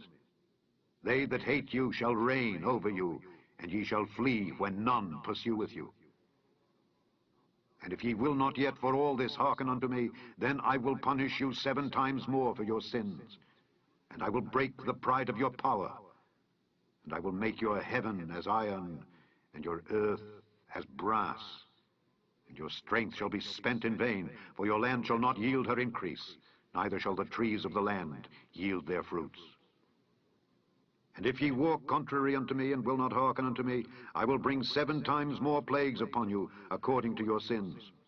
I will also send wild beasts among you, which shall rob you of your children, and destroy your cattle, and make you few in number, and your highways shall be desolate. And if ye will not be reformed by me by these things, but will walk contrary unto me, then will I also walk contrary unto you, and will punish you yet 7 times for your sins. And I will bring a sword upon you that shall avenge the quarrel of my covenant. And when ye are gathered together within your cities, I will send the pestilence among you, and ye shall be delivered into the hand of the enemy. And when I have broken the staff of your bread, 10 women shall bake your bread in one oven, and they shall deliver you your bread again by weight, and ye shall eat and not be satisfied. And if ye will not for all this hearken unto me, but walk contrary unto me, then I will walk contrary unto you also, in fury. And I, even I, will chastise you 7 times for your sins, and ye shall eat the flesh of your sons, and the flesh of your daughters shall ye eat. And I will destroy your high places, and cut down your images, and cast your carcasses upon the carcasses of your idols, and my soul shall abhor you. And I will make your cities waste, and bring your sanctuaries unto desolation, and I will not smell the savor of your sweet odors. And I will bring the land into desolation, and your enemies which dwell therein shall be astonished at it. And I will scatter you among the heathen, and will draw out a sword after you, and your land shall be desolate, and your cities waste. Then shall the land enjoy her Sabbaths, as long as it lieth desolate, and ye be in your enemy's land. Even then shall the land rest, and enjoy her Sabbaths. As long as it lieth desolate, it shall rest, because it did not rest in your Sabbaths when ye dwelt upon it. And upon them that are left alive of you, I will send a faintness into their hearts in the lands of their enemies, and the sound of a shaken leaf shall chase them, and they shall flee as fleeing from a sword, and they shall fall when none pursueth. And they shall fall one upon another, as it were before a sword, when none pursueth. And ye shall have no power to stand before your enemies. And ye shall perish among the heathen, and the land of your enemies shall eat you up. And they that are left of you shall pine away in their iniquity in your enemies' lands, and also in the iniquities of their fathers shall they pine away with them. If they shall confess their iniquity, and the iniquity of their fathers, with their trespass which they trespassed against me, and that also they have walked contrary unto me, and that I also have walked contrary unto them, and have brought them into the land of their enemies, if then their uncircumcised hearts be humbled, and they then accept of the punishment of their iniquity, then will I remember my covenant with Jacob, and also my covenant with Isaac, and also my covenant with Abraham will I remember, and I will remember the land. The land also shall be left of them, and shall enjoy her Sabbaths while she lieth desolate without them. And they shall accept of the punishment of their iniquity, even because they despised my judgments, and because their soul abhorred my statutes. And yet, for all that, when they be in the land of their enemies, I will not cast them away, neither will I abhor them to destroy them utterly, and to break my covenant with them. For I am the Lord their God. But I will for their sakes remember the covenant of their ancestors, whom I brought forth out of the land of Egypt in the sight of the heathen, that I might be their God. I am the Lord. These are the statutes and judgments and laws which the Lord made between him and the children of Israel in Mount Sinai by the hand of Moses.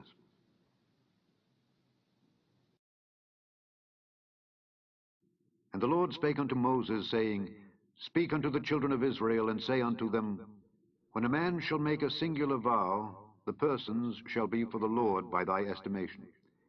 And thy estimation shall be of the male from 20 years old even unto 60 years old.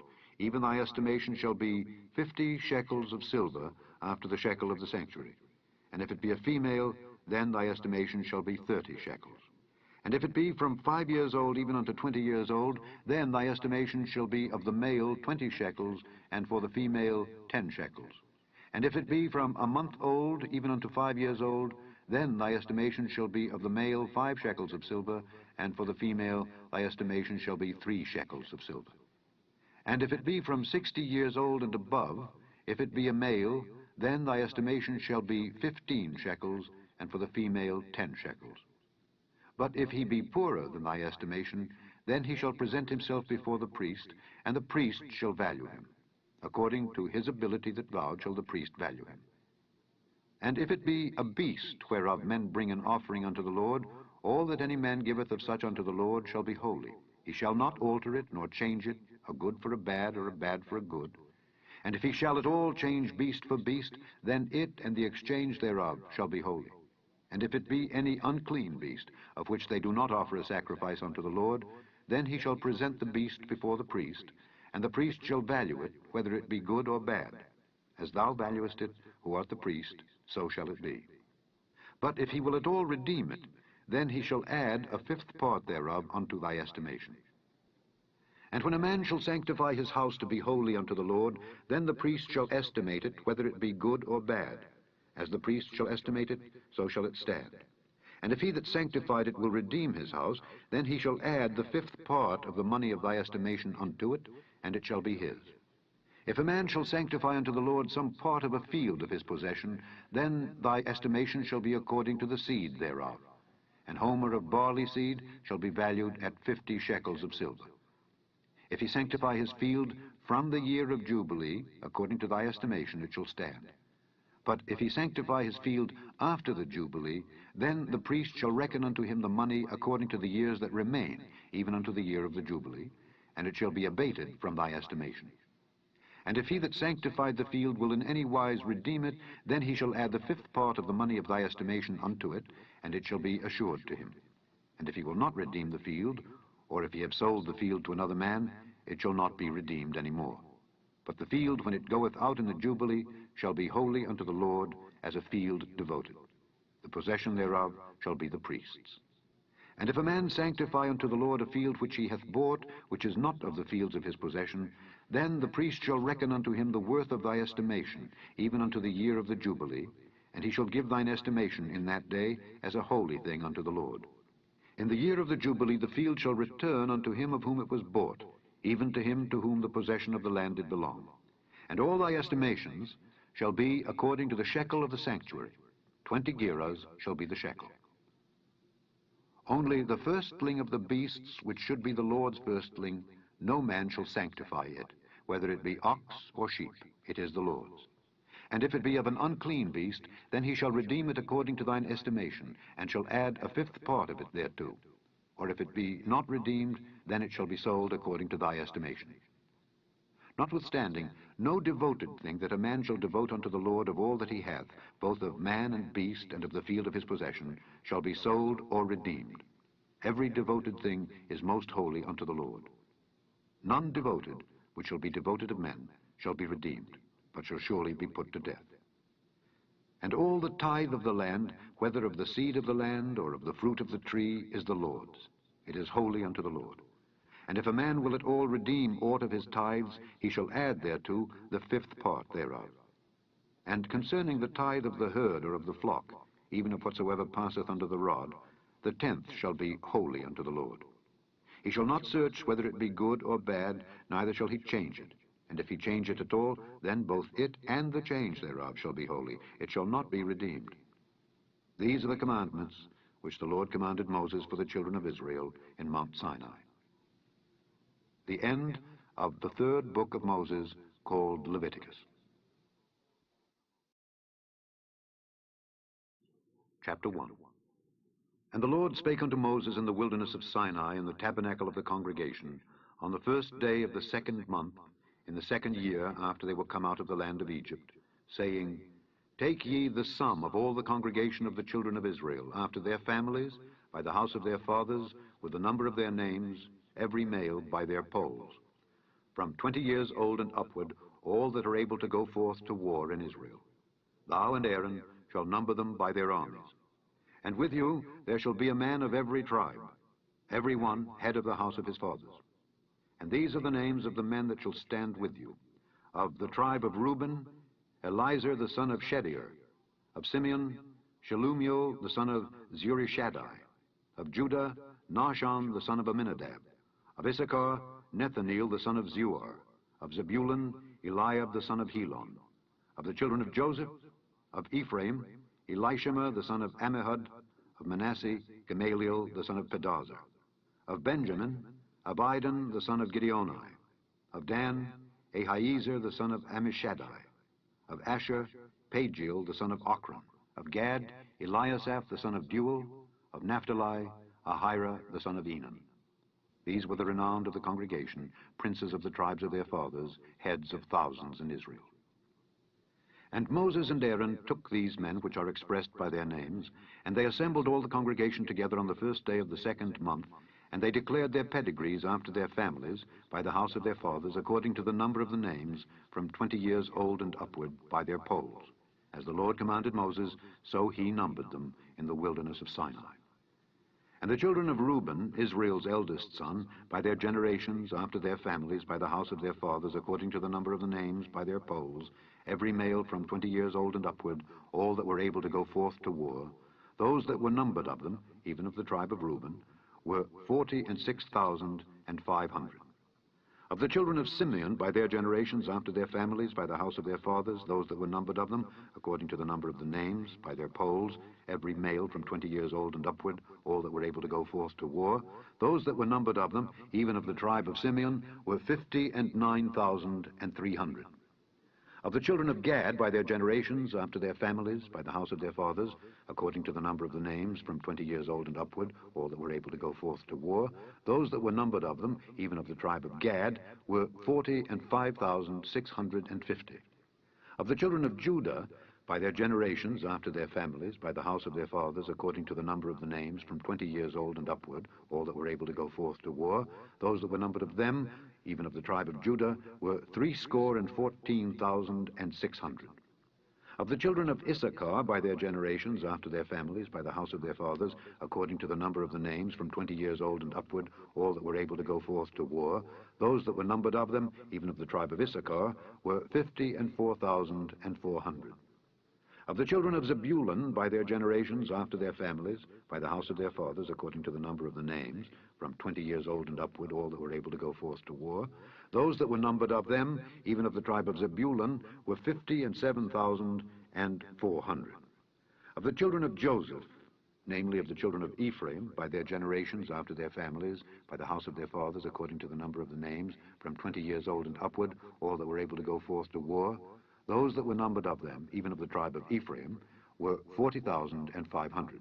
Of the children of Manasseh, by their generations, after their families, by the house of their fathers, according to the number of the names, from 20 years old and upward, all that were able to go forth to war, those that were numbered of them, even of the tribe of Manasseh, were 32,200.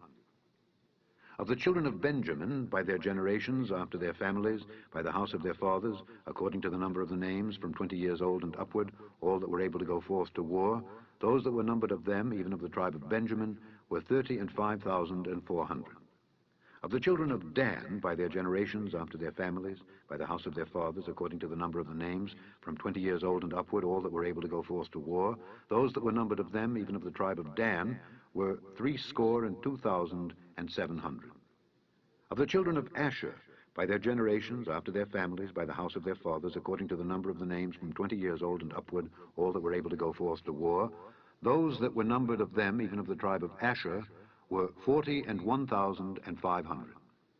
Of the children of Naphtali, throughout their generations, after their families, by the house of their fathers, according to the numbers of the names, from 20 years old and upward, all that were able to go forth to war, those that were numbered of them, even of the tribe of Naphtali, were 53,400. These are those that were numbered, which Moses and Aaron numbered, and the princes of Israel, being 12 men. Each one was for the house of his fathers.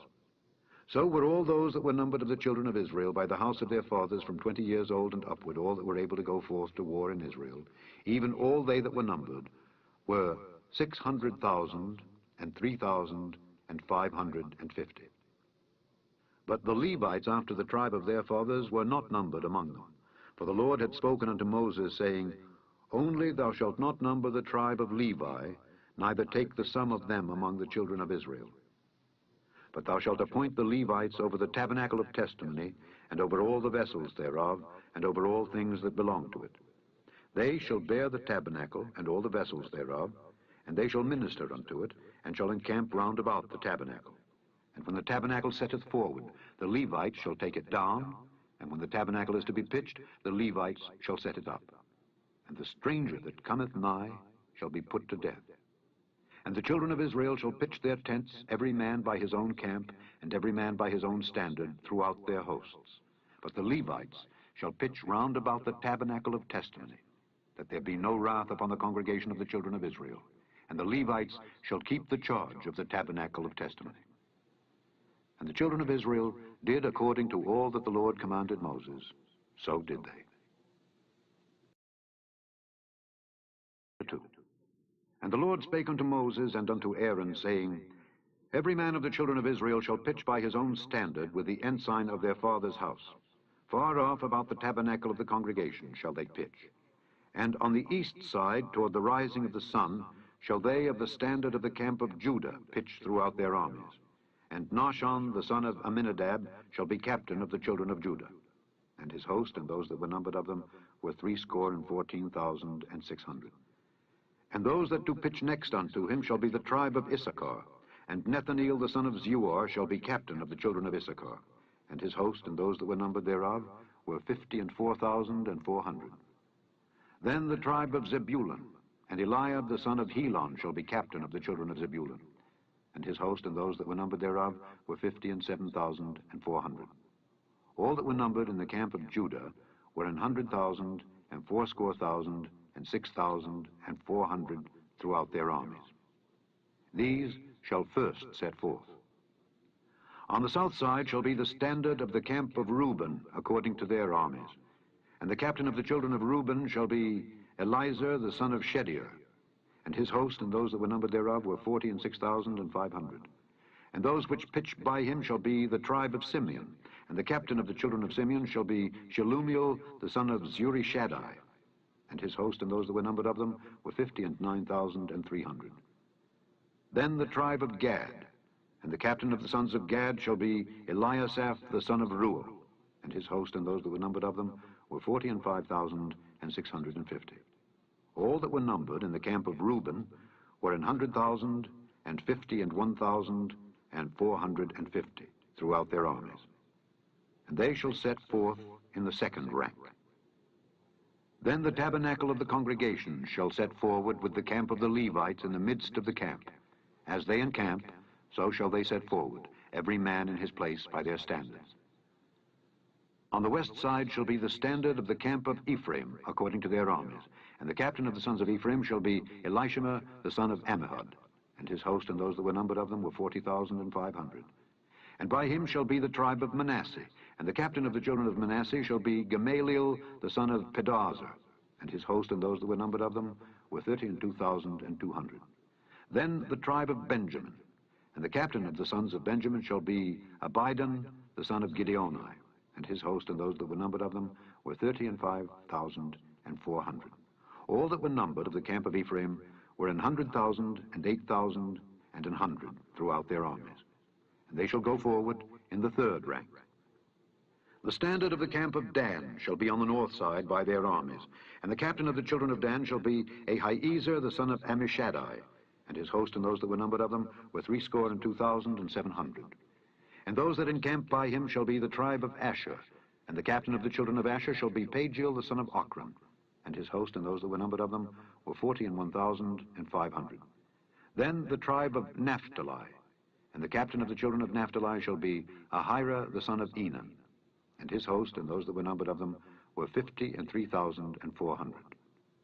All they that were numbered in the camp of Dan were 100,000 and 50 and 7,600. They shall go hindmost with their standards. These are those which were numbered of the children of Israel by the house of their fathers. All those that were numbered of the camps throughout their host were 600,000 and 3,550. But the Levites were not numbered among the children of Israel, as the Lord commanded Moses. And the children of Israel did according to all that the Lord commanded Moses. So they pitched by their standards, and so they set forward, every one after their families, according to the house of their fathers. 3. These also are the generations of Aaron and Moses in the day that the Lord spake with Moses in Mount Sinai. And these are the names of the sons of Aaron: Nadab the firstborn, and Abihu, Eleazar, and Ithamar. These are the names of the sons of Aaron, the priests which were anointed, whom he consecrated to minister in the priest's office.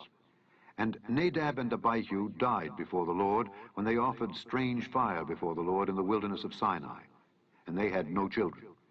And Eleazar and Ithamar ministered in the priest's office in the sight of Aaron their father.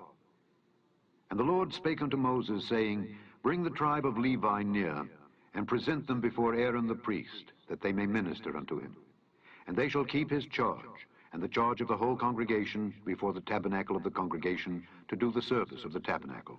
And they shall keep all the instruments of the tabernacle of the congregation, and the charge of the children of Israel, to do the service of the tabernacle. And thou shalt give the Levites unto Aaron and to his sons. They are wholly given unto him out of the children of Israel. And thou shalt appoint Aaron and his sons, and they shall wait on their priest's office, and the stranger that cometh nigh shall be put to death. And the Lord spake unto Moses, saying, And I, behold, I have taken the Levites from among the children of Israel, instead of all the firstborn that openeth the matrix among the children of Israel. Therefore the Levites shall be mine, because all the firstborn are mine. For on the day that I smote all the firstborn in the land of Egypt, I hallowed unto me all the firstborn in Israel, both man and beast. Mine shall they be. I am the Lord. And the Lord spake unto Moses in the wilderness of Sinai, saying, Number the children of Levi after the house of their fathers by their families. Every male from a month old and upward shalt thou number them. And Moses numbered them according to the word of the Lord, as he was commanded. And these were the sons of Levi by their names: Gershon, and Kohath, and Merari. And these are the names of the sons of Gershon by their families: Libni and Shimei. And the sons of Kohath by their families: Amram, and Izahar, Hebron, and Uzziel. And the sons of Merari by their families: Mahli and Mushi. These are the families of the Levites, according to the house of their fathers. Of Gershon was the family of the Libnites, and the family of the Shimites. These are the families of the Gershonites. Those that were numbered of them, according to the number of all the males from a month old and upward, even those that were numbered of them, were 7,500. The families of the Gershonites shall pitch behind the tabernacle westward. And the chief of the house of the father of the Gershonites shall be Eliasaph the son of Lael.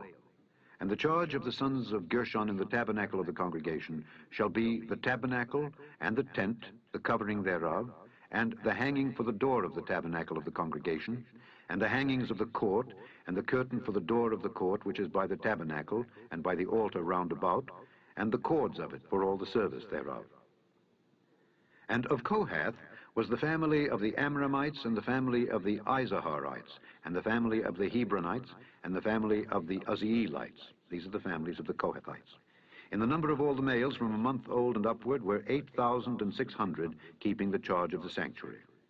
The families of the sons of Kohath shall pitch on the side of the tabernacle southward. And the chief of the house of the father of the families of the Kohathites shall be Elizaphan the son of Uzziel. And their charge shall be the ark, and the table, and the candlestick, and the altars, and the vessels of the sanctuary wherewith they minister, and the hanging, and all the service thereof. And Eleazar the son of Aaron the priest shall be chief over the chief of the Levites, and have the oversight of them that keep the charge of the sanctuary. Of Merari was the family of the Mahlites, and the family of the Mushites. These are the families of Merari. And those that were numbered of them, according to the number of all the males, from a month old and upward, were 6,200. And the chief of the house of the father of the families of Merari was Zuriel the son of Abihail. These shall pitch on the side of the tabernacle northward. And under the custody and charge of the sons of Merari shall be the boards of the tabernacle, and the bars thereof, and the pillars thereof, and the sockets thereof, and all the vessels thereof, and all that serveth thereto, and the pillars of the court round about, and their sockets, and their pins, and their cords. But those that encamp before the tabernacle toward the east, even before the tabernacle of the congregation eastward, shall be Moses and Aaron and his sons, keeping the charge of the sanctuary for the charge of the children of Israel. And the stranger that cometh nigh shall be put to death. All that were numbered of the Levites, which Moses and Aaron numbered at the commandment of the Lord throughout their families, all the males from a month old and upward, were 22,000. And the Lord said unto Moses, Number all the firstborn of the males of the children of Israel from a month old and upward, and take the number of their names. And thou shalt take the Levites for me, I am the Lord, instead of all the firstborn among the children of Israel, and the cattle of the Levites instead of all the firstlings among the cattle of the children of Israel. And Moses numbered, as the Lord commanded him, all the firstborn among the children of Israel, and all the firstborn males by the number of names from a month old and upward of those that were numbered of them were 22,213. And the Lord spake unto Moses, saying, Take the Levites instead of all the firstborn among the children of Israel, and the cattle of the Levites instead of their cattle, and the Levites shall be mine. I am the Lord. And for those that are to be redeemed of the 213 of the firstborn of the children of Israel, which are more than the Levites, thou shalt even take 5 shekels apiece by the poll. After the shekel of the sanctuary shalt thou take them. The shekel is 20 gerahs. And thou shalt give the money wherewith the odd number of them is to be redeemed unto Aaron and to his sons. And Moses took the redemption money of them that were over and above them that were redeemed by the Levites. Of the firstborn of the children of Israel took he the money, 1,365 shekels after the shekel of the sanctuary. And Moses gave the money of them that were redeemed unto Aaron and to his sons, according to the word of the Lord, as the Lord commanded Moses. Chapter 4. And the Lord spake unto Moses and unto Aaron, saying, Take the sum of the sons of Kohath from among the sons of Levi, after their families, by the house of their fathers, from 30 years old and upward, even until 50 years old, all that enter into the host to do the work in the tabernacle of the congregation. This shall be the service of the sons of Kohath in the tabernacle of the congregation about the most holy things.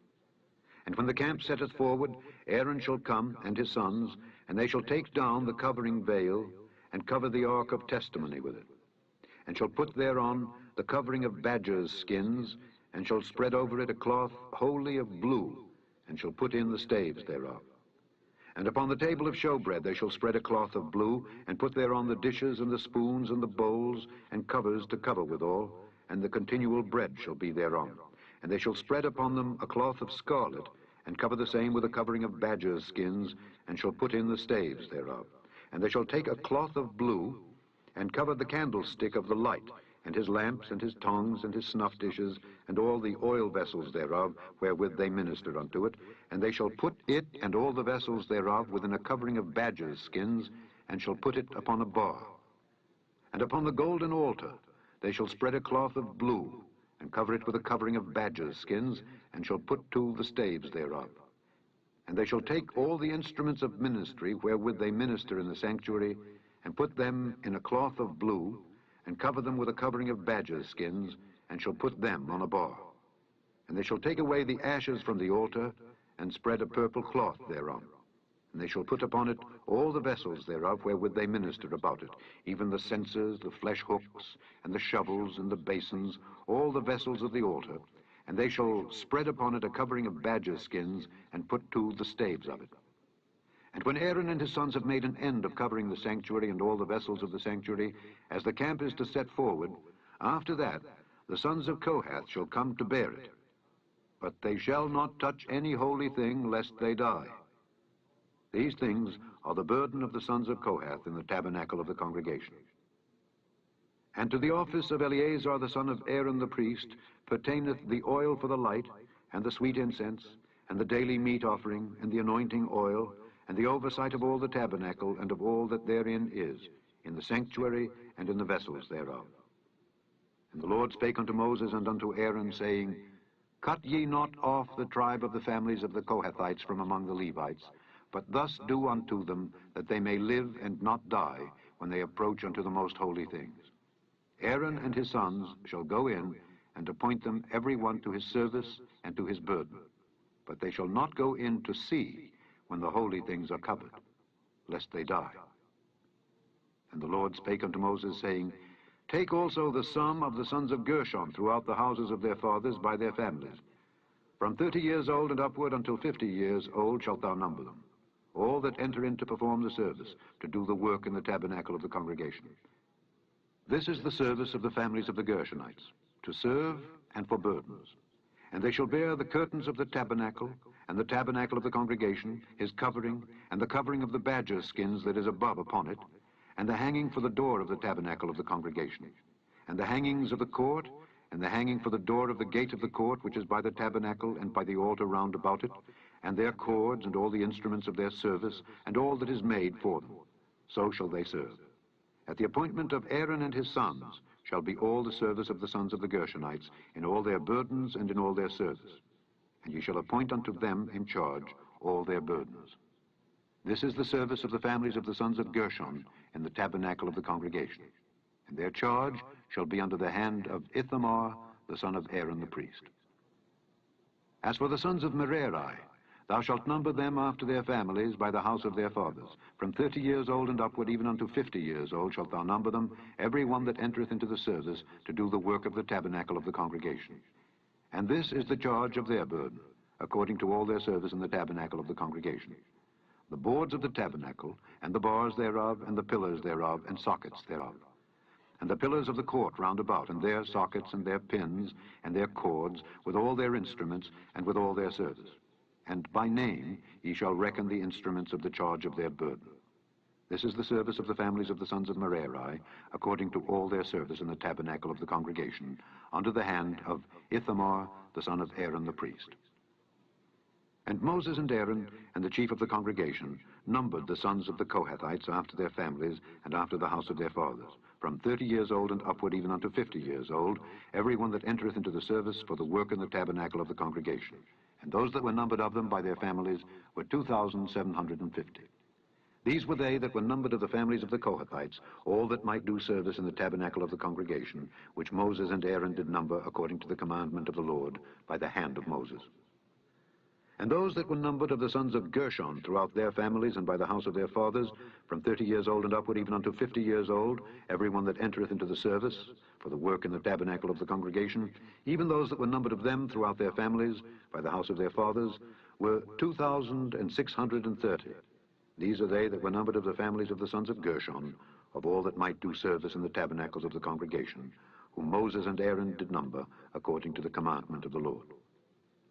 And those that were numbered of the families of the sons of Merari throughout their families by the house of their fathers, from 30 years old and upward, even unto 50 years old, every one that entereth into the service for the work in the tabernacle of the congregation, even those that were numbered of them after their families, were 3,200. These be those that were numbered of the families of the sons of Merari, whom Moses and Aaron numbered according to the word of the Lord by the hand of Moses.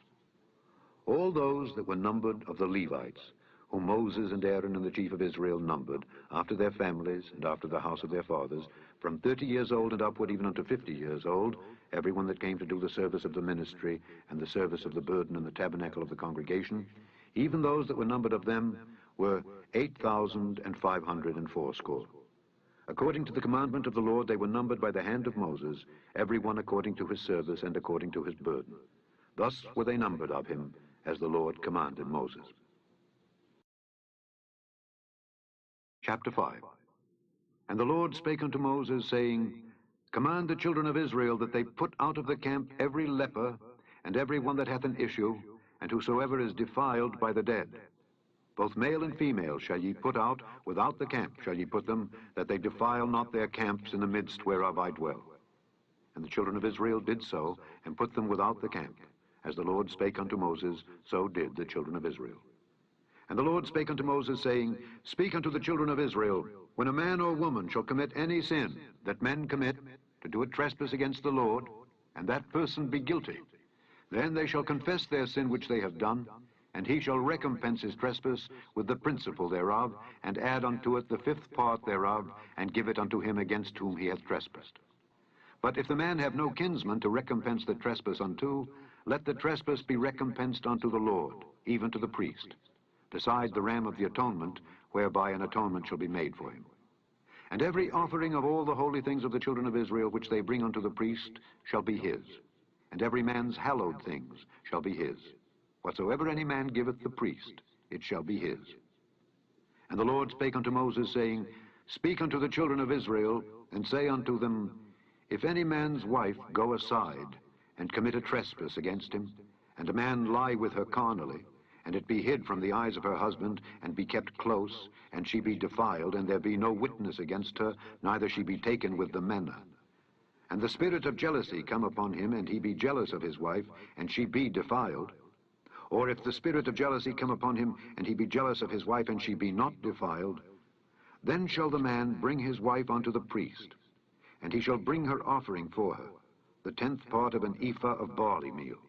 He shall pour no oil upon it, nor put frankincense thereon, for it is an offering of jealousy, an offering of memorial, bringing iniquity to remembrance. And the priest shall bring her near, and set her before the Lord. And the priest shall take holy water in an earthen vessel, and of the dust that is in the floor of the tabernacle the priest shall take, and put it into the water. And the priest shall set the woman before the Lord, and uncover the woman's head, and put the offering of memorial in her hands, which is the jealousy offering. And the priest shall have in his hand the bitter water that causeth the curse. And the priest shall charge her by an oath, and say unto the woman, If no man have lain with thee, and if thou hast not gone aside to uncleanness with another instead of thy husband, be thou free from this bitter water that causeth the curse. But if thou hast gone aside to another instead of thy husband, and if thou be defiled, and some man have lain with thee beside thine husband, then the priest shall charge the woman with an oath of cursing, and the priest shall say unto the woman, The Lord make thee a curse and an oath among thy people, when the Lord doth make thy thigh to rot, and thy belly to swell. And this water that causeth the curse shall go into thy bowels, to make thy belly to swell, and thy thigh to rot. And the woman shall say, Amen, Amen. And the priest shall write these curses in a book, and he shall blot them out with the bitter water. And he shall cause the woman to drink the bitter water that causeth the curse, and the water that causeth the curse shall enter into her, and become bitter. Then the priest shall take the jealousy offering out of the woman's hand, and shall wave the offering before the Lord, and offer it upon the altar. And the priest shall take an handful of the offering, even the memorial thereof, and burn it upon the altar, and afterward shall cause the woman to drink the water. And when he hath made her to drink the water, then it shall come to pass, that if she be defiled, and have done trespass against her husband, that the water that causeth the curse shall enter into her, and become bitter, and her belly shall swell, and her thigh shall rot, and the woman shall be a curse among her people. And if the woman be not defiled, but be clean, then she shall be free, and shall conceive seed. This is the law of jealousies, when a wife goeth aside to another instead of her husband, and is defiled. Or when the spirit of jealousy cometh upon him, and he be jealous over his wife, and shall set the woman before the Lord, and the priest shall execute upon her all this law. Then shall the man be guiltless from iniquity, and this woman shall bear her iniquity.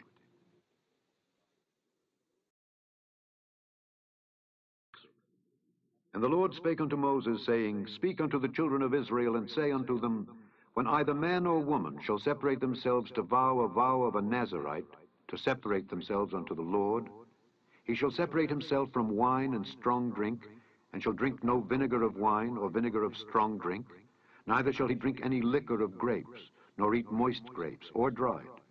All the days of his separation shall he eat nothing that is made of the vine tree, from the kernels even to the husk. All the days of the vow of his separation there shall no razor come upon his head. Until the days be fulfilled, in the which he separateth himself unto the Lord, he shall be holy, and shall let the locks of the hair of his head grow. All the days that he separateth himself unto the Lord, he shall come at no dead body.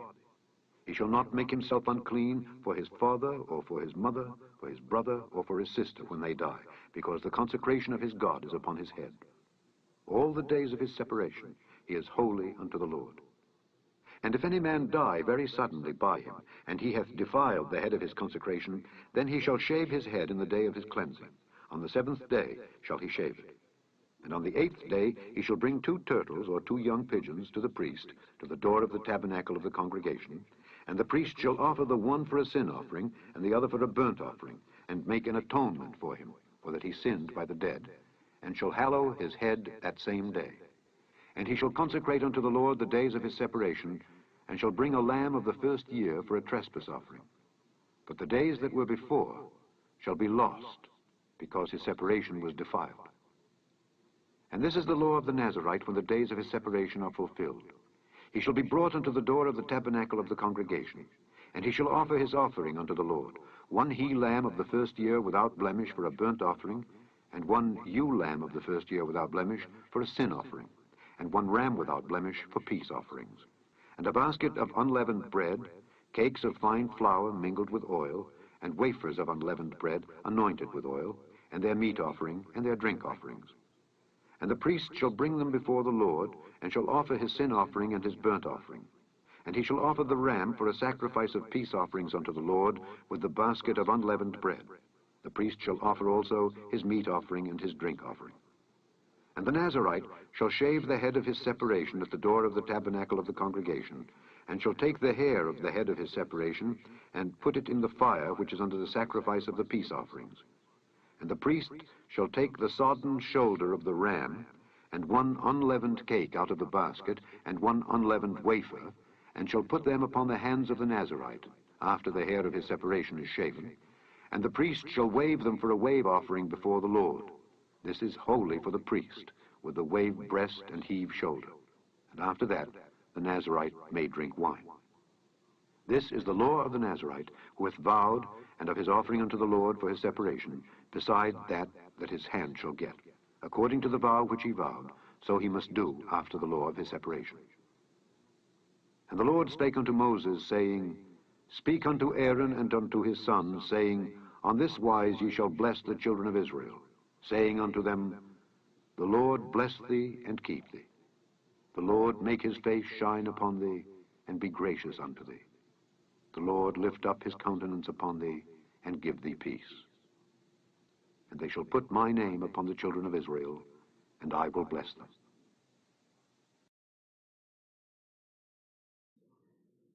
And it came to pass on the day that Moses had fully set up the tabernacle, and had anointed it and sanctified it, and all the instruments thereof, both the altar and all the vessels thereof, and had anointed them and sanctified them, that the princes of Israel, heads of the house of their fathers, who were the princes of the tribes, and were over them that were numbered, offered. And they brought their offering before the Lord, 6 covered wagons, and 12 oxen, a wagon for 2 of the princes, and for each one an ox. And they brought them before the tabernacle. And the Lord spake unto Moses, saying, Take it of them, that they may be to do the service of the tabernacle of the congregation. And thou shalt give them unto the Levites, to every man according to his service. And Moses took the wagons and the oxen, and gave them unto the Levites. 2 wagons and 4 oxen he gave unto the sons of Gershon according to their service, and 4 wagons and 8 oxen he gave unto the sons of Merari according unto their service under the hand of Ithamar, the son of Aaron the priest. But unto the sons of Kohath he gave none, because the service of the sanctuary belonging unto them was that they should bear upon their shoulders. And the princes offered for dedicating of the altar in the day that it was anointed. Even the princes offered their offering before the altar. And the Lord said unto Moses, They shall offer their offering each prince on his day for the dedicating of the altar. And he that offered his offering the first day was Nahshon the son of Amminadab of the tribe of Judah. And his offering was 1 silver charger, the weight thereof was 130 shekels, 1 silver bowl of 70 shekels after the shekel of the sanctuary. Both of them were full of fine flour mingled with oil for a meat offering. 1 spoon of 10 shekels of gold full of incense, 1 young bullock, 1 ram, 1 lamb of the first year for a burnt offering, 1 kid of the goats for a sin offering, and for a sacrifice of peace offerings 2 oxen, 5 rams, 5 he-goats, 5 lambs of the first year. This was the offering of Nahshon the son of Amminadab. On the 2nd day Nethaneel the son of Zuar, prince of Issachar, did offer. He offered for his offering 1 silver charger, the weight whereof was 130 shekels, 1 silver bowl of 70 shekels after the shekel of the sanctuary, both of them full of fine flour mingled with oil for a meat offering. 1 spoon of gold of 10 shekels full of incense. 1 young bullock, 1 ram, 1 lamb of the first year for a burnt offering. 1 kid of the goats for a sin offering. And for a sacrifice of peace offerings, 2 oxen, 5 rams, 5 he-goats, 5 lambs of the first year. This was the offering of Nethaneel the son of Zuar. On the 3rd day, Eliab the son of Helon, prince of the children of Zebulun, did offer. His offering was 1 silver charger, the weight whereof was 130 shekels, 1 silver bowl of 70 shekels after the shekel of the sanctuary, both of them full of fine flour mingled with oil for a meat offering. 1 golden spoon of 10 shekels full of incense, 1 young bullock, 1 ram, 1 lamb of the first year for a burnt offering, 1 kid of the goats for a sin offering, and for a sacrifice of peace offerings, 2 oxen, 5 rams, 5 he-goats, 5 lambs of the first year. This was the offering of Eliab the son of Helon. On the 4th day, Eliezer the son of Shedeur, prince of the children of Reuben, did offer. His offering was 1 silver charger of the weight of 130 shekels, 1 silver bowl of 70 shekels, after the shekel of the sanctuary, both of them full of fine flour mingled with oil for a meat offering. 1 golden spoon of 10 shekels full of incense, 1 young bullock, 1 ram, 1 lamb of the first year for a burnt offering, 1 kid of the goats for a sin offering, and for a sacrifice of peace offerings, 2 oxen, 5 rams, 5 he-goats, 5 lambs of the first year. This was the offering of Eliezer the son of Shedeur. On the 5th day, Shelumiel the son of Zurishaddai, prince of the children of Simeon, did offer. His offering was 1 silver charger, the weight whereof was 130 shekels, 1 silver bowl of 70 shekels, after the shekel of the sanctuary, both of them full of fine flour mingled with oil for a meat offering. 1 golden spoon of 10 shekels full of incense, 1 young bullock, 1 ram, 1 lamb of the first year for a burnt offering, 1 kid of the goats for a sin offering, and for a sacrifice of peace offerings, 2 oxen, 5 rams, 5 he-goats, 5 lambs of the first year. This was the offering of Shelumiel the son of Zurishaddai. On the 6th day, Eliasaph the son of Deuel, prince of the children of Gad, offered. His offering was 1 silver charger of the weight of 130 shekels, a silver bowl of 70 shekels, after the shekel of the sanctuary, both of them full of fine flour mingled with oil for a meat offering, 1 golden spoon of 10 shekels full of incense, 1 young bullock, 1 ram, 1 lamb of the first year for a burnt offering, 1 kid of the goats for a sin offering, and for a sacrifice of peace offerings, 2 oxen, 5 rams, 5 he-goats, 5 lambs of the first year. This was the offering of Eliasaph the son of Deuel. On the 7th day, Elishama the son of Ammihud, prince of the children of Ephraim, offered. His offering was 1 silver charger, the weight whereof was 130 shekels, 1 silver bowl of 70 shekels after the shekel of the sanctuary, both of them full of fine flour mingled with oil for a meat offering, 1 golden spoon of 10 shekels full of incense, 1 young bullock, 1 ram, 1 lamb of the first year for a burnt offering, 1 kid of the goats for a sin offering, and for a sacrifice of peace offerings, 2 oxen, 5 rams, 5 he-goats, 5 lambs of the first year. This was the offering of Elishama the son of Ammihud. On the 8th day offered Gamaliel the son of Pedahzur, prince of the children of Manasseh. His offering was 1 silver charger of the weight of 130 shekels, 1 silver bowl of 70 shekels after the shekel of the sanctuary, both of them full of fine flour mingled with oil for a meat offering, 1 golden spoon of 10 shekels full of incense, 1 young bullock, 1 ram, 1 lamb of the first year for a burnt offering, 1 kid of the goats for a sin offering, and for a sacrifice of peace offerings, 2 oxen, 5 rams, 5 he-goats, 5 lambs of the first year.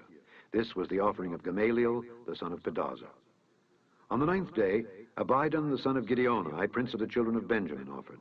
His offering was 1 silver charger, the weight whereof was 130 shekels, 1 silver bowl of 70 shekels after the shekel of the sanctuary, both of them full of fine flour mingled with oil for a meat offering, 1 golden spoon of 10 shekels full of incense, 1 young bullock, 1 ram, 1 lamb of the first year for a burnt offering, 1 kid of the goats for a sin offering, and for a sacrifice of peace offerings, 2 oxen, 5 rams, 5 he-goats, 5 lambs of the first year.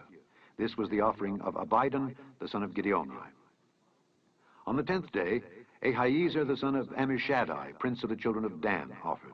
His offering was 1 silver charger, the weight whereof was 130 shekels, 1 silver bowl of 70 shekels, after the shekel of the sanctuary, both of them full of fine flour mingled with oil for a meat offering, 1 golden spoon of 10 shekels full of incense, 1 young bullock, 1 ram, 1 lamb of the first year for a burnt offering, 1 kid of the goats for a sin offering, and for a sacrifice of peace offerings, 2 oxen, 5 rams, 5 he-goats, 5 lambs of the first year. This was the offering of Ahiezer the son of Ammishaddai. On the 11th day, Pagiel the son of Ochran, prince of the children of Asher, offered. His offering was 1 silver charger, the weight whereof was 130 shekels, 1 silver bowl of 70 shekels, after the shekel of the sanctuary, both of them full of fine flour mingled with oil for a meat offering. 1 golden spoon of 10 shekels full of incense, 1 young bullock, 1 ram, 1 lamb of the first year for a burnt offering, 1 kid of the goats for a sin offering, and for a sacrifice of peace offerings, 2 oxen, 5 rams, 5 he-goats, 5 lambs of the first year. This was the offering of Pagiel the son of Ochran. On the 12th day, Ahira the son of Enan, prince of the children of Naphtali, offered. His offering was 1 silver charger, the weight whereof was 130 shekels, 1 silver bowl of 70 shekels after the shekel of the sanctuary, both of them full of fine flour mingled with oil for a meat offering, 1 golden spoon of 10 shekels full of incense, 1 young bullock, 1 ram, 1 lamb of the first year for a burnt offering, 1 kid of the goats for a sin offering, and for a sacrifice of peace offerings, 2 oxen, 5 rams, 5 he-goats, 5 lambs of the first year. This was the offering of Ahira the son of Enan. This was the dedication of the altar in the day when it was anointed by the princes of Israel. 12 chargers of silver, 12 silver bowls, 12 spoons of gold, each charger of silver weighing 130 shekels, each bowl 70. All the silver vessels weighed 2,400 shekels after the shekel of the sanctuary. The golden spoons were 12, full of incense, weighing 10 shekels apiece after the shekel of the sanctuary. All the gold of the spoons was 120 shekels. All the oxen for the burnt offering were 12 bullocks, the rams 12, the lambs of the first year 12 with their meat offering, and the kids of the goats for sin offering 12. And all the oxen for the sacrifice of the peace offerings were 24 bullocks, the rams 60, the he-goats 60, the lambs of the first year 60. This was the dedication of the altar after that it was anointed. And when Moses was gone into the tabernacle of the congregation to speak with him, then he heard the voice of one speaking unto him from off the mercy seat that was upon the ark of testimony, from between the 2 cherubims. And he spake unto him. 8. And the Lord spake unto Moses, saying, Speak unto Aaron, and say unto him, When thou lightest the lamps, the 7 lamps shall give light over against the candlestick. And Aaron did so. He lighted the lamps thereof over against the candlestick, as the Lord commanded Moses. And this work of the candlestick was of beaten gold. Unto the shaft thereof, unto the flowers thereof, was beaten work. According unto the pattern which the Lord had showed Moses, so he made the candlestick. And the Lord spake unto Moses, saying, Take the Levites from among the children of Israel, and cleanse them. And thus shalt thou do unto them, to cleanse them. Sprinkle water of purifying upon them, and let them shave all their flesh, and let them wash their clothes, and so make themselves clean. Then let them take a young bullock with his meat offering, even fine flour mingled with oil, and another young bullock shalt thou take for a sin offering. And thou shalt bring the Levites before the tabernacle of the congregation, and thou shalt gather the whole assembly of the children of Israel together. And thou shalt bring the Levites before the Lord, and the children of Israel shall put their hands upon the Levites. And Aaron shall offer the Levites before the Lord for an offering of the children of Israel, that they may execute the service of the Lord. And the Levites shall lay their hands upon the heads of the bullocks. And thou shalt offer the one for a sin offering, and the other for a burnt offering unto the Lord, to make an atonement for the Levites. And thou shalt set the Levites before Aaron and before his sons, and offer them for an offering unto the Lord. Thus shalt thou separate the Levites from among the children of Israel, and the Levites shall be mine. And after that shall the Levites go in to do the service of the tabernacle of the congregation. And thou shalt cleanse them, and offer them for an offering. For they are wholly given unto me from among the children of Israel. Instead of such as open every womb, even instead of the firstborn of all the children of Israel, have I taken them unto me. For all the firstborn of the children of Israel are mine, both man and beast. On the day that I smote every firstborn in the land of Egypt, I sanctified them for myself. And I have taken the Levites for all the firstborn of the children of Israel.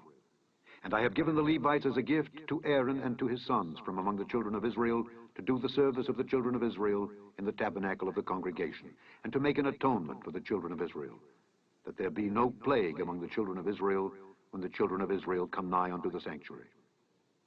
And Moses and Aaron and all the congregation of the children of Israel did to the Levites according unto all that the Lord commanded Moses concerning the Levites.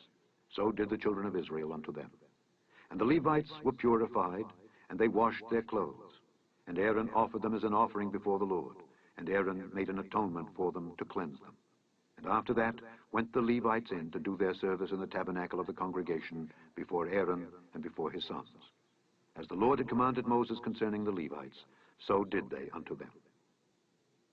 And the Lord spake unto Moses, saying, This is it that belongeth unto the Levites. From 25 years old and upward they shall go in to wait upon the service of the tabernacle of the congregation. And from the age of 50 years they shall cease waiting upon the service thereof, and shall serve no more, but shall minister with their brethren in the tabernacle of the congregation, to keep the charge, and shall do no service. Thus shalt thou do unto the Levites, touching their charge.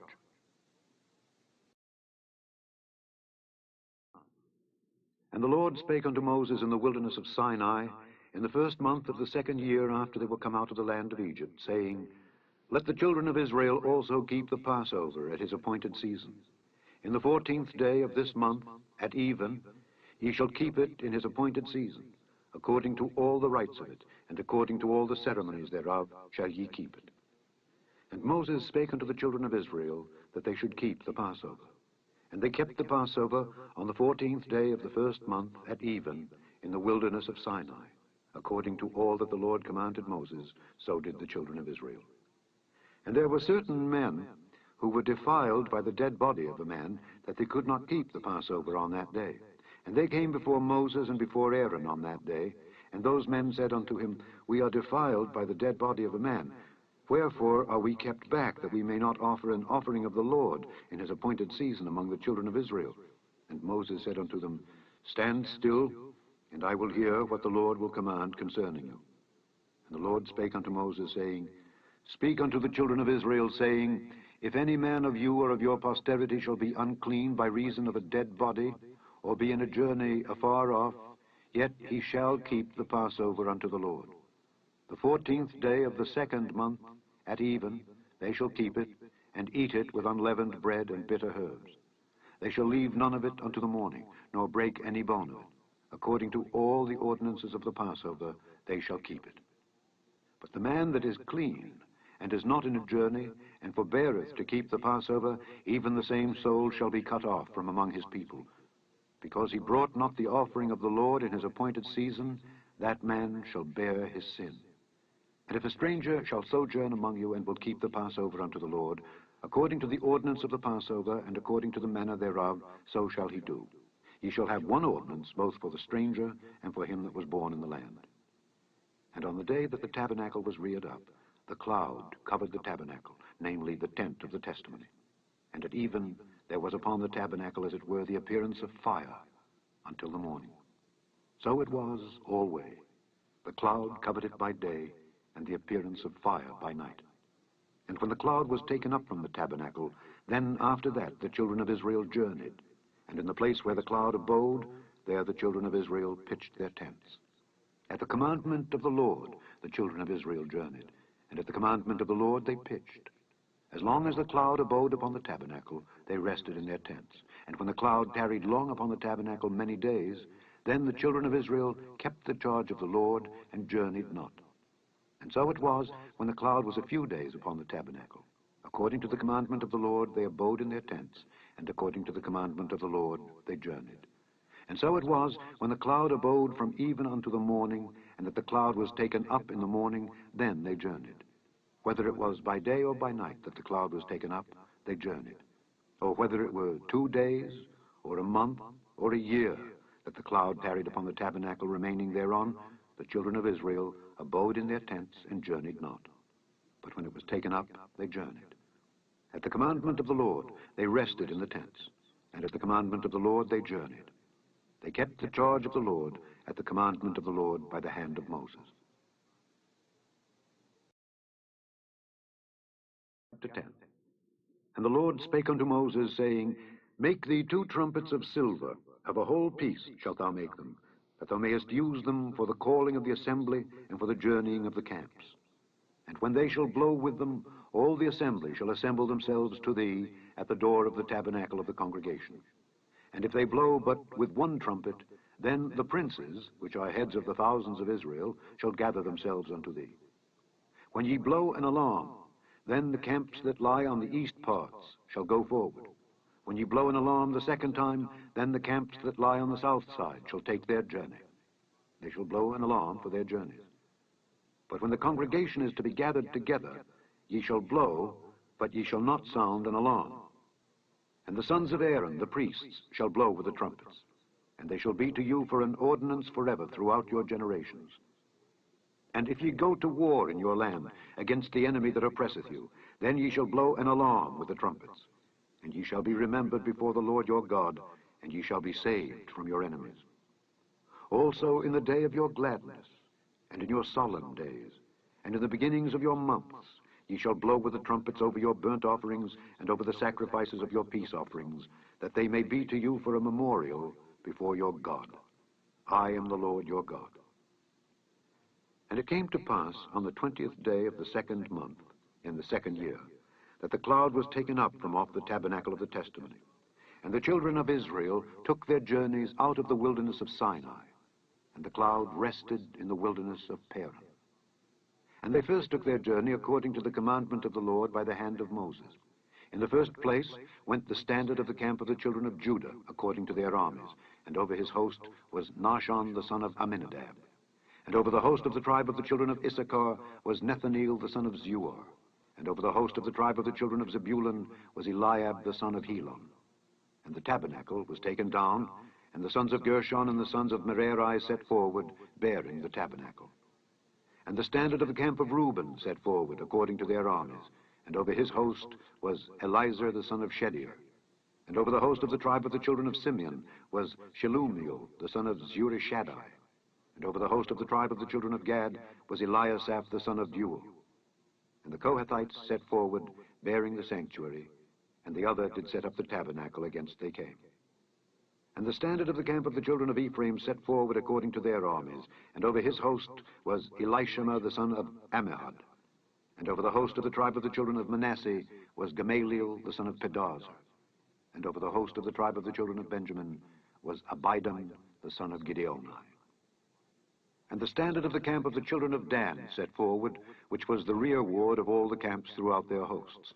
And over his host was Ahiezer the son of Ammishaddai. And over the host of the tribe of the children of Asher was Pagiel the son of Ochran. And over the host of the tribe of the children of Naphtali was Ahira the son of Enan. Thus were the journeyings of the children of Israel according to their armies when they set forward. And Moses said unto Hobab, the son of Raguel the Midianite, Moses' father-in-law, We are journeying unto the place of which the Lord said, I will give it you. Come thou with us, and we will do thee good, for the Lord hath spoken good concerning Israel. And he said unto him, I will not go, but I will depart to mine own land and to my kindred. And he said, Leave us not, I pray thee, for as much as thou knowest how we are to encamp in the wilderness, and thou mayest be to us instead of eyes. And it shall be, if thou go with us, yea, it shall be, that what goodness the Lord shall do unto us, the same will we do unto thee. And they departed from the mount of the Lord 3 days' journey. And the ark of the covenant of the Lord went before them in the 3 days' journey, to search out a resting place for them. And the cloud of the Lord was upon them by day, when they went out of the camp.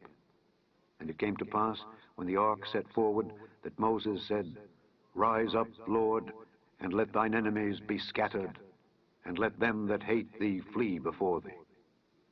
And when it rested, he said, Return, O Lord, unto the many thousands of Israel.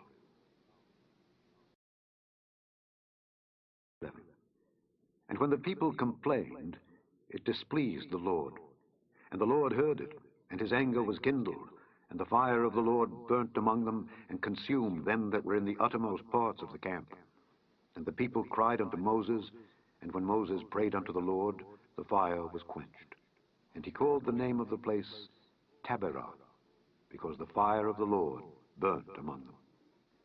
And the mixed multitude that was among them fell a-lusting. And the children of Israel also wept again, and said, Who shall give us flesh to eat? We remember the fish which we did eat in Egypt freely, the cucumbers, and the melons, and the leeks, and the onions, and the garlic. But now our soul is dried away.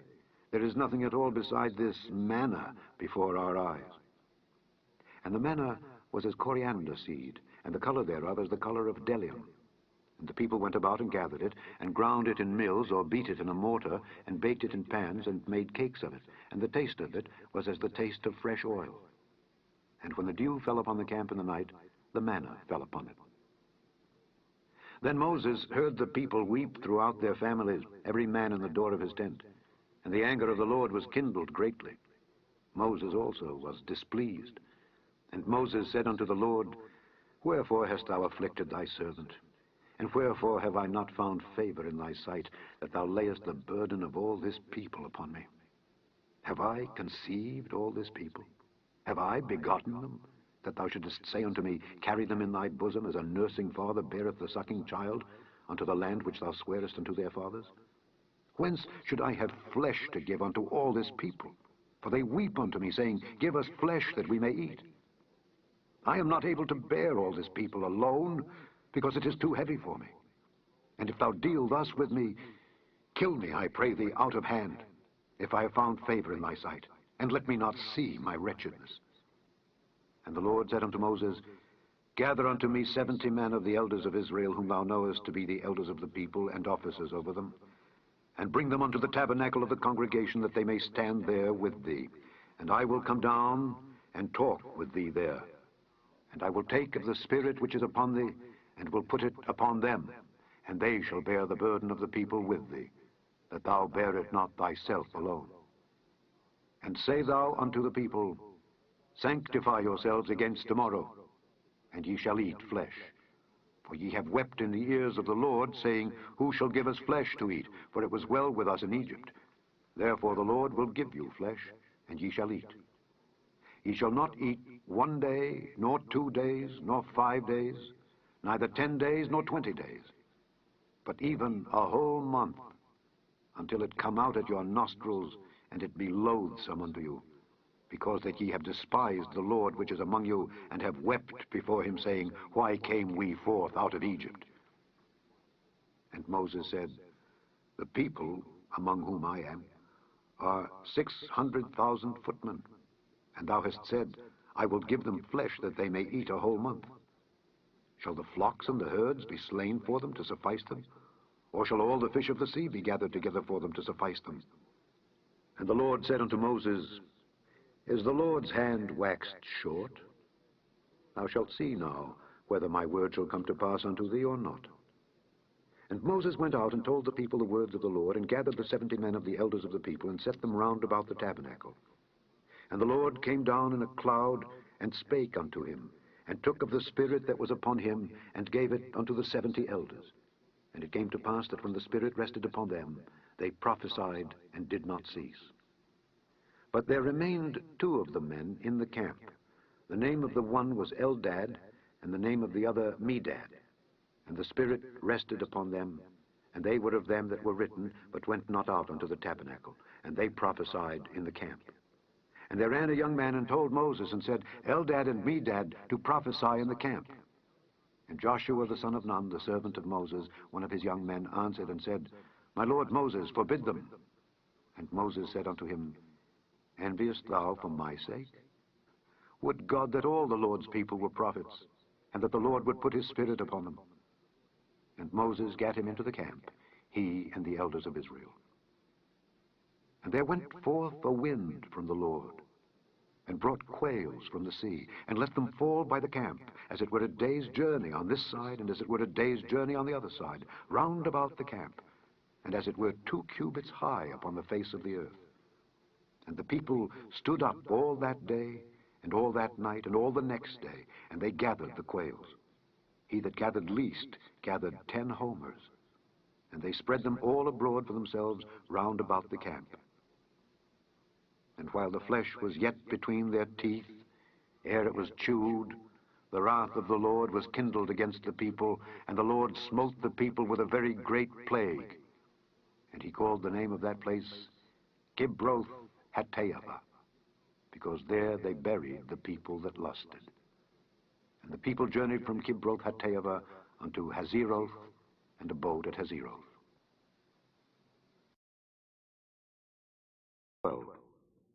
And Miriam and Aaron spake against Moses because of the Ethiopian woman whom he had married, for he had married an Ethiopian woman.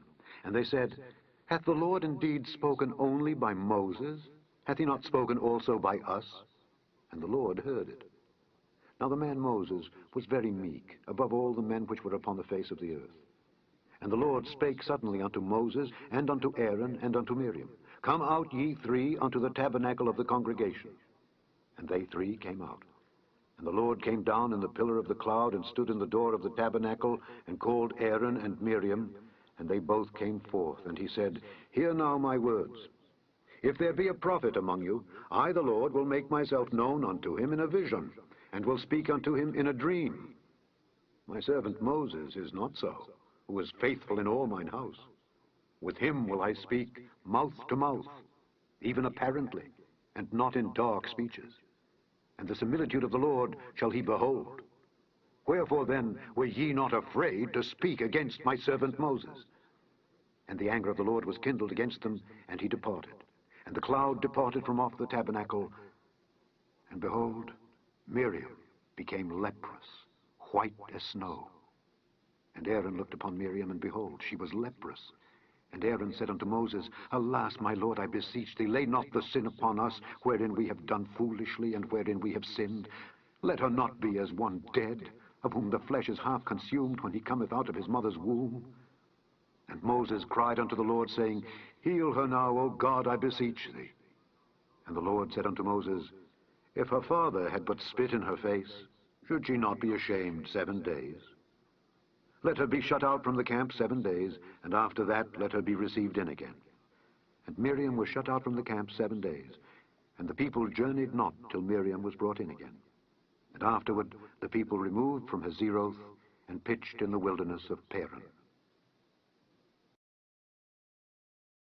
13.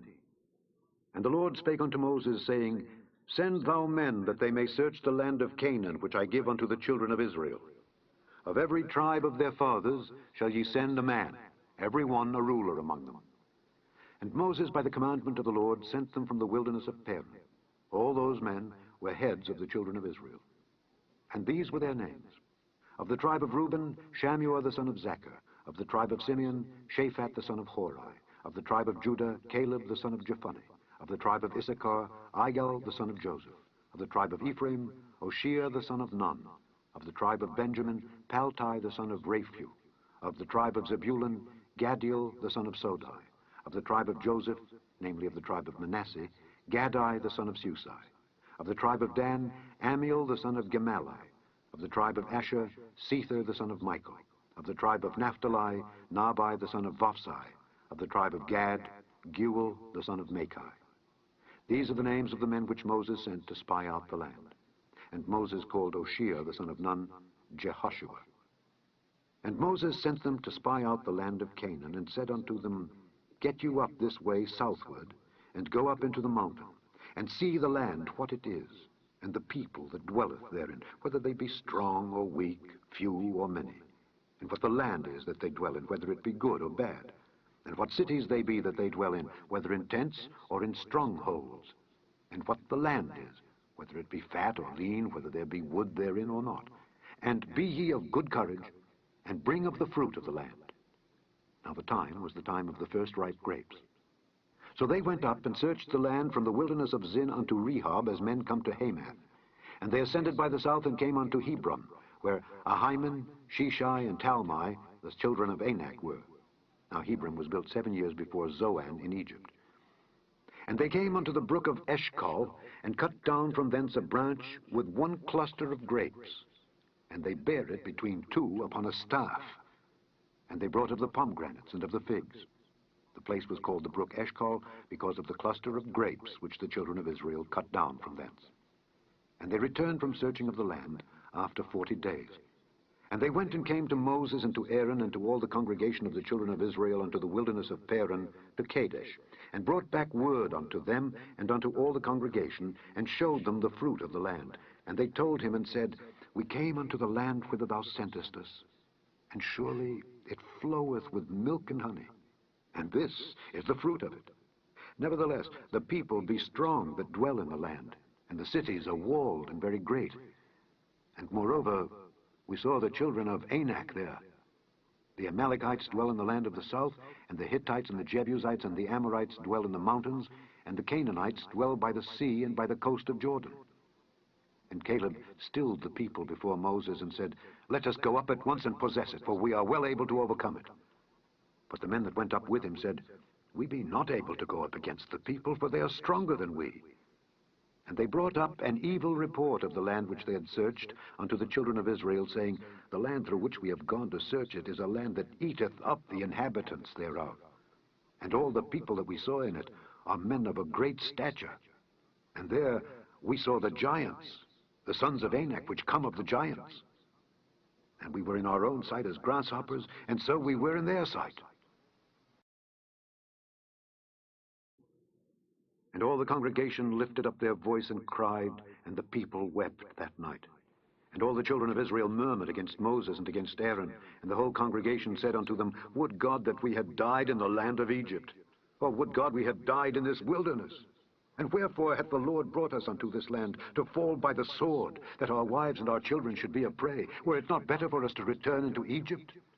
And they said one to another, "Let us make a captain, and let us return into Egypt."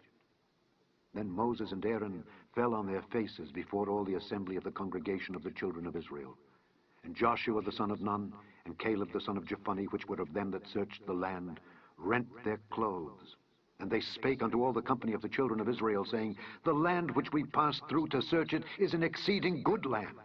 If the Lord delight in us, then he will bring us into this land, and give it us, a land which floweth with milk and honey. Only rebel not ye against the Lord, neither fear ye the people of the land, for they are bread for us. Their defense is departed from them, and the Lord is with us. Fear them not." But all the congregation bade stone them with stones. And the glory of the Lord appeared in the tabernacle of the congregation before all the children of Israel. And the Lord said unto Moses, "How long will this people provoke me? And how long will it be ere they believe me, for all the signs which I have showed among them? I will smite them with the pestilence, and disinherit them, and will make of thee a greater nation, and mightier than they." And Moses said unto the Lord, "Then the Egyptians shall hear it, for thou broughtest up this people in thy might from among them, and they will tell it to the inhabitants of this land. For they have heard that thou, Lord, art among this people, that thou, Lord, art seen face to face, and that thy cloud standeth over them, and that thou goest before them, by daytime in a pillar of a cloud, and in a pillar of fire by night. Now, if thou shalt kill all this people as one man, then the nations which have heard the fame of thee will speak, saying, Because the Lord was not able to bring this people into the land which he sware unto them, therefore he hath slain them in the wilderness. And now I beseech thee, let the power of my Lord be great, according as thou hast spoken, saying, The Lord is long-suffering and of great mercy, forgiving iniquity and transgression, and by no means clearing the guilty, visiting the iniquity of the fathers upon the children unto the third and fourth generation. Pardon, I beseech thee, the iniquity of this people, according unto the greatness of thy mercy. And as thou hast forgiven this people from Egypt, even until now." And the Lord said, "I have pardoned according to thy word. But as truly as I live, all the earth shall be filled with the glory of the Lord. Because all those men which have seen my glory and my miracles which I did in Egypt and in the wilderness, and have tempted me now these 10 times, and have not hearkened to my voice, surely they shall not see the land which I swear unto their fathers, neither shall any of them that provoked me see it. But my servant Caleb, because he had another spirit with him, and hath followed me fully, him will I bring into the land whereinto he went, and his seed shall possess it." Now the Amalekites and the Canaanites dwelt in the valley. "Tomorrow turn you, and get you into the wilderness by the way of the Red Sea." And the Lord spake unto Moses and unto Aaron, saying, "How long shall I bear with this evil congregation which murmur against me? I have heard the murmurings of the children of Israel, which they murmur against me. Say unto them, As truly as I live, saith the Lord, as ye have spoken in mine ears, so will I do to you. Your carcasses shall fall in this wilderness, And all that were numbered of you according to your whole number from 20 years old and upward, which have murmured against me, doubtless ye shall not come into the land, concerning which I swear to make you dwell therein, save Caleb the son of Jephunneh, and Joshua the son of Nun. But your little ones, which ye said should be a prey, them will I bring in, and they shall know the land which ye have despised. But as for you, your carcasses, they shall fall in this wilderness, and your children shall wander in the wilderness 40 years, and bear your whoredoms until your carcasses be wasted in the wilderness. After the number of the days in which ye search the land, even 40 days, each day for a year shall ye bear your iniquities, even 40 years, and ye shall know my breach of promise. I, the Lord, have said, I will surely do it unto all this evil congregation that are gathered together against me. In this wilderness they shall be consumed, and there they shall die. And the men which Moses sent to search the land, who returned and made all the congregation to murmur against him by bringing up a slander upon the land, even those men that did bring up the evil report upon the land, died by the plague before the Lord. But Joshua the son of Nun, and Caleb the son of Jephunneh, which were of the men that went to search the land, lived still. And Moses told these sayings unto all the children of Israel, and the people mourned greatly. And they rose up early in the morning, and gat them up into the top of the mountain, saying, Lo, we be here, and will go up unto the place which the Lord hath promised, for we have sinned. And Moses said, Wherefore now do ye transgress the commandment of the Lord? But it shall not prosper. Go not up, for the Lord is not among you, that ye be not smitten before your enemies. For the Amalekites and the Canaanites are there before you, and ye shall fall by the sword. Because ye are turned away from the Lord, therefore the Lord will not be with you. But they presumed to go up unto the hilltop.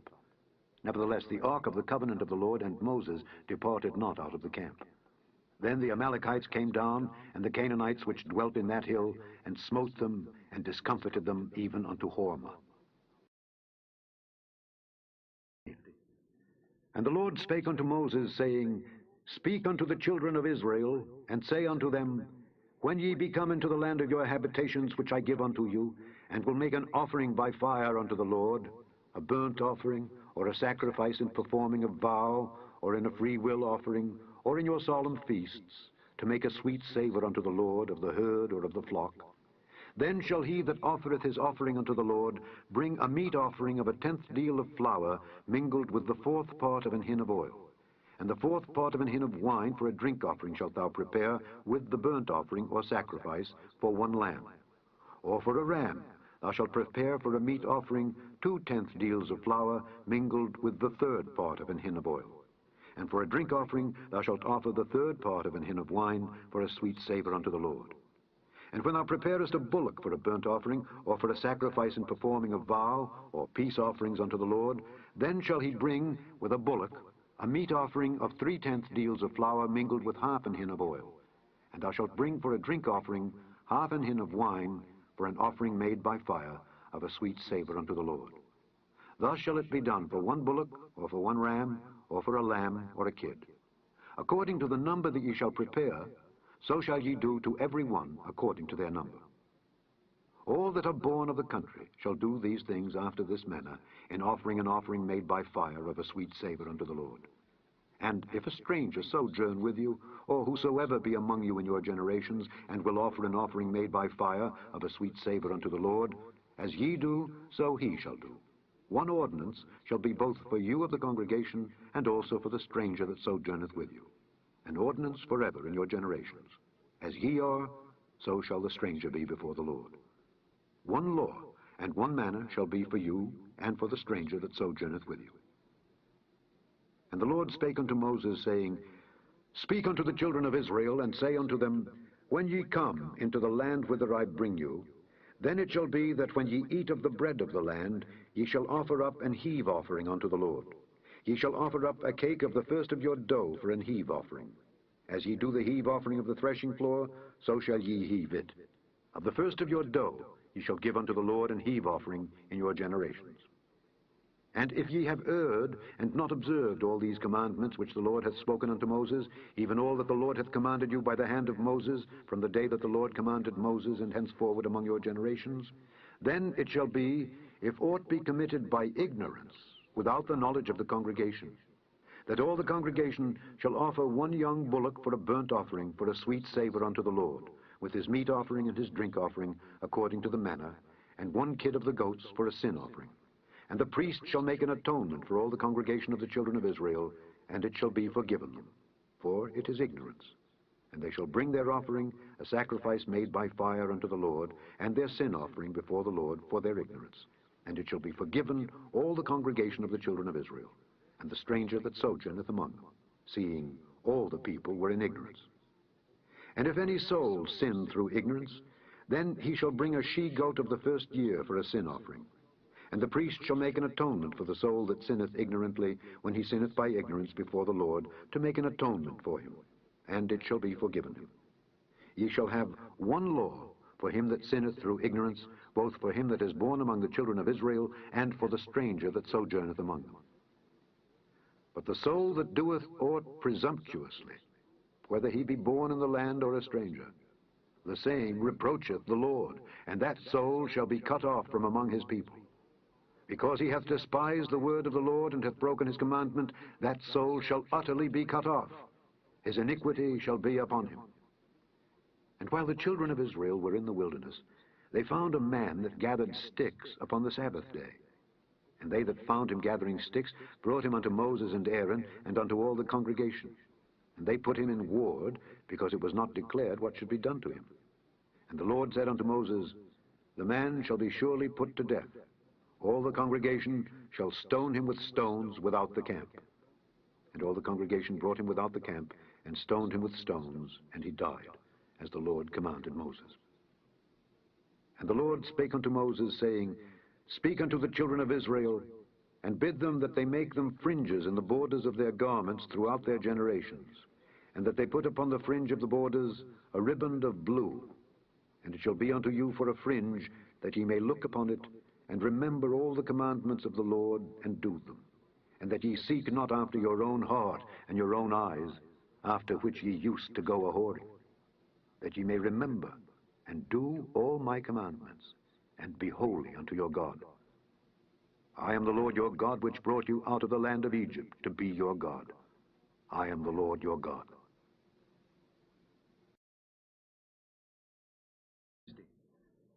Now Korah the son of Izhar, the son of Kohath, the son of Levi, and Dathan and Abiram, the sons of Eliab, and On, the son of Peleth, sons of Reuben, took men. And they rose up before Moses with certain of the children of Israel, 250 princes of the assembly, famous in the congregation, men of renown. And they gathered themselves together against Moses and against Aaron, and said unto them, Ye take too much upon you, seeing all the congregation are holy, every one of them, and the Lord is among them. Wherefore then lift ye up yourselves above the congregation of the Lord. And when Moses heard it, he fell upon his face. And he spake unto Korah and unto all his company, saying, Even tomorrow the Lord will show who are his, and who is holy, and will cause him to come near unto him. Even him whom he hath chosen will he cause to come near unto him. This do, take you censers, Korah and all his company, and put fire therein, and put incense in them before the Lord tomorrow. And it shall be that the man whom the Lord doth choose, he shall be holy. Ye take too much upon you, ye sons of Levi. And Moses said unto Korah, Hear, I pray you, ye sons of Levi, seemeth it but a small thing unto you, that the God of Israel hath separated you from the congregation of Israel, to bring you near to himself, to do the service of the tabernacle of the Lord, and to stand before the congregation to minister unto them? And he hath brought thee near to him, and all thy brethren, the sons of Levi, with thee. And seek ye the priesthood also? For which cause both thou and all thy company are gathered together against the Lord. And what is Aaron, that ye murmur against him? And Moses sent to call Dathan and Abiram, the sons of Eliab, which said, We will not come up. Is it a small thing that thou hast brought us up out of a land that floweth with milk and honey, to kill us in the wilderness, except thou make thyself altogether a prince over us? Moreover, thou hast not brought us into a land that floweth with milk and honey, or given us inheritance of fields and vineyards. Wilt thou put out the eyes of these men? We will not come up. And Moses was very wroth, and said unto the Lord, Respect not thou their offering. I have not taken one ass from them, neither have I hurt one of them.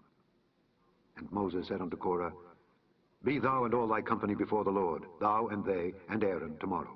And take every man his censer, and put incense in them, and bring ye before the Lord every man his censer, 250 censers, thou also and Aaron, each of you his censer. And they took every man his censer, and put fire in them, and laid incense thereon, and stood in the door of the tabernacle of the congregation with Moses and Aaron. And Korah gathered all the congregation against them unto the door of the tabernacle of the congregation. And the glory of the Lord appeared unto all the congregation. And the Lord spake unto Moses and unto Aaron, saying, Separate yourselves from among this congregation, that I may consume them in a moment. And they fell upon their faces and said, O God, the God of the spirits of all flesh, shall one man sin, and wilt thou be wroth with all the congregation? And the Lord spake unto Moses, saying, Speak unto the congregation, saying, Get you up from about the tabernacle of Korah, Dathan, and Abiram. And Moses rose up and went unto Dathan and Abiram, and the elders of Israel followed him. And he spake unto the congregation, saying, Depart, I pray you, from the tents of these wicked men, and touch nothing of theirs, lest ye be consumed in all their sins. So they got up from the tabernacle of Korah, Dathan, and Abiram on every side. And Dathan and Abiram came out and stood in the door of their tents, and their wives and their sons and their little children. And Moses said, Hereby ye shall know that the Lord hath sent me to do all these works, for I have not done them of mine own mind. If these men die the common death of all men, or if they be visited after the visitation of all men, then the Lord hath not sent me. But if the Lord make a new thing, and the earth open her mouth and swallow them up with all that appertain unto them, and they go down quick into the pit, then ye shall understand that these men have provoked the Lord. And it came to pass, as he had made an end of speaking all these words, that the ground clave asunder that was under them, and the earth opened her mouth, and swallowed them up, and their houses, and all the men that appertained unto Korah, and all their goods. They and all that appertained to them went down alive into the pit, and the earth closed upon them, and they perished from among the congregation. And all Israel that were round about them fled at the cry of them, for they said, Lest the earth swallow us up also. And there came out a fire from the Lord, and consumed the 250 men that offered incense. And the Lord spake unto Moses, saying, Speak unto Eleazar the son of Aaron the priest, that he take up the censers out of the burning, and scatter thou the fire yonder, for they are hallowed. The censers of these sinners against their own souls, let them make them broad plates for a covering of the altar, for they offered them before the Lord. Therefore they are hallowed, and they shall be a sign unto the children of Israel. And Eleazar the priest took the brazen censers wherewith they that were burnt had offered, and they were made broad plates for a covering of the altar, to be a memorial unto the children of Israel, that no stranger which is not of the seed of Aaron come near to offer incense before the Lord, that he be not as Korah and as his company, as the Lord said to him by the hand of Moses. But on the morrow all the congregation of the children of Israel murmured against Moses and against Aaron, saying, Ye have killed the people of the Lord. And it came to pass, when the congregation was gathered against Moses and against Aaron, that they looked toward the tabernacle of the congregation, and behold, the cloud covered it, and the glory of the Lord appeared. And Moses and Aaron came before the tabernacle of the congregation, and the Lord spake unto Moses, saying, Get you up from among this congregation, that I may consume them as in a moment. And they fell upon their faces. And Moses said unto Aaron, Take a censer, and put fire therein from off the altar, and put on incense, and go quickly unto the congregation, and make an atonement for them, for there is wrath gone out from the Lord, the plague is begun. And Aaron took as Moses commanded, and ran into the midst of the congregation, and behold, the plague was begun among the people. And he put on incense, and made an atonement for the people. And he stood between the dead and the living, and the plague was stayed. Now they that died in the plague were 14,700, beside them that died about the matter of Korah. And Aaron returned unto Moses unto the door of the tabernacle of the congregation, and the plague was stayed. 17. And the Lord spake unto Moses, saying, Speak unto the children of Israel, and take of every one of them a rod, according to the house of their fathers, Of all their princes according to the house of their fathers, 12 rods. Write thou every man's name upon his rod. And thou shalt write Aaron's name upon the rod of Levi, for 1 rod shall be for the head of the house of their fathers. And thou shalt lay them up in the tabernacle of the congregation before the testimony, where I will meet with you. And it shall come to pass that the man's rod whom I shall choose shall blossom, and I will make to cease from me the murmurings of the children of Israel, whereby they murmur against you. And Moses spake unto the children of Israel, and every one of their princes gave him a rod apiece, for each prince 1 according to their fathers' houses, even 12 rods. And the rod of Aaron was among their rods. And Moses laid up the rods before the Lord in the tabernacle of witness. And it came to pass that on the morrow Moses went into the tabernacle of witness, and behold, the rod of Aaron for the house of Levi was budded, and brought forth buds, and bloomed blossoms, and yielded almonds. And Moses brought out all the rods from before the Lord unto all the children of Israel, and they looked, and took every man his rod. And the Lord said unto Moses, Bring Aaron's rod again before the testimony, to be kept for a token against the rebels. And thou shalt quite take away their murmurings from me, that they die not. And Moses did so. As the Lord commanded him, so did he. And the children of Israel spake unto Moses, saying, Behold, we die, we perish, we all perish.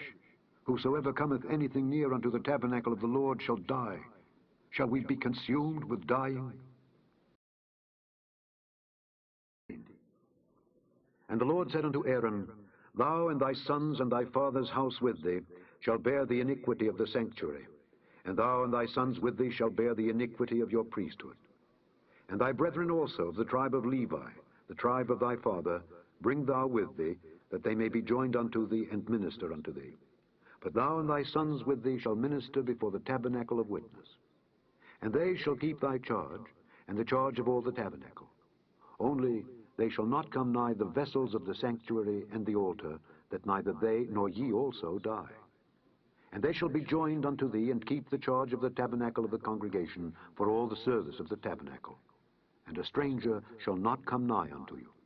And ye shall keep the charge of the sanctuary and the charge of the altar, that there be no wrath any more upon the children of Israel. And I, behold, I have taken your brethren the Levites from among the children of Israel.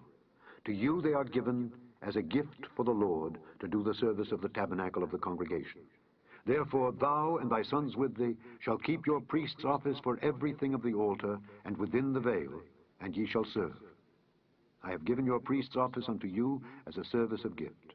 And the stranger that cometh nigh shall be put to death. And the Lord spake unto Aaron, Behold, I also have given thee the charge of mine heave offerings of all the hallowed things of the children of Israel. Unto thee have I given them by reason of the anointing, and to thy sons by an ordinance forever. This shall be thine of the most holy things, reserved from the fire. Every oblation of theirs, every meat offering of theirs, and every sin offering of theirs, and every trespass offering of theirs, which they shall render unto me, shall be most holy for thee and for thy sons. In the most holy place shalt thou eat it. Every male shall eat it, it shall be holy unto thee. And this is thine, the heave offering of their gift, with all the wave offerings of the children of Israel. I have given them unto thee, and to thy sons, and to thy daughters with thee, by a statute forever. Every one that is clean in thy house shall eat of it. All the best of the oil, and all the best of the wine, and of the wheat, the first fruits of them which they shall offer unto the Lord, them have I given thee. And whatsoever is first ripe in the land, which they shall bring unto the Lord, shall be thine. Every one that is clean in thine house shall eat of it. Everything devoted in Israel shall be thine. Everything that openeth the matrix in all flesh, which they bring unto the Lord, whether it be of men or beasts, shall be thine. Nevertheless, the firstborn of man shalt thou surely redeem, and the firstling of unclean beasts shalt thou redeem. And those that are to be redeemed, from a month old shalt thou redeem, according to thine estimation, for the money of 5 shekels after the shekel of the sanctuary, which is 20 gerahs. But the firstling of a cow, or the firstling of a sheep, or the firstling of a goat, thou shalt not redeem. They are holy. Thou shalt sprinkle their blood upon the altar, and shalt burn their fat for an offering made by fire, for a sweet savor unto the Lord. And the flesh of them shall be thine, as the waved breast, and as the right shoulder are thine. All the heave offerings of the holy things which the children of Israel offer unto the Lord have I given thee, and thy sons and thy daughters with thee, by a statute forever.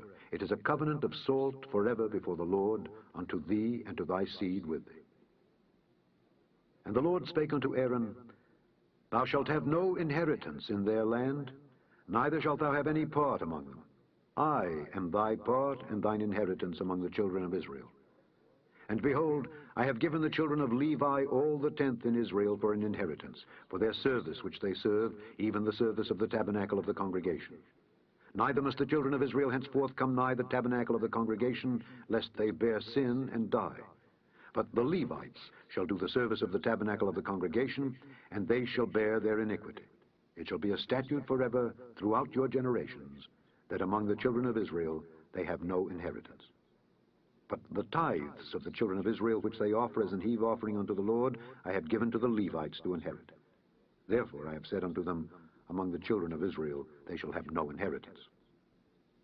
And the Lord spake unto Moses, saying, Thus speak unto the Levites, and say unto them, When ye take of the children of Israel the tithes which I have given you from them for your inheritance, then ye shall offer up an heave offering of it for the Lord, even a tenth part of the tithe. And this your heave offering shall be reckoned unto you, as though it were the corn of the threshing floor, and as the fullness of the winepress.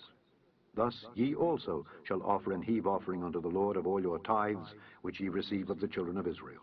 And ye shall give thereof the Lord's heave offering to Aaron the priest.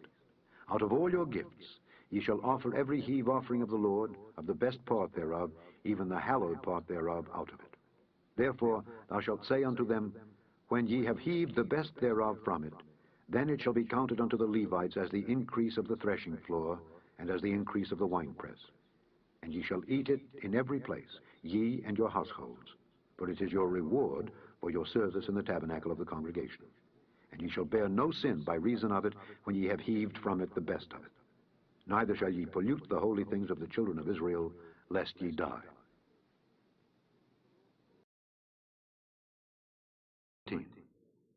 And the Lord spake unto Moses and unto Aaron, saying, This is the ordinance of the law which the Lord hath commanded, saying, Speak unto the children of Israel, that they bring thee a red heifer without spot, wherein is no blemish, and upon which never came yoke.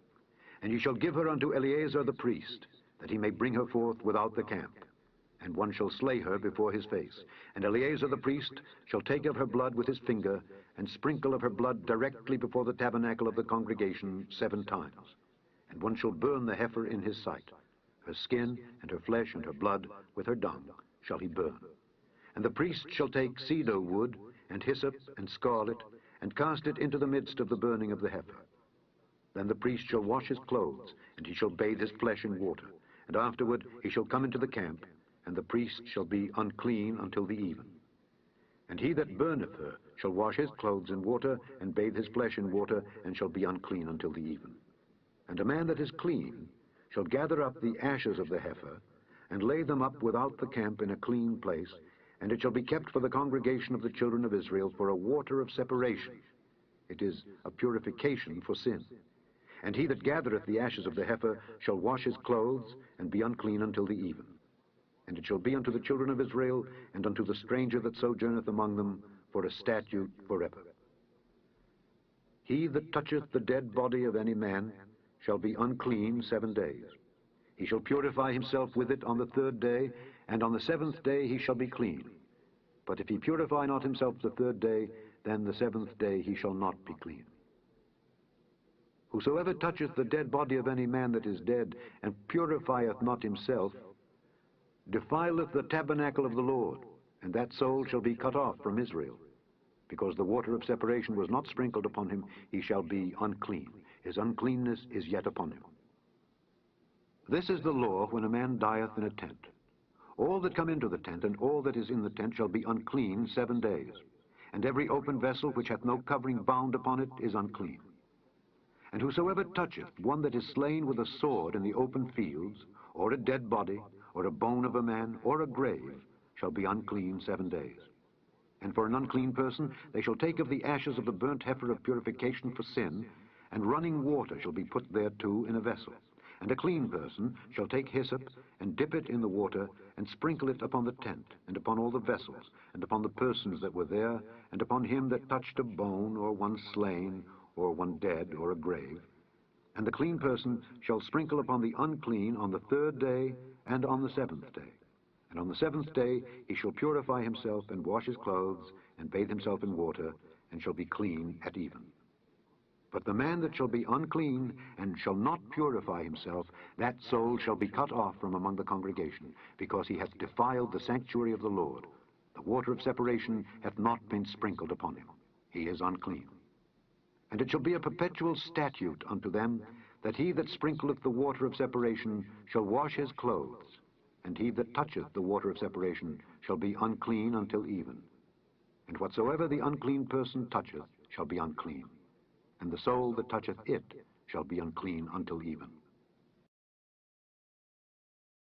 20. Then came the children of Israel, even the whole congregation, into the desert of Zin in the 1st month. And the people abode in Kadesh. And Miriam died there, and was buried there. And there was no water for the congregation. And they gathered themselves together against Moses and against Aaron. And the people chode with Moses, and spake, saying, Would God that we had died when our brethren died before the Lord. And why have ye brought up the congregation of the Lord into this wilderness, that we and our cattle should die there? And wherefore have ye made us to come up out of Egypt, to bring us in unto this evil place? It is no place of seed, or of figs, or of vines, or of pomegranates, neither is there any water to drink. And Moses and Aaron went from the presence of the assembly unto the door of the tabernacle of the congregation, and they fell upon their faces, and the glory of the Lord appeared unto them. And the Lord spake unto Moses, saying, Take the rod, and gather thou the assembly together, thou and Aaron thy brother, and speak ye unto the rock before their eyes. And it shall give forth his water, and thou shalt bring forth to them water out of the rock. So thou shalt give the congregation and their beasts drink. And Moses took the rod from before the Lord, as he commanded him. And Moses and Aaron gathered the congregation together before the rock, and he said unto them, Hear now, ye rebels, must we fetch you water out of this rock? And Moses lifted up his hand, and with his rod he smote the rock twice, and the water came out abundantly, and the congregation drank, and their beasts also. And the Lord spake unto Moses and Aaron, Because ye believed me not, to sanctify me in the eyes of the children of Israel, therefore ye shall not bring this congregation into the land which I have given them. This is the water of Meribah, because the children of Israel strove with the Lord, and he was sanctified in them. And Moses sent messengers from Kadesh unto the king of Edom. Thus saith thy brother Israel, Thou knowest all the travail that hath befallen us, how our fathers went down into Egypt, and we have dwelt in Egypt a long time, and the Egyptians vexed us and our fathers. And when we cried unto the Lord, he heard our voice, and sent an angel, and hath brought us forth out of Egypt. And behold, we are in Kadesh, a city in the uttermost of thy border. Let us pass, I pray thee, through thy country. We will not pass through the fields or through the vineyards, neither will we drink of the water of the wells. We will go by the king's highway. We will not turn to the right hand nor to the left, until we have passed thy borders. And Edom said unto him, Thou shalt not pass by me, lest I come out against thee with the sword. And the children of Israel said unto him, We will go by the highway, and if I and my cattle drink of thy water, then I will pay for it. I will only, without doing anything else, go through on my feet. And he said, Thou shalt not go through. And Edom came out against him with much people and with a strong hand. Thus Edom refused to give Israel passage through his border. Wherefore Israel turned away from him. And the children of Israel, even the whole congregation, journeyed from Kadesh, and came unto the Mount Hor. And the Lord spake unto Moses and Aaron in Mount Hor, by the coast of the land of Edom, saying, Aaron shall be gathered unto his people, for he shall not enter into the land which I have given unto the children of Israel, because ye rebelled against my word at the water of Meribah. Take Aaron and Eleazar his son, and bring them up unto Mount Hor, and strip Aaron of his garments, and put them upon Eleazar his son. And Aaron shall be gathered unto his people, and shall die there. And Moses did as the Lord commanded, and they went up into Mount Hor in the sight of all the congregation. And Moses stripped Aaron of his garments, and put them upon Eleazar his son. And Aaron died there in the top of the mount. And Moses and Eleazar came down from the mount. And when all the congregation saw that Aaron was dead, they mourned for Aaron 30 days, even all the house of Israel. 21.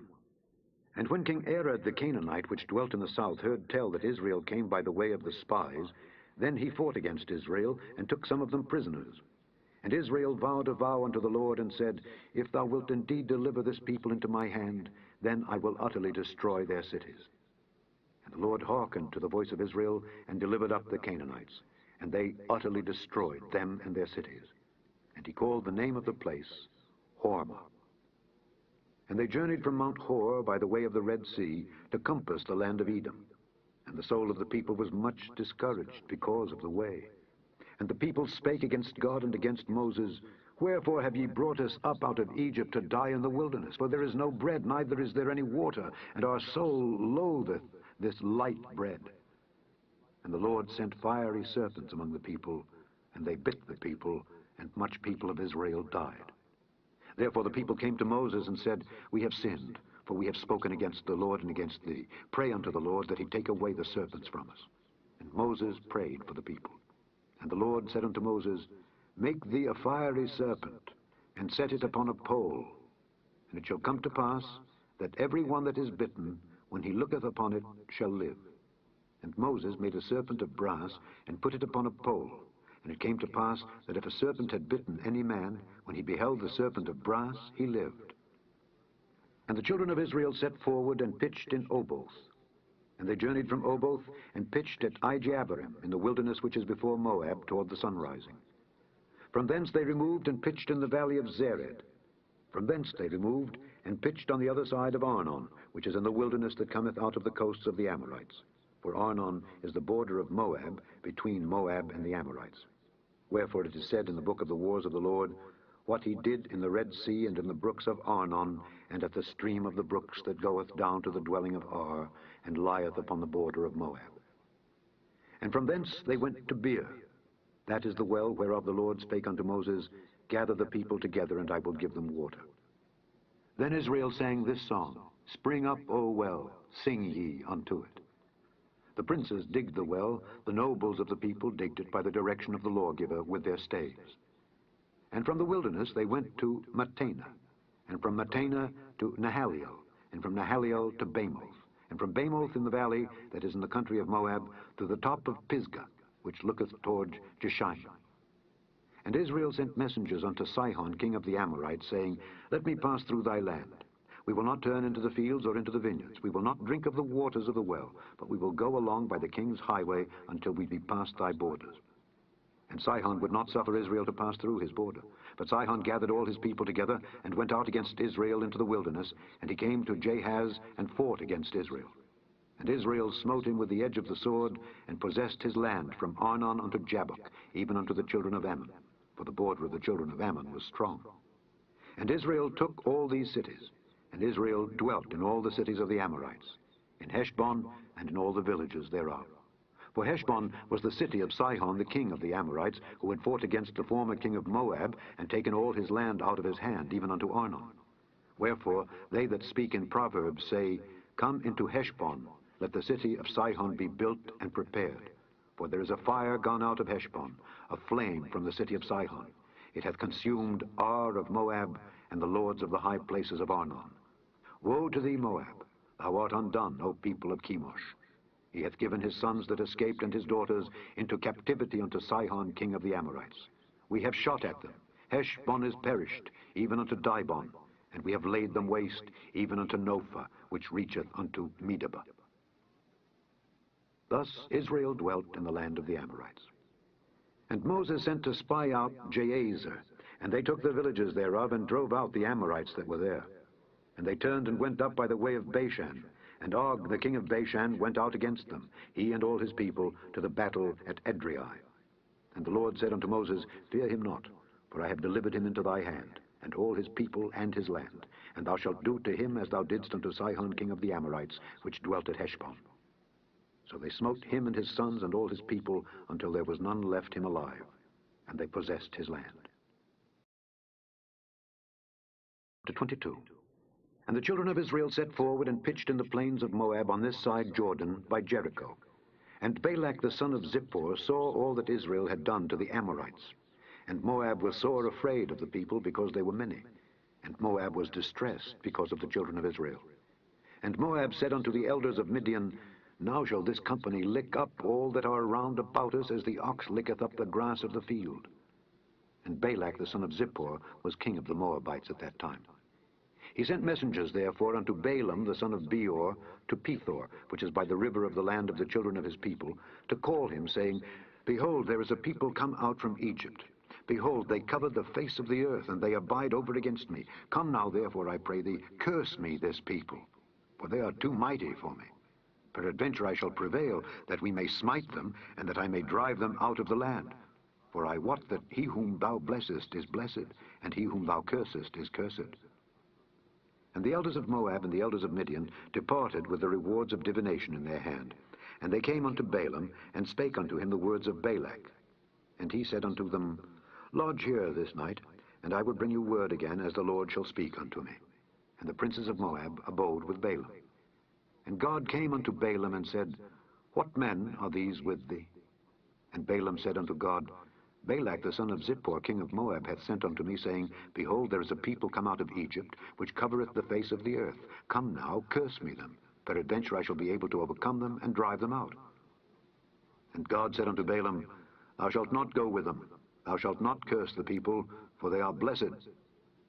And Balaam rose up in the morning, and said unto the princes of Balak, Get you into your land, for the Lord refuseth to give me leave to go with you.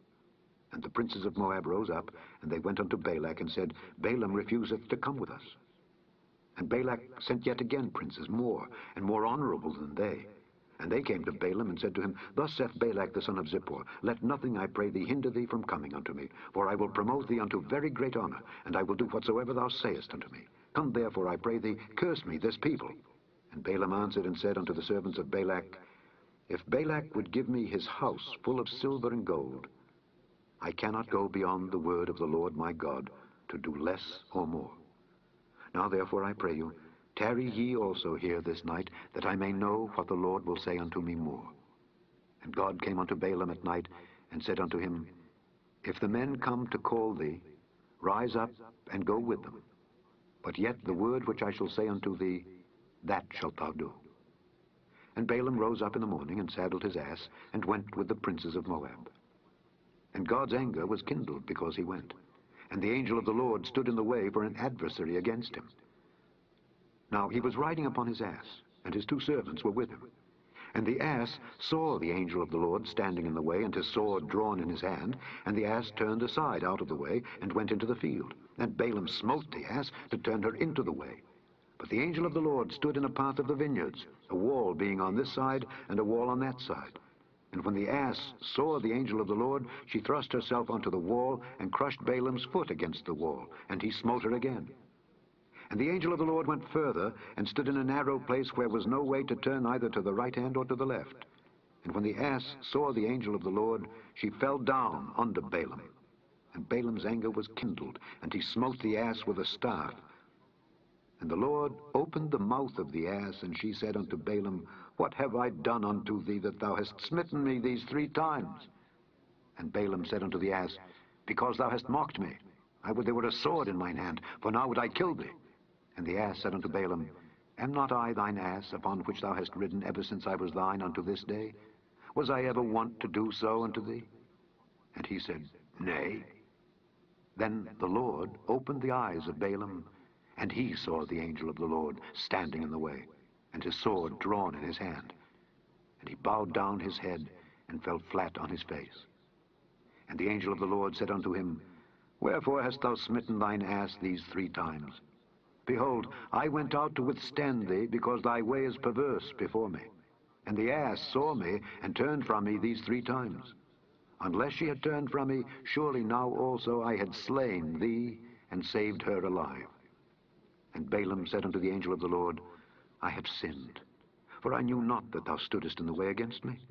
Now therefore, if it displease thee, I will get me back again. And the angel of the Lord said unto Balaam, Go with the men. but only the word that I shall speak unto thee, that thou shalt speak.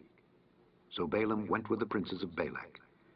And when Balak heard that Balaam was come, he went out to meet him unto a city of Moab, which is in the border of Arnon, which is in the utmost coast. And Balak said unto Balaam, Did I not earnestly send unto thee to call thee? Wherefore camest thou not unto me? Am I not able indeed to promote thee to honor?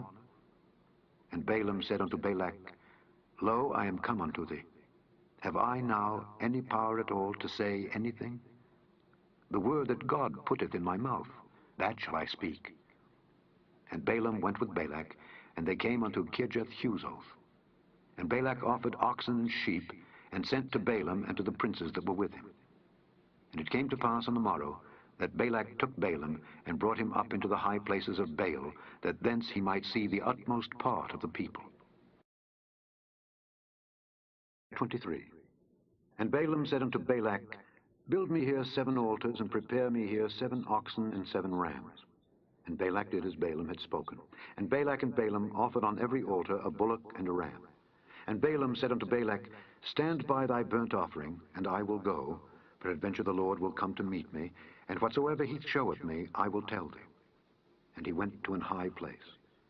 And God met Balaam, and he said unto him, I have prepared 7 altars, and I have offered upon every altar a bullock and a ram. And the Lord put a word in Balaam's mouth, and said, Return unto Balak, and thus thou shalt speak. And he returned unto him, and lo, he stood by his burnt sacrifice, he and all the princes of Moab. And he took up his parable, and said, Balak the king of Moab hath brought me from Aram out of the mountains of the east, saying, Come, curse me Jacob, and come, defy Israel. How shall I curse whom God hath not cursed? Or how shall I defy whom the Lord hath not defied? For from the top of the rocks I see him, and from the hills I behold him. Lo, the people shall dwell alone, and shall not be reckoned among the nations. Who can count the dust of Jacob, and the number of the 4th part of Israel? Let me die the death of the righteous, and let my last end be like his. And Balak said unto Balaam, What hast thou done unto me? I took thee to curse mine enemies, and behold, thou hast blessed them altogether. And he answered and said, Must I not take heed to speak that which the Lord hath put into my mouth? And Balak said unto him, Come, I pray thee, with me unto another place, from whence thou mayest see them. Thou shalt see but the utmost part of them, and shalt not see them all, and curse me them from thence. And he brought him into the field of Zophim, to the top of Pisgah, and built 7 altars, and offered a bullock and a ram on every altar. And he said unto Balak, Stand here by thy burnt offering, while I meet the Lord yonder. And the Lord met Balaam, and put a word in his mouth, and said, Go again unto Balak, and say thus. And when he came to him, behold, he stood by his burnt offering, and the princes of Moab with him. And Balak said unto him, What hath the Lord spoken? And he took up his parable, and said, Rise up, Balak, and hear. Hearken unto me, thou son of Zippor. God is not a man that he should lie, neither the son of man that he should repent. Hath he said, and shall he not do it? Or hath he spoken, and shall he not make it good? Behold, I have received commandment to bless, and he hath blessed, and I cannot reverse it. He hath not beheld iniquity in Jacob, neither hath he seen perverseness in Israel. The Lord his God is with him, and the shout of a king is among them. God brought them out of Egypt. He hath as it were the strength of an unicorn. Surely there is no enchantment against Jacob, neither is there any divination against Israel. According to this time it shall be said of Jacob and of Israel, What hath God wrought? Behold, the people shall rise up as a great lion, and lift up himself as a young lion. He shall not lie down until he eat of the prey, and drink the blood of the slain. And Balak said unto Balaam, Neither curse them at all, nor bless them at all. But Balaam answered and said unto Balak, Told not I thee, saying, All that the Lord speaketh, that I must do? And Balak said unto Balaam, Come, I pray thee, I will bring thee unto another place. Peradventure it will please God that thou mayest curse me them from thence. And Balak brought Balaam unto the top of Peor, that looketh toward Jeshimon. And Balaam said unto Balak, Build me here 7 altars, and prepare me here 7 bullocks and 7 rams. And Balak did as Balaam had said, and offered a bullock and a ram on every altar. 4.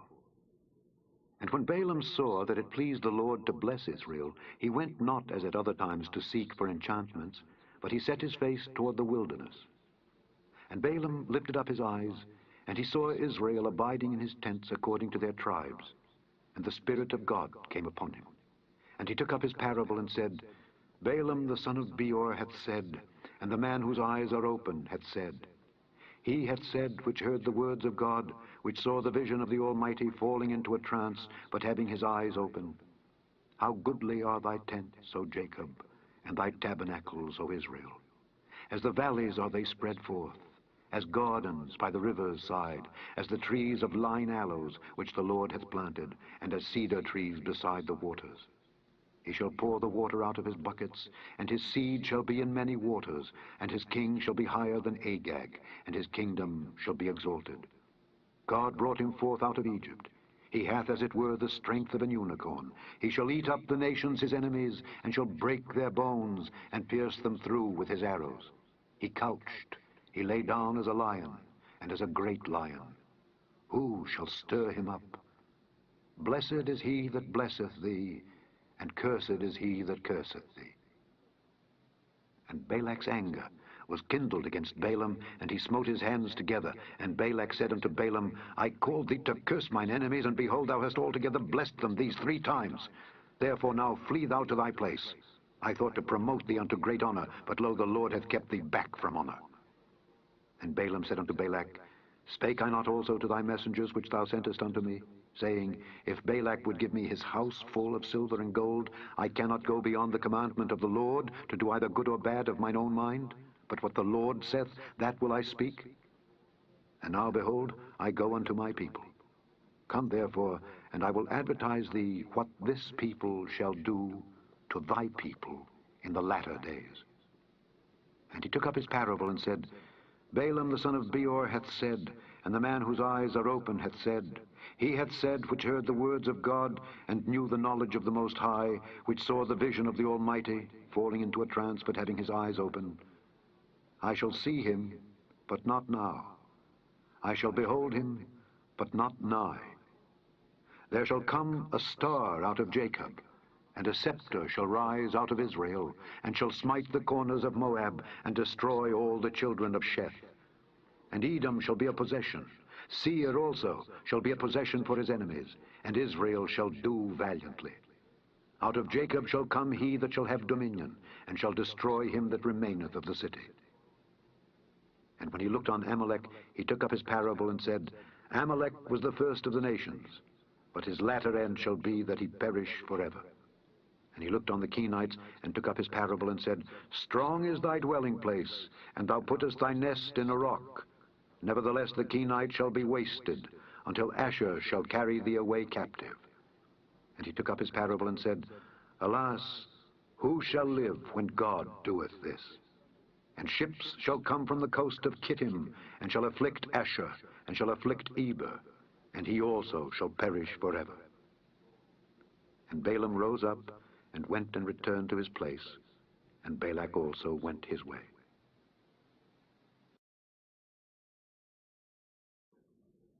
And Israel abode in Shittim, and the people began to commit whoredom with the daughters of Moab. And they called the people unto the sacrifices of their gods, and the people did eat, and bowed down to their gods. And Israel joined himself unto Baal Peor, and the anger of the Lord was kindled against Israel. And the Lord said unto Moses, Take all the heads of the people, and hang them up before the Lord against the sun, that the fierce anger of the Lord may be turned away from Israel. And Moses said unto the judges of Israel, Slay ye every one his men that were joined unto Baal Peor. And behold, one of the children of Israel came and brought unto his brethren a Midianitish woman in the sight of Moses, and in the sight of all the congregation of the children of Israel, who were weeping before the door of the tabernacle of the congregation. And when Phinehas, the son of Eleazar, the son of Aaron the priest, saw it, he rose up from among the congregation, and took a javelin in his hand, and he went after the man of Israel into the tent, and thrust both of them through, the man of Israel and the woman through her belly. So the plague was stayed from the children of Israel. And those that died in the plague were 24,000. And the Lord spake unto Moses, saying, Phinehas, the son of Eleazar, the son of Aaron the priest, hath turned my wrath away from the children of Israel, while he was zealous for my sake among them, that I consumed not the children of Israel in my jealousy. Wherefore say, Behold, I give unto him my covenant of peace, and he shall have it, and his seed after him, even the covenant of an everlasting priesthood, because he was zealous for his God, and made an atonement for the children of Israel. Now the name of the Israelite that was slain, even that was slain with the Midianitish woman, was Zimri the son of Salu, a prince of a chief house among the Simeonites. And the name of the Midianitish woman that was slain was Cosbi, the daughter of Zer. He was head over a people and of a chief house in Midian. And the Lord spake unto Moses, saying, Vex the Midianites, and smite them, for they vex you with their wiles, wherewith they have beguiled you in the matter of Peor, and in the matter of Cosbi, the daughter of a prince of Midian, their sister, which was slain in the day of the plague for Peor's sake.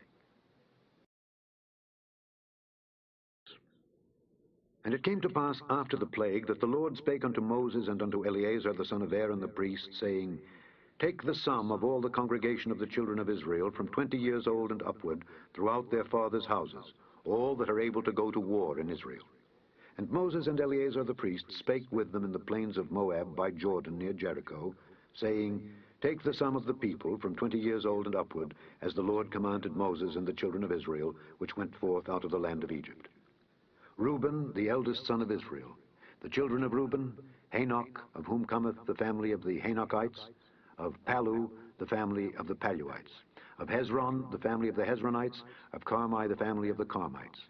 These are the families of the Reubenites, and they that were numbered of them were 43,730. And the sons of Palu, Eliab, and the sons of Eliab, Nemuel, and Dathan, and Abiram. This is that Dathan and Abiram, which were famous in the congregation, who strove against Moses and against Aaron in the company of Korah, when they strove against the Lord. And the earth opened her mouth and swallowed them up together with Korah, when that company died, what time the fire devoured 250 men, and they became a sign. Notwithstanding, the children of Korah died not. The sons of Simeon after their families, of Nemuel, the family of the Nemuelites, of Jamin, the family of the Jaminites, of Jachin, the family of the Jachinites, of Zerah, the family of the Zarhites, of Shael, the family of the Sheulites. These are the families of the Simeonites, 22,200.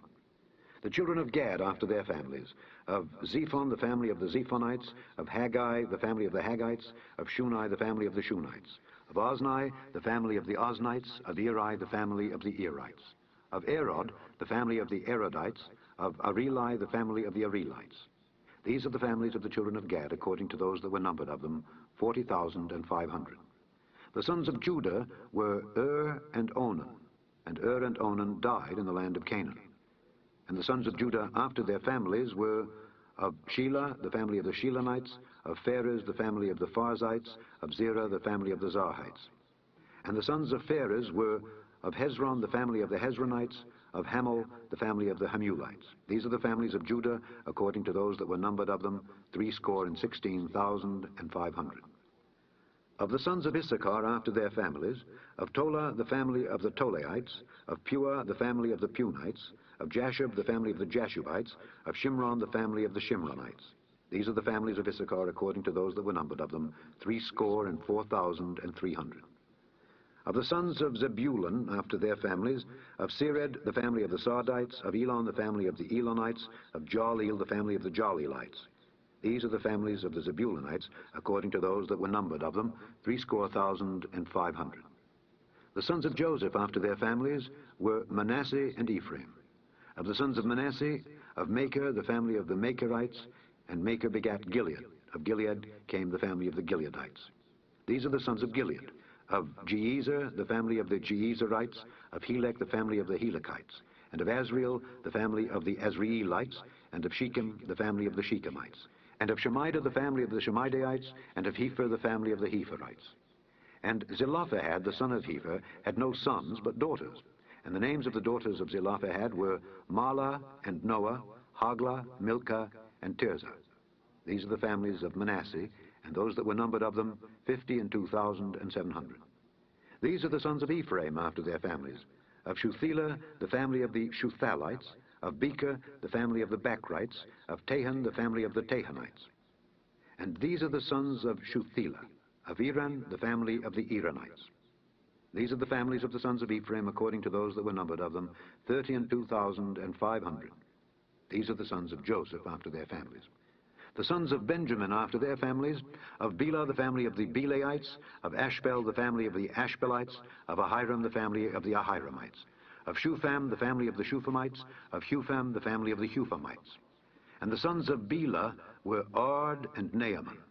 Of Ard the family of the Ardites, and of Naaman the family of the Naamites.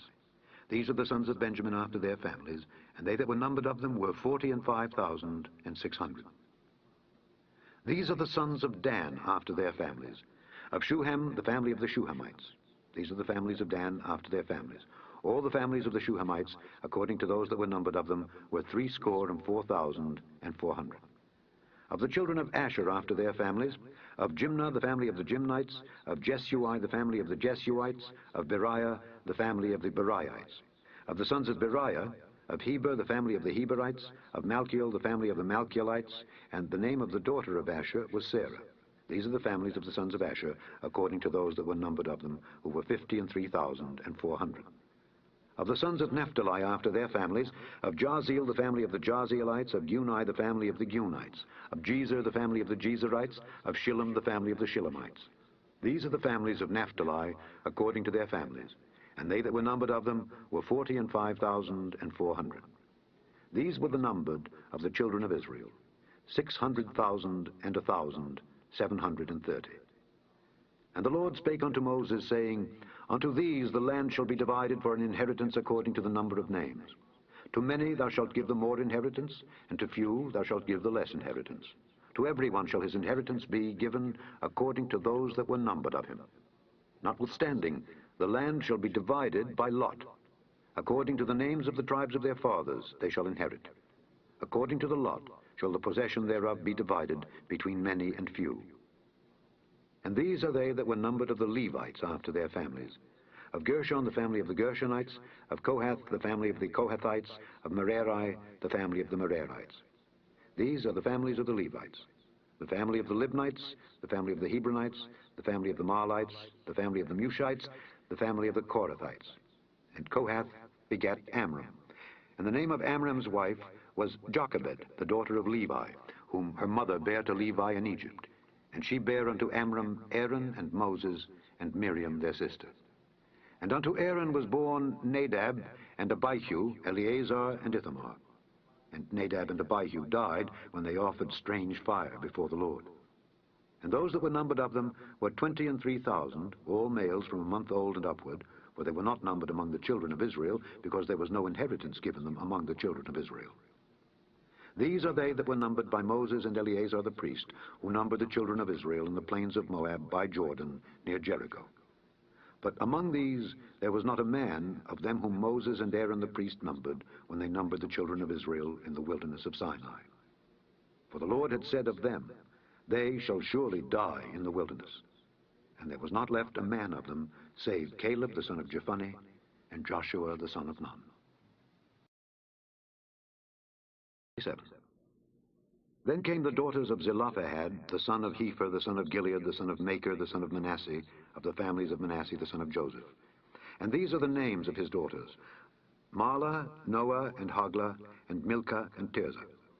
And they stood before Moses and before Eleazar the priest, and before the princes and all the congregation by the door of the tabernacle of the congregation, saying, Our father died in the wilderness, and he was not in the company of them that gathered themselves together against the Lord in the company of Korah, but died in his own sin, and had no sons.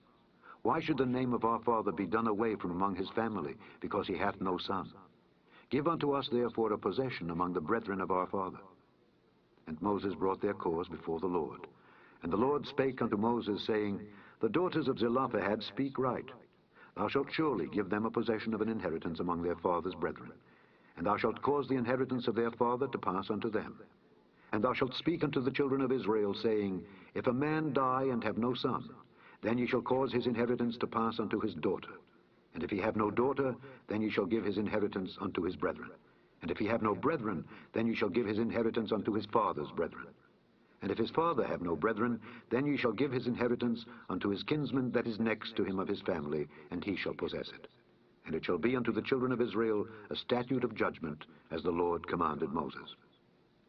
And the Lord said unto Moses, Get thee up into this Mount Abarim, and see the land which I have given unto the children of Israel. And when thou hast seen it, thou also shalt be gathered unto thy people, as Aaron thy brother was gathered. For ye rebelled against my commandment in the desert of Zin, in the strife of the congregation, to sanctify me as the water before their eyes. That is the water of Meribah in Kadesh, in the wilderness of Zin. And Moses spake unto the Lord, saying, Let the Lord, the God of the spirits of all flesh, set a man over the congregation, which may go out before them, and which may go in before them, and which may lead them out, and which may bring them in, that the congregation of the Lord be not as sheep which have no shepherd. And the Lord said unto Moses, Take thee Joshua the son of Nun, a man in whom is the Spirit, and lay thine hand upon him, and set him before Eleazar the priest, and before all the congregation, and give him a charge in their sight. And thou shalt put some of thine honor upon him, that all the congregation of the children of Israel may be obedient. And he shall stand before Eleazar the priest, who shall ask counsel for him after the judgment of Urim before the Lord. At his word shall they go out, and at his word they shall come in, both he and all the children of Israel with him, even all the congregation. And Moses did as the Lord commanded him, and he took Joshua, and set him before Eleazar the priest, and before all the congregation. And he laid his hands upon him, and gave him a charge, as the Lord commanded by the hand of Moses. 8. And the Lord spake unto Moses, saying, Command the children of Israel, and say unto them, My offering and my bread for my sacrifices made by fire for a sweet savour unto me, shall ye observe to offer unto me in their due season. And thou shalt say unto them, This is the offering made by fire, which ye shall offer unto the Lord. 2 lambs of the first year, without spot, day by day, for a continual burnt offering. The 1 lamb shalt thou offer in the morning, and the other lamb shalt thou offer at even. And a 10th part of an ephah of flour for a meat offering, mingled with the 4th part of an hin of beaten oil. It is a continual burnt offering, which was ordained in Mount Sinai, for a sweet savour, a sacrifice made by fire unto the Lord. And the drink offering thereof shall be the 4th part of an hin for the 1 lamb. In the holy place shalt thou cause the strong wine to be poured unto the Lord for a drink offering. And the other lamb shalt thou offer at even, as the meat offering of the morning, and as the drink offering thereof thou shalt offer it, a sacrifice made by fire, of a sweet savour unto the Lord. And on the Sabbath day, 2 lambs of the first year without spot, and 2 tenth deals of flour for a meat offering mingled with oil, and the drink offering thereof.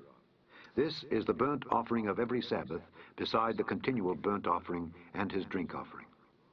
And in the beginnings of your months ye shall offer a burnt offering unto the Lord, 2 young bullocks and 1 ram, 7 lambs of the first year without spot, and 3 tenth deals of flour for a meat offering mingled with oil for 1 bullock, and 2 tenth deals of flour for a meat offering mingled with oil for 1 ram, and a several tenth deal of flour mingled with oil for a meat offering unto 1 lamb, for a burnt offering of a sweet savour, a sacrifice made by fire unto the Lord. And their drink offerings shall be 1/2 an hin of wine unto a bullock, and the 3rd part of an hin unto a ram, and a 4th part of an hin unto a lamb. This is the burnt offering of every month throughout the months of the year. And 1 kid of the goats for a sin offering unto the Lord shall be offered, beside the continual burnt offering and his drink offering. And in the 14th day of the 1st month is the Passover of the Lord. And in the 15th day of this month is the feast. 7 days shall unleavened bread be eaten. In the 1st day shall be an holy convocation. Ye shall do no manner of servile work therein. But ye shall offer a sacrifice made by fire for a burnt offering unto the Lord. 2 young bullocks and 1 ram, and 7 lambs of the first year. They shall be unto you without blemish. And their meat offering shall be of flour mingled with oil. 3 tenth deals shall ye offer for a bullock, and 2 tenth deals for a ram. A several tenth deal shalt thou offer for every lamb throughout the 7 lambs, and 1 goat for a sin offering to make an atonement for you. Ye shall offer these beside the burnt offering in the morning, which is for a continual burnt offering. After this manner ye shall offer daily throughout the 7 days the meat of the sacrifice made by fire, of a sweet savour unto the Lord. It shall be offered beside the continual burnt offering and his drink offering. And on the 7th day ye shall have an holy convocation. He shall do no servile work. Also in the day of the first fruits, when ye bring a new meat offering unto the Lord, after your weeks be out, ye shall have an holy convocation. Ye shall do no servile work. But ye shall offer the burnt offering for a sweet savour unto the Lord, 2 young bullocks, 1 ram, 7 lambs of the first year, and their meat offering of flour mingled with oil, 3/10 deals unto 1 bullock, 2/10 deals unto 1 ram, a several tenth deal unto 1 lamb throughout the 7 lambs, and 1 kid of the goats to make an atonement for you. Ye shall offer them beside the continual burnt offering and his meat offering. They shall be unto you without blemish, and their drink offerings. 29. And in the 7th month, on the first day of the month, ye shall have an holy convocation. Ye shall do no servile work. It is a day of blowing the trumpets unto you. And ye shall offer a burnt offering for a sweet savour unto the Lord, 1 young bullock, 1 ram, and 7 lambs of the first year without blemish. And their meat offering shall be of flour mingled with oil, 3/10 deals for a bullock, and 2/10 deals for a ram, and 1/10 deal for 1 lamb throughout the 7 lambs, and 1 kid of the goats for a sin offering to make an atonement for you. Beside the burnt offering of the month and his meat offering, and the daily burnt offering and his meat offering, and their drink offerings, according unto their manner, for a sweet savour, a sacrifice made by fire unto the Lord. And ye shall have on the 10th day of this 7th month an holy convocation, and ye shall afflict your souls. Ye shall not do any work therein.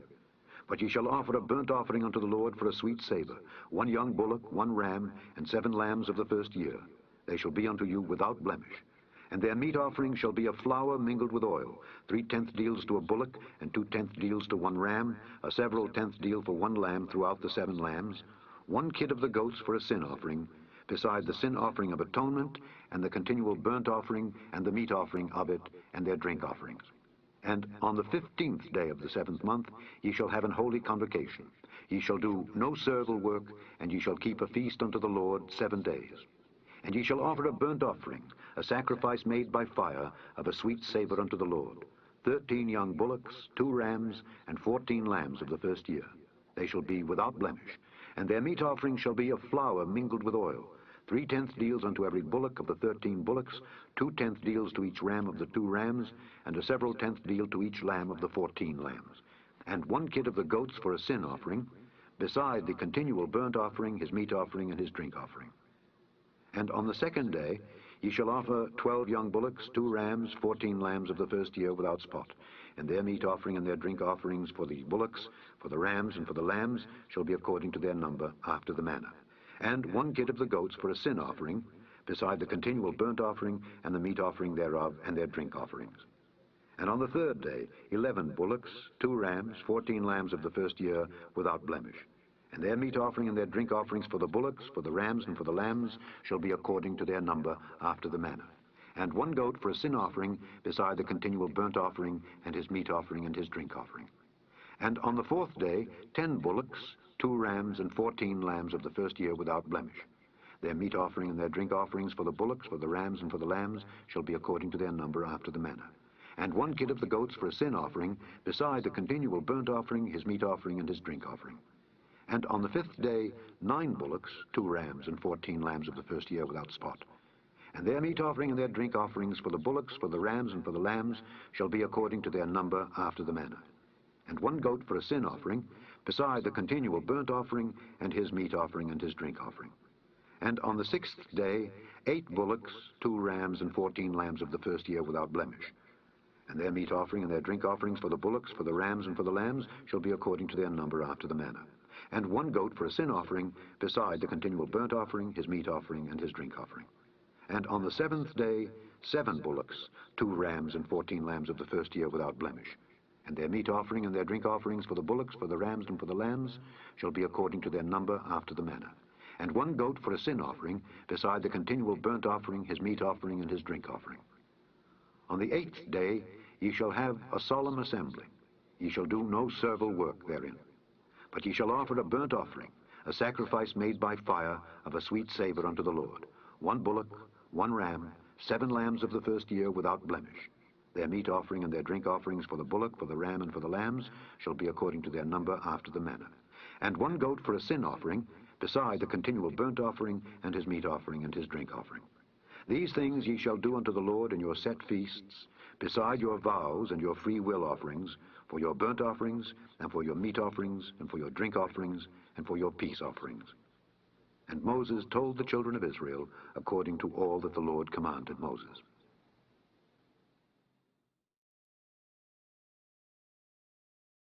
Chapter 30. And Moses spake unto the heads of the tribes concerning the children of Israel, saying, This is the thing which the Lord hath commanded.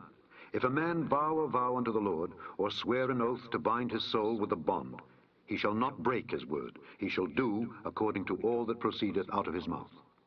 If a woman also vow a vow unto the Lord, and bind herself by a bond, being in her father's house in her youth, and her father hear her vow, and her bond wherewith she hath bound her soul, and her father shall hold his peace at her, then all her vows shall stand, and every bond wherewith she hath bound her soul shall stand.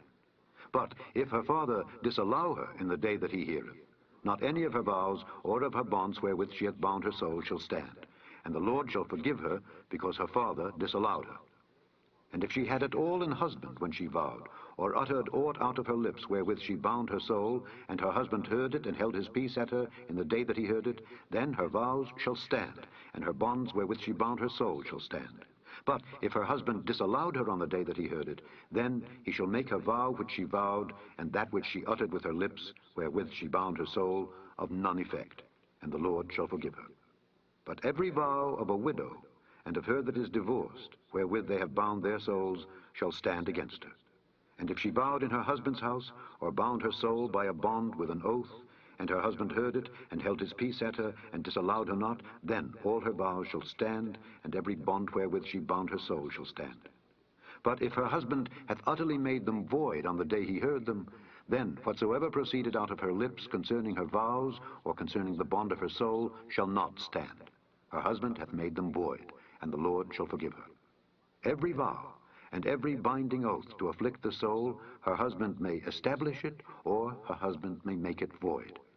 But if her husband altogether hold his peace at her from day to day, then he establisheth all her vows, or all her bonds which are upon her. He confirmeth them, because he held his peace at her in the day that he heard them. But if he shall anyways make them void after that he hath heard them, then he shall bear her iniquity. These are the statutes which the Lord commanded Moses between a man and his wife, between the father and his daughter, being yet in her youth in her father's house. Chapter 31. And the Lord spake unto Moses, saying, Avenge the children of Israel of the Midianites. Afterward shalt thou be gathered unto thy people. And Moses spake unto the people, saying, Arm some of yourselves unto the war, and let them go against the Midianites, and avenge the lord of Midian. Of every tribe 1,000 throughout all the tribes of Israel shall ye send to the war. So there were delivered out of the thousands of Israel 1,000 of every tribe, 12,000 armed for war. And Moses sent them to the war, 1,000 of every tribe, them and Phinehas the son of Eleazar the priest, to the war, with the holy instruments and the trumpets to blow in his hand. And they warred against the Midianites as the Lord commanded Moses, and they slew all the males. And they slew the kings of Midian, beside the rest of them that were slain, namely Evi and Rechem and Zur and Hur and Reba, 5 kings of Midian. Balaam also, the son of Beor, they slew with the sword. And the children of Israel took all the women of Midian captives, and their little ones, and they took the spoil of all their cattle, and all their flocks, and all their goods. And they burnt all their cities wherein they dwelt, and all their goodly castles with fire. And they took all the spoil and all the prey, both of men and of beasts. And they brought the captives and the prey and the spoil unto Moses and Eleazar the priest, and unto the congregation of the children of Israel, unto the camp at the plains of Moab, which are by Jordan near Jericho. And Moses and Eleazar the priest and all the princes of the congregation went forth to meet them without the camp. And Moses was wroth with the officers of the host, with the captains over thousands and captains over hundreds which came from the battle. And Moses said unto them, Have ye saved all the women alive? Behold, these caused the children of Israel through the counsel of Balaam to commit trespass against the Lord in the matter of Peor, and there was a plague among the congregation of the Lord. Now therefore kill every male among the little ones, and kill every woman that hath known man by lying with him. But all the women children that have not known a man by lying with him, keep alive for yourselves. And do ye abide without the camp 7 days. Whosoever hath killed any person, and whosoever hath touched any slain, purify both yourselves and your captives on the 3rd day and on the 7th day. And purify all your raiment, and all that is made of skins, and all work of goat's hair, and all things made of wood. And Eleazar the priest said unto the men of war which went to the battle, This is the ordinance of the law which the Lord commanded Moses. Only the gold and the silver, the brass, the iron, the tin, and the lead, everything that may abide the fire, ye shall make it go through the fire, and it shall be clean. Nevertheless, it shall be purified with the water of separation. And all that abideth not the fire, ye shall make go through the water.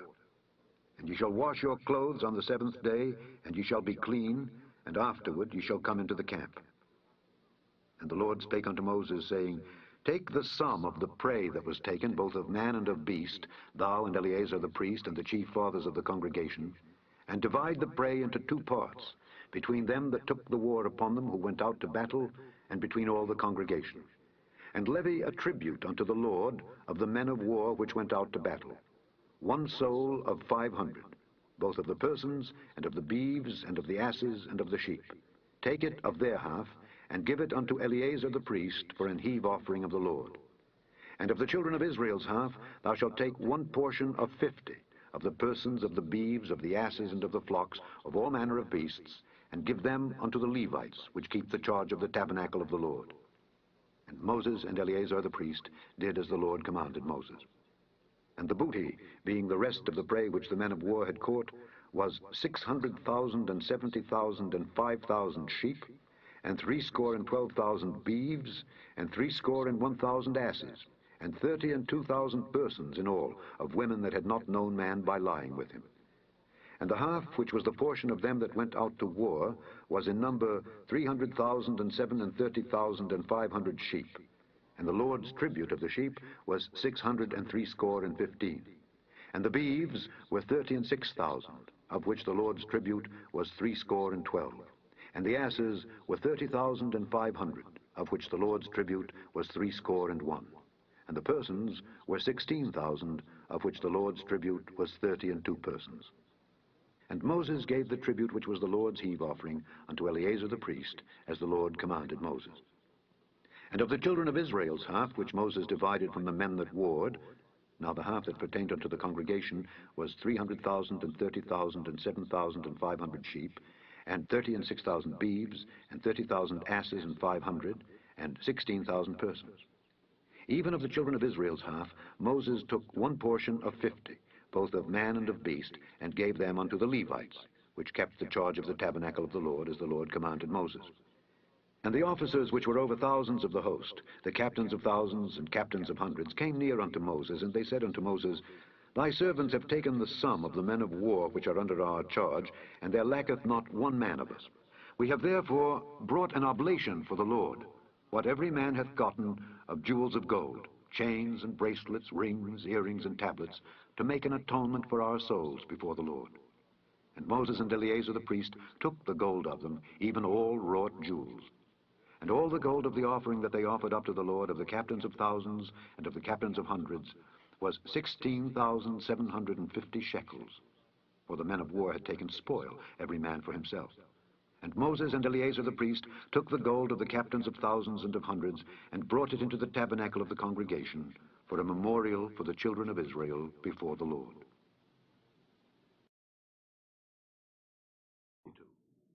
Now the children of Reuben and the children of Gad had a very great multitude of cattle.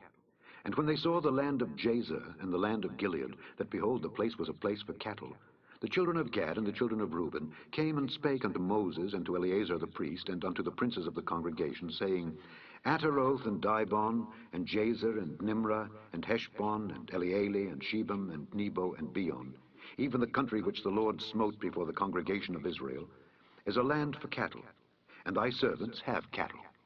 Wherefore, said they, if we have found grace in thy sight, let this land be given unto thy servants for a possession, and bring us not over Jordan. And Moses said unto the children of Gad and to the children of Reuben, Shall your brethren go to war, and shall ye sit here? And wherefore discourage ye the heart of the children of Israel from going over into the land which the Lord hath given them? Thus did your fathers, when I sent them from Kadesh Barnea to see the land. For when they went up unto the valley of Eshcol, and saw the land, they discouraged the heart of the children of Israel, that they should not go into the land which the Lord had given them. And the Lord's anger was kindled the same time. And he sware, saying, Surely none of the men that came up out of Egypt from 20 years old and upward shall see the land which I swear unto Abraham, unto Isaac, and unto Jacob, because they have not wholly followed me, save Caleb the son of Jephunneh the Kenizzite, and Joshua the son of Nun, for they have wholly followed the Lord. And the Lord's anger was kindled against Israel, and he made them wander in the wilderness 40 years, until all the generation that had done evil in the sight of the Lord was consumed. And behold, ye are risen up in your fathers' stead, an increase of sinful men, to augment yet the fierce anger of the Lord toward Israel. For if ye turn away from after him, he will yet again leave them in the wilderness, and ye shall destroy all his people. And they came near unto him and said, We will build sheepfolds here for our cattle, and cities for our little ones. But we ourselves will go ready armed before the children of Israel, until we have brought them unto their place. And our little ones shall dwell in the fenced cities because of the inhabitants of the land. We will not return unto our houses until the children of Israel have inherited every man his inheritance. For we will not inherit with them on yonder side Jordan or forward, because our inheritance is fallen to us on this side Jordan eastward. And Moses said unto them, If ye will do this thing, if ye will go armed before the Lord to war, and will go all of you armed over Jordan before the Lord, until he hath driven out his enemies from before him, and the land be subdued before the Lord, then afterward ye shall return, and be guiltless before the Lord and before Israel, and this land shall be your possession before the Lord. But if ye will not do so, behold, ye have sinned against the Lord, and be sure your sin will find you out. Build you cities for your little ones, and folds for your sheep, and do that which hath proceeded out of your mouth. And the children of Gad and the children of Reuben spake unto Moses, saying, Thy servants will do as my Lord commandeth. Our little ones, our wives, our flocks, and all our cattle shall be there in the cities of Gilead. But thy servants will pass over, every man armed for war before the Lord to battle, as my Lord saith.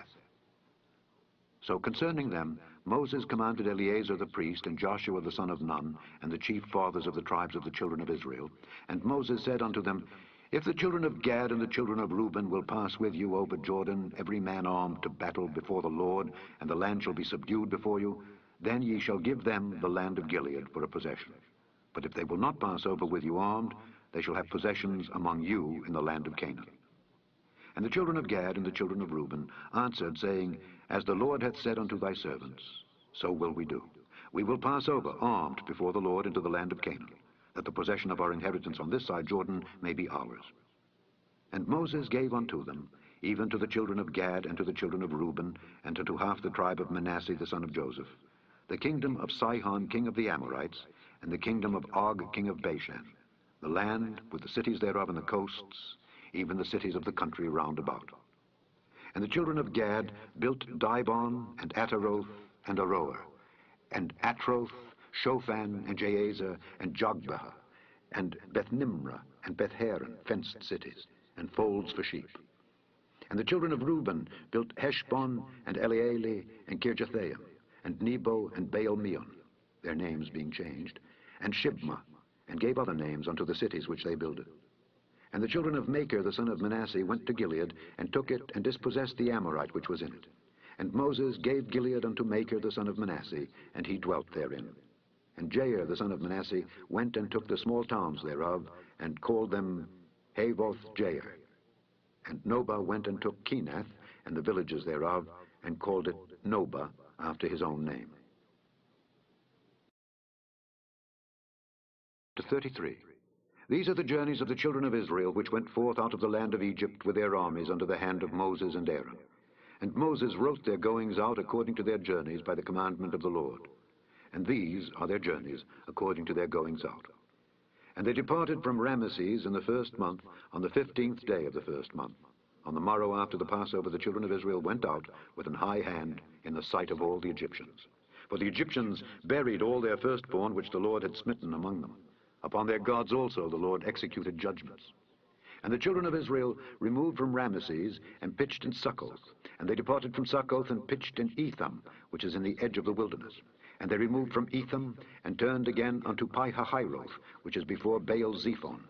And they pitched before Migdol. And they departed from before Pihahiroth, and passed through the midst of the sea into the wilderness, and went 3 days' journey in the wilderness of Etham, and pitched in Marah. And they removed from Marah, and came unto Elim. And in Elim were 12 fountains of water, and 70 palm trees, and they pitched there. And they removed from Elim, and encamped by the Red Sea. And they removed from the Red Sea, and encamped in the wilderness of Sin. And they took their journey out of the wilderness of Sin, and encamped in Dophkah.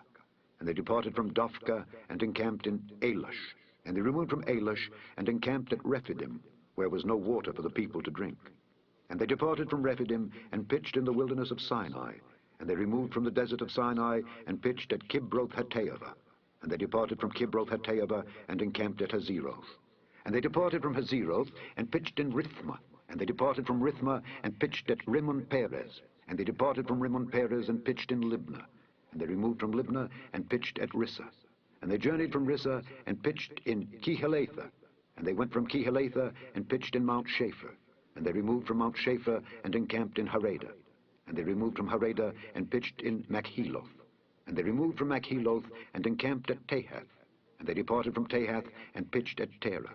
And they removed from Terah, and pitched in Mithkah. And they went from Mithkah, and pitched in Hashmonah. And they departed from Hashmonah, and encamped at Moseroth. And they departed from Moseroth, and pitched in Bene-Jaakan. And they removed from Bene-Jaakan, and encamped at Hor-Haggidgad.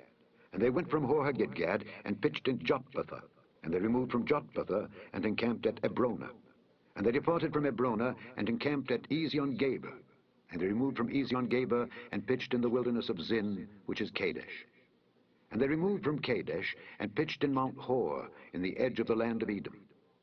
And Aaron the priest went up into Mount Hor at the commandment of the Lord, and died there in the 40th year after the children of Israel were come out of the land of Egypt, in the 1st day of the 5th month. And Aaron was 123 years old when he died in Mount Hor. And King Arad the Canaanite, which dwelt in the south in the land of Canaan, heard of the coming of the children of Israel. And they departed from Mount Hor, and pitched in Zalmonah. And they departed from Zalmonah, and pitched in Punon. And they departed from Punon, and pitched in Oboth. And they departed from Oboth, and pitched in Ijeabarim, in the border of Moab. And they departed from Iim, and pitched in Dibon-Gad. And they removed from Dibon-Gad, and encamped in Almon-Diblathaim. And they removed from Almon-Diblathaim, and pitched in the mountains of Abarim before Nebo. And they departed from the mountains of Abarim, and pitched in the plains of Moab by Jordan near Jericho. And they pitched by Jordan from Beth-Jesimoth even unto Abel-Shittim in the plains of Moab. And the Lord spake unto Moses in the plains of Moab by Jordan near Jericho, saying, Speak unto the children of Israel, and say unto them, When ye are passed over Jordan into the land of Canaan, then ye shall drive out all the inhabitants of the land from before you, and destroy all their pictures, and destroy all their molten images, and quite pluck down all their high places. And ye shall dispossess the inhabitants of the land, and dwell therein. For I have given you the land to possess it. And ye shall divide the land by lot, for an inheritance among your families. And to the more ye shall give the more inheritance, and to the fewer ye shall give the less inheritance. Every man's inheritance shall be in the place where his lot falleth. According to the tribes of your fathers ye shall inherit. But if ye will not drive out the inhabitants of the land from before you, then it shall come to pass that those which ye let remain of them shall be pricks in your eyes, and thorns in your sides, and shall vex you in the land wherein ye dwell. Moreover, it shall come to pass that I shall do unto you as I thought to do unto them. 34. And the Lord spake unto Moses, saying, Command the children of Israel, and say unto them, When ye come into the land of Canaan, this is the land that shall fall unto you for an inheritance, even the land of Canaan with the coasts thereof. Then your south quarter shall be from the wilderness of Zin along by the coast of Edom, and your south border shall be the outmost coast of the salt sea eastward. And your border shall turn from the south to the ascent of Akrabim, and pass on to Zin. And the going forth thereof shall be from the south to Kadesh Barnea, and shall go on to Hazar Adar, and pass on to Asmon. And the border shall fetch a compass from Asmon unto the river of Egypt, and the goings out of it shall be at the sea. And as for the western border, ye shall even have the great sea for a border. This shall be your west border. And this shall be your north border. From the great sea ye shall point out for you Mount Hor. And from Mount Hor ye shall point out your border unto the entrance of Hamath. and the goings forth of the border shall be to Zedad. And the border shall go on to Ziphron, and the goings out of it shall be at Hazar Enan.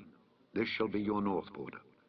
And ye shall point out your east border from Hazar Enan to Shepham. And the coast shall go down from Shepham to Riblah on the east side of Ain. And the border shall descend, and shall reach unto the side of the sea to Kinnereth eastward. And the border shall go down to Jordan, and the goings out of it shall be at the salt sea. This shall be your land, with the coasts thereof round about. And Moses commanded the children of Israel, saying, This is the land which ye shall inherit by lot, which the Lord commanded to give unto the 9 tribes and to the half-tribe. For the tribe of the children of Reuben, according to the house of their fathers, and the tribe of the children of Gad, according to the house of their fathers, have received their inheritance, and half the tribe of Manasseh have received their inheritance. The 2 tribes and the half-tribe have received their inheritance on this side Jordan, near Jericho eastward, toward the sun rising. And the Lord spake unto Moses, saying, These are the names of the men which shall divide the land unto you: Eleazar the priest, and Joshua the son of Nun. And ye shall take 1 prince of every tribe to divide the land by inheritance. And the names of the men are these: of the tribe of Judah, Caleb the son of Jephunneh; and of the tribe of the children of Simeon, Shemuel the son of Ammihud; and of the tribe of Benjamin, Elidad the son of Kislon; and the prince of the tribe of the children of Dan, Buckai the son of Joglai; the prince of the children of Joseph, for the tribe of the children of Manasseh, Haniel the son of Ephod; and the prince of the tribe of the children of Ephraim, Kemuel the son of Shiftan; and the prince of the tribe of the children of Zebulun, Elizaphan the son of Parnak; and the prince of the tribe of the children of Issachar, Paltiel the son of Azan; and the prince of the tribe of the children of Asher, Ahihud the son of Shalomai; and the prince of the tribe of the children of Naphtali, Pedahel the son of Ammihud. These are they whom the Lord commanded to divide the inheritance unto the children of Israel in the land of Canaan. 5. And the Lord spake unto Moses in the plains of Moab by Jordan near Jericho, saying, Command the children of Israel that they give unto the Levites of the inheritance of their possession cities to dwell in. And ye shall give also unto the Levites suburbs for the cities round about them. And the cities shall they have to dwell in, and the suburbs of them shall be for their cattle, and for their goods, and for all their beasts. And the suburbs of the cities which ye shall give unto the Levites shall reach from the wall of the city and outward 1,000 cubits round about. And ye shall measure from without the city on the east side 2,000 cubits, and on the south side 2,000 cubits, and on the west side 2,000 cubits, and on the north side 2,000 cubits. And the city shall be in the midst. This shall be to them the suburbs of the cities. And among the cities which ye shall give unto the Levites there shall be 6 cities for refuge, which ye shall appoint for the manslayer, that he may flee thither. And to them ye shall add 42 cities. So all the cities which ye shall give to the Levites shall be 48 cities. Them shall ye give with their suburbs. And the cities which ye shall give shall be of the possession of the children of Israel. From them that have many ye shall give many, but from them that have few ye shall give few. Every one shall give of his cities unto the Levites, according to his inheritance which he inherited. And the Lord spake unto Moses, saying, Speak unto the children of Israel, and say unto them, When ye be come over Jordan into the land of Canaan, then ye shall appoint you cities to be cities of refuge for you, that the slayer may flee thither, which killeth any person at unawares. And they shall be unto you cities for refuge from the avenger, that the manslayer die not until he stand before the congregation in judgment.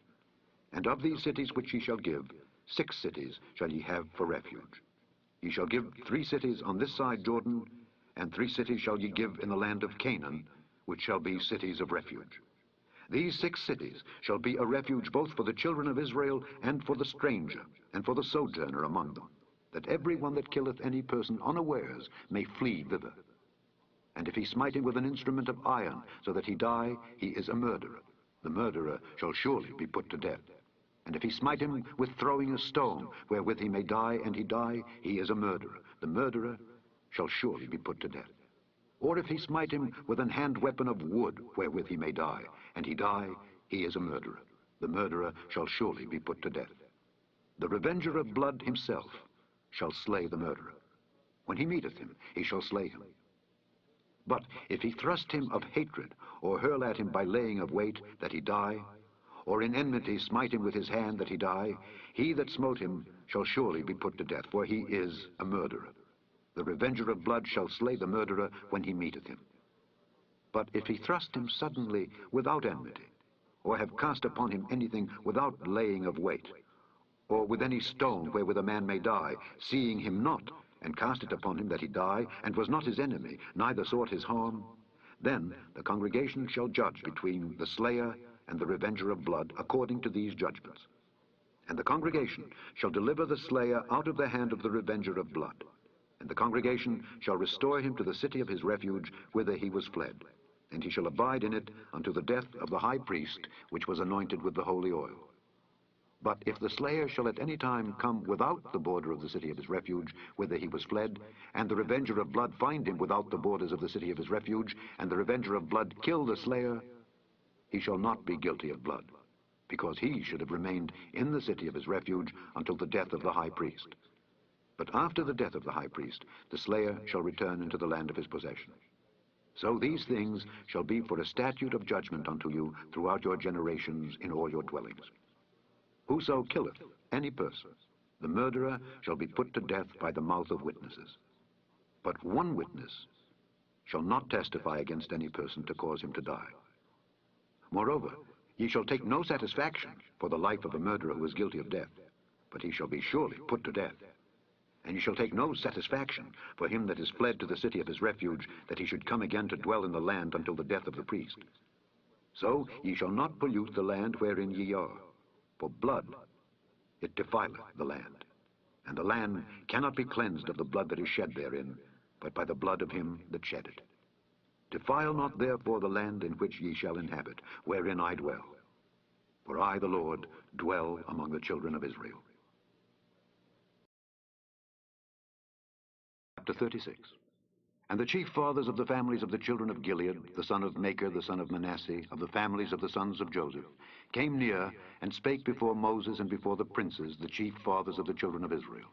And they said, The Lord commanded my Lord to give the land for an inheritance by lot to the children of Israel.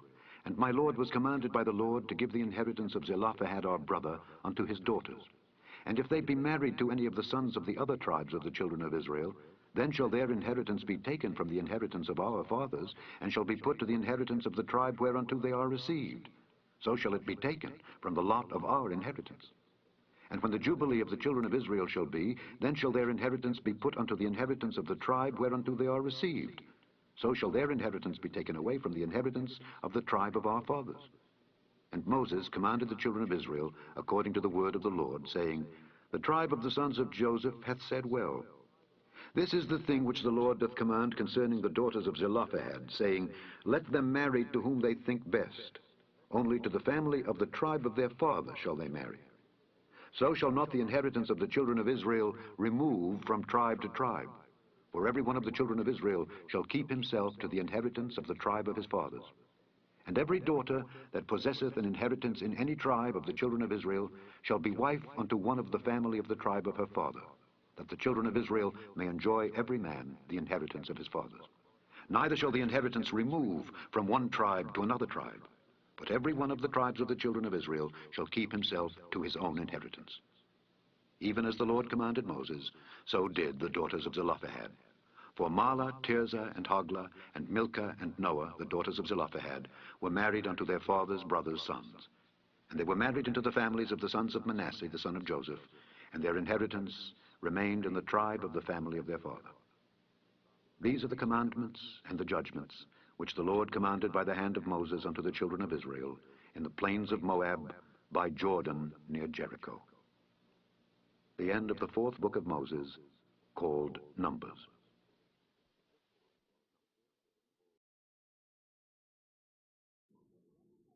Chapter 1. These be the words which Moses spake unto all Israel on this side Jordan in the wilderness, in the plain over against the Red Sea, between Paran and Tophel, and Laban and Hazeroth and Dizahab. There are 11 days' journey from Horeb by the way of Mount Seir unto Kadesh Barnea. And it came to pass in the 40th year, in the 11th month, on the first day of the month, that Moses spake unto the children of Israel according unto all that the Lord had given him in commandment unto them. After he had slain Sihon the king of the Amorites, which dwelt in Heshbon, and Og the king of Bashan, which dwelt at Ashtaroth in Edrei, on this side Jordan, in the land of Moab, began Moses to declare this law, saying, The Lord our God spake unto us in Horeb, saying, Ye have dwelt long enough in this mount. Turn you, and take your journey, and go to the mount of the Amorites, and unto all the places nigh thereunto, in the plain, in the hills, and in the vale, and in the south, and by the seaside, to the land of the Canaanites, and unto Lebanon, unto the great river, the river Euphrates. Behold, I have set the land before you. Go in and possess the land which the Lord sware unto your fathers Abraham, Isaac, and Jacob, to give unto them and to their seed after them. And I spake unto you at that time, saying, I am not able to bear you myself alone. The Lord your God hath multiplied you, and behold, ye are this day as the stars of heaven for multitude. The Lord God of your fathers make you 1,000 times so many more as ye are, and bless you as he hath promised you. How can I myself alone bear your cumbrance, and your burden, and your strife? Take you wise men and understanding, and known among your tribes, and I will make them rulers over you. And ye answered me and said, The thing which thou hast spoken is good for us to do. So I took the chief of your tribes, wise men and known, and made them heads over you, captains over thousands, and captains over hundreds, and captains over 50s, and captains over 10s, and officers among your tribes. And I charged your judges at that time, saying, Hear the causes between your brethren, and judge righteously between every man and his brother, and the stranger that is with him. Ye shall not respect persons in judgment, but ye shall hear the small as well as the great. Ye shall not be afraid of the face of man, for the judgment is God's. And the cause that is too hard for you, bring it unto me, and I will hear it. And I commanded you at that time all the things which ye should do. And when we departed from Horeb, we went through all that great and terrible wilderness, which ye saw by the way of the mountain of the Amorites, as the Lord our God commanded us. And we came to Kadesh Barnea. And I said unto you, Ye are come unto the mountain of the Amorites, which the Lord our God doth give unto us. Behold, the Lord thy God hath set the land before thee. Go up and possess it, as the Lord God of thy fathers hath said unto thee. Fear not, neither be discouraged. And ye came near unto me, every one of you, and said, We will send men before us, and they shall search us out the land, and bring us word again by what way we must go up, and into what cities we shall come. And the saying pleased me well. And I took 12 men of you, one of a tribe. And they turned and went up into the mountain, and came unto the valley of Eshcol, and searched it out. And they took of the fruit of the land in their hands, and brought it down unto us, and brought us word again, and said, It is a good land which the Lord our God doth give us. Notwithstanding, ye would not go up, but rebelled against the commandment of the Lord your God. And ye murmured in your tents, and said, Because the Lord hated us, he hath brought us forth out of the land of Egypt, to deliver us into the hand of the Amorites, to destroy us. Whither shall we go up? Our brethren have discouraged our heart, saying, The people is greater and taller than we. The cities are great and walled up to heaven. And moreover, we have seen the sons of the Anakims there. Then I said unto you, Dread not, neither be afraid of them. The Lord your God which goeth before you, he shall fight for you, according to all that he did for you in Egypt before your eyes. And in the wilderness, where thou hast seen how that the Lord thy God bare thee as a man doth bear his son, in all the way that ye went, until ye came into this place. Yet in this thing ye did not believe the Lord your God, who went in the way before you, to search you out a place to pitch your tents in fire by night, to show you by what way ye should go, and in a cloud by day. And the Lord heard the voice of your words, and was wroth, and sware, saying, Surely there shall not one of these men of this evil generation see that good land, which I swear to give unto your fathers. Save Caleb the son of Jephunneh, he shall see it. And to him will I give the land that he hath trodden upon, and to his children, because he hath wholly followed the Lord. Also, the Lord was angry with me for your sakes, saying, Thou also shalt not go in thither. But Joshua the son of Nun, which standeth before thee, he shall go in thither. Encourage him, for he shall cause Israel to inherit it. Moreover, Your little ones, which ye said should be a prey, and your children, which in that day had no knowledge between good and evil, they shall go in thither, and unto them will I give it, and they shall possess it. But as for you, turn you, and take your journey into the wilderness by the way of the Red Sea. Then ye answered and said unto me, We have sinned against the Lord. We will go up and fight according to all that the Lord our God commanded us. And when ye had girded on every man his weapons of war, ye were ready to go up into the hill. And the Lord said unto me, Say unto them, Go not up, neither fight, for I am not among you, lest ye be smitten before your enemies. So I spake unto you. And ye would not hear, but rebelled against the commandment of the Lord, and went presumptuously up into the hill. And the Amorites, which dwelt in that mountain, came out against you, and chased you as bees do, and destroyed you in Seir, even unto Hormah.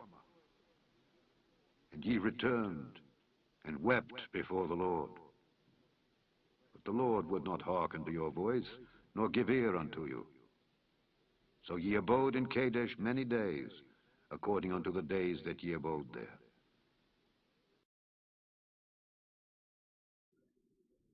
Then we turned and took our journey into the wilderness by the way of the Red Sea, as the Lord spake unto me. And we compassed Mount Seir many days. And the Lord spake unto me, saying, Ye have compassed this mountain long enough. Turn you northward, and command thou the people, saying, Ye are to pass through the coast of your brethren, the children of Esau, which dwell in Seir, and they shall be afraid of you. Take ye good heed unto yourselves, therefore. Meddle not with them, for I will not give you of their land, no, not so much as a footbreadth, because I have given Mount Seir unto Esau for a possession. Ye shall buy meat of them for money, that ye may eat, and ye shall also buy water of them for money, that ye may drink. For the Lord thy God hath blessed thee in all the works of thy hand. He knoweth thy walking through this great wilderness. These 40 years the Lord thy God hath been with thee. Thou hast lacked nothing. And when we passed by from our brethren, the children of Esau, which dwelt in Seir, through the way of the plain from Elath and from Ezion-Geber, we turned and passed by the way of the wilderness of Moab.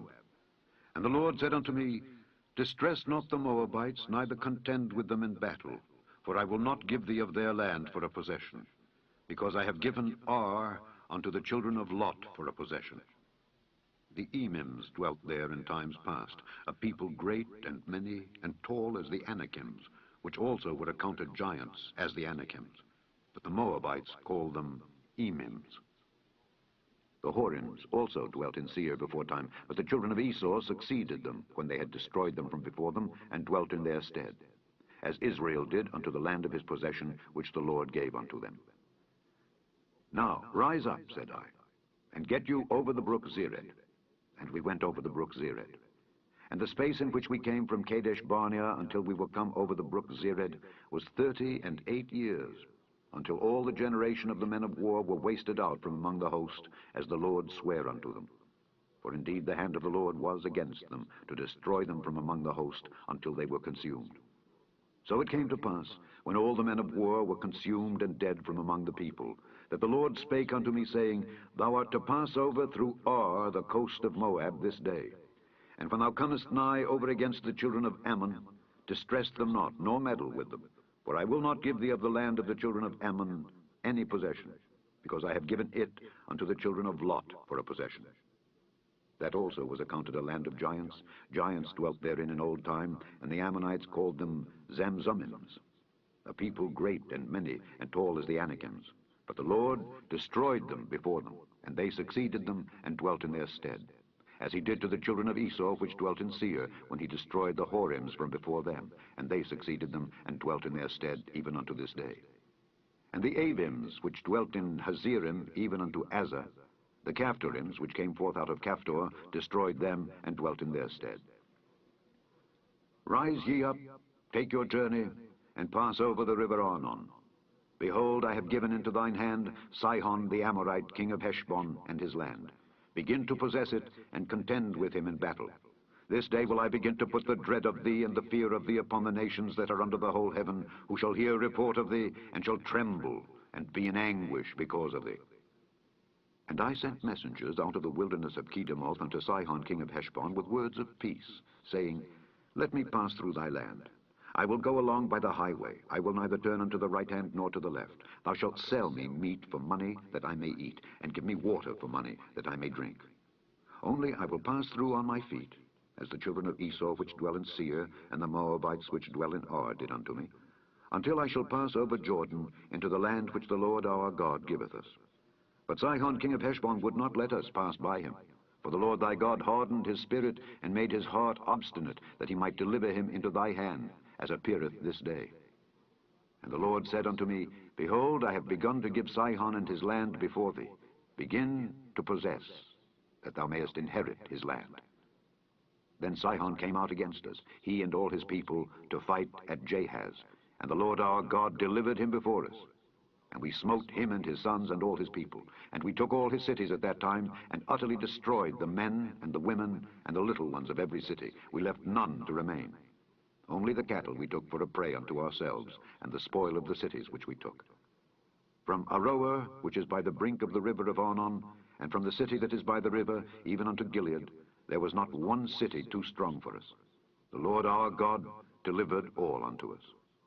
Only unto the land of the children of Ammon thou camest not, nor unto any place of the river Jabbok, nor unto the cities in the mountains, nor unto whatsoever the Lord our God forbade us. 3. Then we turned and went up the way to Bashan. And Og the king of Bashan came out against us, he and all his people, to battle at Edrei. And the Lord said unto me, Fear him not, for I will deliver him and all his people and his land into thy hand. And thou shalt do unto him as thou didst unto Sihon king of the Amorites, which dwelt at Heshbon. So the Lord our God delivered into our hands Og also, the king of Bashan, and all his people. And we smote him until none was left to him remaining. And we took all his cities at that time. There was not a city which we took not from them. 80 cities, all the region of Argob, the kingdom of Og in Bashan. All these cities were fenced with high walls, gates, and bars, beside unwalled towns a great many. And we utterly destroyed them, as we did unto Sihon king of Heshbon, utterly destroying the men, women, and children of every city. But all the cattle and the spoil of the cities we took for a prey to ourselves. And we took at that time out of the hand of the 2 kings of the Amorites the land that was on this side Jordan, from the river of Arnon unto Mount Hermon, which Hermon the Zidonians call Sirion, and the Amorites call it Shinir.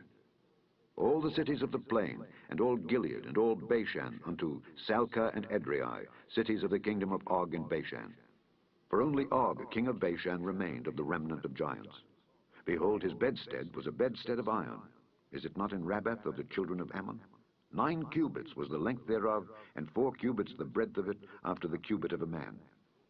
And this land, which we possessed at that time, from Aroer, which is by the river Arnon, and half Mount Gilead, and the cities thereof, gave I unto the Reubenites and to the Gadites. And the rest of Gilead, and all Bashan, being the kingdom of Og, gave I unto the half-tribe of Manasseh, all the region of Argob, with all Bashan, which was called the land of giants. Jair, the son of Manasseh, took all the country of Argob unto the coasts of Geshuri and Maacathi, and called them after his own name, Bashan Havoth Jair, unto this day. And I gave Gilead unto Machir. And unto the Reubenites and unto the Gadites I gave from Gilead even unto the river Arnon half the valley, and the border even unto the river Jabbok, which is the border of the children of Ammon. The plain also, and Jordan, and the coast thereof, from Kinnereth even unto the sea of the plain, even the salt sea, under Ashdoth Pisgah eastward. And I commanded you at that time, saying, The Lord your God hath given you this land to possess it. Ye shall pass over armed before your brethren the children of Israel, all that are meet for the war. But your wives and your little ones and your cattle, for I know that ye have much cattle, shall abide in your cities which I have given you, until the Lord have given rest unto your brethren as well as unto you, and until they also possess the land which the Lord your God hath given them beyond Jordan. And then shall ye return every man unto his possession which I have given you. And I commanded Joshua at that time, saying, Thine eyes have seen all that the Lord your God hath done unto these 2 kings. So shall the Lord do unto all the kingdoms whither thou passest. Ye shall not fear them, For the Lord your God, he shall fight for you. And I besought the Lord at that time, saying, O Lord God, thou hast begun to show thy servant thy greatness and thy mighty hand. For what God is there in heaven or in earth that can do according to thy works and according to thy might? I pray thee, let me go over and see the good land that is beyond Jordan, that goodly mountain, and Lebanon. But the Lord was wroth with me for your sakes, and would not hear me. And the Lord said unto me, Let it suffice thee, speak no more unto me of this matter. Get thee up into the top of Pisgah, and lift up thine eyes westward, and northward, and southward, and eastward, and behold it with thine eyes. For thou shalt not go over this Jordan. But charge Joshua, and encourage him, and strengthen him. For he shall go over before this people, and he shall cause them to inherit the land which thou shalt see. So we abode in the valley over against Beth Peor. Chapter 4. Now therefore hearken, O Israel, unto the statutes and unto the judgments which I teach you, for to do them, that ye may live, and go in and possess the land which the Lord God of your fathers giveth you.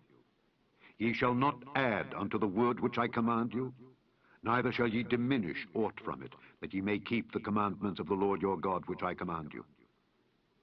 Your eyes have seen what the Lord did because of Baal Peor. For all the men that followed Baal Peor, the Lord thy God hath destroyed them from among you. But ye that did cleave unto the Lord your God are alive, every one of you, this day. Behold, I have taught you statutes and judgments, even as the Lord my God commanded me, that ye should do so in the land whither ye go to possess it. Keep therefore and do them, for this is your wisdom and your understanding in the sight of the nations, which shall hear all these statutes and say, Surely this great nation is a wise and understanding people. For what nation is there so great, who hath God so nigh unto them, as the Lord our God is in all things that we call upon him for? And what nation is there so great, that hath statutes and judgments so righteous as all this law which I set before you this day? Only take heed to thyself, and keep thy soul diligently, lest thou forget the things which thine eyes have seen, and lest they depart from thy heart all the days of thy life. But teach them thy sons, and thy sons' sons, especially the day that thou stoodest before the Lord thy God in Horeb, when the Lord said unto me, Gather me the people together, and I will make them hear my words, that they may learn to fear me all the days that they shall live upon the earth, and that they may teach their children. And ye came near, and stood under the mountain, and the mountain burned with fire unto the midst of heaven, with darkness, clouds, and thick darkness. And the Lord spake unto you out of the midst of the fire. Ye heard the voice of the words, but saw no similitude, only ye heard a voice. And he declared unto you his covenant, which he commanded you to perform, even 10 commandments. And he wrote them upon 2 tables of stone. And the Lord commanded me at that time to teach you statutes and judgments, that ye might do them in the land whither ye go over to possess it. Take ye therefore good heed unto yourselves, for ye saw no manner of similitude on the day that the Lord spake unto you in Horeb out of the midst of the fire, lest ye corrupt yourselves, and make you a graven image, the similitude of any figure, the likeness of male or female, the likeness of any beast that is on the earth, the likeness of any winged fowl that flieth in the air, the likeness of anything that creepeth on the ground, the likeness of any fish that is in the waters beneath the earth. And lest thou lift up thine eyes unto heaven, and when thou seest the sun, and the moon, and the stars, even all the host of heaven, shouldest be driven to worship them, and serve them, which the Lord thy God hath divided unto all nations under the whole heaven. But the Lord hath taken you, and brought you forth out of the iron furnace, even out of Egypt, to be unto him a people of inheritance, as ye are this day. Furthermore, the Lord was angry with me for your sakes, and sware that I should not go over Jordan, and that I should not go in unto that good land which the Lord thy God giveth thee for an inheritance, but I must die in this land. I must not go over Jordan, but ye shall go over and possess that good land. Take heed unto yourselves, lest ye forget the covenant of the Lord your God which he made with you, and make you a graven image, or the likeness of anything which the Lord thy God hath forbidden thee. For the Lord thy God is a consuming fire, even a jealous God. When thou shalt beget children, and children's children, and ye shall have remained long in the land, and shall corrupt yourselves, and make a graven image, or the likeness of anything, and shall do evil in the sight of the Lord thy God to provoke him to anger, I call heaven and earth to witness against you this day, that ye shall soon utterly perish from off the land whereunto ye go over Jordan to possess it. Ye shall not prolong your days upon it, but shall utterly be destroyed. And the Lord shall scatter you among the nations, and ye shall be left few in number among the heathen, whither the Lord shall lead you. And there ye shall serve gods, the work of men's hands, wood and stone, which neither see, nor hear, nor eat, nor smell. But if from thence thou shalt seek the Lord thy God, thou shalt find him, if thou seek him with all thy heart and with all thy soul. When thou art in tribulation, and all these things are come upon thee, even in the latter days, if thou turn to the Lord thy God, and shalt be obedient unto his voice, for the Lord thy God is a merciful God. He will not forsake thee, neither destroy thee, nor forget the covenant of thy fathers which he sware unto them. For ask now of the days that are past, which were before thee, since the day that God created man upon the earth, and ask from the one side of heaven unto the other, whether there hath been any such thing as this great thing is, or hath been heard like it. Did ever people hear the voice of God speaking out of the midst of the fire, as thou hast heard, and live? Or hath God essayed to go and take him a nation from the midst of another nation, by temptations, by signs, and by wonders, and by war, and by a mighty hand, and by a stretched out arm, and by great terrors, according to all that the Lord your God did for you in Egypt before your eyes? Unto thee it was showed, that thou mightest know that the Lord, he is God. There is none else beside him. Out of heaven he made thee to hear his voice, that he might instruct thee. And upon earth he showed thee his great fire, and thou heardest his words out of the midst of the fire.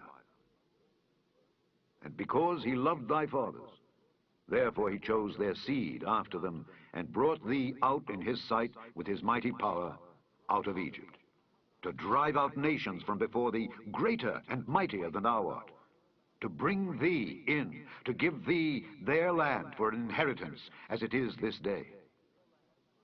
Know therefore this day, and consider it in thine heart, that the Lord, he is God in heaven above, and upon the earth beneath. There is none else.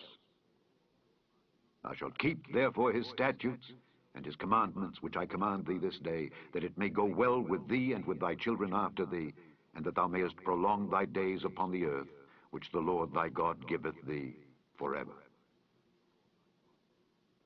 Then Moses severed 3 cities on this side Jordan toward the sunrising, that the slayer might flee thither which should kill his neighbor unawares, and hated him not in times past, and that fleeing unto one of these cities he might live. Namely, Bezer in the wilderness in the plain country of the Reubenites, and Ramoth in Gilead of the Gadites, and Golan in Bashan of the Manassites. And this is the law which Moses set before the children of Israel.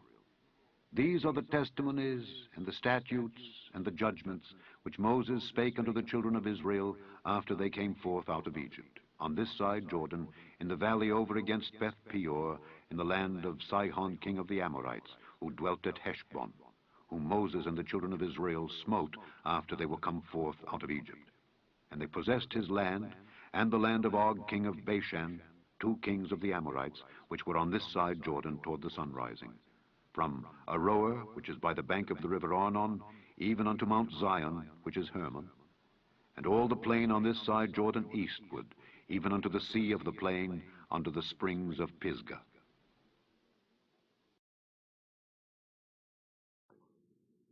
And Moses called all Israel, and said unto them, Hear, O Israel, the statutes and judgments which I speak in your ears this day, that ye may learn them, and keep and do them. The Lord our God made a covenant with us in Horeb. The Lord made not this covenant with our fathers, but with us, even us, who are all of us here alive this day. The Lord talked with you face to face in the mount out of the midst of the fire. I stood between the Lord and you at that time to show you the word of the Lord, for ye were afraid by reason of the fire, and went not up into the mount, saying, I am the Lord thy God, which brought thee out of the land of Egypt from the house of bondage. Thou shalt have none other gods before me. Thou shalt not make thee any graven image, or any likeness of anything that is in heaven above, or that is in the earth beneath, or that is in the waters beneath the earth.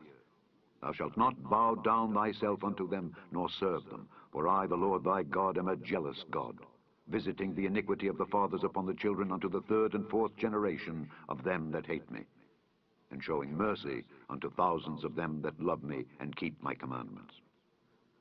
Thou shalt not take the name of the Lord thy God in vain, for the Lord will not hold him guiltless that taketh his name in vain. Keep the Sabbath day to sanctify it, as the Lord thy God hath commanded thee. 6 days thou shalt labor and do all thy work, but the 7th day is the Sabbath of the Lord thy God. In it thou shalt not do any work, thou, nor thy son, nor thy daughter, nor thy manservant, nor thy maidservant, nor thine ox, nor thine ass, nor any of thy cattle, nor thy stranger that is within thy gates, that thy manservant and thy maidservant may rest as well as thou. And remember that thou wast a servant in the land of Egypt, and that the Lord thy God brought thee out thence through a mighty hand and by a stretched out arm. Therefore the Lord thy God commanded thee to keep the Sabbath day. Honor thy father and thy mother, as the Lord thy God hath commanded thee, that thy days may be prolonged, and that it may go well with thee in the land which the Lord thy God giveth thee. Thou shalt not kill. Thou shalt not commit adultery. Neither shalt thou steal. Neither shalt thou bear false witness against thy neighbor.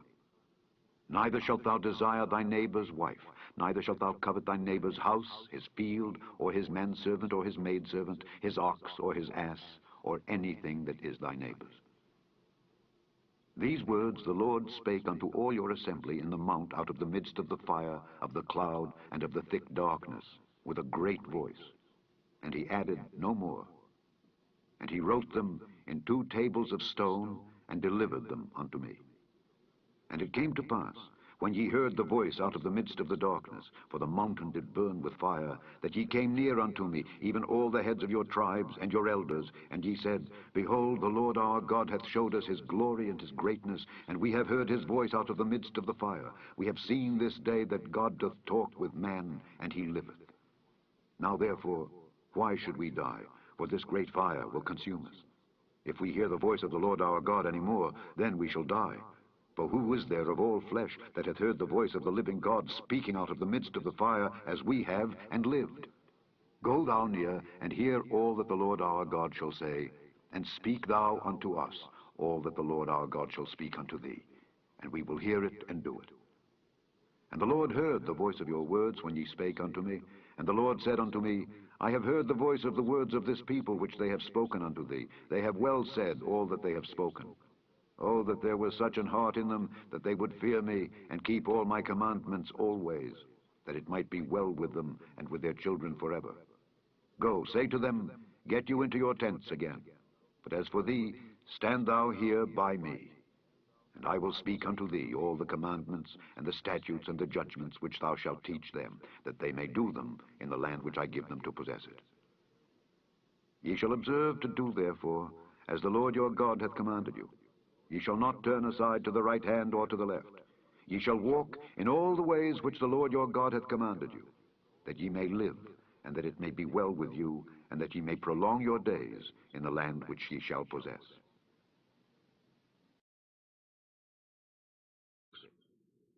Now these are the commandments, the statutes, and the judgments which the Lord your God commanded to teach you, that ye might do them in the land whither ye go to possess it, that thou mightest fear the Lord thy God, to keep all his statutes and his commandments which I command thee, thou and thy son and thy son's son, all the days of thy life, and that thy days may be prolonged. Hear therefore, O Israel, and observe to do it, that it may be well with thee, and that ye may increase mightily, as the Lord God of thy fathers hath promised thee, in the land that floweth with milk and honey.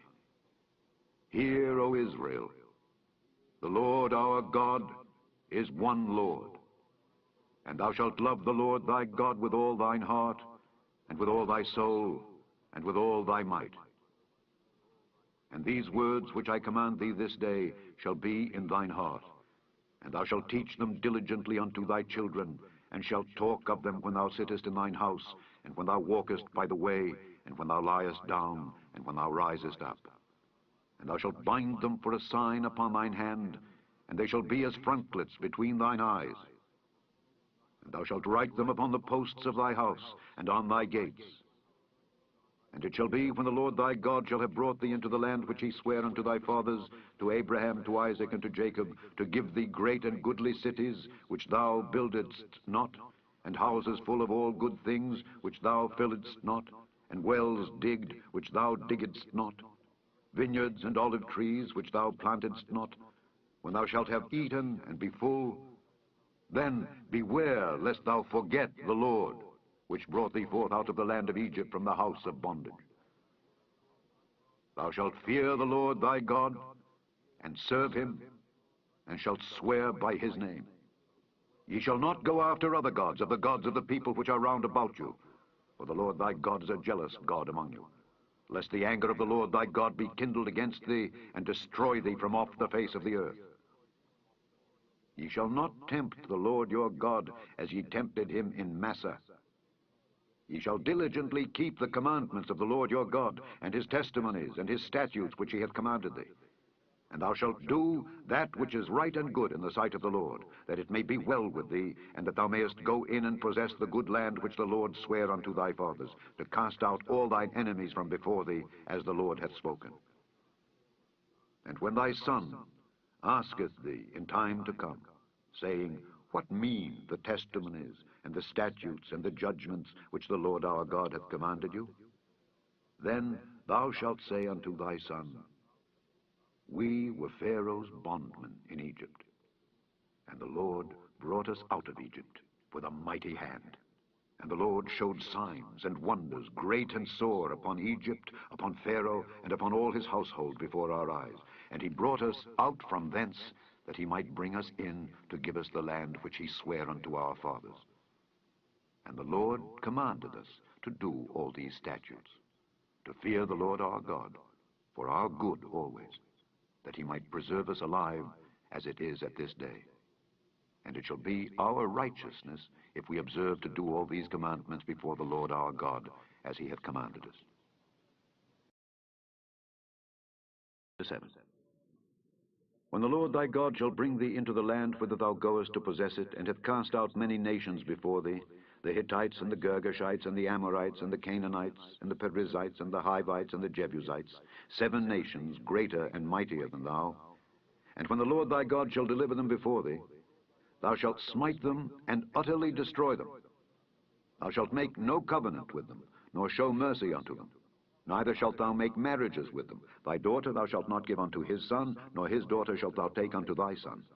For they will turn away thy son from following me, that they may serve other gods. So will the anger of the Lord be kindled against you, and destroy thee suddenly. But thus shall ye deal with them. Ye shall destroy their altars, and break down their images, and cut down their groves, and burn their graven images with fire. For thou art an holy people unto the Lord thy God. The Lord thy God hath chosen thee to be a special people unto himself, above all people that are upon the face of the earth. The Lord did not set his love upon you, nor choose you because ye were more in number than any people, for ye were the fewest of all people, but because the Lord loved you, and because he would keep the oath which he had sworn unto your fathers, hath the Lord brought you out with a mighty hand, and redeemed you out of the house of bondmen, from the hand of Pharaoh king of Egypt. Know therefore that the Lord thy God, he is God, the faithful God, which keepeth covenant and mercy with them that love him, and keep his commandments to 1,000 generations, and repayeth them that hate him to their face, to destroy them. He will not be slack to him that hateth him. He will repay him to his face. Thou shalt therefore keep the commandments and the statutes and the judgments which I command thee this day, to do them. Wherefore it shall come to pass, if ye hearken to these judgments, and keep and do them, that the Lord thy God shall keep unto thee the covenant and the mercy which he sware unto thy fathers. And he will love thee, and bless thee, and multiply